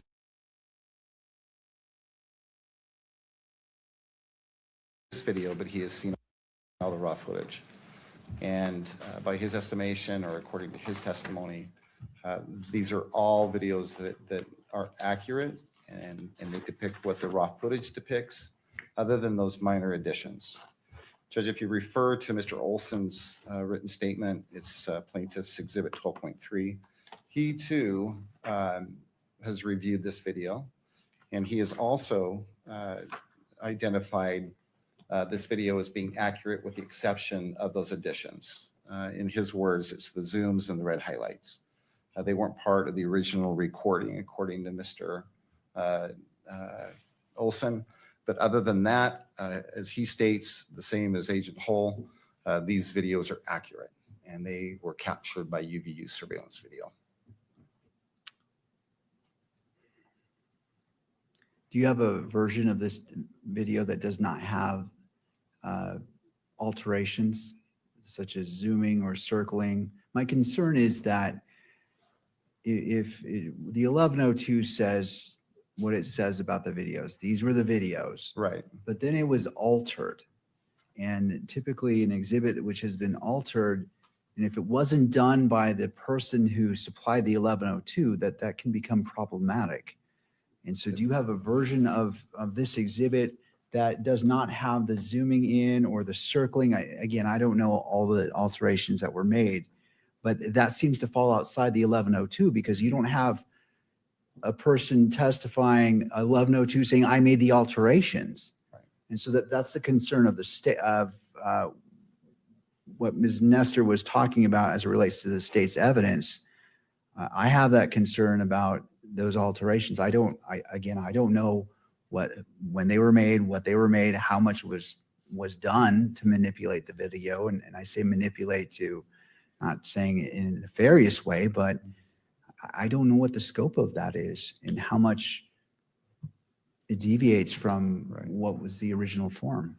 Well, Judge, to answer your first question, do we have a version of this particular video that has not been altered? We don't, not right now, not today. I guess there's a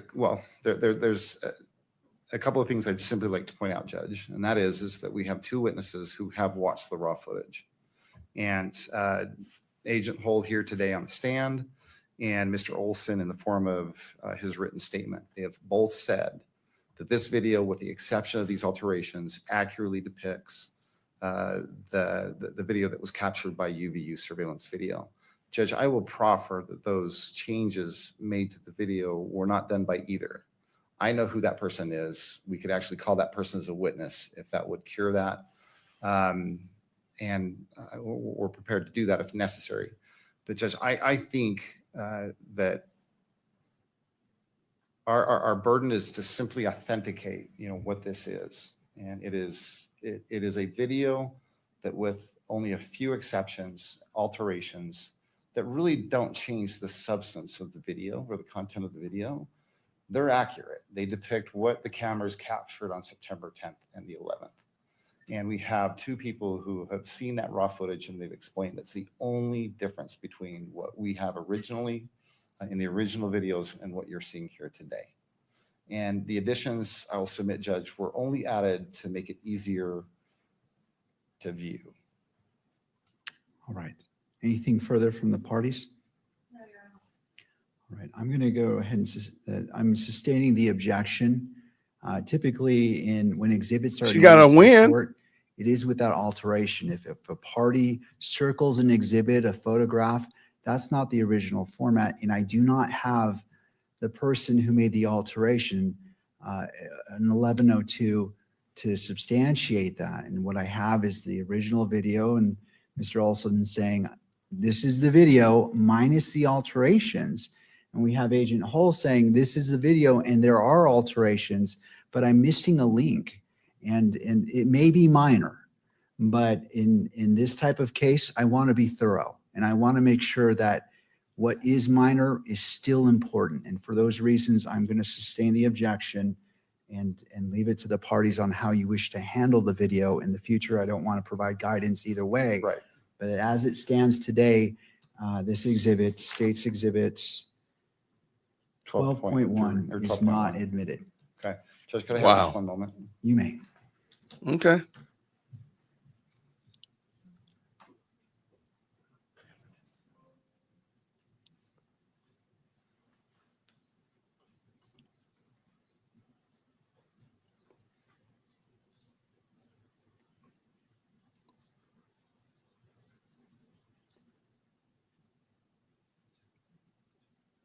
All right. So this is interesting. I think so. Keisha, good question. I think that's the video.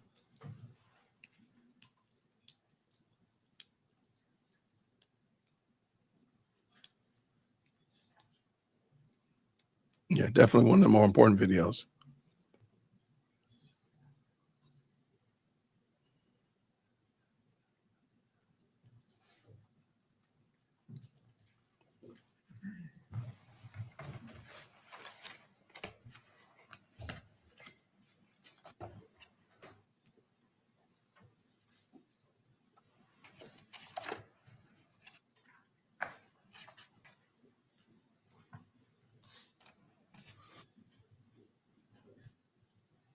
Agent Hall, you testified that there were 4 visits to campus that day.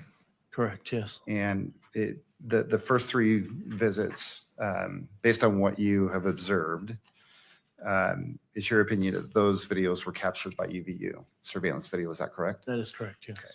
The 4th visit, well, the 4th visit too was captured by UVU surveillance video. Is that correct? Correct. Okay. Was there any other video that was collected either on the 10th or the 11th that you believe might be important or relevant to today's hearing? There was a large amount of video. Well, I'm going to be a little bit more specific. Was there, other than UVU surveillance video, was there any other video that you collected and subsequently gathered an 1102 statement for? Yes, we collected Ring doorbell footage from the surrounding neighborhoods. Okay. Let me ask you this. Did that include video from a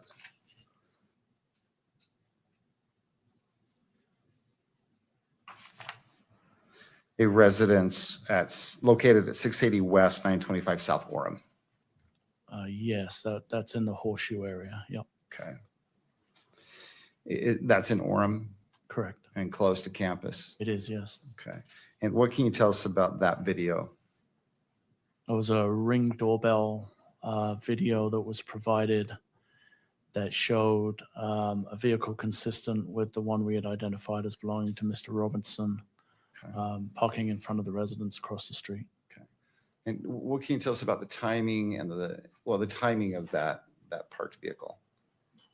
If I recall, that vehicle parked approximately 0:38 hours on the morning of the 11th. Okay. So 0:38 hours. What time is that to regular people? To regular people is crazy. After midnight. At 12:38 a.m. In the morning, yes. Okay. So how did this video come to your attention that you're talking about, this doorbell or whatever? This footage was obtained as part of the canvass of the area that was conducted as part of the investigation. Were you able to identify the owners of that residence? Yes. Where that video was collected from? Correct. Okay. And do you know who it was collected from and by whom? It was Mr. and Mrs. Noble. I believe Agent Davis collected the video directly from them. Okay. And do you know what date it was collected? If I can refresh from my notes. If referring to your notes will refresh your memory, go ahead and look at that. Don't read it out loud.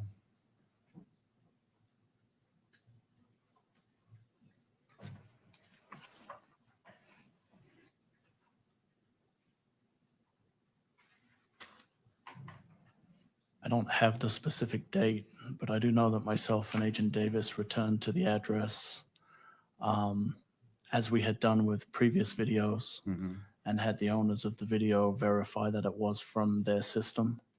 And we did have them complete an 1102 statement, which would be dated. Okay. Do you know, so let's talk about this. What does this video look like? It's a nighttime view looking from the front porch of the residence across the street. Okay. And what about that video? Why was this particular video significant to you, or why do you think it was related to this case? We know from the UVU footage that the person we believe to be Mr. Robinson had an interaction with law enforcement. And a short period after that, the vehicle comes to that house. And some additional evidence that was collected from cell phone data and things indicated that Mr. Robinson was in the area, and we were able to locate the footage of his vehicle on that Ring doorbell camera. Or at least what you believe is his vehicle. Yeah, the vehicle we believe to belong to Mr. Robinson, yes. And is there something about this particular video and this I guess vehicle that was captured that leads you to believe that it was Mr. Robinson's vehicle? Yeah, the vehicle has very distinct wheels. I won't say that they're wholly unique, But in terms of the video footage that we were reviewing, the wheels on the vehicle are fairly unique and stand out on the video footage.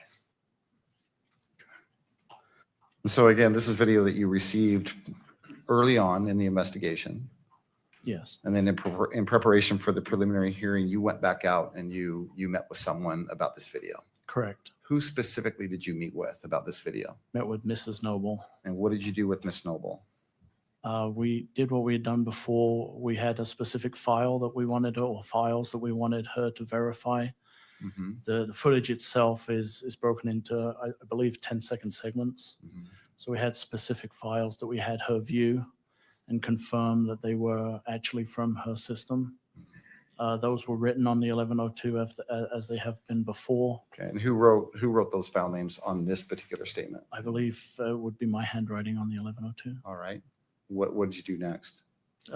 We had her view the videos and then complete a statement verifying the authenticity of those videos on an 1102.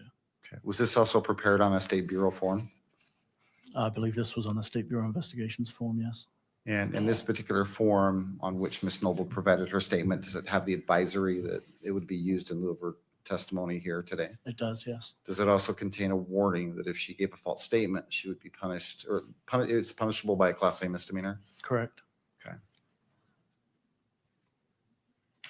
I'm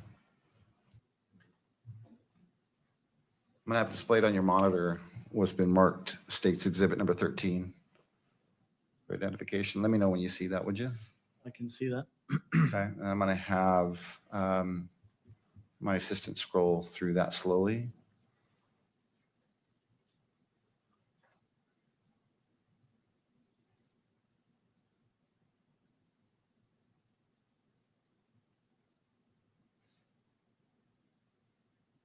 Okay. Do you recognize that?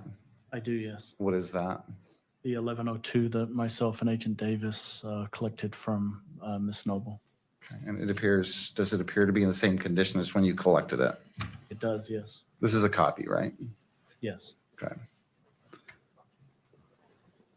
And the personal identifying information appears to be redacted, is that right? It has been redacted, yes. Okay. It wasn't redacted when you collected it, right? No, the original form was not redacted. So other than the redactions, it appears to be in the same condition as it was when you collected it. That is correct. State would move to admit Exhibit 13. Ms. Nestor? I know we renew our concern about unconstitutional hearsay being admitted. We We know, also have we the know. same concerns about the fact that the Agent Hole amended this himself, and there's no foundation as to when he filled that in, if it was before or after she signed it. And due to all those reasons, we object to its admission and object to its publication as well. Mr. Sturgill? Judge, again, it was collected in compliance with Rule 1102 of the Utah Rules of Evidence, specifically subsection B8. It's in writing. It's on a form. It includes both the advisory and the warning. And it was collected by Agent Hole.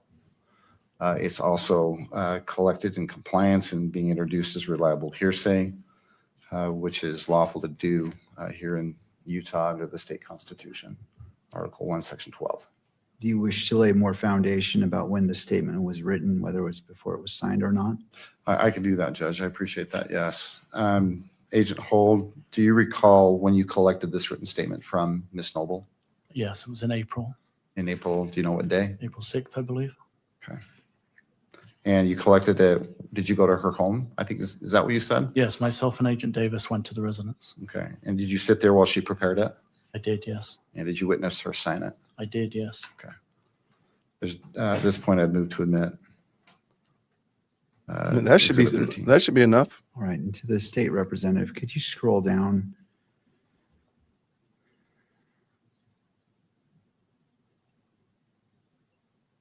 Okay. All right, pursuant to the Utah Rule of Evidence 1102 and Article 1, Section 28, I'm sorry, Article 1, Section 12, which allows for reliable hearsay, I'm going to move it into it's going to be admitted into evidence over the objection of defense. I note in particular that it states that I confirm that the above files were taken from our Nest doorbell videos and are accurate. And right before that statement is the notations that were allegedly made by Agent Hull. And so for those reasons, court finds proper foundation has been laid and that this exhibit in its entirety is admitted into evidence. As it relates to publication, I will authorize publication in the courtroom and by the media if they so wish to capture it in that form. Again, following the same format, have it on that first portion of the screen for about 10 seconds and then scroll down to the written portion for about 15 seconds and then scroll to the very bottom to ensure that the full exhibit has been displayed.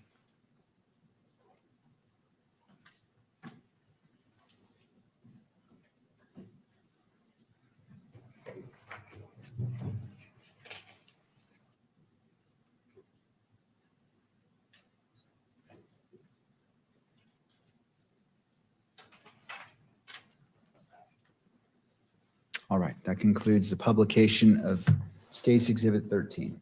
Okay. Thank you, Judge. The video that you took with you that day when you visited with Noble or Miss Noble, had you previously, well, you've stated that the videos that you showed, the Nobles, were actually more than one video. Correct. Okay, and I believe you said they were like 10-second clips. If I recall correctly. Short clips. Okay. And you showed Miss Noble all of those videos that are identified in that statement. The one shown on the statement was shown to Miss Noble, yes.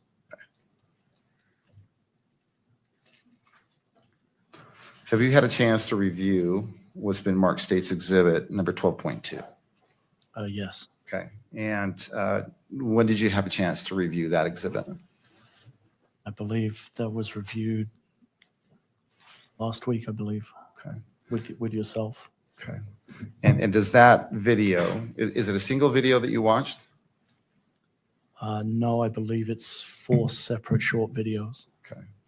And as far as, and I understand that, but as far as 12.2 is concerned, what does that exhibit consist of? It shows the vehicle believed to be driven by Mr. Robinson arriving in front of the residence, an individual exiting the vehicle and moving away from it, followed by an individual returning to the vehicle and unlocking it.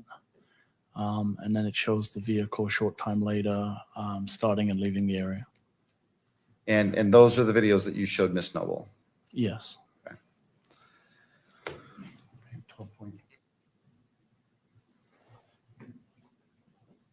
What I have displayed on your monitor was Ben Mark's plaintiff's or State's Exhibit 12.2 for identification. Let me know as soon as you see, should be a still image. It's there. Do you recognize what's depicted there? Yeah, this is the view looking what would essentially be west across the street from the Noble's residence. Okay. At 12:38 a.m., I guess, or 0:38? Yes. Okay. And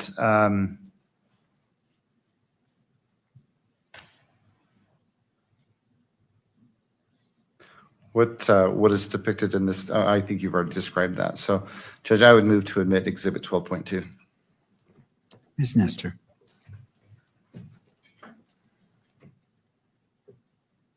Your Honor, we renew our objection to allowing in the evidence without the sponsoring witness. I do have some concerns because I'm not totally sure if this is a compilation or if this is just one of the 1, 2, 3, 4, 5, at least 6 videos they took from the Nobles. So if we could have that clarification, I think that concerns me about authenticity, that I don't understand if this is just a portion or if this is the whole thing or is this just all of them or none of them. And for those reasons, we object to the admission and to publication. Thank you. Mr. Sturgill. That's a good point. And I'll ask additional questions before I re-seek to admit it. Agent Hull, this particular video, you've described taking several videos to Ms. Noble and having her review them. Yes. Okay. This particular exhibit, 12.2, have you watched it in its entirety? Yes. Does it consist of either some or all of those videos that you showed Ms. Noble? It does, yes. Okay. And is it a single video? Is it a compilation, that is to say, or is it 4 different videos It would or a number of different videos? be a number of short videos sequenced. Okay. A number of short videos in sequence? I believe that's how this one plays, yes. Okay. Just again, I seek to admit it. Anything further from the parties? All right. Given my previous rulings on exhibits, I applied the same analysis and find that State's Exhibit 12.2, I believe, is admitted over the objection and may be published in the courtroom and by the media, if so chosen. Okay, so before we play this video, again, what is it that leads you to believe that this is Mr. Robinson's vehicle? The shape of the vehicle can be clearly seen as it pulls up, and the distinctive wheels on the vehicle also. And well, let's go ahead and play it. Is there any sound associated with this? There is, Judge, but it's night sounds. It's crickets chirping and I just wanted to see if there was. I just wanted to see if there was sound or not. Okay. Yeah. All right. You may play the video. Oh yeah, that's loud.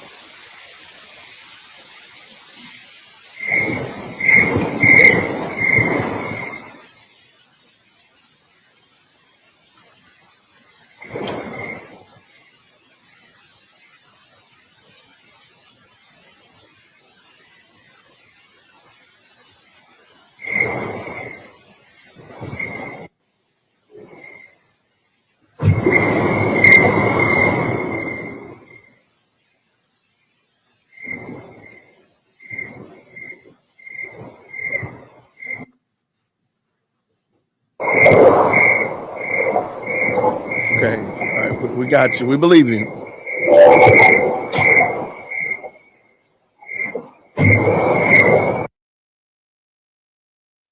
I'm gonna take a judgment call. There's no reason to play that. That cricket is loud. And it looks like he's parking his car. He parking the Charger. He hanging out.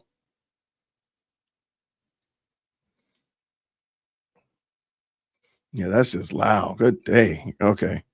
Driven by Mr. Robinson pulling up and parking in front of across the street, but in front of the residence. Okay. And then in the next video, what do you believe is displayed in that video? There's an individual who gets out of the vehicle. You can hear the door close, and then that individual moves away from the front of the vehicle. There's actually 2 reflective panels on a dumpster, and you can see the individual past those reflective panels. And in the last of those series of videos? The second to last one, the individual comes back across those reflective panels to the vehicle, unlocks the vehicle and gets into it. And then in the last video, the vehicle is started and the individual drives away.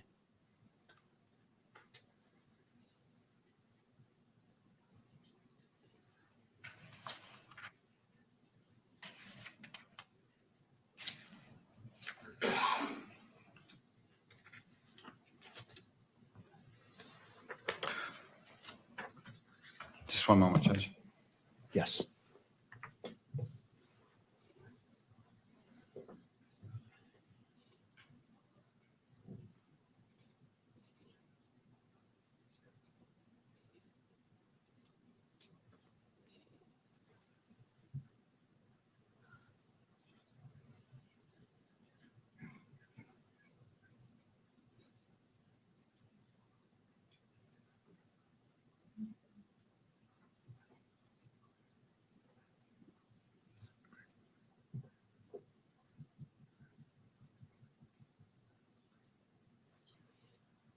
Could we approach?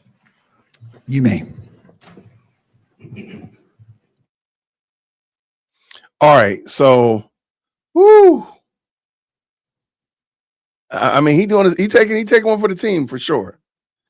Shout out to everybody who's hanging out with us. We got about 207 folk checking us out. Thank y'all so much for tapping in with us. I'm hoping they're going to be rounding these bases and we're going to be getting ready to call this a game in a minute because it's been a long day. But they're getting it done, though. I'm going to have to give them credit for that. They are moving along. Prayerfully, this won't be all 5 days. I don't think it's going to be all 5 days, in my opinion. But we will see. Indeed, we will see. Shout out to the best live chat on the internet. Thank y'all so much. What we got here?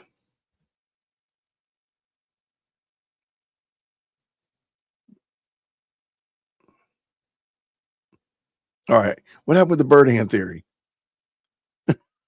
Somehow the bird hands have made an appearance. Shout out for sure.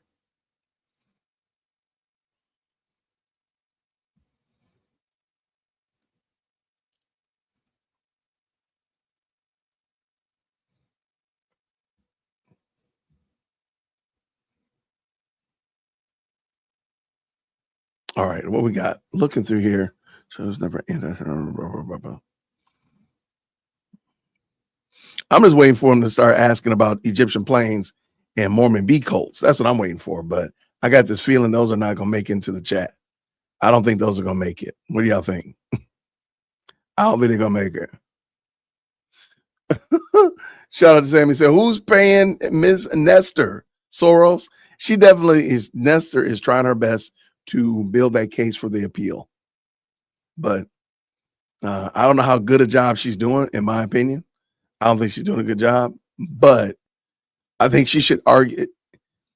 If they go to appeals, they'll probably argue about the hearsay clause to it. But I'm sure during the trial, they will adjust that as well. When actually have those witnesses and those experts there versus just have somebody profess that this is what the expert means. So I got you right there. What did you say right here? I forgot about the plane. No, we cannot forget about the planes. I need to know about the planes. I want to know about the Mormon bee cult. I want to know about the underground Ninja Turtle tunnel. I need to know about the French hit squad. There's a lot of stuff that exploding microphone. Come on, man. Candace has put out so many crazy, dare I say, insane theories that we got to hear from them all. Let's go. Let me just real quick check. Oh my gosh, I done rewound it. How did I do that? Okay, the mic is off. Okay, so they got the mic off. Okay, got you. Just want to make sure I wasn't missing anything. They won't make it for sure. No evidence. Candace never put up the logs. Yeah, that's true. No logs ever showed up. That's a good point. Ladies and gentlemen, we're going to take a 10-minute break for the attorneys to confer and come back. 10 minutes, you're killing me. Well, roughly 4:30. So court is in recess. All right, we're going to jump over to Andrea real quick. Bada boom. All right, we got Andrea on deck. Let's see what she got. Court is in recess. All right. And they're going to confer. So, break it down I to us, Andrea. think this may be about something like, are we going to take a witness out of order, or, going to have any problem if I rest now and then come back later, with the corrected video? Maybe it's something like that. Logistics. It's about all I can come up with. If they've got to confer about it. Maybe the exhibit, the original, because remember they're supposed to produce all of this, all their exhibits and things like that before the hearing. Their witness list, has this compilation. It's all there as Exhibit 12. Defense hasn't got notice of a different exhibit, so I guess they kind of have to agree to it. Or maybe there's no notice. I don't know. This is logistical stuff. It's just the kind of thing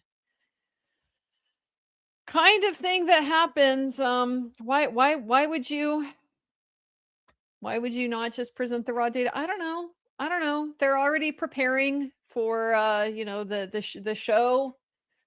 that they need to put on when it's trial time, and the jury needs to be impressed with the bells and whistles and stuff like that. So they're already kind of thinking in that mindset and preparing those types of things. And maybe it's good for them to have the trial run right here, since this prosecutor seems really, really not good at a lot of these kind of trial fundamentals.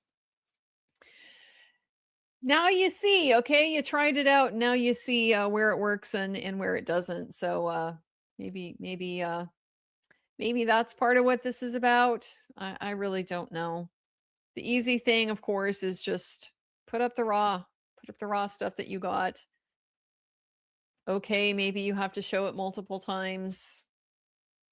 You know, meaning like you have to show instead of having a nice video compilation exhibit that shows everything you want, you have to show 4 separate exhibits that are individual videos that went into your compilation. It's like there's trade-offs kind of with all of this, but just the problem that they're having with some of this real basic stuff is not really boding well for getting this kind of thing in at trial. Evidence is just basic lawyering 101. If you are going to be in trial, if you're going to be in a courtroom, you need to know all of the rules about all of your evidence and how you're going to deal with objections. You need to anticipate all of that. You need to prepare for it. You need to have your pathways, your plan for how do I get this thing into evidence? What do I need to do? What's the rule? What are the potential objections? Like if you haven't done that, then yeah, you might get caught out in the cold with a piece of evidence that you weren't able to get in that you needed to rely on. So it always baffles me, particularly when they have this level of experience, to see them struggling so much with some of this fundamental stuff, because that's really the basics. Your evidence is the key to your case. She said it's the And basics. So if you have not figured out the pathway to admit every single thing you want to get in front of the fact finder, then you're not really prepared. Just got to call it like I see it. Okay, this is where we were. Now that video was played in court, while it can be withheld until after trial, that exhibit must be released to the public after trial, correct? No, it's more nuanced than that. Now that it has been played in court, it is a judicial record. It is part of the adjudicative process. It's very specifically something that the judge is going to rely on for purposes of making a substantive decision in the case, meaning is there probable cause to proceed or not? So that means there is a much stronger presumption of a public right of access to it than there is to just some like random discovery motion or something like that. So highest level of kind of presumption of public access. But the presumption is not absolute. I did just very briefly do a 10,000 foot view from the Reporters Committee. Has all kinds of great resources on like different jurisdictions and things like that. Anyway, so I looked at what they have on the 10th Circuit. The 10th Circuit does not automatically treat the public right of access to court documents as a First Amendment right. Your right to sit in the courtroom in person and watch what is happening, this is understood to be a First Amendment right that comes from the U.S. Supreme Court. But documents don't always get recognized as having a First Amendment right of access associated to it. There is a common law right of access that every court recognizes, but the First Amendment, not a given. So 10th Amendment has not specifically found, yes, there is a First Amendment right to adjudicative records like these exhibits. That said, it appears the test that they apply is the test that is the normal First Amendment test. We call it the press enterprise test from the case that gave rise to it, or call it the experience and logic test. The press enterprise was a case by the U.S. Supreme Court from the 1980s that found public right of access to certain court proceedings, pretrial proceedings, motions to suppress, preliminary hearings, things like that. And so what they look at is whether there is a, let me get the wording exactly right. Whether the place and process have historically been open to the press and the general public, that's the history, and whether public access plays a significant positive role in the functioning of the particular process in question. Is it important for the integrity of the process, for public confidence in the proceeding, and things like that to be able to see it? So anytime they're going to apply the experience and logic test, they have wiggle room with the history side of it, right? Because let's say here in Utah, we just have never really made the exhibits from the preliminary hearings available. Maybe everywhere else in the country does, but we here in Utah don't. Then they in Utah are going to say, we don't have a history and tradition of this. And so it just depends on how narrowly or broadly you focus the question of what the history or tradition is. So that's a potential stumbling block. They do have that case that they've relied on previously in a lot of these decisions. Archuleta. The Archuleta case was one that involved denial of access to the exhibits in the preliminary hearing. That was a particularly bad case. There were like more complications, I think, beyond just the gruesomeness aspect that we're going to be dealing with here with a lot of these exhibits. It was a bad case, guys. It was really bad. There was there's just other issues with it. It's really kind of as far as I want to go with it. It's very inflammatory, and particularly, in this area and at this time. So Archuleta is precedent from the 1980s, I think, from Utah, that you don't automatically get access to preliminary hearing exhibits. But even if they do find the history and experience and logic test has been satisfied, yes, there's a First Amendment right to it. It is still only a qualified right. It's not an absolute right. And so what overcomes constitutional rights? Strict scrutiny, things that pass strict scrutiny. There is a compelling interest, and the remedy here is narrowly tailored to satisfy it. There's no question, I think, that they're going to focus on the victim's rights under Utah law, the dignity and so forth.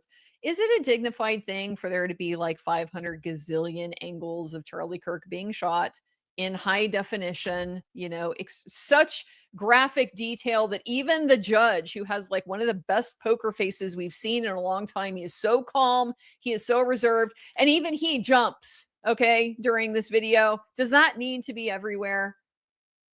Is that helpful to Charlie's legacy, memory, things like that? I understand the argument that it's not. I understand the argument that it's important to understand, the evidence for the case as well. That's the question they're going to be dealing with, and that's kind of how the ruling on this would ultimately be framed. Very first question: is this even First Amendment protected under the 10th Circuit precedent in the first place? Because there may not be a history and tradition of access to preliminary hearing exhibits in Utah. But even if it is it a compelling interest to protect Charlie's dignity? And is that overridden by, is it too broad? Is there other ways? I mean, that's the other thing that comes up with crime scene photos and graphic images and things like that. There's kind of different ways that it can be handled to minimize like the worst part of it. But sometimes people are like blacked out, so you don't see detail. But you can see the position of the body, stuff like that. Sometimes there's things like that that can more narrowly tailor than just flat out, no, you don't get the exhibit at all. Obviously, without seeing it, no idea if any of that is really feasible, or if that would kind of defeat the purpose anyway. I mean, that's why people want to see it, right? People want to be able to zoom in and watch it in slow-mo and back up and forward and a gazillion times and everything, so that they can decide if they think it's a bullet or not. Is that an interest that is sufficiently strong to warrant treating a human being? with that kind of just dehumanization. That's going to be the struggle. So it's not automatic. There is definitely a very strong presumption in favor of it, but not an absolute by any stretch of the imagination. The Right Flux, looking forward to your PM analysis. Hope you'll address the seemingly wobbly judge's posture in this pretrial. Is he too green a judge for this case? I don't think so at all. I've been very impressed with Judge Graff. His history before going on the bench I like him. was as a prosecutor and also as an appellate prosecutor. So he's a law guy. He gets the law, understands the ins and outs, knows the nuances. The courtroom stuff can be a little bit trickier sometimes, but I haven't really seen anything that raises a big red flag for me. Where, you know, he's wobbly, I guess he will reconsider himself. And to me, that's not a bad thing at all. I don't like when a judge just like makes a snap decision and then they're fixed in it and refuse to consider kind of any reason why maybe they got it wrong. Maybe that was a bad idea. He seems very ego minimal, you know, doesn't mind changing his mind or anything like that. People are going to push the boundaries. As soon as the camera zooms over to see the exhibit, I'm already thinking like, so has there been a revision of the rules? Did they like have a chat about this?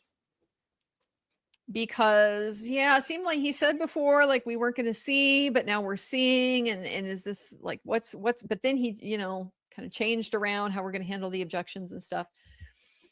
I think there's going to be a learning process for everybody. It's not because this judge is green. It's just because everybody is kind of getting to know everybody and how they operate. And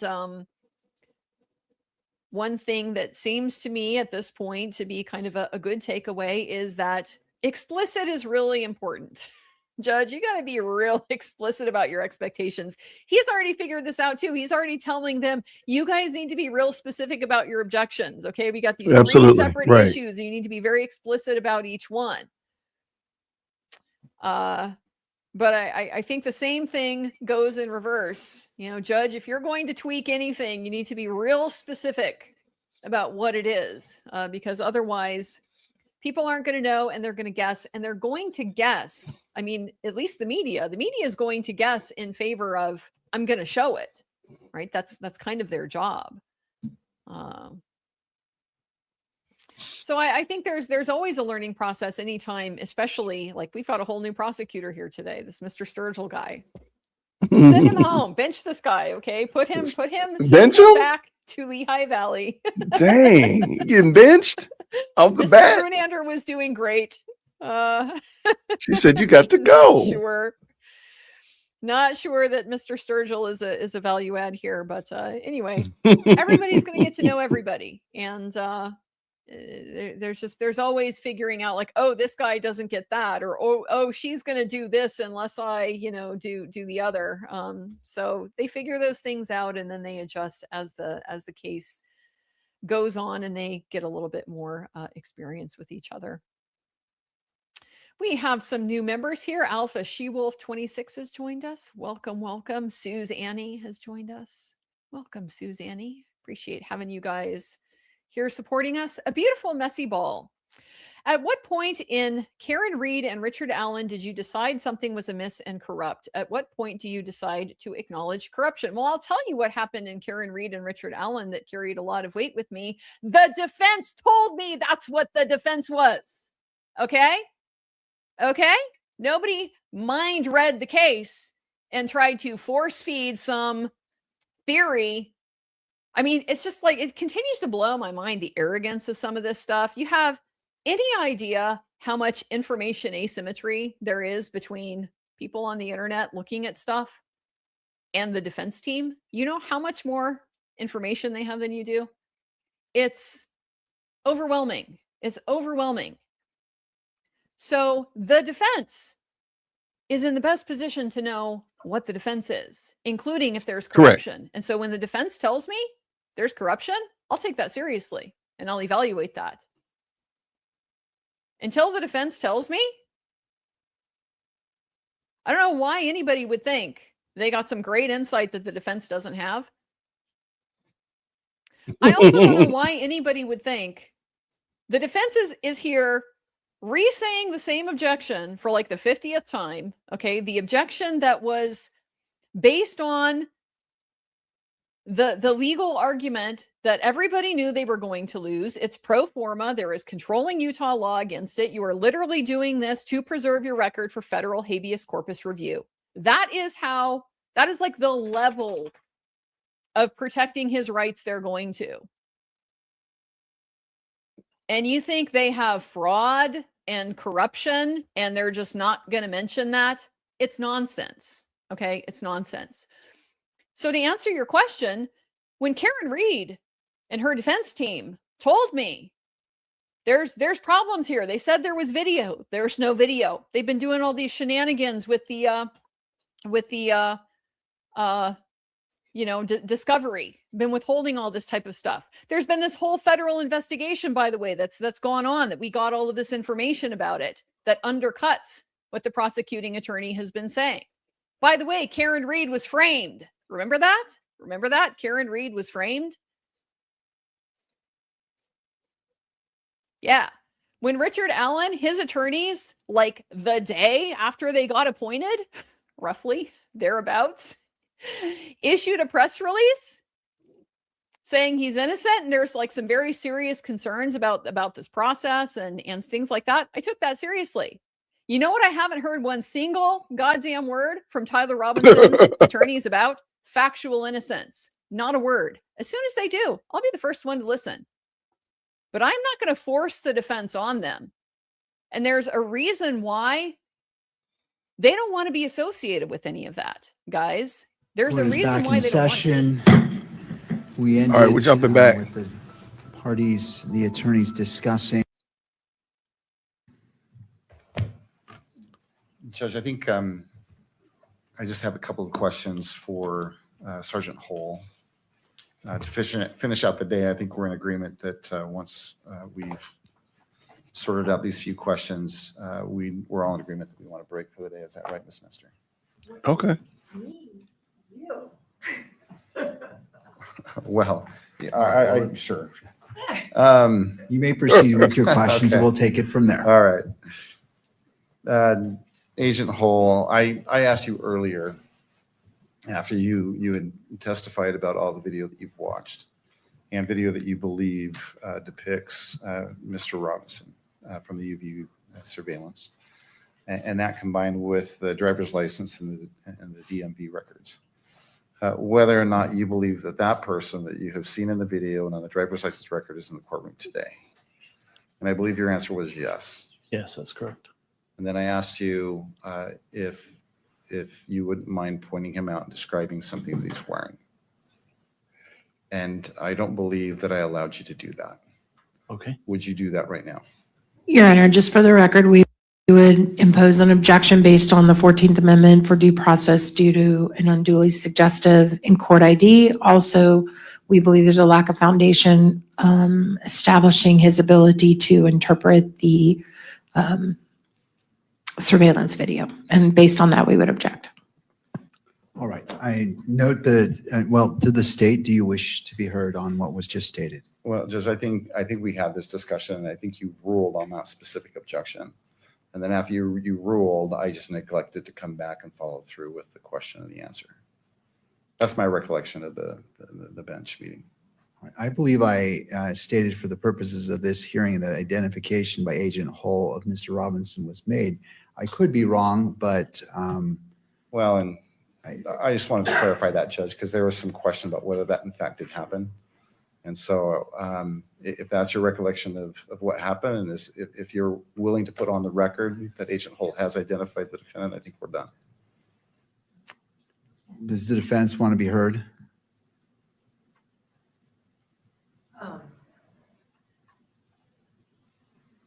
Just a moment, Your Honor. Of course. Your Honor. Well, if for the benefit of the record and for thoroughness, if you wish to re-ask that question, you certainly, well, we can see what happens. If I could, Judge, I'd like to. Would you please point him out and identify something that he is wearing? Yeah, I believe that Mr. Robinson is between Miss Nestor and other counsel wearing a gray suit jacket with a dark tie and a light colored shirt. Because I would ask that the record reflect that Agent Hull has identified the defendant.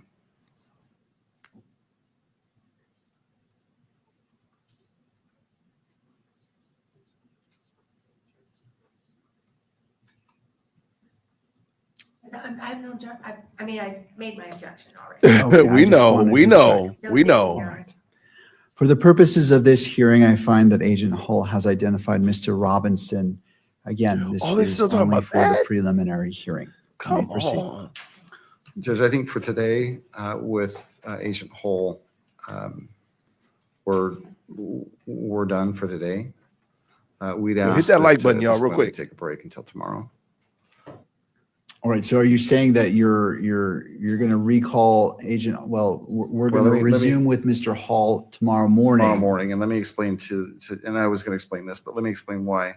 Judge, our intent is to prepare an original version of the video that has been in dispute today, without the circles, without the blur, and without the zooming in. And our intent is to introduce that tomorrow as a different exhibit. They should have that And we done, just man. can't prepare that in the next hour or so. So we're going to need this evening to prepare that exhibit. And we'd like to return with that. Judge, what I would also suggest, well, let me get your take on that, Judge. All right, does the defense wish to be heard about ending for the day? We have about 19 minutes until 5 o'clock. What is the defense? Your Honor, we're happy to accommodate the state on that. So for today, Agent Hall, you may step down and we'll resume with your testimony tomorrow morning. Anything further, Mr. Sturgill?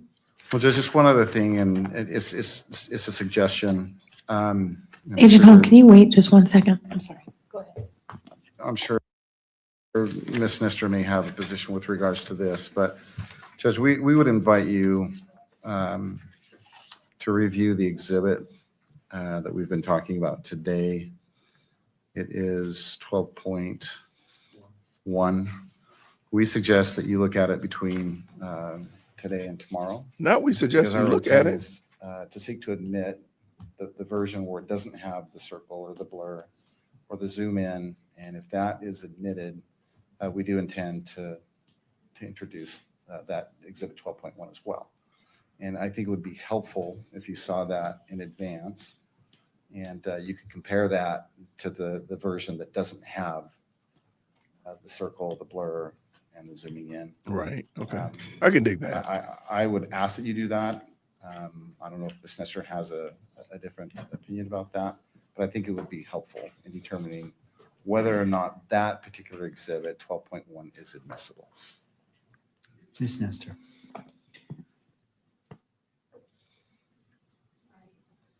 I don't have anything to add to that. I defer to what the court prefers to do on that. I do have another matter before Agent Hull's release that I do want to address with the We don't court, care. but I don't have any concern if the court wants to look at it in advance. It's kind of a little bit of a long video. I think it's just about 5 minutes, maybe. It's not very long. So if you want to wait until tomorrow, it's not going to slow the matter down very much, but it's up to the court on that. All right, I appreciate the parties. What I'm going to do is I'm going to wait until it's properly before me and a motion has been made for either of the videos. And then I'm happy to entertain the motion to review both of them or however the parties, I don't want to issue a pre-ruling, so I'll wait till it's properly before me and I can take it from there. It being that it's about 5 minutes, I'm not too concerned about how much time is needed. I also want to be thorough, so I'll wait till it's brought before me and we can address it from there. And turning to Ms. Nestor as it relates to your request. Thank you, Your Honor. Your Honor, I recognize that Agent Hull is the case agent and is working with the state in preparing for this. But he is still on the stand, and Oh, I no, would not even a ask little that he bit. be instructed that he can't discuss his testimony, even though he's the case agent. I don't think it's proper for him to discuss his testimony while he's excused for the night. Mr. Sturgill. All right, so Agent, from this You moment know on what? You're until right. we come back in court, you're instructed not to discuss your testimony with anyone, as you are still on the stand for all intents and purposes. And we'll, if the state recalls you this tomorrow morning, then we'll proceed. Okay? Okay, Your Honor. All right, may this witness be excused. Can we be For today. excused? All Is a right, question. thank you, Agent Hall. Anything further from the parties, or do either party need the benefit of the record before we adjourn? We need the benefit of going to bed. All right, noting neither party wishes the benefit of the record. Court is in recess until 9 a.m. tomorrow morning. 9 a.m. tomorrow. Shout out. All right. Here we go. There goes the Utah Seal. All right, that wasn't. Okay, I got a very unpopular opinion. I know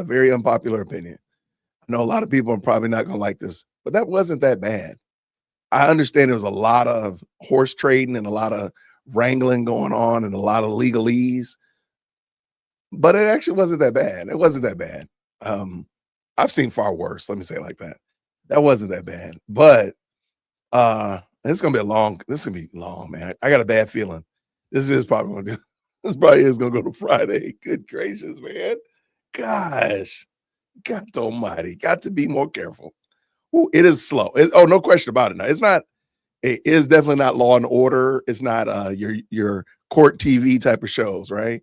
It is definitely slow drag, but he's doing a good job. I'm gonna give Judge Graff, he's definitely getting an A for running this court, because this thing is not a clown show at all. I'm gonna give Nestor, she's definitely getting an E for effort. She is trying her best, right? I'm a little surprised, however, that the prosecution they've put evidence up. This, if I counted it correctly, 3 times that needed to be redacted, or they gave them the wrong copy. That's 3 times they did that. I'm surprised they did that, man. I would have thought they would have had everything was on the button. Well, she's trying though. You gotta give her credit. I gotta give her credit for trying, because she's gonna keep trying this. She got one though. She got one objection sustained. So you got to give her credit for that. Now, granted, it was 1 out of like 25. It was a lot. We have to go back and count. She had a lot of objections, but yeah, this is really boring. I'll give you that.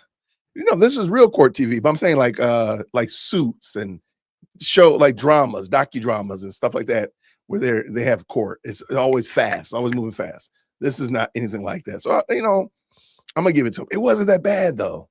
Now, I will say this. Start out of infinity objections. It was some crazy objections for sure. What'd you say here?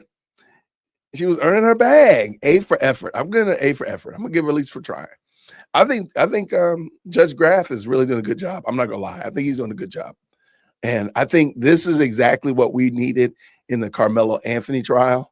Just go ahead and show it. They made sure that evidence wasn't shown and minors weren't shown and stuff like that. But guess what? It dispels all of that foolishness, all of that malarkey and shenanigans that have come up because of the Carmelo Anthony trial. That could have been done away with just right here, just like right here. And so, shout out to them. I think they're doing an excellent job.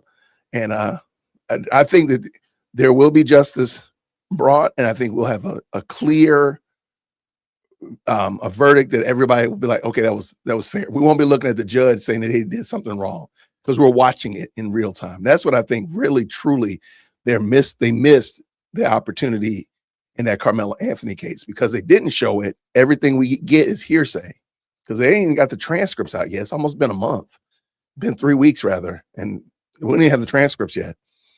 So nobody can even read what was said. Nobody knows what was said. Nobody knows who said this, who objected, who didn't object, so on and so forth. So everything we're hearing is just pure speculation or somebody's translation of it. But shout out to y'all. Thank y'all, everybody who tapped in. I really appreciate y'all. This was fun. Now, tomorrow, Tuesday, I have an interview with a guest that you all are going to absolutely love. It's at 9:00, but we're going to record that interview. And then I will hop on and start the stream. We might be done in time because, this started technically at 11 o'clock. We'll probably be done in time. If not, I'll be a little bit late, but I will be streaming tomorrow. That's the plan, at least. And then, of course, Wednesday, Thursday, and Friday, Lord willing, we'll be doing it again. So I want to say thank y'all to everybody who tapped in. We had a good show tonight. We had a lot of folk tap in. And somebody did point out, this is technically my longest live stream. I didn't think it was until I looked up. I think I've had one that was 12 hours. I'm not trying to be funny. I think I did one when it was 12, but this is my longest court-involved live stream by a good little stretch, actually. I think the longest one before was like 8:15. So this is definitely 45 minutes over. I appreciate you checking it out. Thank y'all. So everybody, thank you so much to everyone. I know Andrea is going to be doing like a recap show. So let me drop her link in the chat right now. Go over and check out Andrea Burkhart. She's doing a fantastic job of keeping us up to speed. So drop that on her. I believe Gary is doing one as well at 8:00. I think it's 8:00 his time. So check out Paramount Tactical as well. And here's Andrea's. Go check her out. She did a fantastic job of teaching us over here, keeping us good, keeping us in the know. But I really appreciate y'all, everybody. It's been a lot of fun today. I am going to go outside and go touch some grass. I'm going to go outside and look at the sun before it closes down on me because your boys' eyes are going crazy. Y'all have a fantastic night. I'm going to see you all real soon. We'll do this again, Lord willing, tomorrow. And 11 o'clock-ish. Again, once I get done with my interview at 9, I will let y'all know who I interviewed, but then also I'll let you know that we're ready to go live. And it should be, I don't think it'll be too much. So if y'all hang out, if y'all jump over to some other places, just make sure you come back at 11 o'clock. Everybody have a fantastic night. I'll see you real soon. Grace and peace. Thank you so much for tuning in to another episode of the Jay Witt Podcast. If you enjoyed today's show, please do me a favor and hit me up with that 3-piece special. Like the video, subscribe, and of course, share it with somebody who would also enjoy this type of content. And make sure you leave a comment because I do pin the best comments to the top. So thank you so much for tuning in today. And until next time, everybody, grace and peace.